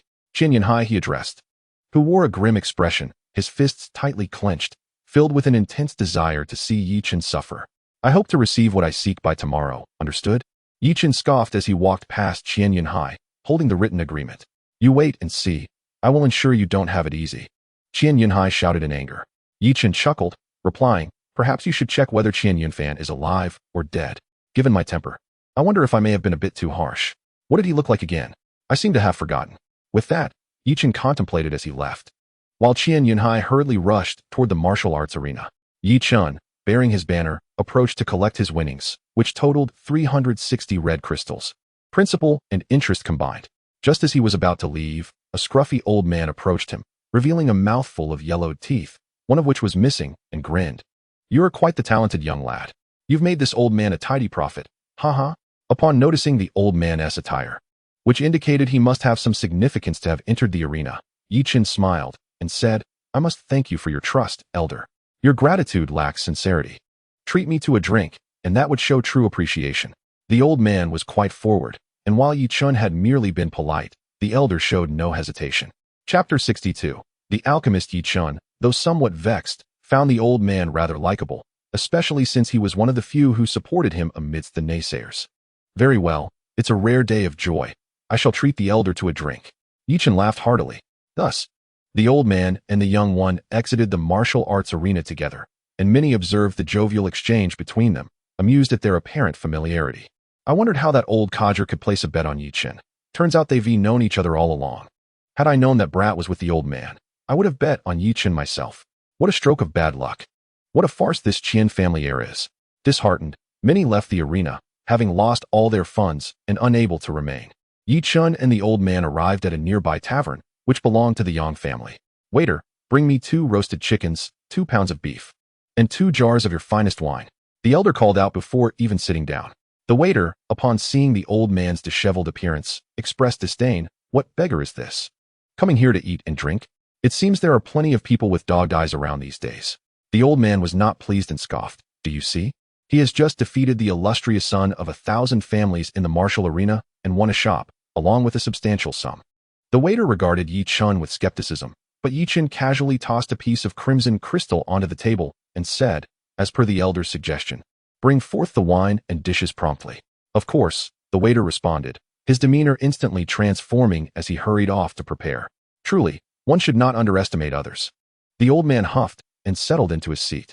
By the way, how should I address you, esteemed elder? Ye Chen inquired with a smile. Just call me Master Lien. The old man replied nonchalantly. Master Lien, you seem quite extraordinary yourself, possessing crimson crystals. Why then this unassuming attire? Ye Chen asked, intrigued. This garb is merely for show. Why squander time and effort on such trivialities? Master Lien remarked, shaking the coarse fabric of his clothing, causing dust to fall. Ye Chen found it impossible to discern Master Lien's aura. If it were weaker, he would have noticed, but if stronger, it eluded him entirely. Nevertheless, Ye Chen was convinced that Master Lien was no ordinary individual. Before long, the food and drink were served. Master Lien seized a roasted chicken and began devouring it without concern for etiquette. This tastes quite good, he nodded in satisfaction after taking a bite, pouring another bowl of wine. Come, let us toast. Ye Chen clinked glasses with Master Lien, who resumed his meal, seemingly oblivious to Ye Chen's presence. As if he were a starved ghost reborn. Ye Chen did not find this behavior unusual. He sipped some wine and nibbled on a piece of beef, while most of the food was consumed by Master Lien. After a hearty belch, Master Lien patted his round belly, looking thoroughly content. Young man, I see you possess considerable physical strength. Have you undergone body refinement? He asked, fixing his gaze on Ye Chen. In that moment, Ye Chen felt the intensity of Master Lien's scrutiny. It was no longer casual, but rather filled with keen interest. Ye Chen nodded slightly. I have refined my body for a period. Master Lien remained silent, gripping Ye Chen's arm with his greasy hand and applying pressure, inspecting Ye Chen's skin. His eyes now shimmering with fervent curiosity. How did you achieve such body refinement? He queried, astonished. I utilized a liquid for refinement, Ye Chen replied, choosing to withhold the full truth on their first meeting, despite feeling a sense of camaraderie. Is it truly possible to attain such results with a liquid? Master Lien scrutinized Ye Chen, realizing he would not receive a complete answer. What kind of liquid did you use? Master Lien pressed on, seemingly unwilling to relent. Well, that's rather inconvenient to disclose. Ye Chen smiled awkwardly. Though Master Lien was eccentric, he was no fool and understood Ye Chen's implication. He nodded slightly, as if deep in thought. Why does Master inquire about this? Could it be that the elder has conducted research on body refinement? Ye Chen pondered, finding the situation curious and responding with a question of his own. Old Master Lien took a sip of wine and chuckled. What research do I have? I merely observed your impressive strength during your recent battle with Qian Yunfan, which piqued my curiosity. Who would believe that? Ye Chen scoffed inwardly, though his face bore a smile as he inquired. Are you from Long City, Master Lien? Not at all. I wander the world freely, wherever I go. That is my home. I happened to pass through Long City and stayed for a few days, Master Lien replied casually. Seeing that Master Lien did not appear to be lying and was reluctant to disclose his identity, Ye Chen refrained from probing further. The two of them, one old and one young, shared a jug of wine, and upon leaving, Master Lien requested that the young lad refill his gourd. The day is getting late. You should head back, Master Lien said as he exited the tavern, waving his hand and swaying slightly. Ye Chen shook his head with a wry smile, thinking him quite the eccentric. Upon returning to the returning guest inn, Ye Chen presented the written agreement he had established with Qian Yunfan in the martial arts arena to Ye Fun. Ye Fun stared at it in astonishment, unable to comprehend for a long while.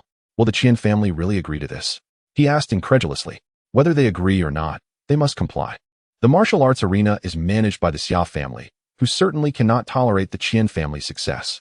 As long as the arena supports us, the Qian family cannot renege on their promise, Ye Chen replied with a smile.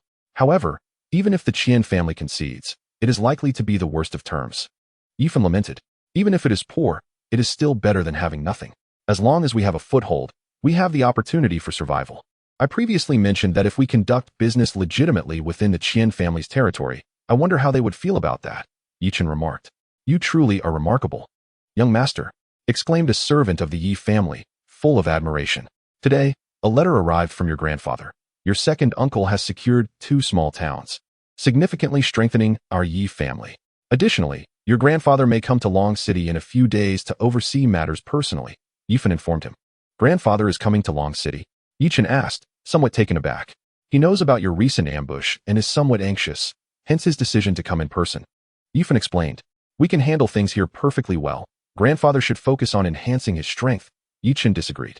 I understand, but your grandfather is insistent on coming. Ye Chen replied helplessly. Ye Chen exhaled deeply and said, since grandfather is coming, our strategy must change. We cannot remain passive but should take the initiative to seize a portion of the Qian family's territory. At Ye Chen's words, Ye Chen was taken aback, springing to his feet from his chair. Chapter 63. The Spirit Medicine Specialty Store. The following day, Ye Chen strode confidently into the Qian family's territory. News of his recent overwhelming victory over Qian Yunfan had spread throughout Long City. As he entered the Qian family's domain, he was promptly recognized. Isn't this the one who previously defeated Qian Yunhai?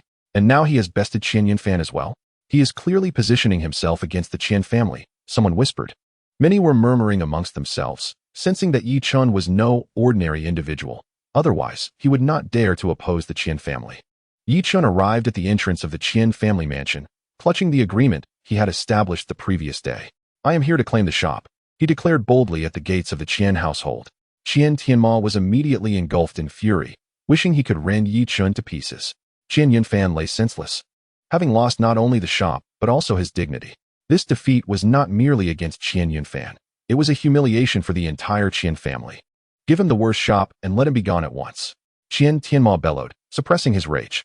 The steward of the Qian family promptly handed over the land deed for the shop to Ye Chen, who exited with a triumphant smile upon his face. Ye Chen, I will not let you off easily, Qian Tianma seethed, his body trembling with a palpable murderous intent. Ye Chen proceeded to the shop he had reclaimed. A fabric store situated in a rather obscure corner of the bustling street, almost a dead end with few visitors. Inside, the shopkeepers and attendants were dozing off, completely oblivious to his entrance. This shop now belongs to me. You are to vacate within a day, Ye Chen announced loudly, brandishing the deed. The shopkeeper and staff awoke from their stupor, yet before they could process the situation, Ye Chen had already departed, leaving them in bewilderment. On that day, Ye Chen left Long City and headed directly to Long Mountain, needing to procure some spiritual herbs. Without inventory, the shop would be futile. This time, Ye Chen was cautious, not delving too deeply, for the 9-pattern cloud dragon leopard was likely still on his mind. By evening, Ye Chen returned to Long City. Having spent nearly a day gathering 5 first-tier spiritual herbs and slaying over 10 beastly foes, including 2 from the 6th level of the Qi refining realm, sustaining injuries in the process. For the next 3 days, Ye Chen remained at the returning customer inn, entrusting the opening of the shop entirely to Ye Fan. He secluded himself in his room to cultivate, having long suppressed his progress at the initial stage of the 5th level of Qi refining. It was time for a breakthrough.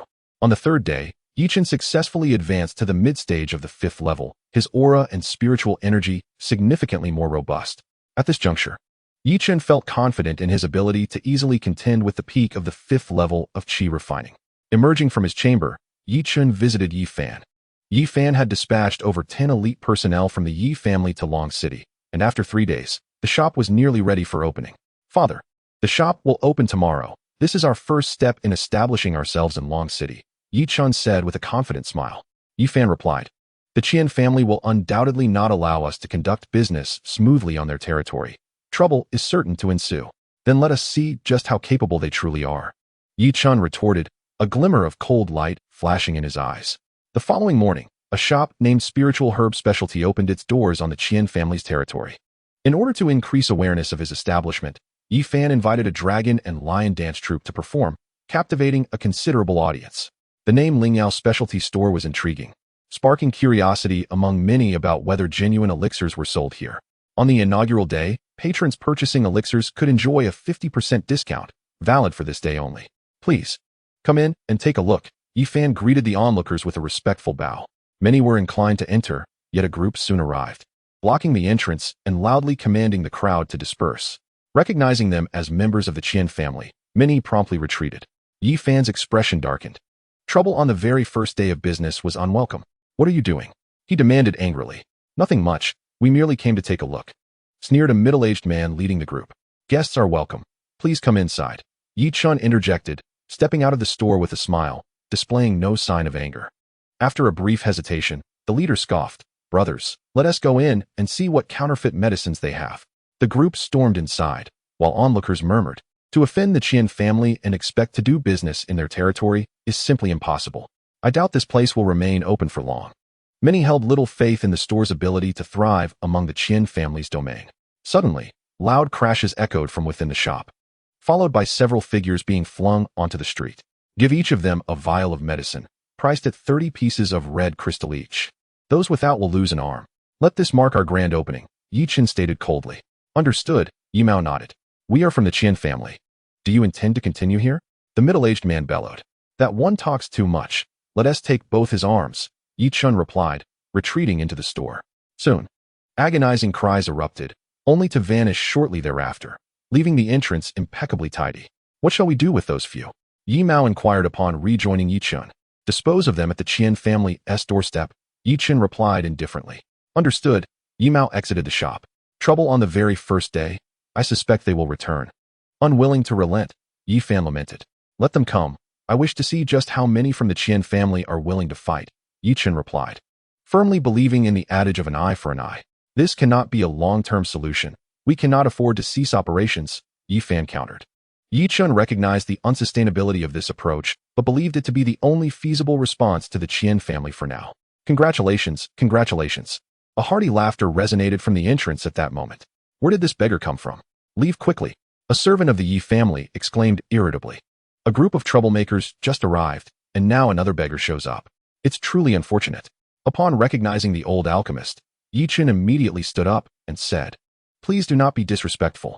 Approaching the old man, he added with a smile, "I sincerely apologize. My companion has not been properly disciplined. It's of no concern. I've grown accustomed to it." The old alchemist waved his hand and chuckled. He then curiously inquired, "Why is it that no one has come to patronize the establishment today? Surely, I am not the only one here." Chapter 64. Methods of Retaliation. Ye Chen laughed and responded, "How could that be? We just completed several significant transactions. A vial of essence was sold for over 30 pieces of crimson crystal." The old alchemist appeared skeptical but did not press further. Ye Chen instructed a servant to prepare a cup of tea for the old man and introduced, "This is my father, and this is the old alchemist, whom I met at the martial arts arena." "Greetings, esteemed elder." Ye Fan clasped his fists in respect. He scrutinized the old alchemist, although he appeared rather unkempt. There was an undeniable aura about him that suggested he was no ordinary individual, and given his acquaintance with Ye Chen, he treated him with greater courtesy. The old alchemist chuckled heartily, seated himself, took a sip of tea, and remarked, "Is it the Chen family causing trouble today?" The old man's words struck true, and Ye Chen sighed with a smile. "The Chen family will undoubtedly not allow me to conduct business here peacefully. This is a long-term struggle. What is there to fear? If they send one, we will confront one. If they send a pair, we will face a pair. Let them come in numbers," the old alchemist replied nonchalantly. Ye Fan felt a mix of exasperation and amusement. These two were indeed a perfect match, and it was no wonder they had grown so close so quickly. However, the Chen family will not rely solely on this method to deal with us. This is their territory, and they inherently possess an advantage, Ye Fan stated. Then let us turn their advantage into a disadvantage, rendering them powerless, the old alchemist casually suggested as he set down his teacup. His words sparked inspiration within Ye Chen. As if a light bulb had illuminated in his mind, he sensed he was beginning to formulate a strategy against the Chen family. The old alchemist, with a knowing glance at Ye Chen, continued, "There are countless methods available. It merely depends on which approach strikes decisively and targets the Chen family's weak point, leaving them incapable of control." Ye Chen's eyes glimmered with newfound clarity, and with a mischievous smile, he remarked, "You truly are an old hand at this, elder. Experience indeed outshines youth." The old alchemist chuckled. "Having provided you with such a splendid idea, it would be remiss of you not to invite me for a drink. Very well, as today marks the grand opening of our establishment, let us go and celebrate." With a hearty laugh, Ye Chen exited the shop alongside the old alchemist. Ye Fan and the other servants were left bewildered, pondering when a plan had materialized. On the very first day of business, the commotion caused by the Chen family's people rendered the establishment desolate, leaving it eerily quiet and inducing drowsiness. By evening, Ye Chen returned to the shop, announced that they could close for the day, and departed. To fortify their defenses in Longqing, Ye Fan purchased a modest yet impressive residence. "Chenner, do you have any strategies to counter the Chen family?" Ye Fan grasped Ye Chen, yearning for clarity, but after a day of contemplation, he remained perplexed. With a smile, Ye Chen replied, "Father, just wait for our business to flourish." Before Ye Fan could inquire further, Ye Chen had already departed from the residence, vanishing into the shroud of night. As the darkness deepened, the streets grew increasingly deserted, shops shuttered, and the entire long city seemed to succumb to slumber, with only a few solitary travelers wandering the desolate avenues. At the witching hour, when the night was at its zenith, a shadow flitted across the street, disappearing without a trace. Creak. At that moment, the door of a pharmacy named Huimin emitted a faint sound. After a brief interval, the sound echoed again, and a shadow darted past, vanishing in an instant. Who could it be? Just then, a man rushed out, but the street lay in utter stillness, devoid of any presence. Shaking his head, the man dismissed it as a trick of the light and returned to the pharmacy, yawning as he prepared to sleep.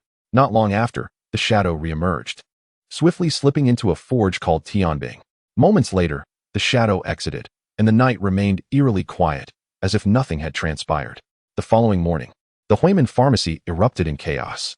The shopkeeper and his assistants shouted in dismay, "Where are the medicines? Where have they gone?" The shopkeeper's face turned pale, beads of cold sweat trickling down. "The warehouse at the back is empty. We've been robbed," lamented an assistant, his face drawn in despair. "It's over, we're doomed." The shopkeeper sank to the ground, awaiting the wrath of the heavens. In the Tianbing forge, a group of burly men roared in outrage. The entire establishment was stripped bare, not even a hammer remaining, leaving even the mice to scurry away in tears. That day, the Lingyao specialty shop opened as usual. Yet it brimmed with a plethora of medicines, albeit not miraculous, but sufficient for treating common ailments, along with some rather precious herbs. The assistants at the pharmacy were bewildered, questioning the origin of such an abundant supply. Good news. The Huimin pharmacy was raided by thieves. All their medicines have been stolen, along with the weapons and raw iron from the Tianbing forge, even the hammers, exclaimed Yi Mao, returning with a gleeful grin. How could the entire pharmacy and forge be looted overnight, without a sound? How was it accomplished? Some questioned, their curiosity piqued. Yet, others gazed at Ye Chen, pondering whether the sudden influx of medicines at their shop was somehow linked to the theft from Huimin. "Don't look at me. I know nothing of this. I lack such prowess." Ye Chen shrugged with a smile. "Since their pharmacy is empty, our business shall thrive. Prepare to embrace the influx of customers." Ye Fan glanced at Ye Chen, a smile gracing his lips. While others might trust Ye Chen's innocence, Ye Fan held a different belief. Ye Chen reciprocated the smile, and an unspoken understanding passed between them. The apothecary and blacksmith shop are indeed vital enterprises for any family. Upon learning this news, Qian Tianma nearly fainted from rage. Both Qian Tianya and Qian Tianxiu personally inspected the scene, where no traces were left behind, as if the medicinal herbs and weapons had simply vanished into thin air. After interrogating the staff of the apothecary and blacksmith shop, only one man from the apothecary claimed to have heard some sounds, but saw no figures. The first suspicion of the Qian family fell upon the Yi family. However, it seemed implausible that the Yi family could have moved such a large quantity of items without detection. "We must conduct a thorough investigation. I refuse to believe that those items sprouted wings and flew away," Qian Tianma fumed. "Moreover, keep a close watch on the Yi family." Though Qian Tianma doubted the Yi family's capabilities, he could not entirely dismiss the possibility. While the Qian family busied themselves with their inquiries, business at the spirit herb specialty store flourished. With the Qian family's apothecary closed, those in need of medical attention had no choice but to seek help at the spirit herb specialty store. "So this is your strategy," Ye Fan remarked with a smile, observing the steady stream of customers seeking medicine. "They create chaos, so I will simply shut them down," Ye Chen replied with a cold smile. Chapter 65. The arrival of Yi Nantian with the theft of medicinal herbs from the Qian family apothecary. The spirit herb specialty store's business thrived, with a continuous influx of customers. In the Qian family hall, a man knelt before Qian Tianma, asserting, "I can assure you, some of the herbs in the spirit herb specialty store are indeed from our Huimin apothecary. You did not make a mistake?" Qian Tianma's expression darkened. "Absolutely not.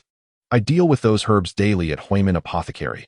I can identify them by scent alone, the man confidently replied. It was indeed the Ye family who stole them. Brother, I will lead a group to confront them. Qian Tianxiu exclaimed angrily. What intrigues me is how the Ye family managed to silently abscond with so many herbs and weapons. Qian Tianma mused as he paced back and forth, finally exclaiming, there is only one possibility. They possess a Qianquan bag.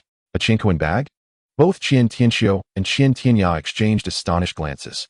Indeed, a Qianquan bag contains its own space, allowing them to transport items without expending substantial manpower. One bag suffices.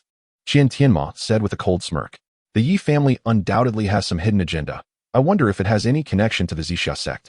What shall we do, elder brother? Qian Tianya inquired. We will send people to the spirit herb specialty store and demand the return of our herbs. If they refuse, we will engage them directly. Qian Tianma decided after a moment's contemplation, his eyes gleaming with determination. They could no longer afford to cower before the Ye family, who had encroached upon their territory. If they did not retaliate, they would face gradual annihilation. Understood, Qian Tianxiu replied, brimming with excitement, as he had long desired to confront the Ye family. Within the spirit herb specialty store, the flow of customers was moderate, yet within normal limits. Today, no more medicine sales. Everyone get lost. At that moment, a large crowd appeared at the entrance, one of whom shouted loudly. The customers seeking medicine were frightened away, not daring to linger for even a moment. Qian Tianxiu walked in coldly, surveying the pharmacy before declaring, hand over the medicine stolen from our Qian family, or today will not end well. You Qian family lost your medicine and come to our pharmacy to demand it back? How ridiculous. Why not go to the Sun family or the Chu family? Do you think we are easy to bully? Ye Chen retorted with a cold snort. Kid, don't play dumb here. You know full well if you took the medicine. If you don't hand it over, I'll smash this place to pieces. Qian Tianxiu fumed. If you dare to make a move, think about how you'll leave unscathed. Ye Fen stepped forward, exuding the aura of a 7th-level Qi refinement practitioner as he glared at Qian Tianxiu. Just you lot? Qian Tianxiu scoffed, looking disdainfully at Ye Fen and his companions. That is more than sufficient, Ye Fen replied resolutely. Smash it.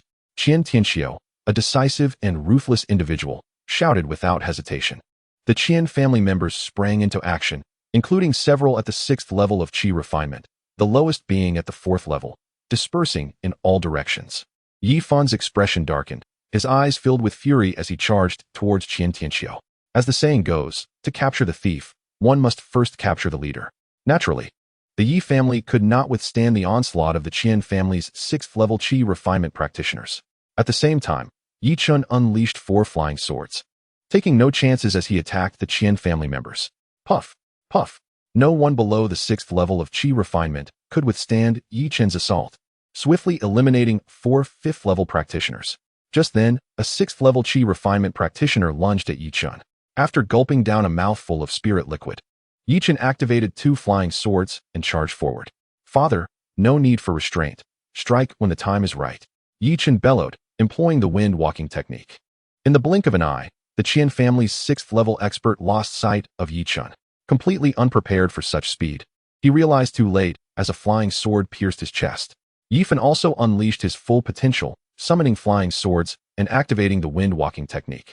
Engaging in a fierce battle with Qian Tianxiu, the latter's expression shifted drastically as he found himself completely suppressed by Ye Fen, who astonished him further with his flying swords and speed.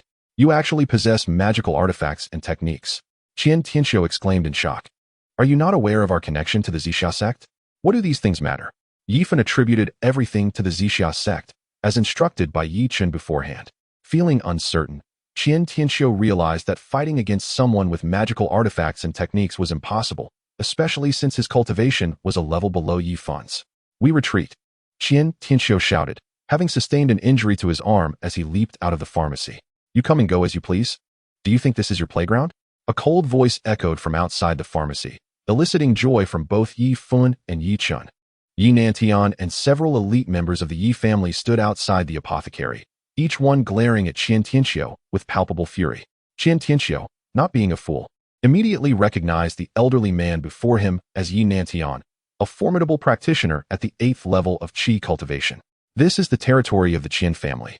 What do you intend to do? Qian Tianxiu replied coldly. What do I intend to do? Naturally, I wish to impart a lesson. Without further ado, Yi Nantian's figure flickered, and before Qian Tianxiu could even comprehend, Yi Nantian had already appeared before him. Instantly, Qian Tianxiu was sent flying backward, spitting blood into the air. Enraged, Qian Tianxiu attempted to utter a retort, but at that moment, Ye Chen seized one of his arms and yanked it down. Blood splattered across Qian Tianxiu's face as he convulsed, letting out a heart-wrenching scream that echoed through the streets. Ye Chen was indeed a ruthless character. Otherwise, he would not have risen to become one of the 3 prominent families in Luoyang town. With a resounding thud, Ye Chen's foot pressed down on Qian Tianxiu's dantian, causing his eyes to bulge in agony as he cried out, his body collapsing like a deflated balloon.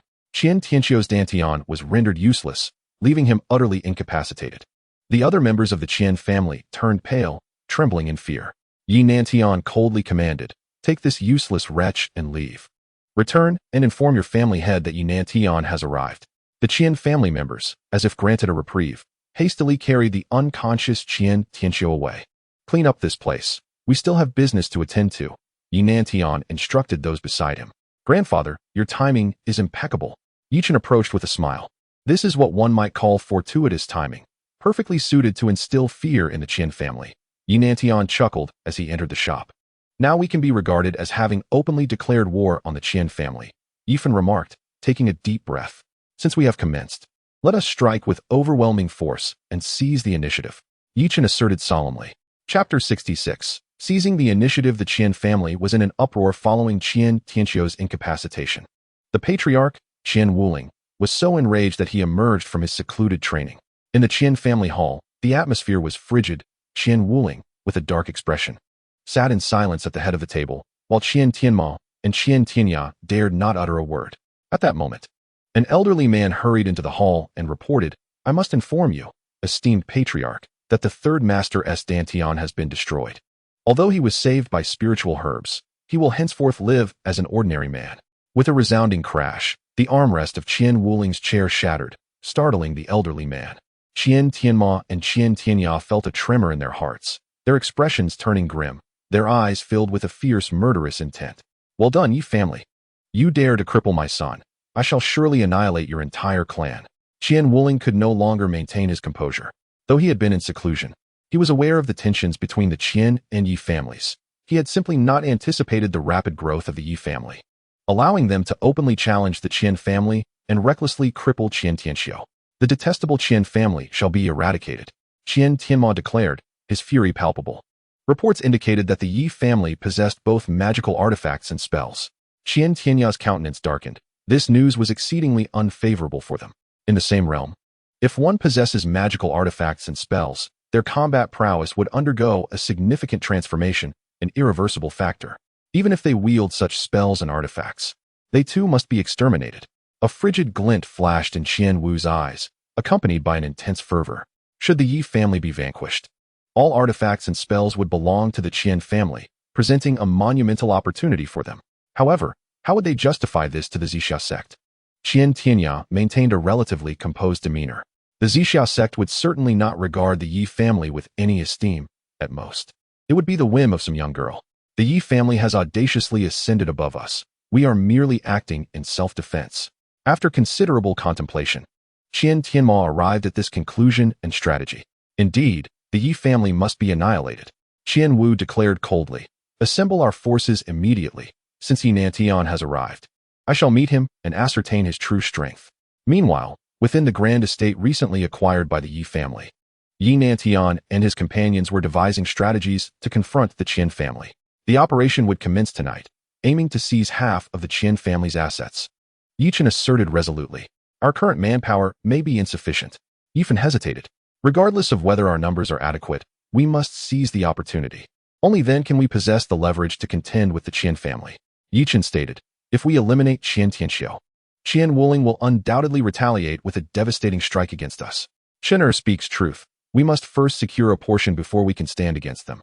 Ye Nanshan's voice was steady yet tinged with excitement, as he looked forward to clashing with Wuling. He had faith in his abilities. He was confident he could overcome Qian Wuling. He possessed spells, magical artifacts, and had also cultivated scriptures. Despite being slightly inferior in realm, they were still within the same grand domain, which could entirely compensate for the difference. "I shall immediately dispatch a message to Ling Yun, instructing her to bring reinforcements, ensuring they arrive by tomorrow evening at the latest," Ye Chen stated solemnly. Ye Chen nodded and declared, "Assemble our forces. Tonight we shall engage in a decisive confrontation with the Chen family." As dusk fell, the streets remained lively. Yet an event destined to shake the very foundations of Longcheng was on the brink of unfolding. Ye Chen, Ye Fun, and Ye Chen stood at the entrance of the medicinal herb shop, observing the bustling street. Their expressions were calm, yet their hearts were tumultuous. The preparations were complete. With a mere word, half of the shops on this street would be under their control. Ye Fun stated seriously, "Time is of the essence. Let us commence." Ye Chen glanced at the darkening sky, his voice devoid of warmth. Ye Fun nodded and departed from the medicinal herb shop, stepping into the street. This marks a pivotal juncture for the Ye family. If they could establish a firm foothold here, the entirety of Longcheng would one day belong to them. Ye Chen felt a surge of excitement, having never envisioned such a scenario before, yet now he harbored such ambitions. Ye Chen let out a soft sigh. The night leading into the morning was destined to be tumultuous, and blood may very well stain this street. In but a moment, chaos erupted in the thoroughfare as the Ye family launched a sudden and unheralded assault, seizing control of every shop in sight. The Chen family, caught entirely off guard, could scarcely fathom the audacity of the Ye family, moving with such swiftness. Having just incapacitated Qian Tianqiu, they now sought to usurp territory. The Ye family's advance was formidable, sweeping through the streets with the might of Ye Fan, establishing their dominance from the apothecary as they surged toward the opposite end of the boulevard. The pandemonium escalated, and many, sensing the gravity of the situation, hastily retreated to avoid entanglements. In less than the time it takes for a stick of incense to burn, the Ye family had commandeered over a dozen establishments, claiming 1/5 of the street for themselves. Not good. The Ye family is seizing our territory. A battered man collapsed at the threshold of the Qian family estate, uttering a desperate cry before losing consciousness. The two guards at the gate turned pale, one rushing inside to shout, "Master, trouble! The Ye family is taking our land." A wave of disbelief swept through the Qian family.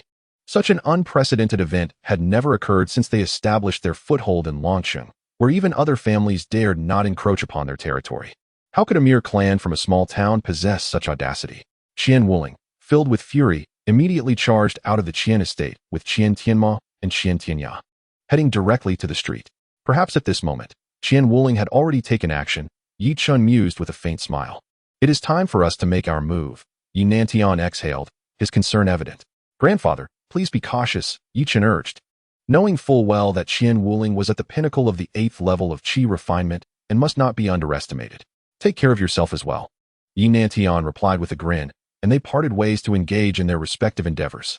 On the street, the Qian family's forces surged toward the Ye family, who at this point had nearly claimed half of the thoroughfare. "Ye Fan, I will slay you," Tianma bellowed, as the two factions faced off against one another. The Qian family members were seething with rage, while the Ye family, though weary from battle and nursing injuries, remained resolute and undeterred by the Qian family's intimidation. "The Ye family possesses immense audacity to dare seize our territory. Today, I shall ensure your utter demise on this street, and let your blood wash away the shame of the Qian family," Qian Wuling declared, exuding an aura of dominance and cold resolve that struck fear into the hearts of many. Chapter 67. The fire in the backyard. The Yi and Qian families had previously held no grievances against one another, maintaining a mutual non-interference. "Your Qian family initiated hostilities against my Yi family. We are merely retaliating," Ye Fan asserted with unwavering authority. "A mere family from Yangtown dares to stake a claim in Longcheng? Such folly! I shall shatter all your delusions this very day." Qian Wuling let out a cold shout, and in a flash, charged towards Ye Fan. Undaunted, Ye Fan activated his wind walking technique for rapid movement, simultaneously wielding a flying sword to strike at Qian Wuling. Indeed, he possessed spells, Qian Wuling exclaimed, observing Ye Fan's incredible speed, seemingly ungrounded. Ye Fan remained silent. Despite his magical artifacts and spells, he could hardly match Qian Wuling's prowess. Qian Wuling summoned a short sword, exceptional in its own right, although not a magical artifact.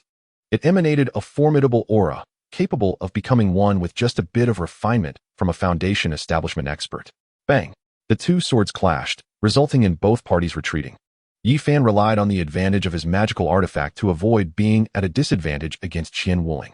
"Your opponent should be me," Ye Chen burst forth, radiating a powerful presence, a flying sword hovering before him, ready to strike at any moment. The two 8th-layer qi refinement practitioners faced each other, and everyone could sense the intense aura emanating from them.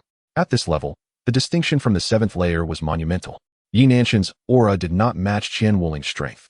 Qian Wuling had reached the pinnacle of the 8th layer, and without magical artifacts and spells, Ye Nantian stood no chance. Since you all have arrived, today you shall remain here. Qian Wuling's eyes gleamed with a chilling light, brimming with murderous intent.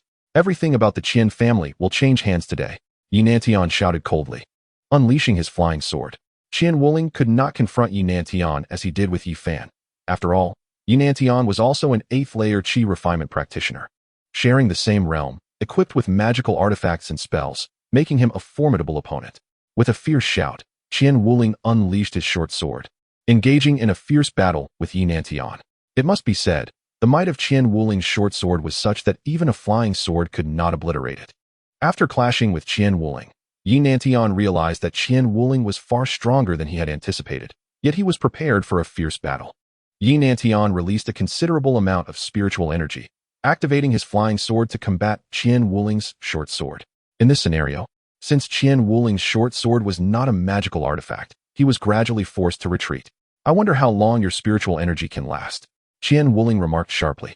Recognizing that Ye Nanshan's approach was taxing on his energy, if he could just endure, Ye Nantian would undoubtedly be defeated. Perhaps you should be more concerned about how long you can hold out, Ye Nantian retorted with a cold laugh. Upon hearing this, Qian Wuling felt an ominous premonition. Ye Nantian was no fool. He would not employ such tactics without a solid foundation. Kill! Qian Wuling roared, releasing a surge of spiritual energy, his short sword humming as it clashed violently with Ye Nanshan's flying sword. In that moment, neither was willing to yield. Ye Nanshan's spiritual energy surged, his body moving swiftly, his speed leaving Qian Wuling astonished. Boom! Ye Nantian unleashed a serpent-like strike over 10 feet long, darting towards Qian Wuling like a flash of lightning. Qian Wuling's expression changed dramatically as a shield suddenly materialized in his hand, his reaction time astonishingly swift. Ye Nantian frowned. It appeared that Qian Wuling possessed a Qianquan bag, a testament to the formidable heritage of the Qian family. With a resounding crash, the serpent surged against the shield, causing it to crack. Yet it failed to harm Qian Wuling, merely sending him stumbling backward. Your spiritual energy has already been depleted by more than half. I wonder how many spells you can still conjure, Qian Wuling intoned darkly. Ye Nantian let out a cold chuckle, producing 2 vials of spiritual liquid and consuming them. This liquid had been prepared in advance by Ye Chen for Ye Nantian, a provision for this very battle. Infused with divine essence, the spiritual liquid was exceptionally potent. Upon consuming both vials, Ye Nantian felt his spiritual energy surge back to life. What? Qian Wuling's face paled. He had not anticipated that Ye Nantian possessed such a resource. You think you can outlast me in a battle of spiritual energy? I can outlast you, Ye Nantian retorted icily. Meanwhile, Ye Chen had taken a detour through another street and arrived at the entrance of the Qian family. Most of their elite members had already ventured out, leaving the Qian household nearly deserted. Who are you? A gatekeeper demanded. Ye Chen, he called out as he rushed towards the gate. The gatekeeper's expression shifted dramatically. Just as he intended to shout, he felt a sudden heat in his throat and collapsed to the ground in darkness. Upon entering the Qian residence, Ye Chen swiftly employed a wind technique to navigate the premises, seizing a maid and inquiring, "Where is your young master's room?" The maid, terrified, promptly revealed the location. Ye Chen rendered her unconscious before hastening toward Qian Yunfan's chamber. With a loud bang, the door swung open, startling Qian Yunfan from his rest, only to feel as though a vice had clamped around him. Suspended in the air, he was taken aback upon seeing Ye Chen. "Tell me, where is the Qian family's treasury?" Ye Chen demanded with an icy demeanor. "You will never know." Qian Yunfan glared at Ye Chen, struggling to resist. Shaking his head, Ye Chen replied, "If you refuse to speak, I believe Qian Yunhai or Qian Yunhang will. I've heard you have a younger sister, Qian Yunxue." Furious, Qian Yunfan thrashed against his restraints. "Tell me," Ye Chen pressed. "Brother." At that moment, a young girl appeared at the doorway, letting out a panicked scream. Qian Yunfan's face blanched as Ye Chen abandoned him and dashed toward the girl. She was caught off guard, unable to react as Ye Chen seized her, a cold sword poised at her throat. "If you do not speak, your sister will pay the price," Ye Chen declared coldly. "I'll talk." Qian Yunfan sighed helplessly. Knowing how ruthless Ye Chen could be, willing to do anything, he divulged the location of the treasury, prompting Qian Yunxue to shout, "Ye Chen, either kill me, or I will not let you go." Responding to him was merely a swift strike from Chen, which rendered Qian Yunxue unconscious. Chen, finding it difficult to act against such a woman, swiftly incapacitated Qian Yunfan with a kick before rushing towards the treasure vault. Meanwhile, on the street, Qian Wuling was still in shock over Yi Nanshan's rapid recovery of spiritual power when a panicked servant from the Yi family rushed in, exclaiming, "Master, the house is on fire." What? The members of the Qian family gasped in astonishment. Chapter 68. Qian Wuling's hidden card at this moment. The fire in the backyard was indeed an additional calamity for the Qian family. What about the eldest young master? Qian Tianma asked fiercely, gripping the servant tightly. The eldest young master and young lady have been rendered unconscious, but their lives are not in danger. Only then did Qian Tianma breathe a sigh of relief. Casting a stern glance at Yi Nantian and saying to Qian Wuling, "Father, I will return to handle this." "All right." Qian Wuling nodded coldly. Qian Tianma, accompanied by several others, hurried back to the Qian family, while at that moment, Shun had already departed. Given his current capabilities, it was impossible for him to breach the treasure vault. Its door was forged from a special steel, impenetrable without the key. Left with no choice, Shun resorted to setting the Qian family ablaze. However, he was not indiscriminate in his destruction, selectively igniting significant areas of the Qian estate. "Shun, I will not let you escape." Upon awakening, Qian Yunxua brandished her fists and roared in fury. In the entirety of Long City, even the young masters of other families would not dare to treat him with such disrespect. On the street, Chen silently appeared atop a rooftop, observing the unfolding chaos below. "Qian Wuling, today is your end." Yi Nantian snorted coldly, summoning his flying sword and unleashing his spiritual power to conjure two soaring serpents. Qian Wuling's expression shifted. Yi Nanshan's aura was now even more formidable than before, posing a significant threat to him. "Do you truly believe this can slay me? How utterly absurd. If I, Qian Wuling, were so weak, how could the Qian family ascend to become one of the 5 great clans?" With a fierce cry, Qian Wuling sent forth his short sword, engaging in a fierce battle with the flying sword. Simultaneously, he conjured a shield identical to the previous one. Bang! The 2 serpents struck the shield, shattering it completely, causing Qian Wuling to stagger back, sustaining a wound in the process. For Yi Nantian, such an assault exacted a considerable toll on his spiritual power, prompting him to consume 2 vials of spiritual liquid for recovery. "Let us see how much more you can withstand," Yi Nantian shouted, launching 2 even larger and more powerful serpents from his hands. Qian Wuling's expression darkened as he rapidly retreated, summoning 3 shields in quick succession. Bang! All 3 shields were obliterated by the serpents, leaving Qian Wuling in a precarious position, while the hearts of the Qian family members raced with trepidation. In contrast, the members of the Yi family were filled with exhilaration, believing victory was within their grasp. Bang! The consumption of spiritual energy by Qian Wuling is indeed immense. In the clash between the short sword and the flying sword, the short sword was sent flying, leaving Qian Wuling vulnerable as the flying sword lunged towards her.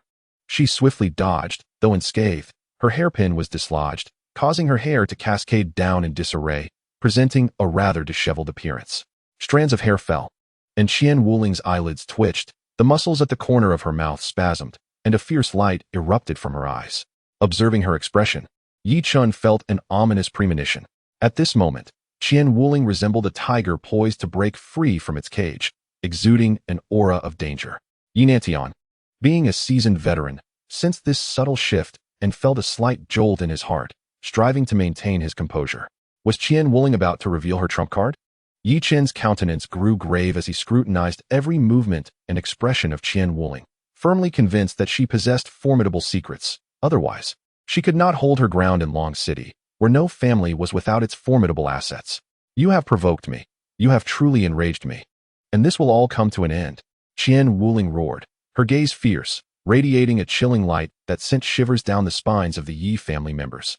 Yi Nantian consumed 3 bottles of spiritual liquid in quick succession, illustrating his seriousness. At that moment, Qian Wuling's eyes turned blood red, her robes billowing without wind, a tempestuous aura erupting forth. Qian Wuling threw her head back in a roar, her hair swirling wildly, as a powerful force surged forth, elevating her presence to an extraordinary level. Yi Chen's pupils constricted. The intensity of her aura was overwhelming, emanating a terrifyingly dangerous energy, originally intended for the Xia family. "You have compelled me to use it prematurely. You shall all pay the price." Qian Wuling's blood-red eyes resembled those of a fierce beast. "What is this?" Yi Fan was struck with dread, and the members of the Yi family turned pale, recoiling under the weight of Qian Wuling's aura. Ye Nanshan's expression darkened. He distinctly sensed that Qian Wuling's energy had surpassed the pinnacle of the 8th layer of qi refinement, undoubtedly reaching the 9th layer. Some time ago, Qian Wuling had obtained a pill known as the Blood Spirit Pill, a substance specifically designed to enhance combat prowess. Such pills are refined in various sects, but are generally prohibited within ordinary families, marking Qian Wuling's acquisition as a significant stroke of fortune.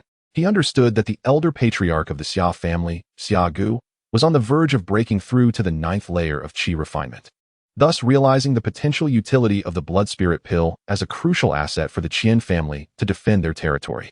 Little did he anticipate that a family from Longyang Town would force her hand to use the Blood Spirit Pill prematurely. Ye Nantian inhaled deeply. Indeed, Qian Wuling in her current state was fearsome, leaving him with little confidence in achieving victory. However, he was acutely aware that such a method to enhance combat prowess was undeniably time-limited. If he could endure, a counterattack would surely follow. Qian Wuling understood his predicament all too well and thus wasted no time, launching himself at Ye Nantian. Everything was about to reach its conclusion. Qian Wuling bellowed furiously as he charged forth with his dagger, his ferocity magnified tenfold compared to before. Ye Nantian, equally determined, unleashed all his spiritual energy to propel his flying sword toward Qian Wuling, and the two blades collided, erupting in a brilliant display of sparks, their intensity extraordinary. Ye Nanshan's greatest asset lay in the rapid recovery of his spiritual energy and his speed, enabling him to contend with the current Qian Wuling. Yet, Qian Wuling offered Ye Nantian no opportunity. Time was the arbiter of today's victory or defeat. Qian Wuling's assault was relentless and swift, his speed increased by more than tenfold. Ye Nanshan's expression shifted dramatically. Under such an onslaught, he found himself bereft of time to replenish his spiritual energy, rendering him exceedingly passive. At this moment, Qian Wuling was unconcerned with the consumption of his own spiritual energy. In contrast, Ye Nantian was depleting his reserves significantly in this contest. Forced to employ the windwalk technique to create distance from Qian Wuling, seeking a chance to recuperate. You wish to restore your spiritual energy? I shall not grant you that opportunity, Qian Wuling sneered, fully aware of Ye Nanshan's intentions. As Ye Nantian attempted to widen the distance, Qian Wuling accelerated his pursuit, closing in relentlessly. Chapter 69. A crucial moment. Ye Nantian found himself in a dire predicament, the situation exceedingly grim. Ye Chen observed, his palms damp with anxiety.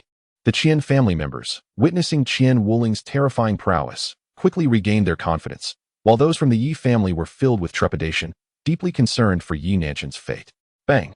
The flying sword was repelled by the dagger, and Ye Nanshan's spiritual energy was nearly exhausted, leaving him unable to sustain himself.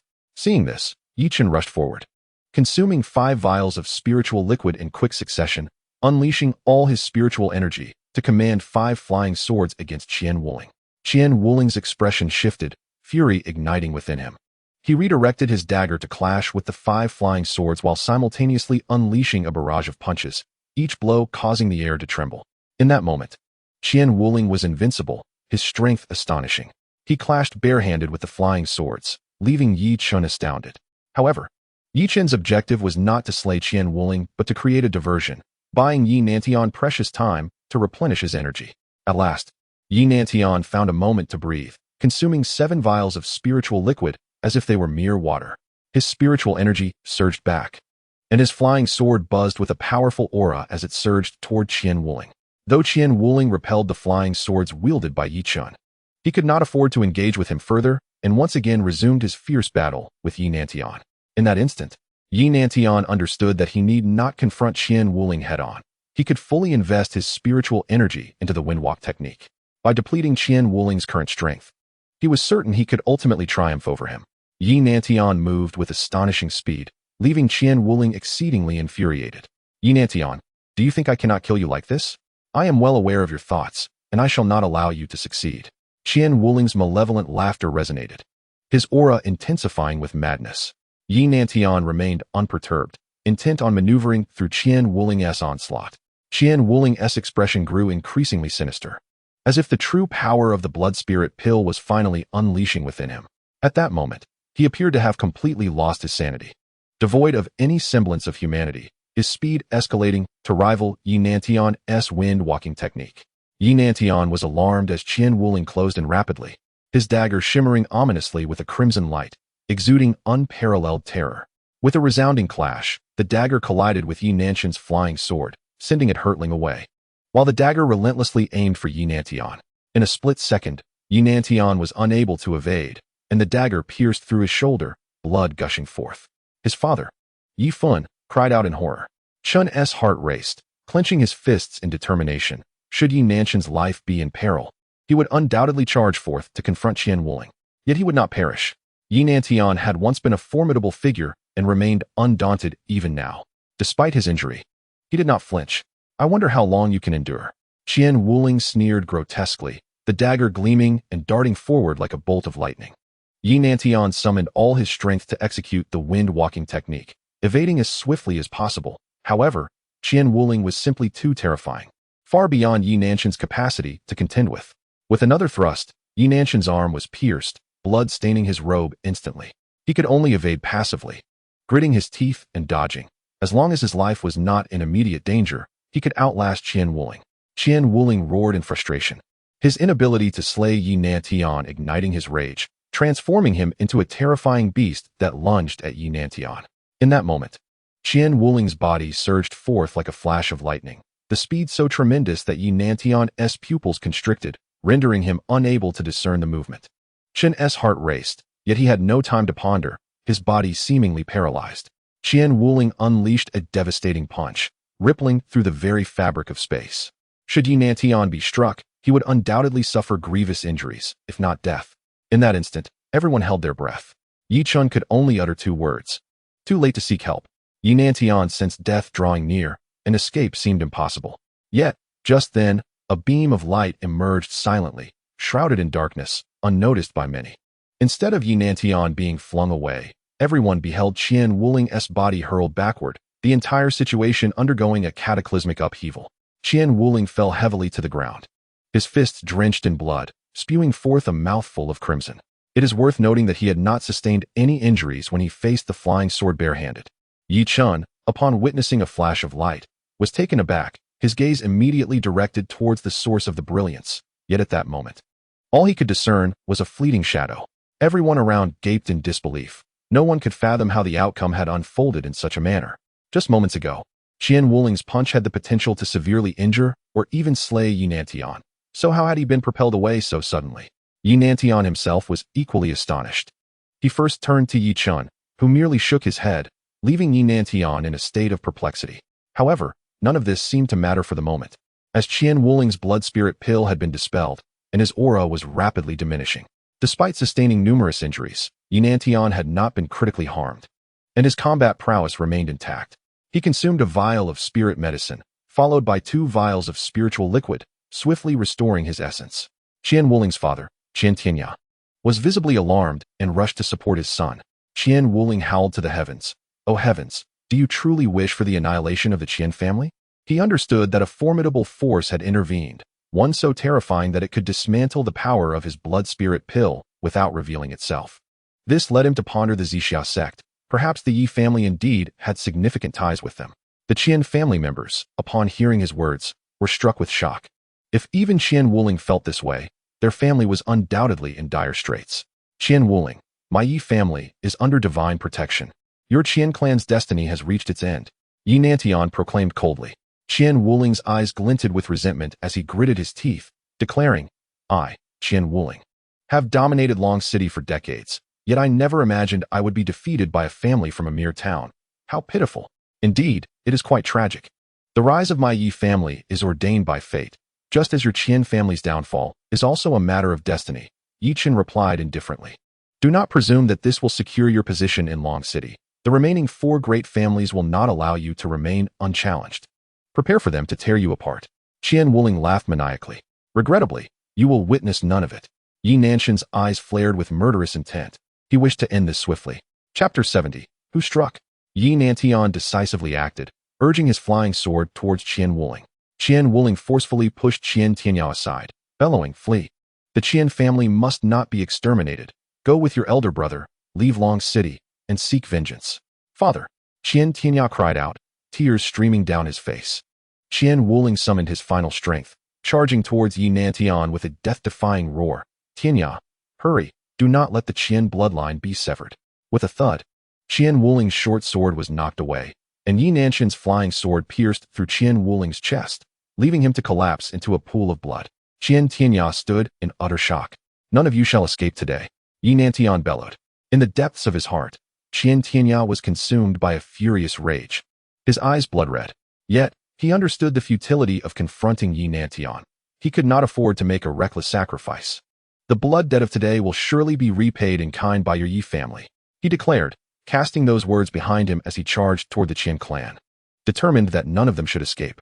With a thunderous shout, Yi Fan emphasized the necessity of eradicating the roots of their enemies, for allowing them to survive would inevitably lead to an unforeseen peril. The morale of the Yi family surged as they roared in battle cries, advancing fiercely toward the Qian clan. Upon witnessing the demise of Qian Wuling, the remaining members of the Qian family, realizing their doom, lost all courage to stand against the Yi family, scattering like frightened monkeys at the fall of a tree. The Yi family pursued relentlessly to the gates of the Qian estate, invading the courtyard. "Those who surrender shall be spared," Yi Fan bellowed, causing the Qian's servants to tremble and kneel in fear, paralyzed by dread. As Yi Fan and his companions searched the premises of the Qian family, they found no trace of Qian Tianma or his associates. In desperation, they interrogated a trembling servant. "Where is Qian Tianma?" I do not know," stuttered the servant. "Master, we have discovered a secret passage," another Yi servant exclaimed in haste. Without delay, Yi Fan led his men to pursue this new lead. The passage was concealed within Qian Wuling's chamber, known only to Qian Wuling and Qian Tianma, serving as a secret escape route for the Qian clan. Yi Fan traversed the passage, which extended several kilometers beyond the Dragon City. After a considerable distance, however, he found himself bereft of any sign of Qian Tianma and his companions, compelling him to return, leaving behind a formidable threat. That night was far from tranquil. Such a significant upheaval within the Qian territory inevitably captured the attention of all Dragon City. In a single night, the Qian clan, once one of the 5 prominent families of Dragon City, was ousted, with the Yi family of Longyang Town rising in their stead. Yi Fan, a man of considerable capability and commanding presence, executed a decisive purge of the Qian household, eliminating those who deserved execution while retaining those worthy of mercy, thereby restoring order amidst the turmoil. Despite the drastic changes, prudent management ensured that, the following day, while the Qian territory appeared somewhat desolate, all businesses previously owned by the Qian family resumed operations as usual. On that day, the 4 prominent families, Xia, Yang, Sun, and Chu, sent envoys to investigate the situation, returning with reports that left the 4 families astounded by the Yi family's extraordinary prowess. In the grand hall of the Chu family, the head of the family, Chu Changfeng, marveled, "It is truly astonishing how swiftly a mere small family from Longyang Town has ascended to such prominence.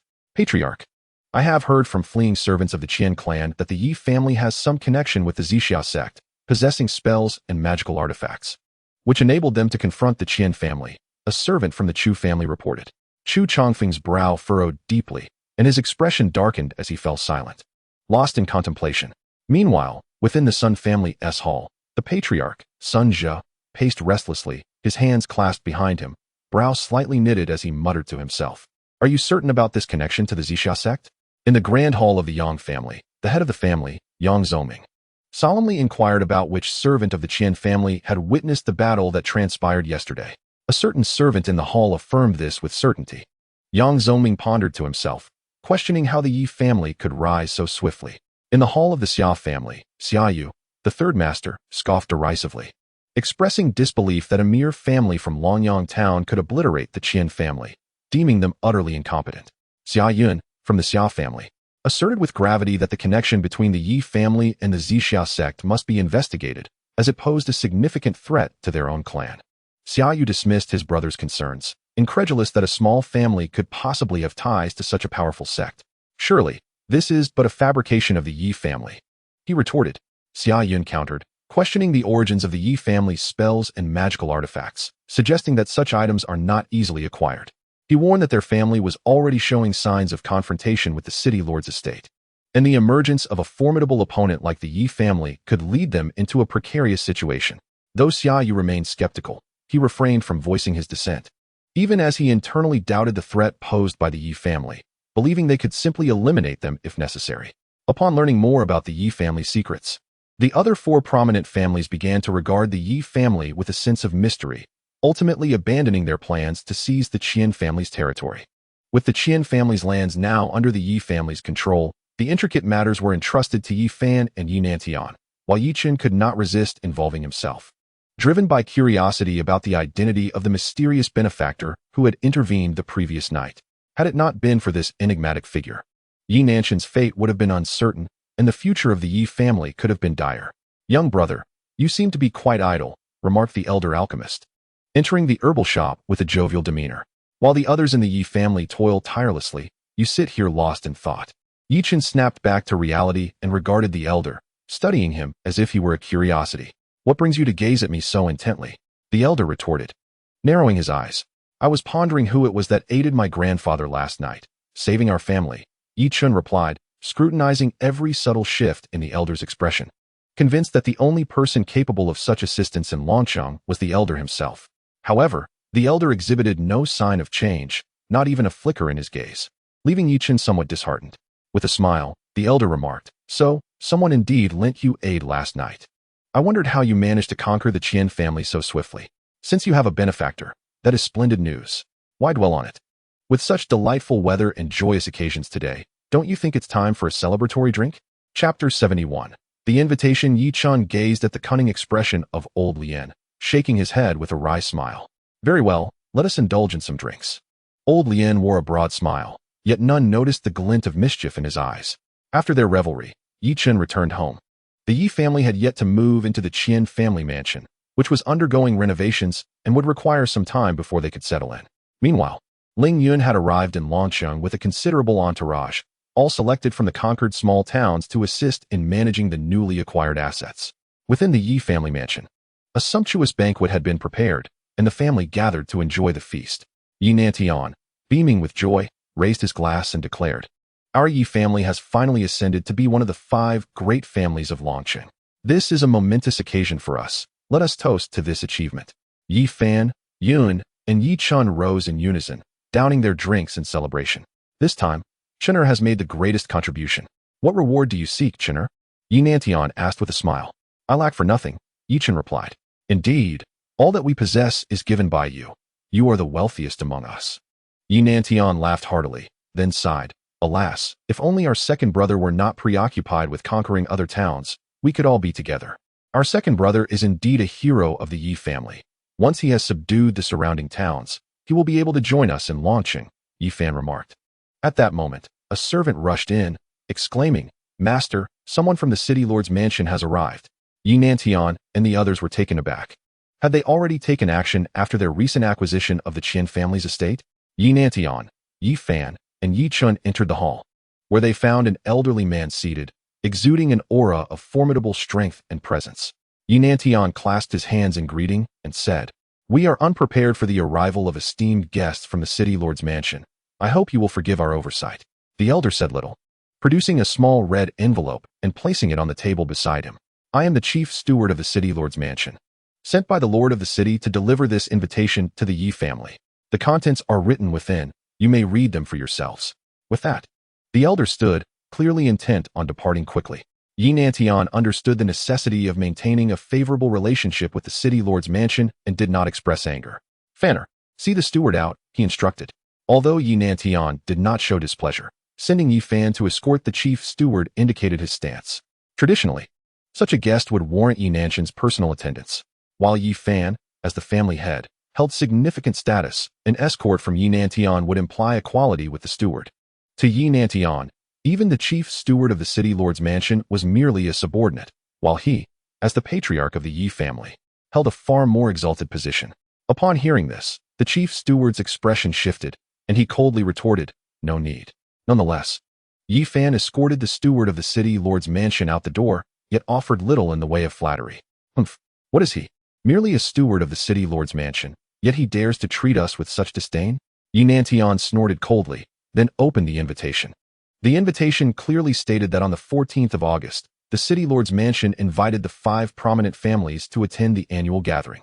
Originally, this invitation was intended for the Qian family, but now that the Ye family has supplanted their position, it naturally extends to them.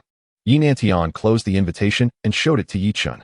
Ye Chen glanced at it, his brow furrowing slightly, with 5 days remaining until the gathering. This event appears quite unfavorable for our current situation. Yi Nantian nodded. The other 4 prominent families will undoubtedly make things difficult for us. At the very least, probing into the Yi family's strengths and weaknesses. We must make preparations to fully understand this annual gathering. Forewarned is forearmed. The City Lord's Mansion, the largest and most magnificent structure in the entire Long City, serves as a symbol of the city itself. Elder Long, you have returned? The guards at the entrance of the mansion greeted the steward eagerly upon his return. Step aside. Elder Long, having suffered indignities at the Yi family, had no mood for pleasantries. The guard promptly closed his mouth, refraining from further folly. Elder Long entered the mansion. His face darkened as he made his way to his study. Inside, an elderly man clad in golden robes was writing. From the elegance of his writing and the aura he exuded, it was evident that the elder was extraordinary.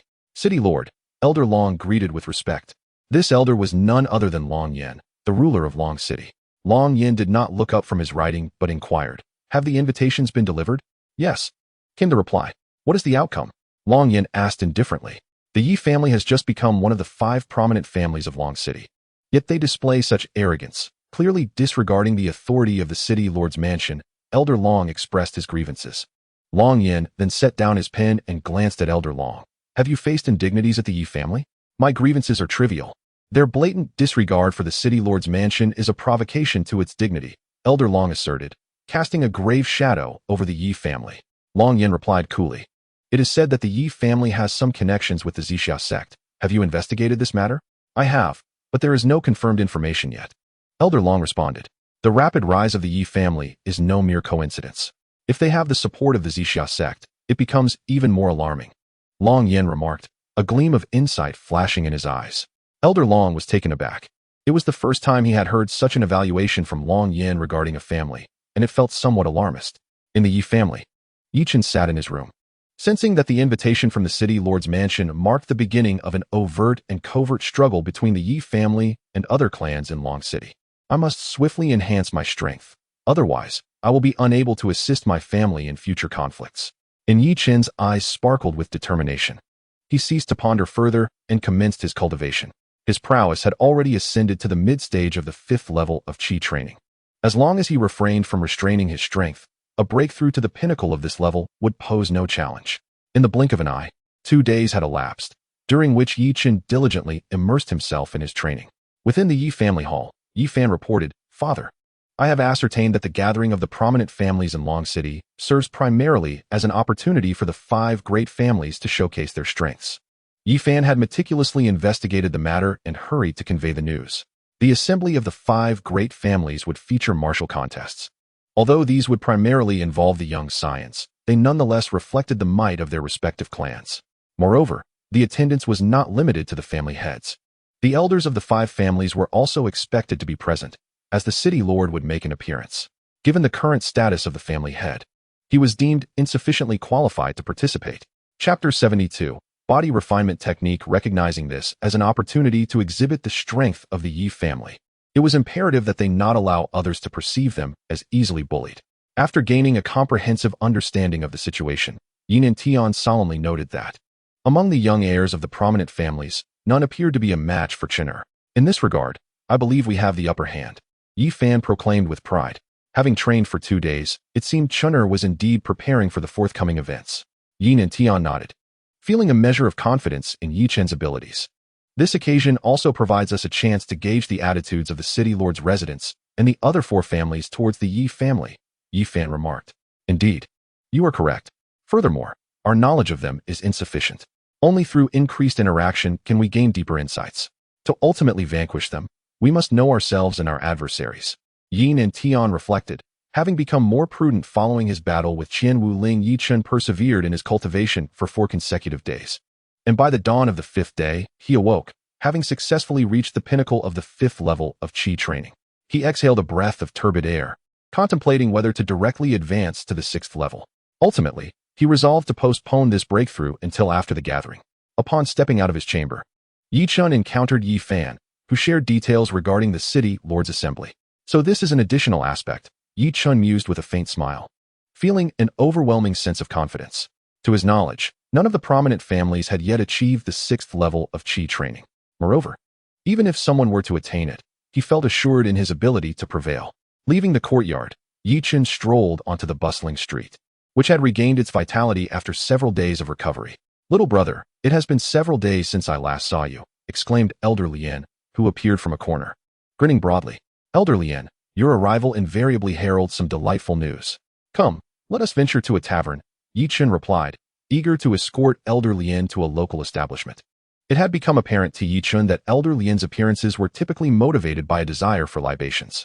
This time, rather than dining at the restaurant, "You should procure some wine.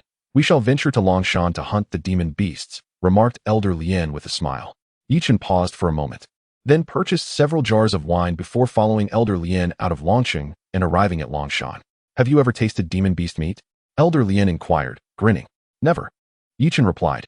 "Let me tell you, the meat of demon beasts is exquisite, especially from those of higher realms. It is simply delectable," Elder Lien asserted, saliva nearly escaping his lips. It appeared that Elder Lien possessed considerable experience in this regard. "What is the highest tier demon beast you have ever consumed?" Ye Chen casually asked.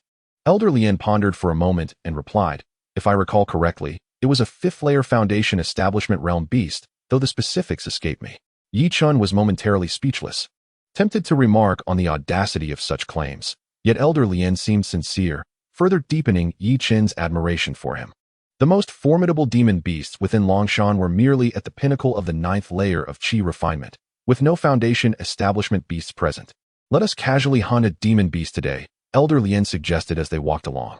Soon after, an unfortunate 4th-layer Qi refinement wolf demon appeared, only to be struck down by a stone thrown by Elder Lien, leaving Ye Chen in shock. "What are you standing there for? Quickly prepare this wolf demon for roasting," Elder Lien chided.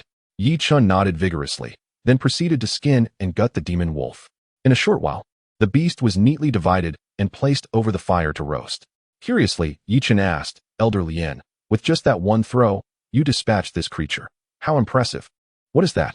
To me, it is merely child's play," Elder Lien boasted, his face glowing with pride. "Elder, what is your current realm?" Ye Chen blinked and inquired. Elder Lien glanced at Ye Chen, stroked his chin in contemplation, and said, "Would you be willing to take me as your master? I could impart to you my unique techniques." Ye Chen was momentarily taken aback, feeling a surge of excitement, though he quickly subdued it. "But I do not even know which sect you belong to. Such a decision cannot be made lightly." Elder Lien huffed, "Let me tell you, I seldom accept disciples unless they are exceptional. You are fortunate to have this opportunity." "I fail to see what is so fortunate about it," Ye Chen replied, unimpressed. Elder Lien's expression darkened, feeling somewhat humiliated. He sensed that if he did not speak with greater substance, Ye Chen would remain indifferent. "Do you know about body refinement techniques?" Elder Lien asked, his tone filled with pride. Ye Chen looked at Elder Lien, somewhat astonished, while Elder Lien took a sip of wine, feigning an air of superiority. "I don't really know much about it," Ye Chen admitted, shaking his head, dousing Elder Lien's pride with cold water. "How can you call yourself a cultivator if you are unfamiliar with body refinement techniques?" Elder Lien exclaimed, nearly at his wit's end, as he began to berate Ye Chen. "You know, I am merely a lowly cultivator from a small town. How could I possibly know so much?" Ye Chen replied, his expression one of innocence. The old master, having suppressed his temper, said, "Let me enlighten you. The so-called body refinement technique is the art of honing one's physical form to an extraordinary degree, significantly enhancing both defensive and offensive capabilities, thus providing a tremendous advantage in combat. You have previously immersed yourself in medicinal liquids, which has fortified your physical strength and resilience beyond that of an average person. This has laid a solid foundation for your practice of body refinement techniques. And with my guidance, you will undoubtedly grow even stronger." Ye Chen's eyes sparkled with intrigue, yet he quickly masked his enthusiasm, replying, "Why do I find it so hard to believe what you say? Would you mind demonstrating it for me?" The old master, visibly irate, glared at Ye Chen for an extended moment, while Ye Chen maintained an innocent demeanor. Watch closely, the master finally relented, rising to approach a massive boulder. "Now, without employing spiritual energy, I shall shatter this stone with a single punch." Ye Chen observed intently. The boulder was at least 6 or 7 feet thick. He thought to himself that even a practitioner at the 7th or 8th level of Qi refinement would find it impossible to break it without spiritual energy. The old master casually swung his fist, and with a resounding crash, the boulder crumbled into fragments, leaving Ye Chen in awe. The master, now brimming with pride, turned to Ye Chen and proclaimed, "Do you now grasp the essence of body refinement? Follow my teachings, and you too shall wield such extraordinary power. Which sect do you belong to?" Ye Chen inquired. Which of the 5 great cultivation sects of Zhao do you represent? The old master scoffed. The 5 sects are of little consequence. I am a disciple of the body refinement sect. Body refinement sect? Ye Chen had heard of it. Yet upon seeing the master's arrogant demeanor, he pondered whether it was a prominent sect from the eastern region. The old master, with a glint of cunning in his eyes, cleared his throat and asked, "So what do you think? Are you interested now? Once this opportunity passes, it may never return." Ye Chen stroked his chin in contemplation. The master's cultivation level was undoubtedly above the foundation establishment stage, and becoming his disciple could prove advantageous. Moreover, the body refinement technique was immensely powerful and would be of great benefit in future confrontations. "Master, please allow me to pay my respects," Ye Chen said, kneeling before him without hesitation. The old master smirked, his moment of triumph fleeting as he adopted a serious tone.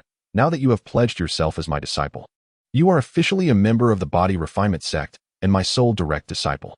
There is a rule within our sect: once a disciple, always a disciple. Those who betray their master shall face death." The gravity in the old master's words was no jest, particularly the final phrase, which carried an air of chilling menace, causing Ye Chen to shudder involuntarily. "Since you are now a disciple of the body refinement sect, I must inform you of a reality. Currently, it is just you and me." The master awkwardly cleared his throat, the previous sternness evaporating. Ye Chen gazed at the old master in surprise. His expression gradually clouded with disbelief. "Master, are you jesting with me?" Ye Chen asked incredulously. "Do I appear to be jesting?" Elder Lien said with a serious expression. Ye Chen was momentarily speechless and replied, "Are you not just deceiving me? After all this, is the refining body sect left with only you, a solitary commander? And what of that?" Elder Lien's demeanor shifted gravely. "In the heyday of the refining body sect, the entire eastern domain trembled before us. Our current state is merely a temporary decline. Even if there is but one person left, it is still the refining body sect. Presently, there are 2 of us. And soon there shall be 3, 4, and even more." As Ye Chen gazed at the solemn Elder Lien, he sensed a profound emotion and a resolute aspiration to revive the refining body sect emanating from him. This unwavering faith moved Ye Chen, despite feeling somewhat deceived. He found solace in the moment. "Let us commence the revitalization of the refining body sect," Ye Chen declared, his fists clenched in determination. "Excellent. Truly, my judgment of you is not amiss." Elder Lien's eyes sparkled with surprise, not having anticipated such a declaration from Ye Chen. The idea of restoring the refining body sect seemed almost impossible to many. While the art of body refinement was indeed formidable, its demands were exceedingly high and arduous. Very few could persist to attain its true potency. "Master, having taken me as your disciple, do you not possess any gifts to bestow upon me? I have heard that masters typically present valuable items during the initiation of their apprentices," Ye Chen said, his eyes glinting with mischief. At this, Elder Lien's initial excitement dissipated, as if doused with cold water. "Here, take this." He shot Ye Chen a pointed glance, tossing him a jade vial. Ye Chen received it with a carefree chuckle, inquiring, "What is this?" "Body purification powder. It is a treasure I have preserved for quite some time. Truly a rare find," Elder Lien proclaimed proudly. "What is its purpose?" Ye Chen asked. "To be applied to your body. It will cleanse the impurities within you. This is the first step of body refinement," Elder Lien explained. "However, most of the impurities in my body have already been expelled. Am I not aware of that?" Ye Chen retorted. "If the art of body refinement were so easily mastered, it would hardly be called an art," Elder Lien chastised him. Ye Chen pouted slightly as Elder Lien continued. "While you have indeed cleared most impurities, there remains a trace. This body purification powder will eradicate the last remnants, enabling you to proceed to the second step of refinement." Ye Chen nodded. "Shall we begin now?" "Tomorrow, you are to partake in the 5 Great Families gathering. I expect you to vanquish all your opponents using sheer physical strength," Elder Lien stated, fixing Ye Chen with a serious gaze. "Defeating others solely with physical power?" Ye Chen's eyes widened in astonishment. "Indeed, without the use of spiritual energy." Elder Lien was not jesting in the least. Ye Chen regarded Elder Lien thoughtfully, seemingly grasping the elder's intent. Elder Lien chose not to engage further, allowing Ye Chen time to ponder while he contentedly indulged in food and drink. Ye Chen did not ponder for long before he began to apply the body refining powder upon himself. This silvery substance, of unknown origin, coated his entire body. After a brief interval, he began to feel an intense heat radiating from his skin, gradually permeating his being. Ye Chen sensed that this ordeal was far more excruciating than the ancient serpent's blood he had previously endured. Old Lien glanced at Ye Chen. seemingly indifferent as he indulged in food and drink, without displaying any particular expression. Ye Chen's lips twitched, and the whites of his eyes turned crimson, yet he remained silent, gritting his teeth in stoic endurance. Old Lien understood the sheer terror that would ensue once the body-refining powder fully spread throughout Ye Chen's system. Ye Chen remained silent, his entire being tensed. He felt as though his body was continually dissolving, no longer his own. Soon, his consciousness began to blur, rendering him incapable of remaining awake. Amidst the overwhelming agony, Ye Chen succumbed to unconsciousness. A glimmer of light flickered in Old Lien's eyes. He perceived a glimmer of hope within Ye Chen. The art of body refining was not a pursuit for the faint-hearted. Achieving mastery required far more than mere talent. It demanded extraordinary willpower. Ye Chen's current display had astonished Old Lien. Such resolve and determination were rare. At the very least, Old Lien himself had cried out in agony beneath the effects of the body-refining powder in his youth. Time passed, and Ye Chen eventually regained consciousness. He blinked, rising abruptly only to discover his body coated in grime, leaving him utterly astonished. After enduring such prolonged refinement with serpent blood, he had not anticipated the presence of so many impurities within him. Fortunately, they have mostly been eradicated, Old Lien's voice echoed softly. Now, you may disclose how you refined your body prior to this. Ye Chen hesitated, and Old Lien scrutinized him, stating, with the methods of the Ye family, it is impossible for your physique to attain such purity. As your mentor, I must understand your circumstances. Old Lien was acutely aware that the Ye family encompassed everything for Ye Chen. Thus, he required Ye Chen's trust. Ye Chen met Old Lien's gaze, and after a prolonged silence, he replied, I obtained a nearly metamorphosing serpent blood from Long Mountain, which I used to refine my body, resulting in my current state. Nigh metamorphosing serpent blood? Old Lien exclaimed in astonishment, finally murmuring, no wonder you have achieved such a level. However, what a colossal waste it is. Not too bad. Ye Chen replied hesitantly, do you not realize that had I employed that ancient serpent blood, I could have rendered your body utterly immaculate? Old Lien remarked with a hint of frustration. Ye Chen merely pouted. He had no idea how to utilize it, and now that it was expended, such discussions were moot. Your body has reached a state of purity, which is merely the first step of body refining. The trials ahead will be arduous, so prepare yourself mentally, Old Lien advised. In future confrontations, strive to avoid using spiritual energy unless faced with life-threatening peril. Understood, Ye Chen nodded. Although the elder Lien did not articulate his reasons, Ye Chen could discern his intentions. This was indeed the second step in his training regimen and served as a form of tempering for him. Upon returning home, Ye Chen chose not to disclose to others that he had taken on an apprenticeship, which was also part of Elder Lien's design. Ye Chen spent the entire night in rigorous practice, foregoing sleep. At the break of dawn, Ye Chen prepared himself with great diligence. Chenner, today the reputation of the Ye family rests upon your shoulders, Yin and Tian said solemnly, his eyes filled with anticipation. I will give my utmost effort and ensure the Ye family does not lose face before the other clans. Ye Chen replied confidently with a smile. Very well, let us depart, Yin and Tian exclaimed with a hearty laugh, striding out of the hall. Ye Fan and Ye Chen followed closely behind. Outside the gates of the Ye family, a carriage and gifts were already prepared, for it was their inaugural visit to the city lord's residence. And it was only fitting to bring along some offerings. At the city lord's estate, the steward, Elder Long, stood at the entrance to welcome the 5 prominent families. Today, the guards at the city lord's gate were noticeably increased, lending an air of grandeur to the scene. The members of the 5 great families arrived bearing gifts. Although their numbers were not vast, their presence was formidable. Elder Long greeted each with a smile, for those attending the gathering were the patriarchs of the major families, individuals rarely seen outside of such significant events. Upon arriving at the city lord's estate, the smile on Elder Long's face vanished upon seeing the Ye family, and he coldly gestured, please, enter. Yin and Tian chose not to take offense. In his view, Elder Long was merely a gatekeeper, unworthy of his concern.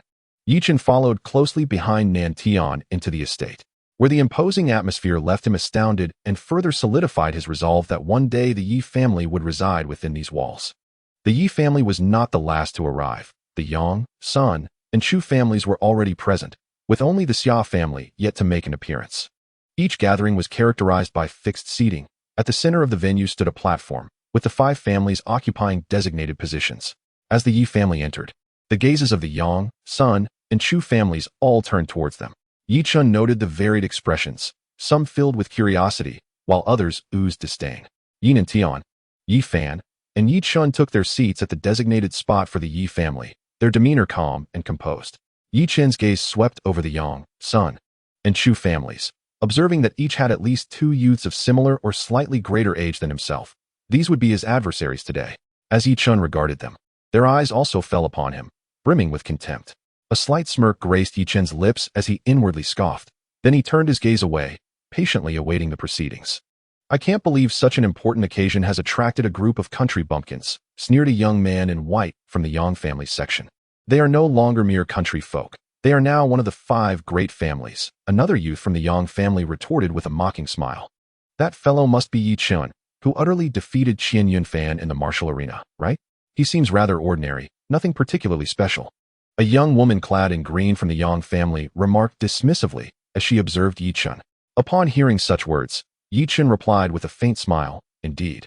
I possess no remarkable qualities that would meet your expectations. An unsophisticated bumpkin is forever marked by his rusticity. The young woman sneered. Who are you calling a bumpkin? Ye Chen asked nonchalantly. I am referring to you, she retorted without a moment's hesitation, only to realize from Ye Chen's smile that she had been outwitted.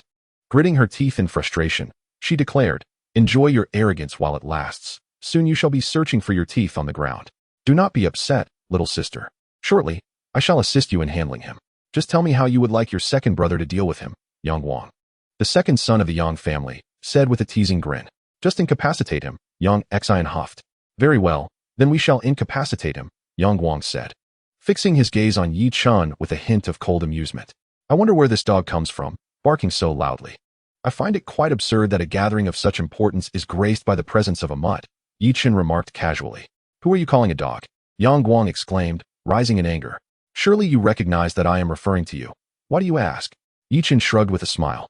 Enjoy your verbal sparring while you can. Soon, I shall have you begging for mercy, Yang Guang threatened, pointing at Ye Chen. In a moment, the finger you just pointed at me will no longer belong to you, Ye Chen replied, his smile growing colder. In the squabbles among the younger generation, neither the Ye family nor the Yang family intervened, which clearly reflected the stance of both clans. The members of the Sun and Chu families merely observed with indifference, pleased to see the Yang family take the initiative. At that moment, a group of individuals arrived, led by an elderly man with eyes gleaming like gold. He walked with an air of authority and took his seat with solemnity.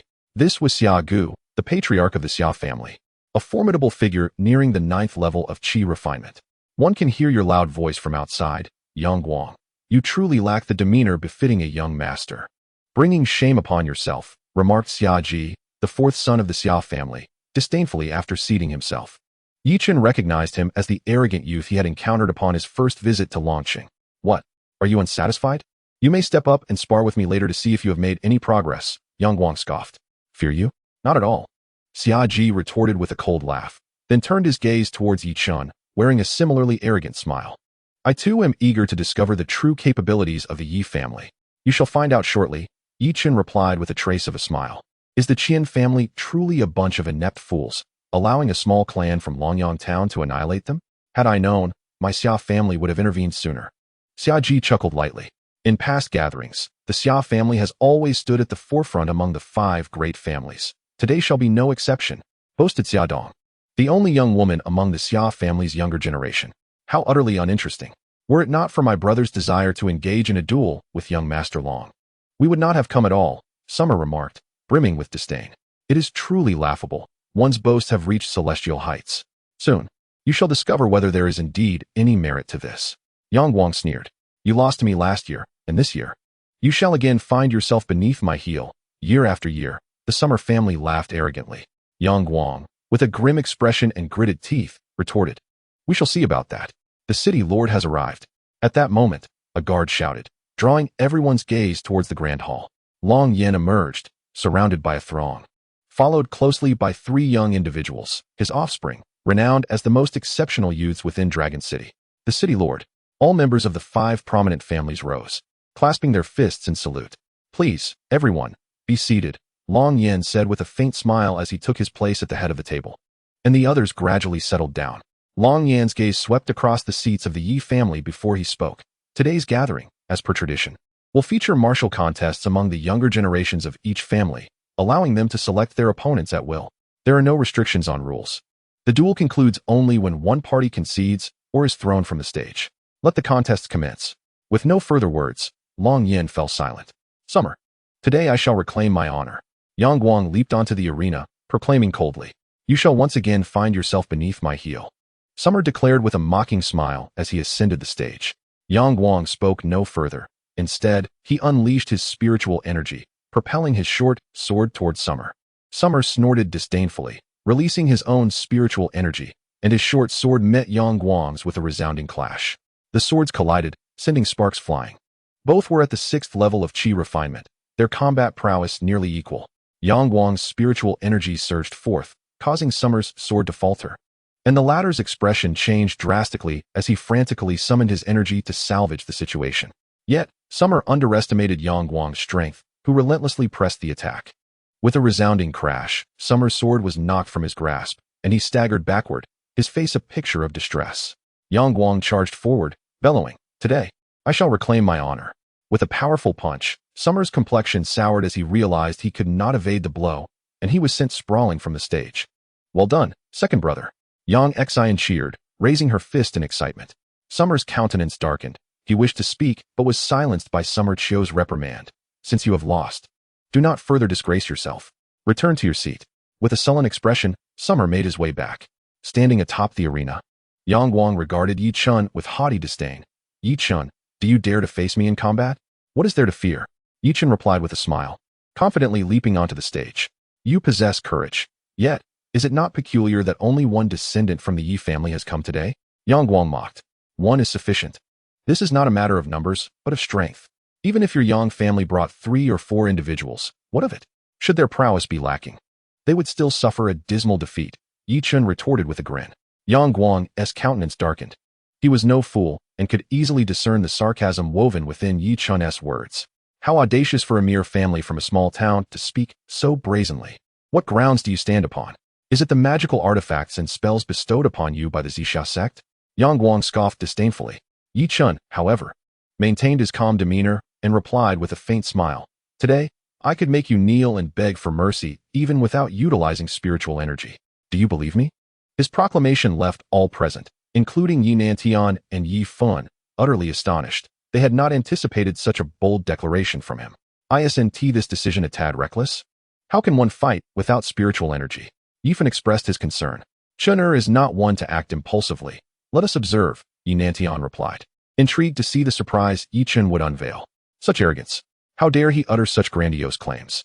My second brother will surely teach him a harsh lesson." Yang Xian remarked with a disdainful pout. "Is that all it takes to rattle you? I am thoroughly disappointed. I expected more from Ye Chen, but he is merely this." Sun Yi sneered. "What did you just say?" Yang Guang retorted coldly, as if he couldn't believe his ears. "You, at the pinnacle of the 5th layer of Qi refinement, dare to boast? Are you seeking punishment? You will soon learn your folly." Ye Chen chose not to elaborate further. "Such hubris. Today you shall discover just how laughable you truly are." Yang Guang scoffed, channeling his power into his short sword as he lunged at Ye Chen. Ye Chen refrained from releasing his spiritual energy, instead clenching his fists and charging toward Yang Guang. He swiftly dodged the swipe of the short sword, delivering a powerful strike aimed at Yang Guang. Yang Guang coldly snorted, "I wish to see just how capable you are without your spiritual energy." He unleashed a punch infused with his spiritual power toward Ye Chen. The disparity in strength between attacks with and without spiritual energy was stark. A single blow would suffice to vanquish Ye Chen. Yang Xian had already envisioned Ye Chen's imminent defeat.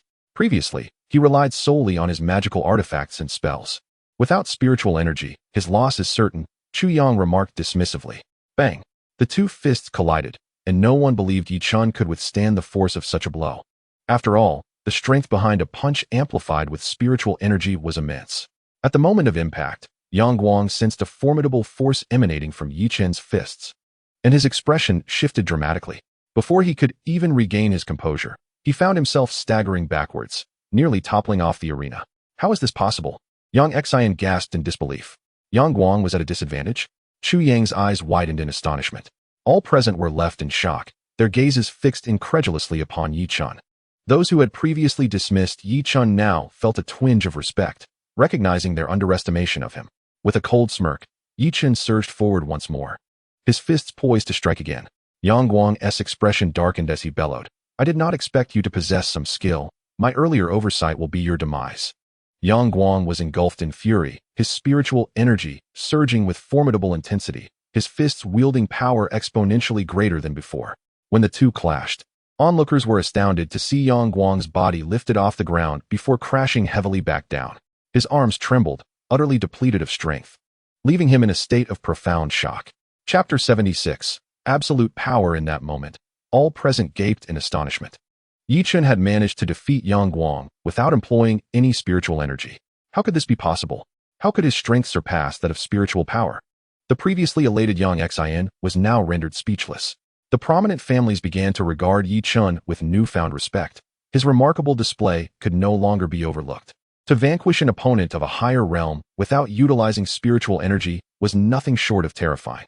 The elders of several esteemed families and Long Yin observed Ye Chen, each harboring their own thoughts. Intriguing. No wonder the Yi family has risen so swiftly, Long Ling mused with a hint of cold amusement. He must have undergone body tempering.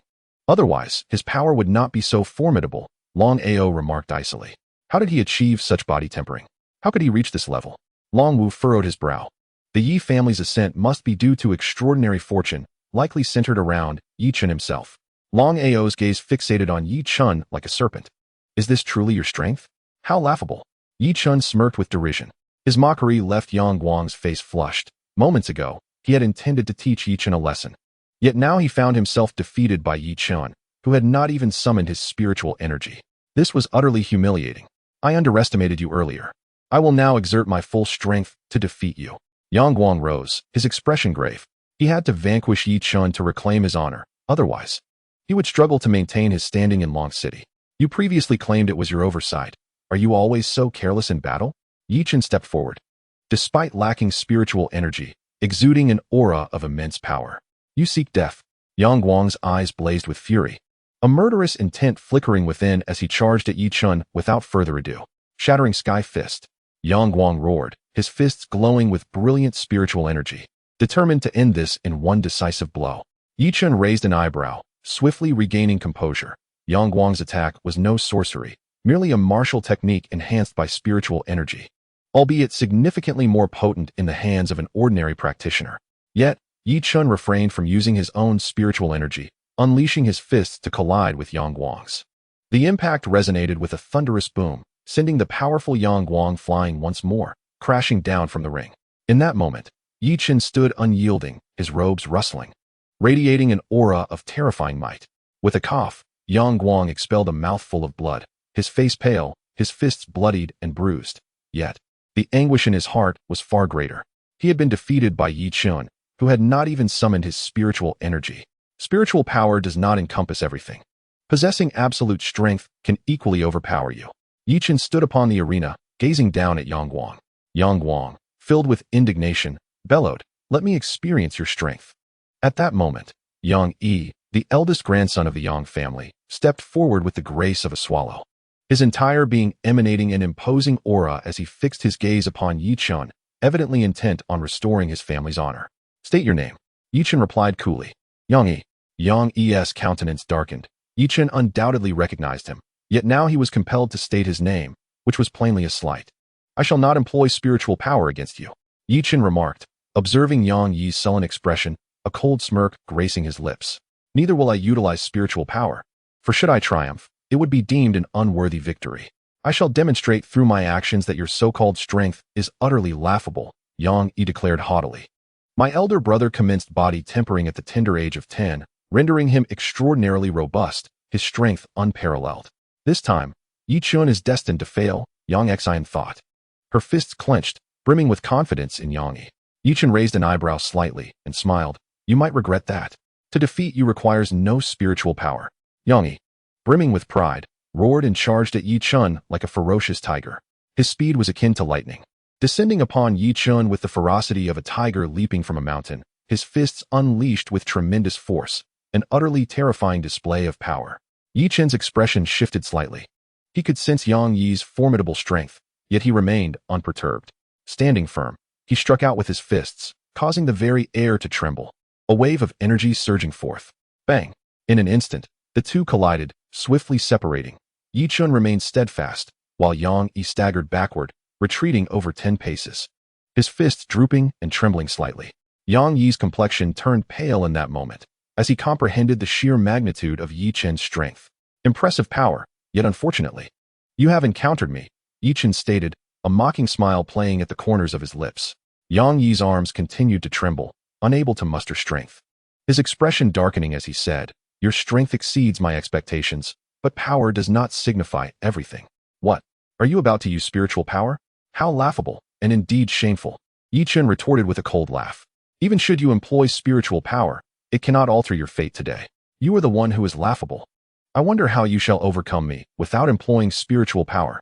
Yang Yi shouted defiantly, unleashing his spiritual energy. Though his arms lacked strength, possessing spiritual power was sufficient. A short sword shot forth, as swift as lightning, hurtling towards Ye Chen. In that moment, Ye Chen radiated a terrifying aura, equally mobilized. Faced with Yang Yi's strike, he made no attempt to evade and simply unleashed a punch. Bang! The short sword collided with Ye Chen's fists, the weapon recoiling from the impact. While Ye Chen was forced back several steps, a trace of blood appearing on his knuckles. At this moment, everyone was astonished. Ye Chen had managed to clash with a spirit-infused short sword barehanded, sustaining merely a trace of blood while forcing the sword back. How formidable must his physique and strength be? Long Yin squinted at Ye Chen for a brief moment before returning to his usual demeanor, lost in thought. The expressions of the others from the four families varied, particularly the patriarchs, whose cold gazes were fixed upon Ye Chen, their eyes glinting with a hint of concealed murderous intent. This young man must not be allowed to remain.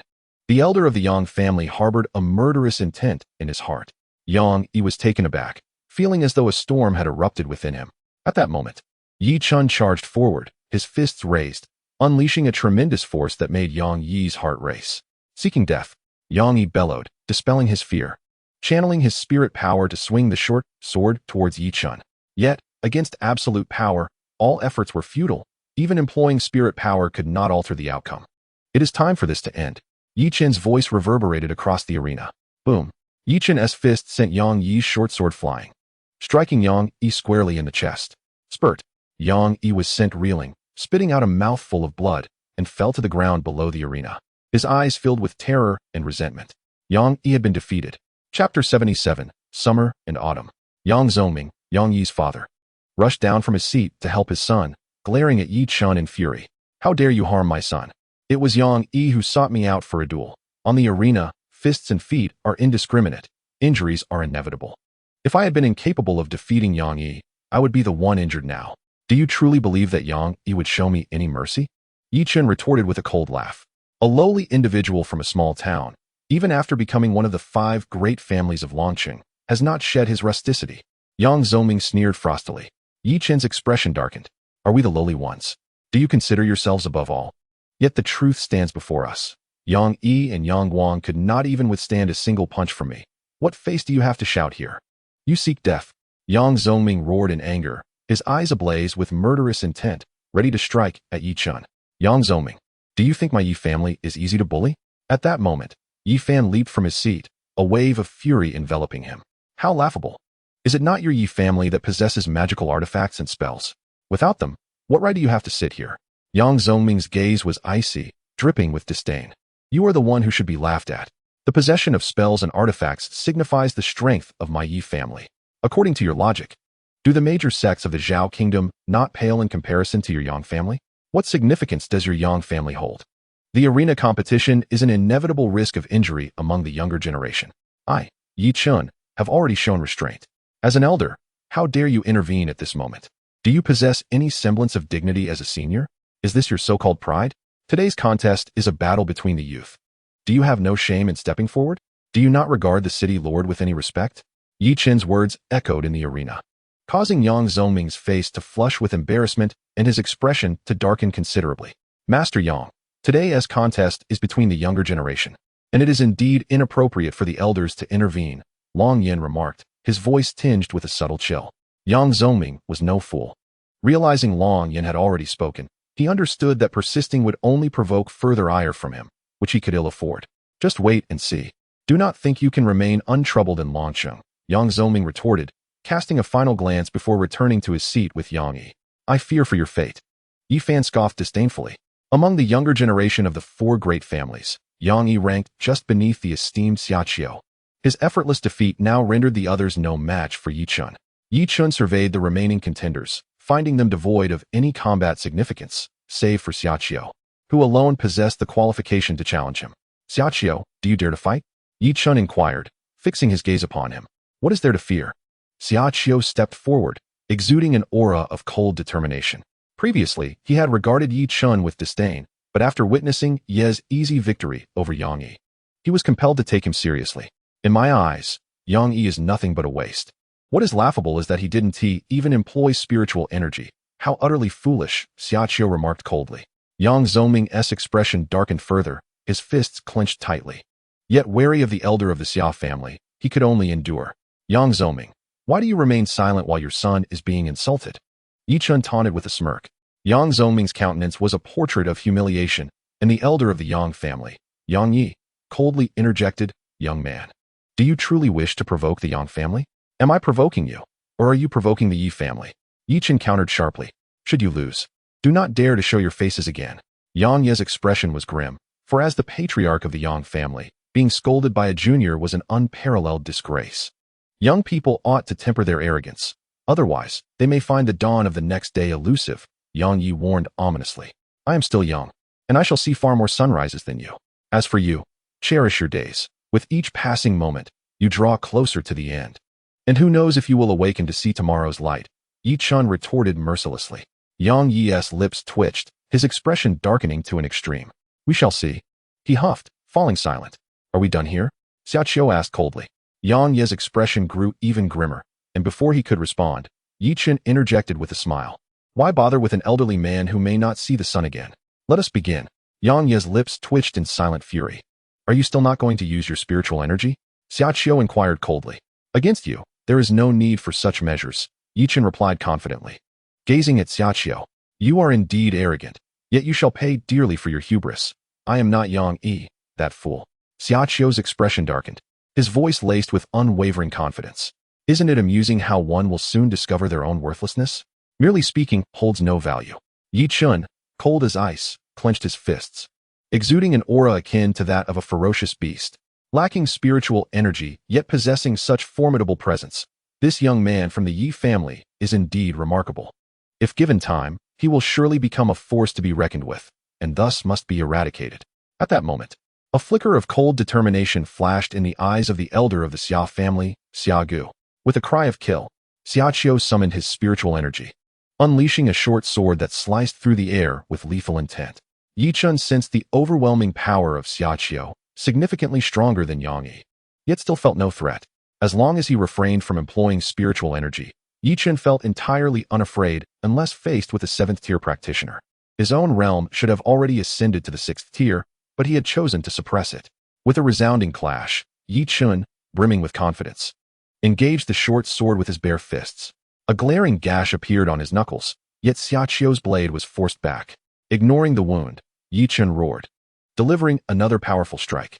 Xiaqiu responded with a fierce shout, channeling even greater spiritual energy as his short sword transformed into a streak of white light, accompanied by a formidable sword energy cutting through the air. Xiaqiu demonstrated a masterful command of spiritual energy, undeniably a genius in his own right. As their fists and sword collided, Ye Chen swiftly withdrew his fists only to strike again, meeting the oncoming sword energy. The impact sent him reeling, leaving a wound that stained his robe with crimson.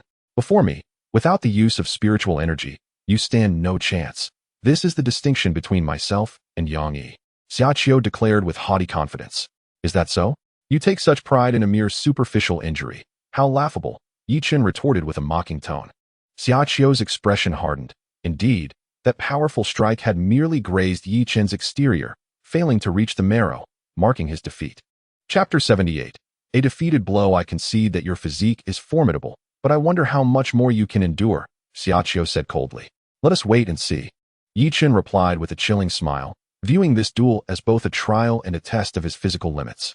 I shall demonstrate just how feeble and laughable your pride in your physique truly is, Xiaqiu shouted, unleashing a surge of spiritual energy as his short sword radiated deadly intent, aimed directly at Ye Chen.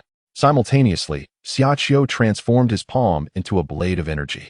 striking forth with dual streaks of white sword energy imbued with immense power. Ye Chen's expression hardened. Xiaoqiu's combat prowess undoubtedly surpassed the pinnacle of the 6th tier. Even against a 7th tier practitioner, he would likely hold his own. The Xia family indeed possesses the strength to rival the city lord's estate.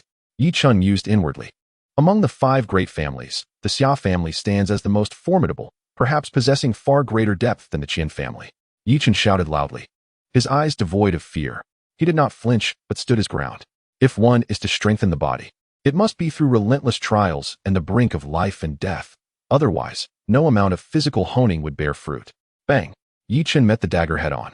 A surge of violent energy erupted, causing the very fabric of space to ripple.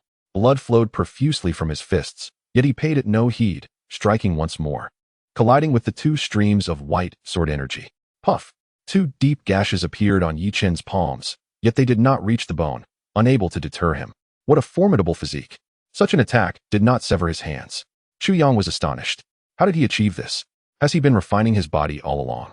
Sun Jun, the proud daughter of the Sun family, remarked with a keen gaze. Xiaoqiu furrowed his brow. To think his previous strike had only grazed the surface. This was a significant blow to his confidence. I shall see whether your body is truly superior or if my spiritual power reigns supreme. Xiaoqiu bellowed as his spiritual energy surged from his palm, striking towards Ye Chen. A pair of massive hands formed from condensed spiritual energy surged towards Ye Chen, stirring up a tempest that caused his robes to flutter violently. Ye Chen snorted coldly, launching himself forward like a starving tiger pouncing on prey, channeling all his strength into his fists for a devastating strike. Bang! The 2 terrifying forces collided, shattering the spiritual hands in an instant. And Ye Chen was forced back more than 10 steps before regaining his balance. Chen'er's strength has reached such a level. Yin and Tian raised an eyebrow, his face alight with astonishment. Without the use of spiritual power, Chen'er can contend with Xiaoqiu. If he were to unleash his spiritual energy, he would undoubtedly defeat Xiaoqiu with ease, Ye Fan stated candidly. Though his voice was not loud, every person present could hear him. The faces of the Xia family members turned grim. Ye Fan's words were a clear indication that Xiaoqiu was no match for Ye Chen. A glint of malice flickered in Xia Gu's eyes as he fixed his gaze on Ye Chen, a fleeting murderous intent passing through. If you were to intervene, do you have the confidence to overcome Ye Chen? Long Yin inquired of his 3 daughters. Naturally, we can prevail, Long Ling replied with pride. Long Yin glanced at Long Ling before shifting his gaze to Long Ao. What is your perspective? Although Ye Chen is merely at the peak of the 5th layer of Qi refinement, he can defeat those at the 6th layer purely through his physical strength. If he were to harness spiritual power, my second brother would not stand a chance, Long Ao stated coldly. Long Ling retorted defiantly. In a moment, Big Brother 1T need to intervene. I shall trample him beneath my feet. How do you compare to Xiaoqiu? If Xiaoqiu were to falter, do you believe you could triumph over Ye Chen? Long Ao asked coldly. I am indeed comparable to Xiaoqiu, Long Ling replied arrogantly. Then go and test it for yourself, Long Ao said, turning his attention back to the arena. On the stage, Ye Chen and Xiaoqiu continued to clash, with Ye Chen growing increasingly exhilarated by the battle, feeling the profound benefits of his formidable physique. In the midst of the tumultuous conflict, Xiaoqiu found himself in disarray. Despite wielding his spiritual power, he was unable to swiftly vanquish Ye Chen, which in itself signified defeat. Enough! Ye Chen thundered, his fists crashing forth, obliterating Xiaoqiu's offensive with overwhelming force. With a sickening sound, Ye Chen's fist struck Xiaoqiu's chest, sending him hurtling backward, blood spewing from his mouth. Xiaoqiu had fallen. He was utterly unable to withstand the onslaught. Ye Chen let out a derisive laugh and turned to stride towards the center of the arena.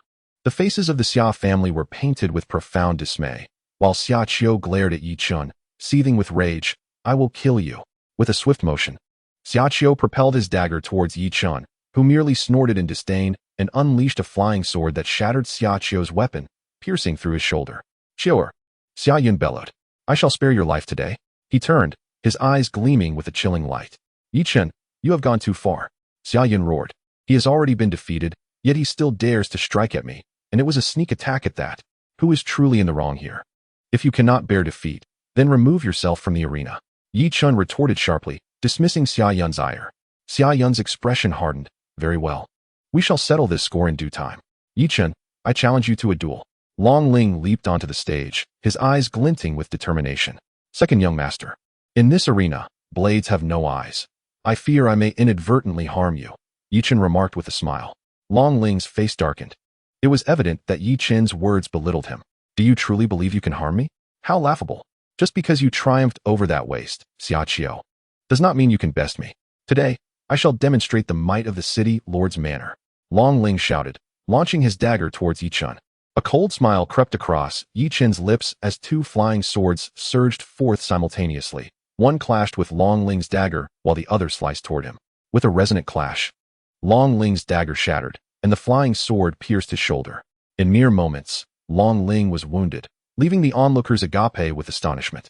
Indeed, it is said that Ye Chen can command multiple flying swords at once, and it appears to be true, Chu Yan marveled. Long Ling, a peak practitioner of the 6th layer of Qi refinement, had been defeated in a single blow. The sheer power was terrifying, utterly incapable of withstanding a single strike. Ye Chen scoffed. Blood trickled from Long Ling's shoulder as he roared in fury, I will kill you. Before he could make a move, 3 flying swords surged simultaneously from 3 directions, poised just a foot away from Long Ling, ready to claim his life at any moment. His pallor deepened as he comprehended the vast chasm between himself and Ye Chen. Ye Chen. At that moment, Long Ao rose and advanced towards the arena, his gaze brimming with fierce battle intent. Long Ao, the eldest son of Long Yan, stands as the strongest among the younger generation of Long City, having reached the 7th level of Qi refining at the tender age of 20. Chapter 79, Long Ao. All eyes were fixed upon Long Ao, for throughout Long City, it was common knowledge that the eldest son of the city lord's residence was a prodigy, unmatched by any descendant of the 5 prominent families. Initially, I believed I would not need to intervene in this competition, yet I am astonished that you, at the pinnacle of the 5th level of Qi refining, can indeed vanquish someone at the 6th level in an instant. Long Ao stepped forward, approaching the arena, and addressed Ye Chen. This esteemed young master truly holds me in high regard, Ye Chen replied with a smile. Exert your utmost strength, for without it, you stand no chance of victory. Even with your best efforts, it remains impossible for you to triumph, Long Ao declared with unwavering confidence. Is that so? Then I shall thoroughly experience the prowess of this esteemed young master, Ye Chen responded, noting the formidable aura radiating from Long Ao, which suggested he was far from ordinary. Achieving the 7th level of Qi refining at such a young age is indeed a remarkable feat. You will soon understand that your so-called artifacts and spells are but trivialities in my eyes. Long Ao's voice was cold as he unleashed his spiritual energy, causing his robes to flutter. Ye Chen's expression darkened. He recognized that Long Ao was a formidable opponent and could not afford the slightest carelessness. He must give his all. Buzz. Long Ao made his move, sending forth a 2-foot-long flying sword that sliced through the air like lightning toward Ye Chen. An artifact.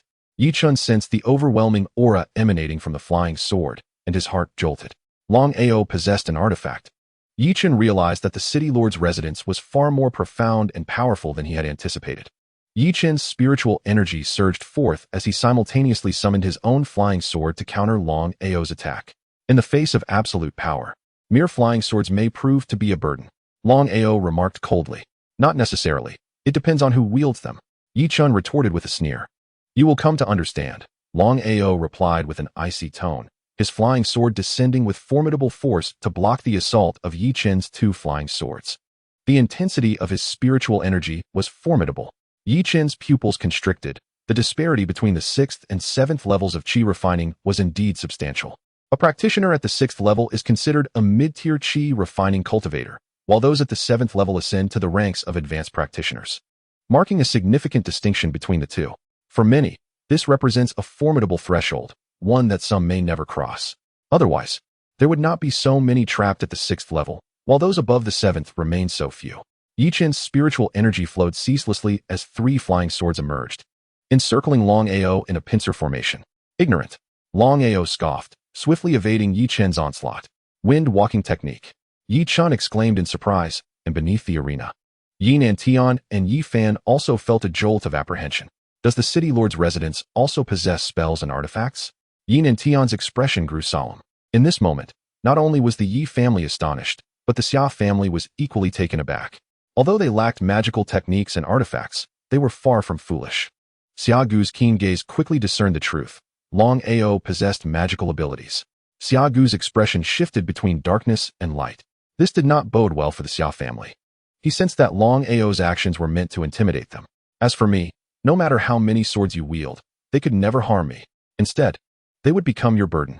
Long Ao stated coldly. The more swords one controlled, the greater the consumption. If one could not strike the opponent, they would naturally become a liability. Do you think you alone possess the wind-walking technique? Ye Chen scoffed, his body swaying as he swiftly moved, conjuring an additional flying sword that sliced towards Long Ao. The 4 flying swords raced like lightning, blocking all of Long Ao's escape routes. At this moment, Long Ao's expression subtly shifted. Ye Chen possessed the wind-walking technique and could simultaneously command 4 flying swords, which indeed posed a threat to him.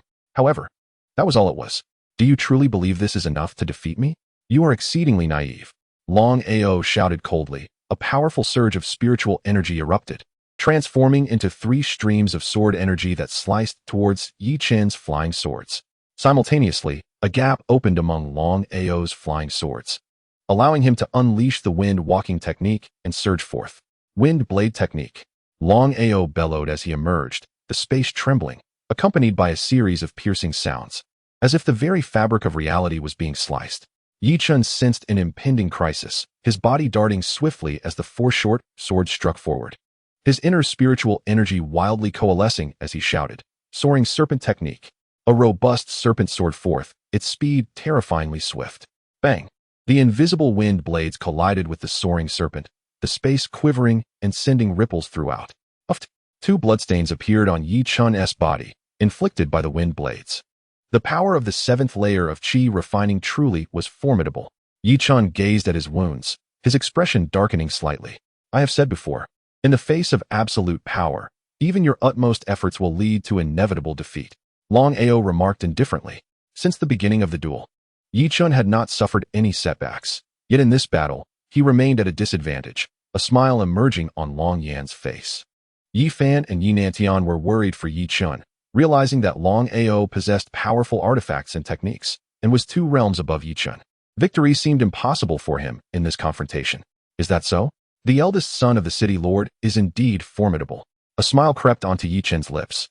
Yet the battle was far from over, and the outcome was still uncertain. Do you believe you still have a chance of victory? Of course. Ye Chen replied with a grin. How naive. If that is the case, I shall not hold back any longer. Let us bring this battle to an end. Long Ao's expression darkened as he bellowed. Wind blade technique. Annihilation. Swish, swish, swish. The fluctuations in space were intense, hinting at the sheer volume and terror of the invisible wind blades unleashed. Ye Chen's expression stiffened as he sensed a terrifying aura, an overwhelming force that was nearly insurmountable. Rising serpent technique. Ye Chen consumed 2 vials of divine liquid, his profound spiritual energy surging forth. With 10 fingers extended, 10 serpents erupted from them, each serpent modest in size, yet unyielding in speed and power. Whoosh! In an instant, Ye Chen conjured 90 serpents, a dense swarm surging towards Long Ao. The spectators gasped in astonishment. Those who had battled Ye Chen moments earlier, such as Xia Chuyang and Yi, turned pale, realizing that Ye Chen could effortlessly annihilate them. Boom! The immense force collided, causing the arena to tremble, waves of energy radiating outward. The 90 serpents were obliterated, and Ye Chen staggered backward, his body marred with numerous lacerations inflicted by the slicing winds, his robes stained crimson, resembling a figure drenched in blood. Chapter 8. A breakthrough in battle. Such is the disparity. There exists an insurmountable chasm between the 7th and 6th levels of Qi cultivation. You may triumph over the 6th level, but to me, even the pinnacle of the 6th level is akin to mere ants, easily dispatched with a wave of my hand. Long Ao declared disdainfully. Ridiculous. If the pinnacle of the 6th level can be so easily dispatched, why have you not yet obliterated me? Despite his injuries, Ye Chen remained undeterred. These were merely superficial wounds, easily disregarded. Furthermore, for one who cultivates the body, physical harm serves merely as a form of tempering. Long Ao's expression darkened. Ye Chen's words were a direct affront to him. Ye Chen, merely at the peak of the Qi cultivation realm, claimed he could extinguish the pinnacle of the 6th level. It sounded like sheer arrogance. Since you seek your own demise, I shall oblige. A murderous glint flickered in Long Ao's eyes. Is that so? A cold smile graced Ye Chen's lips. You shall realize this when you meet your end. Long Ao shouted, lunging at Ye Chen as the air quivered, an invisible blade of wind slicing downwards. Ye Chen's gaze sharpened, and a torrent of magnificent spiritual energy erupted from his dantian.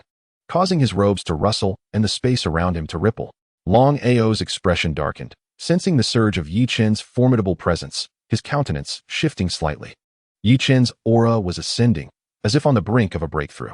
A look of horror crossed Yang Yi's face. Is he attempting to break through at this moment? Yang Xian's eyes widened in disbelief. Has he been suppressing his true level, and is the breakthrough merely contingent upon his willingness? Xiaoqiu's eyes narrowed. Even if Ye Chen were to ascend to the 6th level of qi cultivation, it would not grant him the capability to rival my elder brother, Long Wu coldly remarked. The others present were momentarily stunned. Ye Chen's breakthrough at this juncture was perilous. A slight misstep could lead to instability, risking demonic deviation, resulting in potential injury or worse. Moreover, any unforeseen incident at this time could prove fatal. Why is Chen attempting to break through now? Yi Fan clenched his fists, beads of sweat forming in his palms. If one does not break through, Chen has no chance of defeating Long Ao. Yi Nantian is aware of Ye Chen's thoughts. How audacious it is to attempt a breakthrough at such a moment. Is this truly a desperate gamble? The elder of the Sun family narrowed his eyes. Glancing at Sun Jun before shifting his gaze back to the arena, his thoughts inscrutable. Do you think that by ascending a level, you can contend with me? Such ignorance. Long Ao remarked coldly. Then you may certainly try, Ye Chen retorted with a snort. His body moving swiftly as he harnessed the momentum of his breakthrough along with his spiritual energy, unleashing dozens of soaring serpents. Annihilate, Long Ao bellowed. As the soaring serpents were severed by his wind blades, charging toward Ye Chen. Long Ao's wind blade technique is indeed formidable. Ye Chen's current soaring serpent technique cannot withstand it. Ye Chen's aura continually ascended, having already breached the initial stage of the 6th layer of qi cultivation, propelling himself toward the mid-stage of the 6th layer. Puff, puff. The wind blade struck Ye Chen's body, leaving behind numerous bloodstains, yet he disregarded them entirely. He was refining divine liquid. The accumulation of divine liquid over this duration had surpassed a whole barrel. He downed a cup of divine liquid. An overwhelming surge of spiritual energy coursing through him. What is happening? Long Wu was astonished. His aura had reached the mid-stage of the 6th layer of qi cultivation, directly traversing 2 levels, and was still rising. Xia Chun was filled with disbelief. Just how much strength has he been concealing? Sun Jun observed Ye Chen, now fully convinced that he might indeed be capable of defeating Long Ao. Long Ao's gaze sharpened. Ye Chen had unexpectedly crossed 2 levels, racing toward the peak of the 6th layer of qi cultivation, which utterly surprised him. It is known that even he could not directly leap over a major boundary. Soaring serpent technique. Ye Chen's spiritual energy surged, vast and immense, transforming into a boundless ocean, as a gigantic serpent several feet long charged forth, aiming at Long Ao. Wind blade technique, annihilate. Long Ao sensed the terror of Ye Chen's strike and immediately shouted, condensing his dense spiritual energy to cast his spell. Bang! The enormous serpent did not perish beneath the wind blades. Instead, it surged forward, crashing through the destructive wind blades toward Long Ao. Long Ao's expression changed as he unleashed a torrent of spiritual energy, concentrating it on his flying sword to strike down. Bang! The serpent was cleaved in 2. Yet this exchange had drained a significant amount of Long Ao's spiritual energy. In contrast, Ye Chen's spiritual energy not only remained intact, but continued to amplify, his aura surging directly to the peak of the 6th layer of qi cultivation. At the peak of the 6th layer of qi cultivation, he had astonishingly crossed 3 levels in succession. How could he achieve this? Everyone present was left dumbfounded, as if for Ye Chen, breaking through a realm was as effortless as dining. Surely he isn't about to directly advance to the 7th layer of qi cultivation? Xia Ji opened his mouth in astonishment.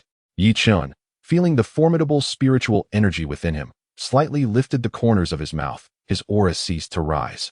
As he suppressed it, the true battle is about to commence. Ye Chen gazed at Long Ao, a cold smile playing at the corners of his lips. Long Ao's expression, however, was exceptionally grim. He had already expended a significant portion of his spiritual energy, while Ye Chen's momentum had now surpassed his own. The Yi family had produced a prodigy. It was no wonder they could ascend to prominence in Long City. It seemed this battle was destined to conclude here. At that moment, Long Yen spoke up with a smile. Everyone turned their attention to him, fully aware of his intentions. The patriarchs of several prominent families silently cursed Long Yen for his cunning. Recognizing Long Ao's lack of confidence in victory, he sought to terminate the duel to avoid tarnishing the reputation of the City Lord's manor. City Lord, the battle has only just commenced. How can it possibly end now? I doubt the eldest son would agree to such a conclusion, Ye Chen remarked with a smile. Both of you are exceptional talents. It would be ill-advised for either to suffer injury. Why must it come to a fight to the death? A fleeting glint of severity flashed in Long Yan's eyes as he replied, Ye Chen, your talent is commendable. The City Lord's manor is willing to nurture you. Your future is boundless. Ye Chen scoffed, saying, I appreciate the City Lord's kind intentions, but today I wish only to compete with the eldest son. Earlier, the eldest son claimed he could extinguish me at the pinnacle of the 6th layer of the Qi refinement stage with a mere gesture. Now that I have reached that very pinnacle, I wish to see if he truly possesses such capability. I hope the City Lord will grant this request. Before Long Yan could interject, Ye Chen turned to Long Ao and asked, What do you think, eldest son? Long Yan's countenance darkened. He hadn't anticipated that Ye Chen's wits would be so profound, his words impeccably crafted to appear non-confrontational while rendering refusal impossible. With the matter now in Long Ao's hands, Long Yan found himself at a loss for words. Long Ao, filled with pride, could never consider a truce at this moment. Coldly, he declared, Even if you have reached the pinnacle of the 6th layer of the Qi refinement stage, so what? I can still slay you. Chapter 81. A shameless threat. Upon hearing Long Ao's words, Ye Chen raised a finger and smiled. One strike. If I fail to defeat you with a single blow, I shall submit to your will without resistance. Ye Chen's proclamation left everyone present in stunned silence. One strike? How could that possibly be? Such arrogance. To think he could best my elder brother with a single move was sheer folly, Long Wu fumed. Even now, having reached the pinnacle of the 6th layer of the Qi refinement stage, he could not possibly defeat Long Ao with just one strike. Chener is too impulsive. Long Ao's combat prowess exceeds mere Qi refinement of the 7th layer, far surpassing his current level, Yi Fan remarked solemnly. Indeed, it was somewhat rash. Yi Nantian, too, could hardly believe that Ye Chen could triumph with a single blow, especially given the evident strength Long Ao had just displayed. Long Ao's lips twitched in irritation. Regardless of whether Ye Chen could truly achieve such a feat, his statement was a grave insult. As a genius of the 7th layer of Qi refinement, how could he tolerate being so underestimated by one at the pinnacle of the 6th layer?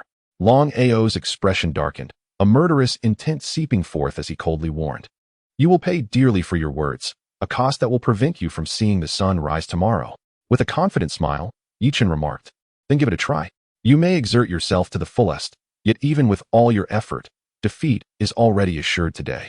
This statement echoed Dragon Ao's earlier words, serving as a sharp rebuke. Wind blade technique. Dragon Ao ceased further conversation, unleashing a torrent of spiritual energy within him, roaring with intensity as he applied the windwalk technique to obliterate Ye Chen.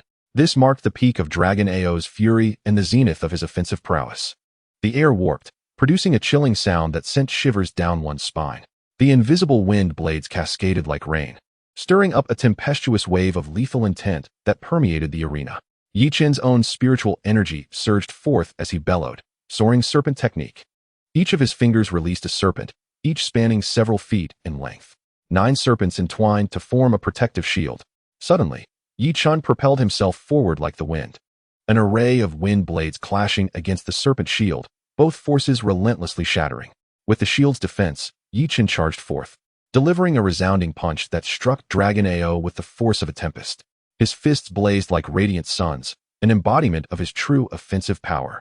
Dragon Ao, taken aback, realized too late that Ye Chen's speed was insurmountable. He could only brace himself for the impending clash. Boom! As their fists collided, Dragon Ao was sent hurtling backward, the sound of cracking bones echoing in the air. The onlookers stood in stunned silence, witnessing Dragon Ao being sent flying by a single punch from Ye Chen, an astonishing defeat in one fell swoop. How could this be? Long Wu stared blankly at the fallen Dragon Ao, rendered speechless. The impact of Dragon Ao's loss to an unremarkable Ye Chen was monumental for everyone present. Long Yan's expression darkened considerably. He felt an overwhelming urge to eliminate Ye Chen. In past gatherings, Dragon Ao had always claimed the top position without exception, a source of pride for Long Yan. Yet now, Dragon Ao had fallen to the hands of an obscure Ye Chen, a blow to the face of the City Lord's mansion. Dragon Ao's expression grew increasingly grim, his features frozen in disbelief. He could hardly fathom that he had truly been bested by Ye Chen with a mere punch. How does that punch feel, young master? Ye Chen taunted with a cold smile. Dragon Ao glared at Ye Chen, replying, Had I not been careless, you would not have triumphed. Careless? In a life and death struggle, you would have long since met your demise. Would you still have the opportunity to utter such words? Ye Chen scoffed. Is this how you all console yourselves after every defeat? Dragon Ao's countenance darkened further. Ye Chen's words held a ring of truth. A loss is a loss, and carelessness is merely an excuse. In a life-or-death confrontation, a moment's negligence could cost one their life. With life extinguished, what excuses remain? Dragon Ao rose, fixing his gaze on Ye Chen, and with a cold snort, he declared, "What does your victory amount to?" Ye Chen's expression soured. Dragon Ao's words sent a foreboding chill through him. "What do you mean?" Ye Chen's eyes glinted with frost. "Do you know who I am? I am Long Ao, the eldest son of the city lord's mansion. This is merely one of my identities. I am also a disciple of the Yunhai sect." Long Ao proclaimed with a proud demeanor. "What? Long Ao has joined the Yunhai sect? No wonder he possesses magical artifacts and spells," gasped everyone from the 5 prominent families. At this moment, all eyes were filled with trepidation as they gazed at Long Yen. Long Yen wore a slight smile, relishing the astonishment etched on their faces. Such a deep concealment. Xiaogu clenched his fists, feeling an overwhelming sense of frustration. Once Long Ao became affiliated with the Yunhai sect, it indicated that he had established a significant connection, paving the way for an extraordinary future, potentially leading to the status of a foundational powerhouse. Consequently, Xiaogu's ambitions to overthrow the city lord's mansion would be utterly shattered. And so what? Although Ye Chen was taken aback, his expression remained largely unchanged. "And so what?" Long Ao sneered. "Do you comprehend what it means to join the Yunhai sect? What does that have to do with me?" Ye Chen remained indifferent. Long Ao found Ye Chen's cold demeanor incredibly vexing, akin to striking a punch into cotton, leaving him feeling frustrated. "It certainly relates to you. You have angered me today, and the existence of the Yi family rests solely in my hands," Long Ao declared arrogantly. Upon hearing this, a glint of murderous intent flashed in Ye Chen's eyes. "If you kneel and apologize, I may consider letting the past be bygone. Furthermore, I want you to join the city lord's mansion and become its loyal servant," Long Ao said with a chilling smile. "Do you believe that is possible?" Ye Chen retorted coldly. "Is this your arrogance? You cannot defeat me, so you resort to threats? Is this your prowess? Strength encompasses every means at one's disposal." Long Ao replied darkly. "Ridiculous and shameless." Ye Chen rebuked fiercely. Long Ao, with a cold gaze glinting with malice, stated, "I will give you 10 breaths to contemplate. If you do not comply, I assure you the Yi family will vanish from this world." "You dare?" Ye Chen exploded with rage. Long Ao began counting down. The other families present were filled with dread. If Long Ao could treat the Yi family this way, he could do the same to them in the future. Particularly the Xia family, who had previously been overly ostentatious and subtly provoked the city lord's mansion, now felt a wave of anxiety wash over them, fearing they would be next after the Yi family. However, despite Long Ao's shamelessness, they all harbored contempt in their hearts. Chapter 82. The Forbidden Scale. Ye Chen's expression darkened as a torrent of murderous intent surged within him. The Yi family was Ye Chen's forbidden scale. His drive for strength was to protect his family, and now Long Ao had the audacity to use the Yi family as leverage against him. He could not tolerate this. Even if he compromised this time, it would imply that the Yi family was easy to bully, allowing the Long family to trample upon them at will in the future. The Yi family could not allow this to continue, so he would never yield. The cold voice of Long Ao reverberated once more. Yi Nantian and Yi Fen clenched their fists in anger, while others observed the unfolding scene with detached indifference, creating an atmosphere that was chillingly tense. Ye Chen fixated on Long Ao, a frigid killing intent emanating from him, silently vowing that Long Ao would pay dearly for his words, at least before that. He would ensure that Long Ao would forever lose his place in this world. Absurd. Naturally, Long Ao could not bring himself to believe Ye Chen's declaration. "Believe it or not, it is of no consequence to you. However, I will certainly see it through." The aura surrounding Ye Chen surged, climbing higher once more. Even after it had seemingly plateaued, Long Ao's expression abruptly shifted, and others stared at Ye Chen in astonishment, sensing that he could breach his limits at will.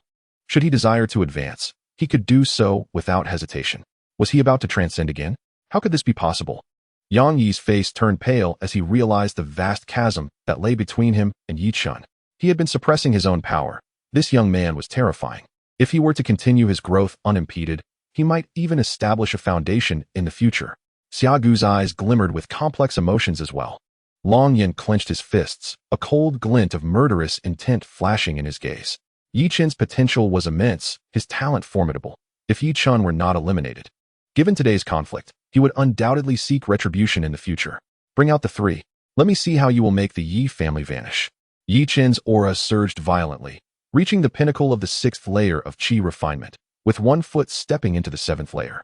Long Ao quivered internally, a sense of foreboding washing over him. He found himself intimidated by Ye Chen's imposing presence. Boom! A tremendous force surged from the top of Ye Chen's head, and he could no longer restrain himself, allowing his aura to erupt freely. Ye Chen resembled a volcano, erupting in its entirety, his energy breaking through to the initial stage of the 7th layer of qi refinement and still rising. Previously, Ye Chen had suppressed his power without practicing the qi refinement scriptures, and even after beginning his training, he continued to hold back. Now, experiencing such an explosive release, the terror of it was unimaginable. As his power continued to ascend, everyone gasped in disbelief. Long Ling's complexion had turned entirely pale. He had once boasted confidently.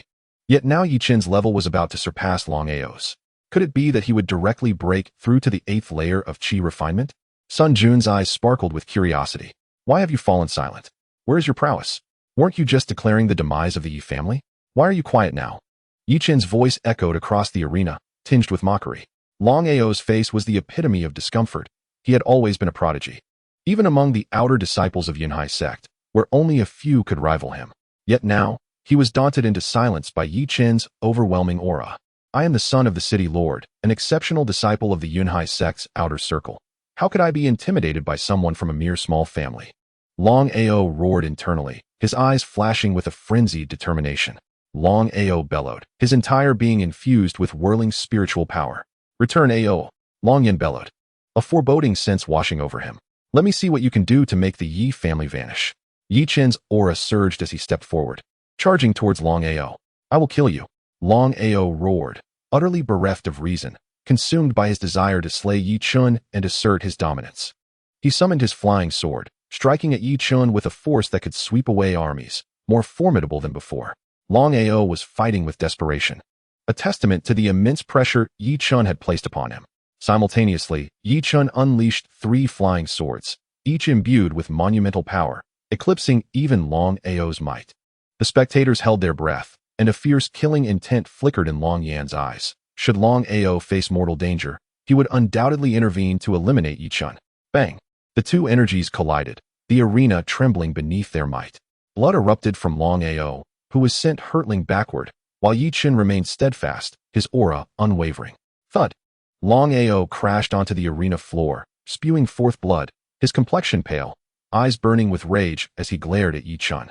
Yet, his spiritual energy was utterly depleted, rendering him incapable of launching any attack. I warned you, if you dare to harm the Yi family, I shall ensure your demise. Even a mere thought of it is intolerable. Ye Chen's voice, though not loud, resonated with everyone present. Many gasped in astonishment.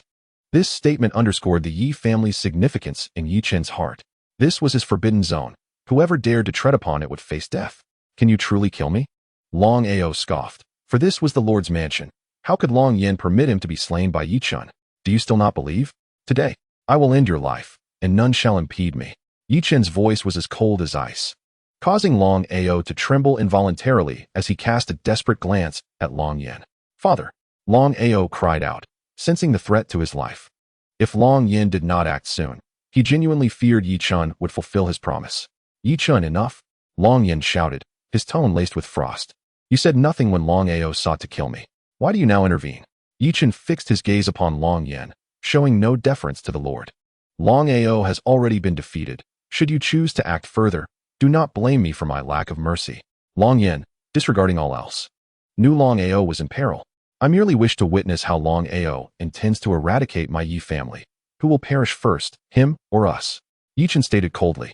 Long Yan's eyes blazed with unmasked killing intent. If you dare to strike again, you will learn whether the Yi family falls first or Long Ao meets his end. A chilling smile graced Ye Chen's lips. Are you willing to wager?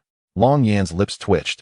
Ye Chen's confidence was palpable, suggesting he possessed the means to slay Long Ao right before his eyes. The others regarded Ye Chen with disbelief, utterly astonished that he could wield such power. Long Yin had reached the pinnacle of the qi refinement realm, standing at the 9th level, a mere step away from foundation establishment. In contrast, Ye Chen, though formidable, was only at the 7th level of the same realm. How could he possibly be a match for Long Yin? Very well. Long Yin rose, and an eruption of spiritual energy emanated from him, shattering the chair behind him into fragments.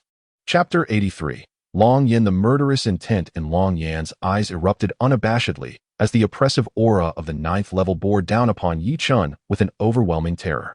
Boom. The chair behind Ye was also reduced to splinters as his formidable aura surged forth to shield Ye Chen from Long Yan's imposing presence. City Lord, why must you intervene in the conflict between the younger generation? Ye remarked coldly. Do you have a place to speak here? I acknowledge that your Ye family is one of the 5 great clans, but should I choose to, I could obliterate you with a mere gesture, Long Yan retorted. Showing no courtesy and tearing the facade apart. Ye Nanshan's expression darkened as he pressed his aura down upon the arena.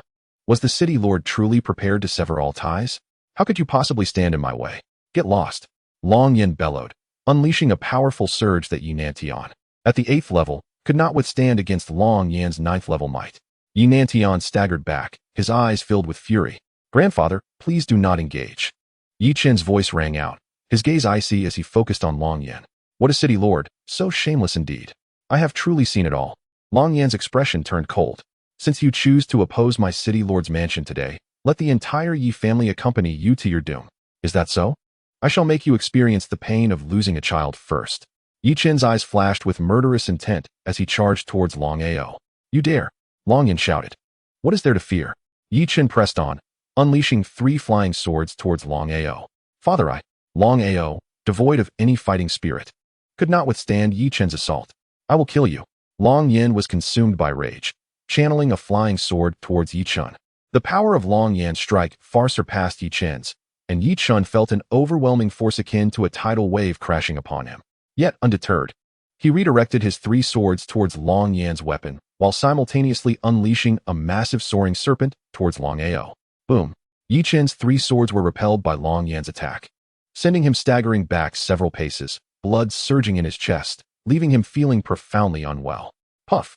Almost simultaneously, the soaring serpent pierced through Long Ao's body, leaving a gaping hole in his chest. Aoer. Long Yan's eyes widened in horror at the sight. Brother. Long Ling and Long Wu also sprang to their feet, shouting in disbelief at the grim reality. The rest of the onlookers gasped in shock, stunned by the murder that had just transpired. This child was decisively ruthless, slaying without regard for the consequences. The elder head of the Chu family, Chu Tianlong, felt a tremor within him. He had an unsettling premonition. If Ye Chen were to survive this day, he would undoubtedly achieve great heights in the future. The Ye family is destined for ruin this time. With Long Ao dead, Long Yan will not spare the Ye family. Ye Chen's impulsiveness has led to catastrophic consequences. The consensus among those present was that the Ye family faces annihilation. You have killed my son. Long Yan's gaze was fixed on the lifeless body of Long Ao. His chest constricted, nearly causing him to spew forth blood. The death of Long Ao was a devastating blow for Long Yan. Long Ao represented his hope. Had he entered the inner sanctum of the Yun sect and subsequently the core, the Long family's status within the Zhao kingdom would have soared once more. Now, with Long Ao's demise, all prospects have been shattered. Moreover, as a father, how could Long Yan not feel profound sorrow? Do you not see? Must I spell it out for you? Ye Chen met Long Yan's gaze without fear. You will die a miserable death for killing my son. Long Wu cursed furiously. Where's Long Wei? Bring me Ye Chen's head. Long Ling bellowed in rage. Long Wei is here. At that moment, a middle-aged man clad in armor surged forth, exuding an imposing aura. Long Wei was the commander of the city lord's mansion, at the peak of the 8th level of Qi refinement. His strength comparable to that of the patriarchs of the 5 great families. Step back. I shall slay him with my own hands. Long Yan roared. Long Wei withdrew, and Long Yan advanced towards Ye Chen, his icy killing intent palpable with each step he took. Ye Chen felt an ever-increasing pressure. His expression darkened. He had no regrets about his actions. The enmity between the Ye family and the city lord's mansion had already manifested, and the Long family would not let the Ye family escape unscathed. Whether he killed Long Ao or not, the Long family would annihilate the Ye family. Thus, he felt no remorse for slaying Long Ao. Chenner, hurry and leave. Ye Nantian and Ye Fen rushed forward, positioning themselves protectively in front of Ye Chen to shield him from Long Yan. Father, grandfather, you must leave first. I will be fine. Take the family and flee Dragon City at once. Ye Chen shouted resolutely. Only if you survive does the family have hope for revival. Ye Fen insisted firmly. You shall not escape. All of you will remain here. Long Yan growled menacingly, launching his flying sword at Ye Chen. In a fit of rage, Ye Chen unleashed a torrent of divine liquid, his body surging with formidable spiritual power, channeling all his might into a short sword that he wielded to counter the attack. Boom! The two forces clashed violently, unleashing a tempestuous aura that rippled outward, sending shockwaves through the surroundings. The garments of those seated around the arena billowed, and the seats themselves began to crack. Those below the 6th level of Qi refinement were thrown back by the force. Yi Nantian and Yi Fun were involuntarily pushed back from the arena, while Ye Chen staggered backward. Though he had withstood Long Yan's strike, he felt the toll it had taken on him. Long Yan's eyes flickered with astonishment, quickly overshadowed by a dense killing intent. Ye Chen, at the 7th level of Qi refinement, had managed to withstand his assault. Should he grow stronger in the future, he would undoubtedly become a significant threat. Therefore, Long Yan resolved that Ye Chen must die today. Run! Ye Chen understood that Long Yan was far too formidable for him to withstand, and he immediately retreated, employing the wind-walking technique as he headed towards the Lord's Manor. Yi Nantian and Yi Fen also activated the wind-walking technique to make their swift escape. Want to flee? Even if you manage to escape the Lord's Manor today, you shall not escape Long City. Seize them! Long Yan bellowed. The dragon guards pursued without hesitation, while the guards of the Lord's Manor swiftly mobilized to give chase. Go ahead. I will hold them off. Yi Nantian shouted. He knew that continuing to flee was futile. Someone had to stay behind to obstruct their pursuers. Grandfather! Ye Chen cried out. Chener, you are the hope of our clan. You must survive. I am old and cannot witness your growth, Yi Nantian replied, turning to Ye Chen, his eyes filled with hope. As long as Ye Chen lived, even if he were to perish, he would have no regrets, for the Yi family would still have a chance to rise again and seek vengeance. However, if Ye Chen were to die, then the Yi family's hope would be utterly extinguished. You cannot escape. The dragon guards, filled with murderous intent, closed in, shouting, surround the Lord's Manor. Let not a single one escape. Chapter 84, Kill. Kill. Grandfather, father, I want you both to live. Together we shall fight our way out. Ye Chen shouted, then charged in front of Yi Nantian, declaring, if you wish to kill us, then come and pay with your lives. Ridiculous. Kill them. Long Yan sneered, waving his hand as over 10 guards, all at the 7th level of Qi refinement, surged forward with formidable strength. Die! Ye Chen roared, simultaneously unleashing 5 flying swords that soared forth. In an instant, 5 guards at the 7th level of Qi refinement were slain. Yi Nantian and Yi Fen also activated their spells and artifacts, fighting desperately. Cries of agony echoed as all the guards at the 7th level of Qi refinement were annihilated. Kill! At this moment, a thunderous shout resounded as the captain of the guards, Long Ya, approached Ye Chen with a fierce intent. Long Ya, at the peak of the 7th level of Qi refinement, exuded a powerful aura. Ye Chen stood undaunted, refining a vast amount of spiritual liquid, channeling terrifying spiritual energy into 2 flying swords that struck downwards. Boom! Long Ya's short sword shattered as both flying swords descended simultaneously, causing a tingling sensation at his scalp. With no room for doubt, Long Ya's head was cleaved in 2 by the flying swords, collapsing into a pool of blood. Damn it, you are dead. Long Wei seethed with rage. The loss of over 10 guards at the 7th level of Qi refinement was an unbearable blow. Long Wei unleashed his immense spiritual energy, thrusting a spear towards Ye Chen. Unfazed, Ye Chen ignited the divine liquid, causing his strength to surge. The 5 flying swords struck down at once, while he activated the wind-walking technique to evade Long Wei's attack, unleashing the soaring serpent technique. Boom! The flying swords collided with the spear, which shattered into fragments, utterly incapable of withstanding the assault of the artifact. In that instant, a serpent, Tu Zhang Long, struck like lightning, causing Long Wei to flinch, his scalp tingling with dread. Long Wei moved swiftly, a torrent of profound spiritual energy surging forth as he unleashed a powerful punch. Despite being at the pinnacle of the 8th level of Qi refinement, he was taken aback by Ye's formidable presence, which, fueled by divine liquid, matched that of an 8th level practitioner, augmented by the Tingsha technique. Long Wei's fists were drenched in blood, his complexion drastically altered, utterly unprepared for Ye Chen's terrifying prowess. Kill! Ye Chen bellowed once more as 5 flying swords sliced through the air. Long Wei, enraged, roared. As an 8th level practitioner, it would be a disgrace to be bested by someone at the early stage of the 7th level. He summoned his short sword, its might bolstered by spiritual energy, capable of contending with Ye Chen's flying swords. Bang!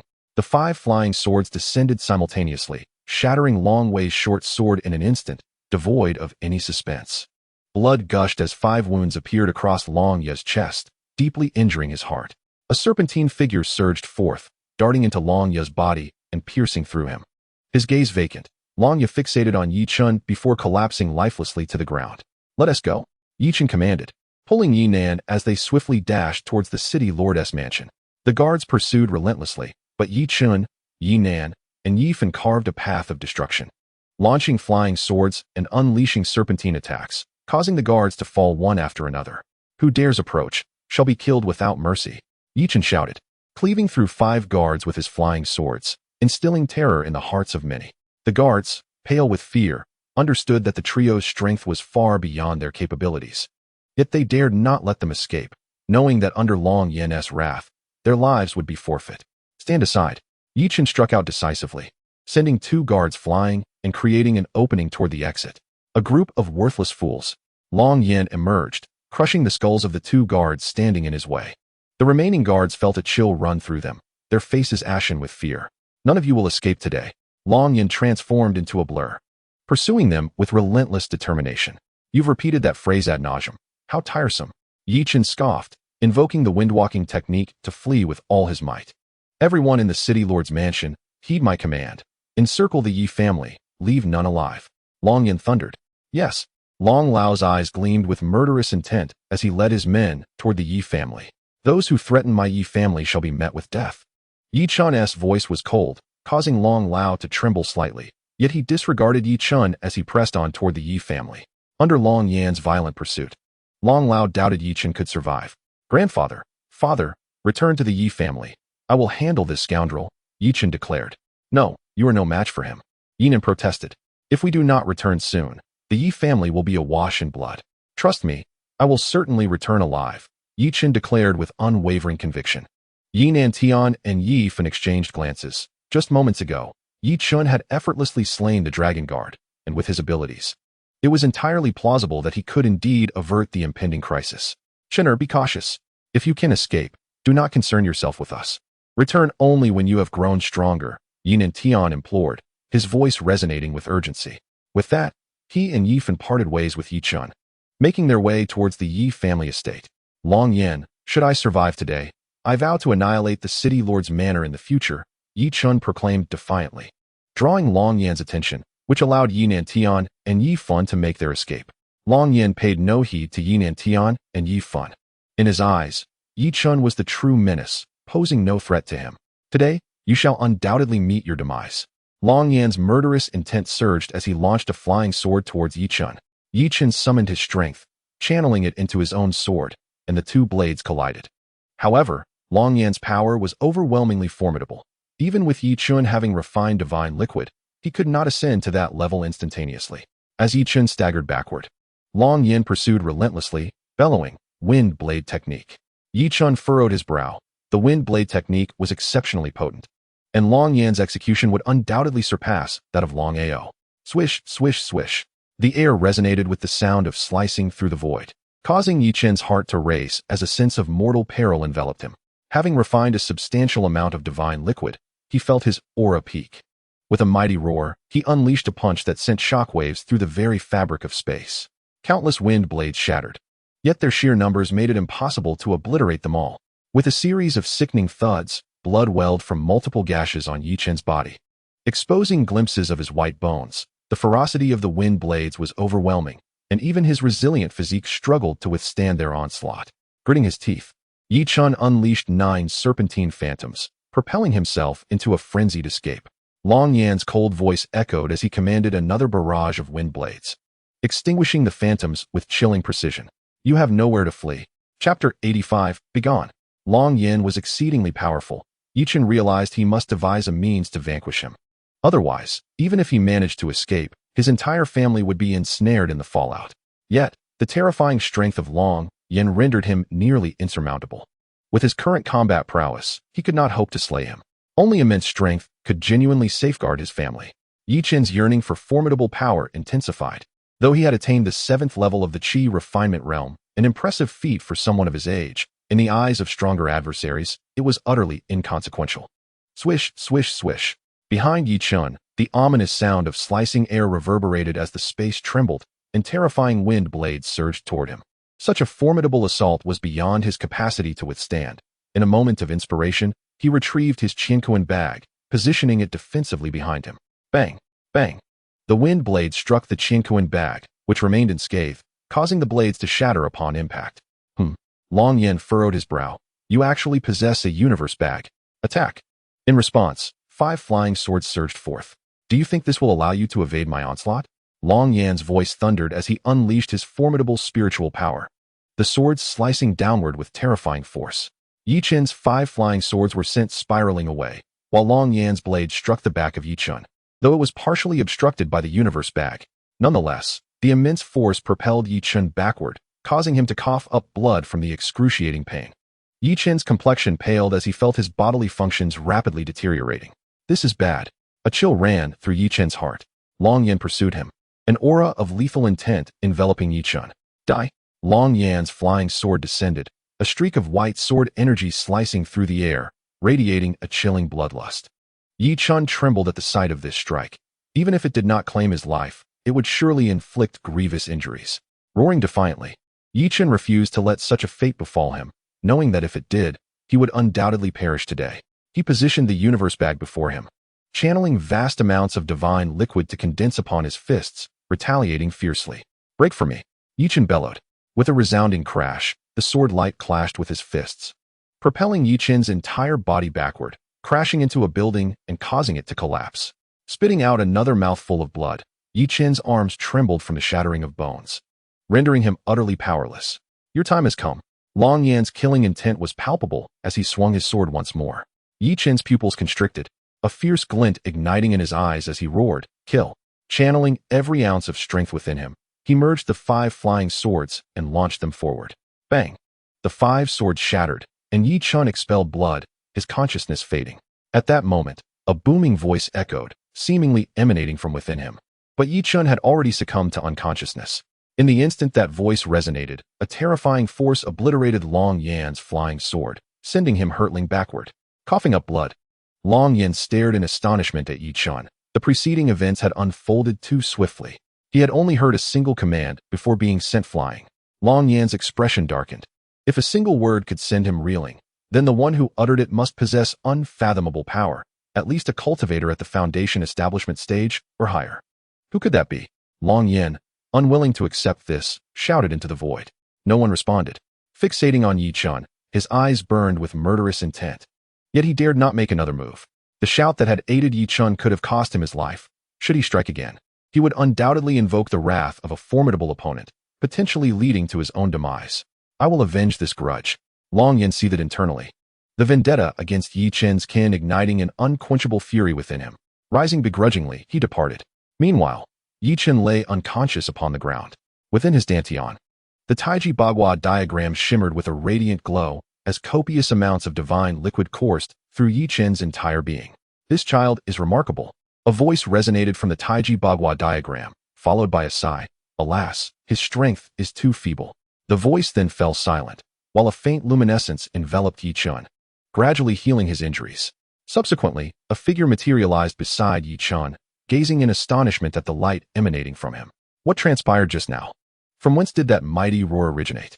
The newcomer was Master Lien, who had been present all along but had refrained from intervening. Just as he was about to act, he heard the resounding roar and witnessed Long Yan's body being flung away, a sight that filled him with immense surprise. As he observed Ye Chen's wounds mending autonomously, Master Lien was struck with profound astonishment. It appeared that this young man harbored a significant secret. Decisive in battle, unyielding in fear, I have indeed stumbled upon a treasure. Master Lien chuckled, intrigued by the mysteries within Ye Chen, yet harboring no ulterior motives. So long as it benefited Ye Chen, nothing else mattered. Meanwhile, at the Yi residence, "Do not kill me," Long Lao pleaded with terror in his eyes, gazing at Yi Nantian.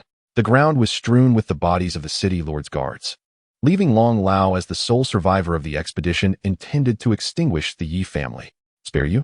Weren't you intent on annihilating my Yi family? Yi Nantian's eyes brimmed with murderous intent.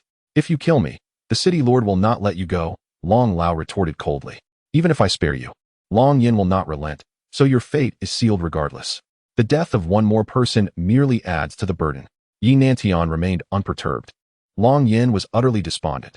Despite being at the 8th level of Qi training, he was no match for Ye Chen. Regret washed over him. Why had he brought others along? Even if Long Yin could have eradicated the Yi family, now his life hung in the balance. Spare me, Long Lao pleaded once more. Die, Ye Chen bellowed. And with a swift motion, his flying sword descended. Long Lao's face turned ashen. With a sickening thud, Long Lao's head was cleaved in two, his body collapsing lifelessly to the ground. After slaying Long Lao, Ye Chen's gaze shifted to the distance, his expression hardening as he charged forward. Chenner, he lives. Do not worry. Master Lien cradled Ye Chen and arrived at the entrance of the Yi residence. Upon witnessing Ye Chen's faint pulse, Ye Chen felt a wave of relief wash over him. Thank you for saving him, Ye Chen expressed gratefully, clasping his fists in appreciation. It was not I who saved him. It is his fortune, Master Lien replied with a faint smile. Let him recuperate well. For now, Long Yin will not trouble you. Rest assured. Ye Chen was momentarily taken aback. While Yi Fan was aware of the connection between Ye Chen and Master Lien, he had no inkling of Master Lien's formidable abilities, capable of threatening the city lord's estate. There is no need to look at me so. This does not concern me. Master Lien chuckled. When he awakens, deliver this to him and advise him to cultivate diligently. I must take my leave from Long City. Chapter 16. The 9-turn golden body technique. Lien Lao produced a long wooden box. Before Ye Chen or Yi Fan could utter a word, Lien Lao had already departed, vanishing without a trace in the blink of an eye. Ye Chen exchanged a bewildered glance with Yi Fan, sensing a confusion. It seemed that Yi Chen was not solely rescued by Lien Lao, but perhaps assisted by others as well. Quickly carry Chenner back to rest, Ye Chen urged, disregarding other thoughts, and swiftly took Yi Chen inside. You all tidy up here quickly, Yi Fan instructed before also entering the house. Is Chenner all right? Ling Yun gazed at Yi Chen, tears streaming down her cheeks. It is truly remarkable that Chenner is unscathed.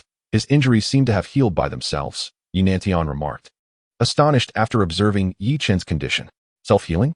Both Yi Fan and Ling Yun were left speechless. At the city lord's mansion, the Xia, Yang, Sun, and Chu families had all departed. There was no longer any reason to linger, as staying could provoke Long Yan's ire, which would be unwise. Long Yan returned, said nothing, and directly entered seclusion. This time, the city lord's mansion had suffered significant losses. Long Wei, Long Ya, and Long Lao had perished, along with numerous guards at the Qi refining stage, level 7. Particularly, the death of Long Ao was a pain that Long Yin could scarcely bear.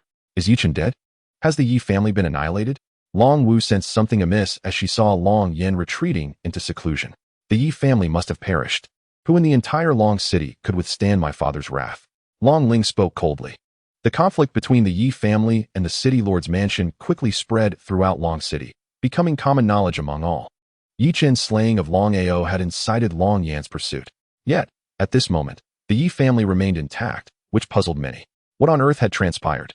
Why had Long Yan not eradicated the Yi family? Upon learning of Long Yan's seclusion and the Yi family's survival, Xia Yun was filled with suspicion. The Yi family is not simple. Xia Gu inhaled deeply, now fully comprehending Ye Chen's immense potential and the terrifying nature of Long Yan. He began to ponder the future. Long Yan was tyrannical and would undoubtedly not tolerate the Xia family, whereas Ye Chen possessed extraordinary talent and was destined for greatness. Cultivating a good relationship with the Yi family could prove to be a wise choice. Enhancing an already splendid situation is trivial, but providing aid in times of need is truly valuable. Xiaogu nodded slightly, already formulating a plan. However, the current circumstances were delicate, and he could not act openly. Xiaogu was not alone in this line of thought. Sun Qianxiu had long harbored similar intentions. Sun Zhe, is Junior of a similar age to Ye Chen? Sun Qianxiu inquired, looking at Sun Zhe. Sun Zhe paused for a moment, then nodded. Ye Chen is slightly older than Junior, by less than a year. Junior possesses good looks and talent. What do you think of the two? Sun Qianxiu continued. Sun Zhe trembled slightly, gazing at the elder. I believe we should first ask Junior if she is willing. She has a stubborn temperament. If she does not agree, we cannot force her. Find an opportunity to discuss it with her, Sun Qianxiu said as he rose to leave. Ye Chen surprisingly survived, and the Yi family was not annihilated. What on earth transpired? Long Ling's face was cold. Father has directly entered seclusion. Could it be that he has sustained injuries? Long Wu exclaimed in astonishment. I must avenge my elder brother. I shall visit the Yunhai sect. My brother had several close comrades among the disciples. I shall summon them. For I refuse to believe we cannot defeat Ye Chen. Long Ling clenched his fists, vowing revenge. I will accompany you. Long Wu, consumed with hatred for Ye Chen, wished nothing more than to tear him apart. 3 days passed, and Ye Chen's wounds had healed. After consuming some spiritual medicine, his vitality surged, and his complexion improved significantly. On this day, Ye Chen awakened, though his body still felt weak, and he had not fully recovered. Upon seeing that Ye Nantian and Ye Fan were safe, he sighed with relief, reflecting on the voice he had heard while unconscious, feeling perplexed. "Chenner, it was Master Lien who saved you and brought you back," Ye Fan informed him. Ye Chen was taken aback. Could that voice have belonged to his master? Master? Ye Nantian and the others were momentarily stunned. "I have already taken Master Lien as my mentor," Ye Chen clarified. "Where is Master now?" "Master has departed. He said he needed to leave Long City and left this for you." Ye Fan presented a long wooden box to Ye Chen. "Master has gone." Ye Chen felt a twinge of disappointment. Master Lien had mentioned that he was merely passing through Long City for a brief stay. Yet Ye Chen had not anticipated that he would depart so swiftly. "Master advised you to cultivate diligently. You will meet again in due time," Ye Fan reassured him. Observing Ye Chen's forlorn expression, Ye Chen nodded. Ye Nantian remarked, "Chenner, rest well. There will be no disturbances from the city lord's residence for now. Long Yen is in seclusion, evidently injured by Master Lien." Ye Chen responded softly. 2 days later, Ye Chen's injuries had completely healed, and his breath was restored. He even broke through to the mid-stage of the Qi cultivation realm, a fortunate turn of events indeed. Ye Chen opened the long wooden box to find a scroll and a letter inside. "Dear disciple, I have departed. This is the treasure of the body refining sect, the 9 transformations golden body technique. Cultivate it well, and we shall meet again in the future." Ye Chen opened the letter and read the words left by Master Lien. After finishing the letter, he sighed, a sense of loss washing over him. He then unfurled the scroll and beheld the grand characters. 9 transformations golden body technique. Ye Chen meticulously studied the text on the scroll. The 9 transformations golden body technique was a method specifically designed for body refinement, akin to a scripture. Cultivating this technique would greatly enhance one's physical form and bestow unparalleled strength. The technique comprised 9 transformations. If one achieved the pinnacle of the 9th transformation, they could attain an indestructible golden body, impervious to harm. The 9 transformations golden body technique was an accidental discovery of the founder of the body refining sect, which led to the establishment of the sect. However, it also brought calamity, resulting in the sect's annihilation. The 9 transformations golden body technique possesses the power of myriad manifestations with each transformation. The great path, through 9 cycles, culminates in a perfect completion with an astounding 100,000 manifestations of strength. This is truly terrifying. Upon examining the 9 transformations golden body technique, Ye Chen's countenance displayed a profound astonishment. He recalled the moment when Master Lien shattered a massive boulder with a single punch, and he finally comprehended the source of such formidable power. Gazing at the 9 transformations golden body technique in his hands, a faint smile graced his lips as he resolved to delve deeper into his training. He seated himself within the Taiji Diagram, earnestly engaging in his practice. After a day of diligent cultivation, Ye Chen felt a significant enhancement in his strength, filling his heart with joy. The 9 transformations golden body technique was indeed powerful. In just one day, his strength had already reached 100 manifestations. Taking a deep breath to quell his excitement, he continued his cultivation with renewed determination.